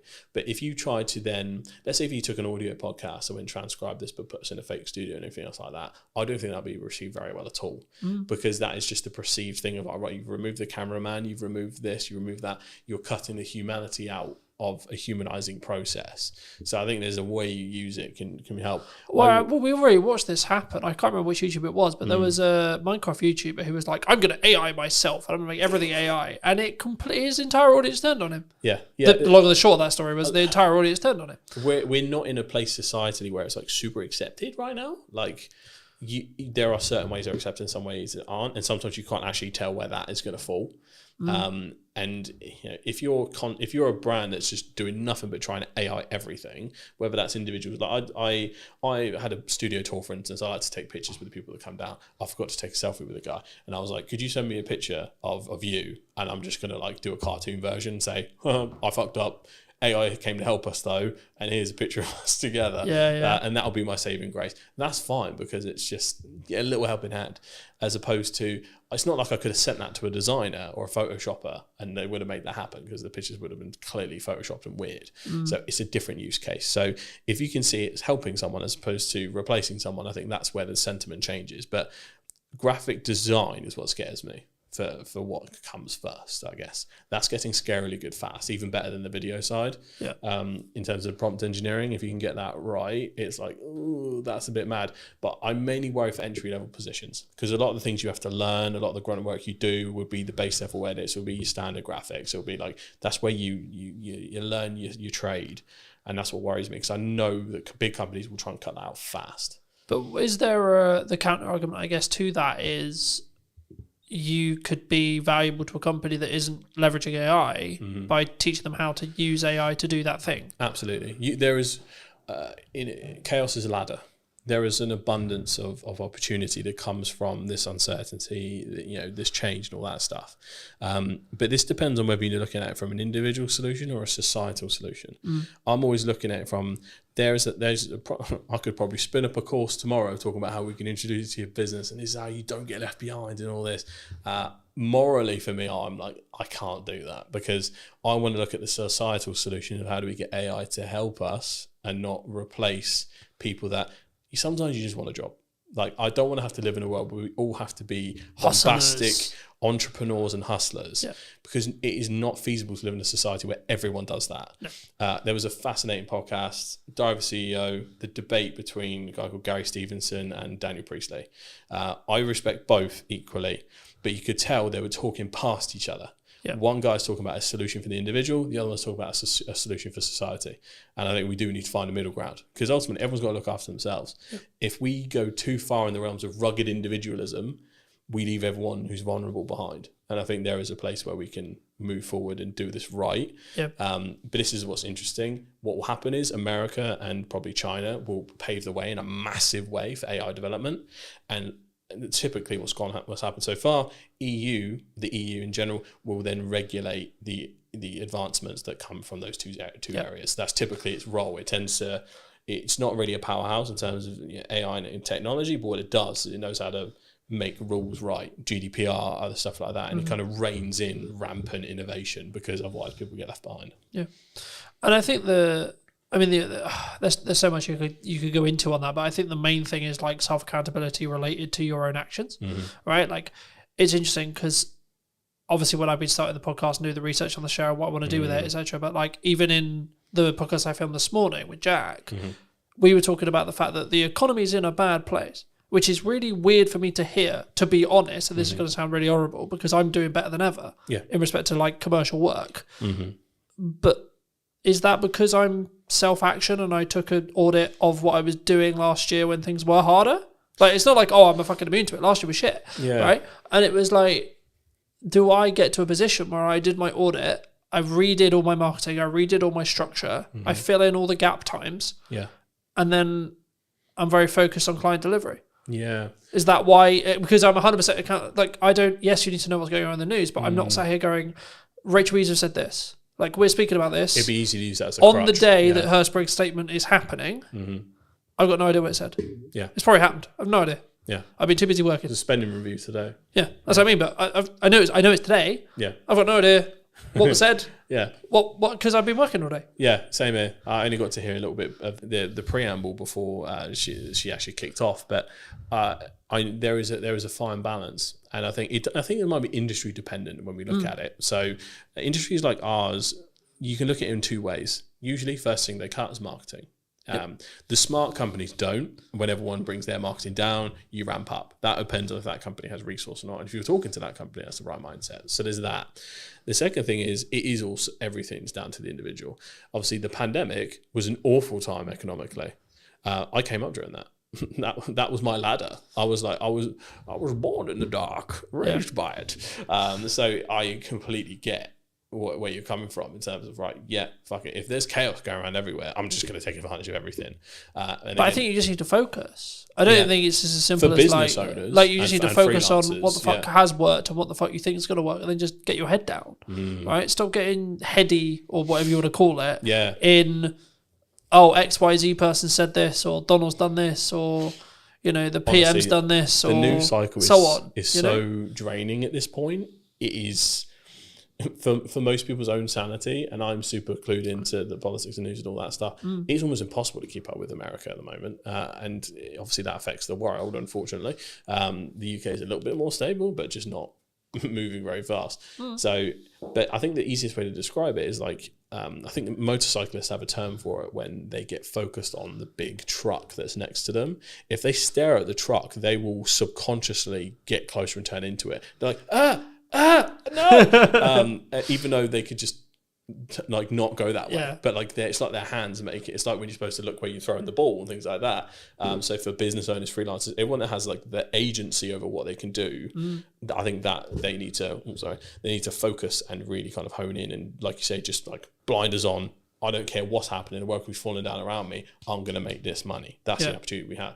But then the socialist in me kicks in, where I just want the people that just want a job to be able to have a job, be stable, be happy, without having to be like, mega AI improvements, I'm going to upload your business. Because some people, we need the world to go round with people that just do jobs. Yeah, but you can call it like the people who clean the cars or clean the office or clean the shop or whatever. There needs to be those people. Yeah. But I think people who are willing to be that extra level, right, they should, right? And I think it's important if you can right now, if you're in a functional position where you can push forward, you can. Financially, you can. Energy, you can. Fires me up. Right? Something I've noticed as I've started doing podcasts and other things is I'm less focused on where the business is. Now you'd be like, but that doesn't make it like that, so on. But with financial planning, I know that I'm fine regardless. Yeah. And actually, I'm like, okay, cool. But actually, I'm then winning more work because of that. Yeah. Which is a really weird Tell you what, concept, I've seen very similar. The biggest learning I had from when the business started to go down on my side was my lead tap almost entirely turned off when I stopped focusing on social. Social was my main pipeline. Inbound was our main pipeline. It's not like we had like mega website inquiries or anything like that. That was my lifeblood. But what happened was subconsciously I was like, we've grown to a point now. Bigger companies don't bother with all this social media. Like, maybe I can just calm down a little bit. Ironic enough, considering what I did. But I was like, I almost sat in this complacency of they'll come to us now. I don't have to try as hard. Would it be fair to say your ego got in the way? A little bit, yeah, I think so. But also there was we're big enough now. Look at us. Yeah, it was also a point where I think there was not safety in numbers thing, but we had a fairly good sized team that I was like, we are one of those stable proper companies now. Like it felt like we had like when you feel like an institution can't go down or anything like that. So there was a little bit of that, but also because of all the growth and growing pains, there was so many fires to put out individually. Yeah. It just took my eye off the ball. It also drained a lot of my energy, so I couldn't really refocus back on. I couldn't bring that same enthusiasm. The ideas used to come to my head. That was almost taken from me by the stress of a growing organization. Yeah. And I think, again, it's probably another problem that people might be facing that isn't talked about enough. But ultimately, like all of that combined, it made me deprioritize social. And that was essentially the start of the death of 1,000 cuts. So, yeah, social is important, folks. Don't be like me. But we're okay now. It's good. It's, I think in that respect, and I think to an extent, it's also about understanding where you are, right? If you don't want to grow and you're happy where you are, then yes, you should still do social. But it should be less of a priority if you're trying to scale. If you don't want to grow, you should focus on social even more, because you just that pipeline. You want it stuck there for whenever you need something. Just pluck something out of it, like a box of toys. And also, you don't know what projects are going to come from those connections, from those ideas, from those things. Nearly everything that I do now has come from a pipe idea that has happened while I'm asleep, while I'm there. The concept of the new format of the show. It will sometimes be remote, sometimes hybrid, sometimes on location, etc. That came from downtime. That came from me thinking, right, okay, I'm doing this on social, I'm good with this, but what about this? The same with the AI workshop. And the content creation workshop I'm working on at the moment, right? Same thing. It's like, okay, cool, that makes sense. There's demand for that potentially, right? Needs marketing, cool, fab, cool. And the same thing, and I know you want to talk a little bit about live streaming. Where's live streaming fit into this, Dan? Live streaming is really interesting. So when I'm always a proponent of looking at creator economies. So creator economy in general is essentially, where are all the platforms right now where people are making a living from? Where's a lot of the content coming from? Where's a lot of the trends starting? All that stuff. So it's so important to find what's happening right now. YouTube and TikTok essentially had dominated for a long time. Twitch has basically come out of nowhere, and a lot of people do stream on different platforms, but Twitch is the most important one. Live streamers, I think in general, have replaced YouTubers as the main go-tos, because what's happening is, well, in Gen Z circles anyway, what's happened is, you've got Kai Cenat, iShowSpeed, Drewski, all these people that are like more often creating content via live stream. They have so much more content they're able to distribute. They started dominating the airwaves, very similar to how podcasters dominate the airwaves via clip distribution. They started winning the war of attribution in regards to kind of just like getting clips out there here and there, and in interest-based content. But they have that huge file of long form to be able to then... these people stream 8 hours a day. That's what I mean. If you look at political streamers like Hassan Piker, he literally streams 8 hours a day, Monday to Saturday. Like, it's an insane amount of content. He's giving takes constantly. Every piece of news that happens live, he's staring at the computer, essentially waiting for the next headline to come through so he can give a take. He has full thing. But then his editing team, which is important to mention, will then have that clip on YouTube within like 2 hours, whilst he's still streaming. Within a couple of... So he's really unique in the fact that obviously he's a left-wing, almost socialist creator. He opens the door, so he has no copyright on his content. So he allows other people to use his content and monetize their YouTube channels without striking them. So he has a content economy where everyone makes stuff for him. He has his own channel where he monetizes and things like that, but his channel is often 1 or 2 days late. There are a multitude of clip channels that get stuff in while he's still live. It'll come out within the hour, and it will just take that 10-minute segment or that 40-minute segment. It's incredible the speed in which those people work, because they make a living off of Hassan making a living. So it was fascinating to see how this happened. But Twitch streamers have become like the front end of like the social cultural zeitgeist, to use a weird term. So ultimately, follow what they're doing. And I think the first few brands that get serious about live streaming, and I think brands like, we've seen Foot Asylum, for instance, lead the way in terms of YouTube channels. If they can find a way to do Twitch, even B2B brands, like, my dream would be to live stream entire studio days, to be able to stream other people's podcasts if they were comfortable with it, to show what they could do through my channels, to kind of always be sharing the love in that sense. You would be able to see such an awesome mix of different things. Each industry, some industries won't be able to do it, some can, but I think if they're the first to market, there is a rare opportunity there to be taken seriously in that space, because Twitch has only been for like gaming for a while. Let's Chat style stuff has become more and more popular. That is now the most popular thing. It's less gaming and more essentially completely universal. Do you think that the TikTok live shopping experience is also going to be a game changer in the next 10 years? They are going hard on that. I keep getting ads for webinars to become like kind of a TikTok live agency, because they're trying to bring other people into the fold. It's really interesting. It's something we're considering for the studio, to have almost a live shopping zone, or to figure out how to kind of do that properly. Obviously, we have sets for it, but there's a certain kind of aesthetic and way to do it. Live shopping is becoming crazy. TikTok shop, it sells insane amounts, without considering potential bans. At least in the UK, that's nowhere near anything. In the States, I don't think they'll ever ban it, because Trump gets too many headlines from TikTok and too many views. So I think he'll leave it the way it is. So I think, again, it's a serious, for e-com brands, serious business. Even just lives in general, even if you're not selling, TikTok lives and lives in general is so important. Like, there's people that, again, make a living off TikTok live just by, like, we've all seen have you seen the TikTok NPCs? Yeah, so people pretended to be different characters, or every time someone sends them a little emoji, they go, wow, emoji, thank you. And they act like robots for hours and hours, but they make ungodly amounts of money from it. But It's surely insane. linking back to AI, that'll be commoditized by AI. Or is it because it's actual person being aware? Is that the commoditized point? At least for the NPC non-playable characters, for the non-playable character streamers, the whole point of it is the novelty of you're making a human being dance like a monkey. Right. Okay. Essentially, because you make them Here, say have a dumb peanut. stuff, Here, have a yeah. peanut. Okay. Yeah. People are sat there donating £1, £2, £3, £4, £5, £10 just to make them do stupid shit. Yeah. Which is a very dystopian place to be, but like that is. It reminds me what's of a happening Black right now. Mirror event somewhere. Yeah. There's got to be an episode like that somewhere. But yeah, no, absolutely. It will happen because currently there are certain creators who are pretending to be robot AIs before that's available, if that makes sense. Yeah. So like they're in full cyberpunk like cosplay, Yeah. and they're going donation, thank you, and like, but they're acting like they're not real. So once that happens, it's going to be easy. But I think when people look at this, they go, AI is going to just replace all of these creators. I think there will be a bigger pushback than you think in terms of people going, this ain't a person, I don't give a shit. And that will happen for a long, long time. Yeah. And there'll be, similar to how we get ads and spam, I think a big portion of AI content will be treated as such, as essentially slop. And then from that point, it will kind of develop from there.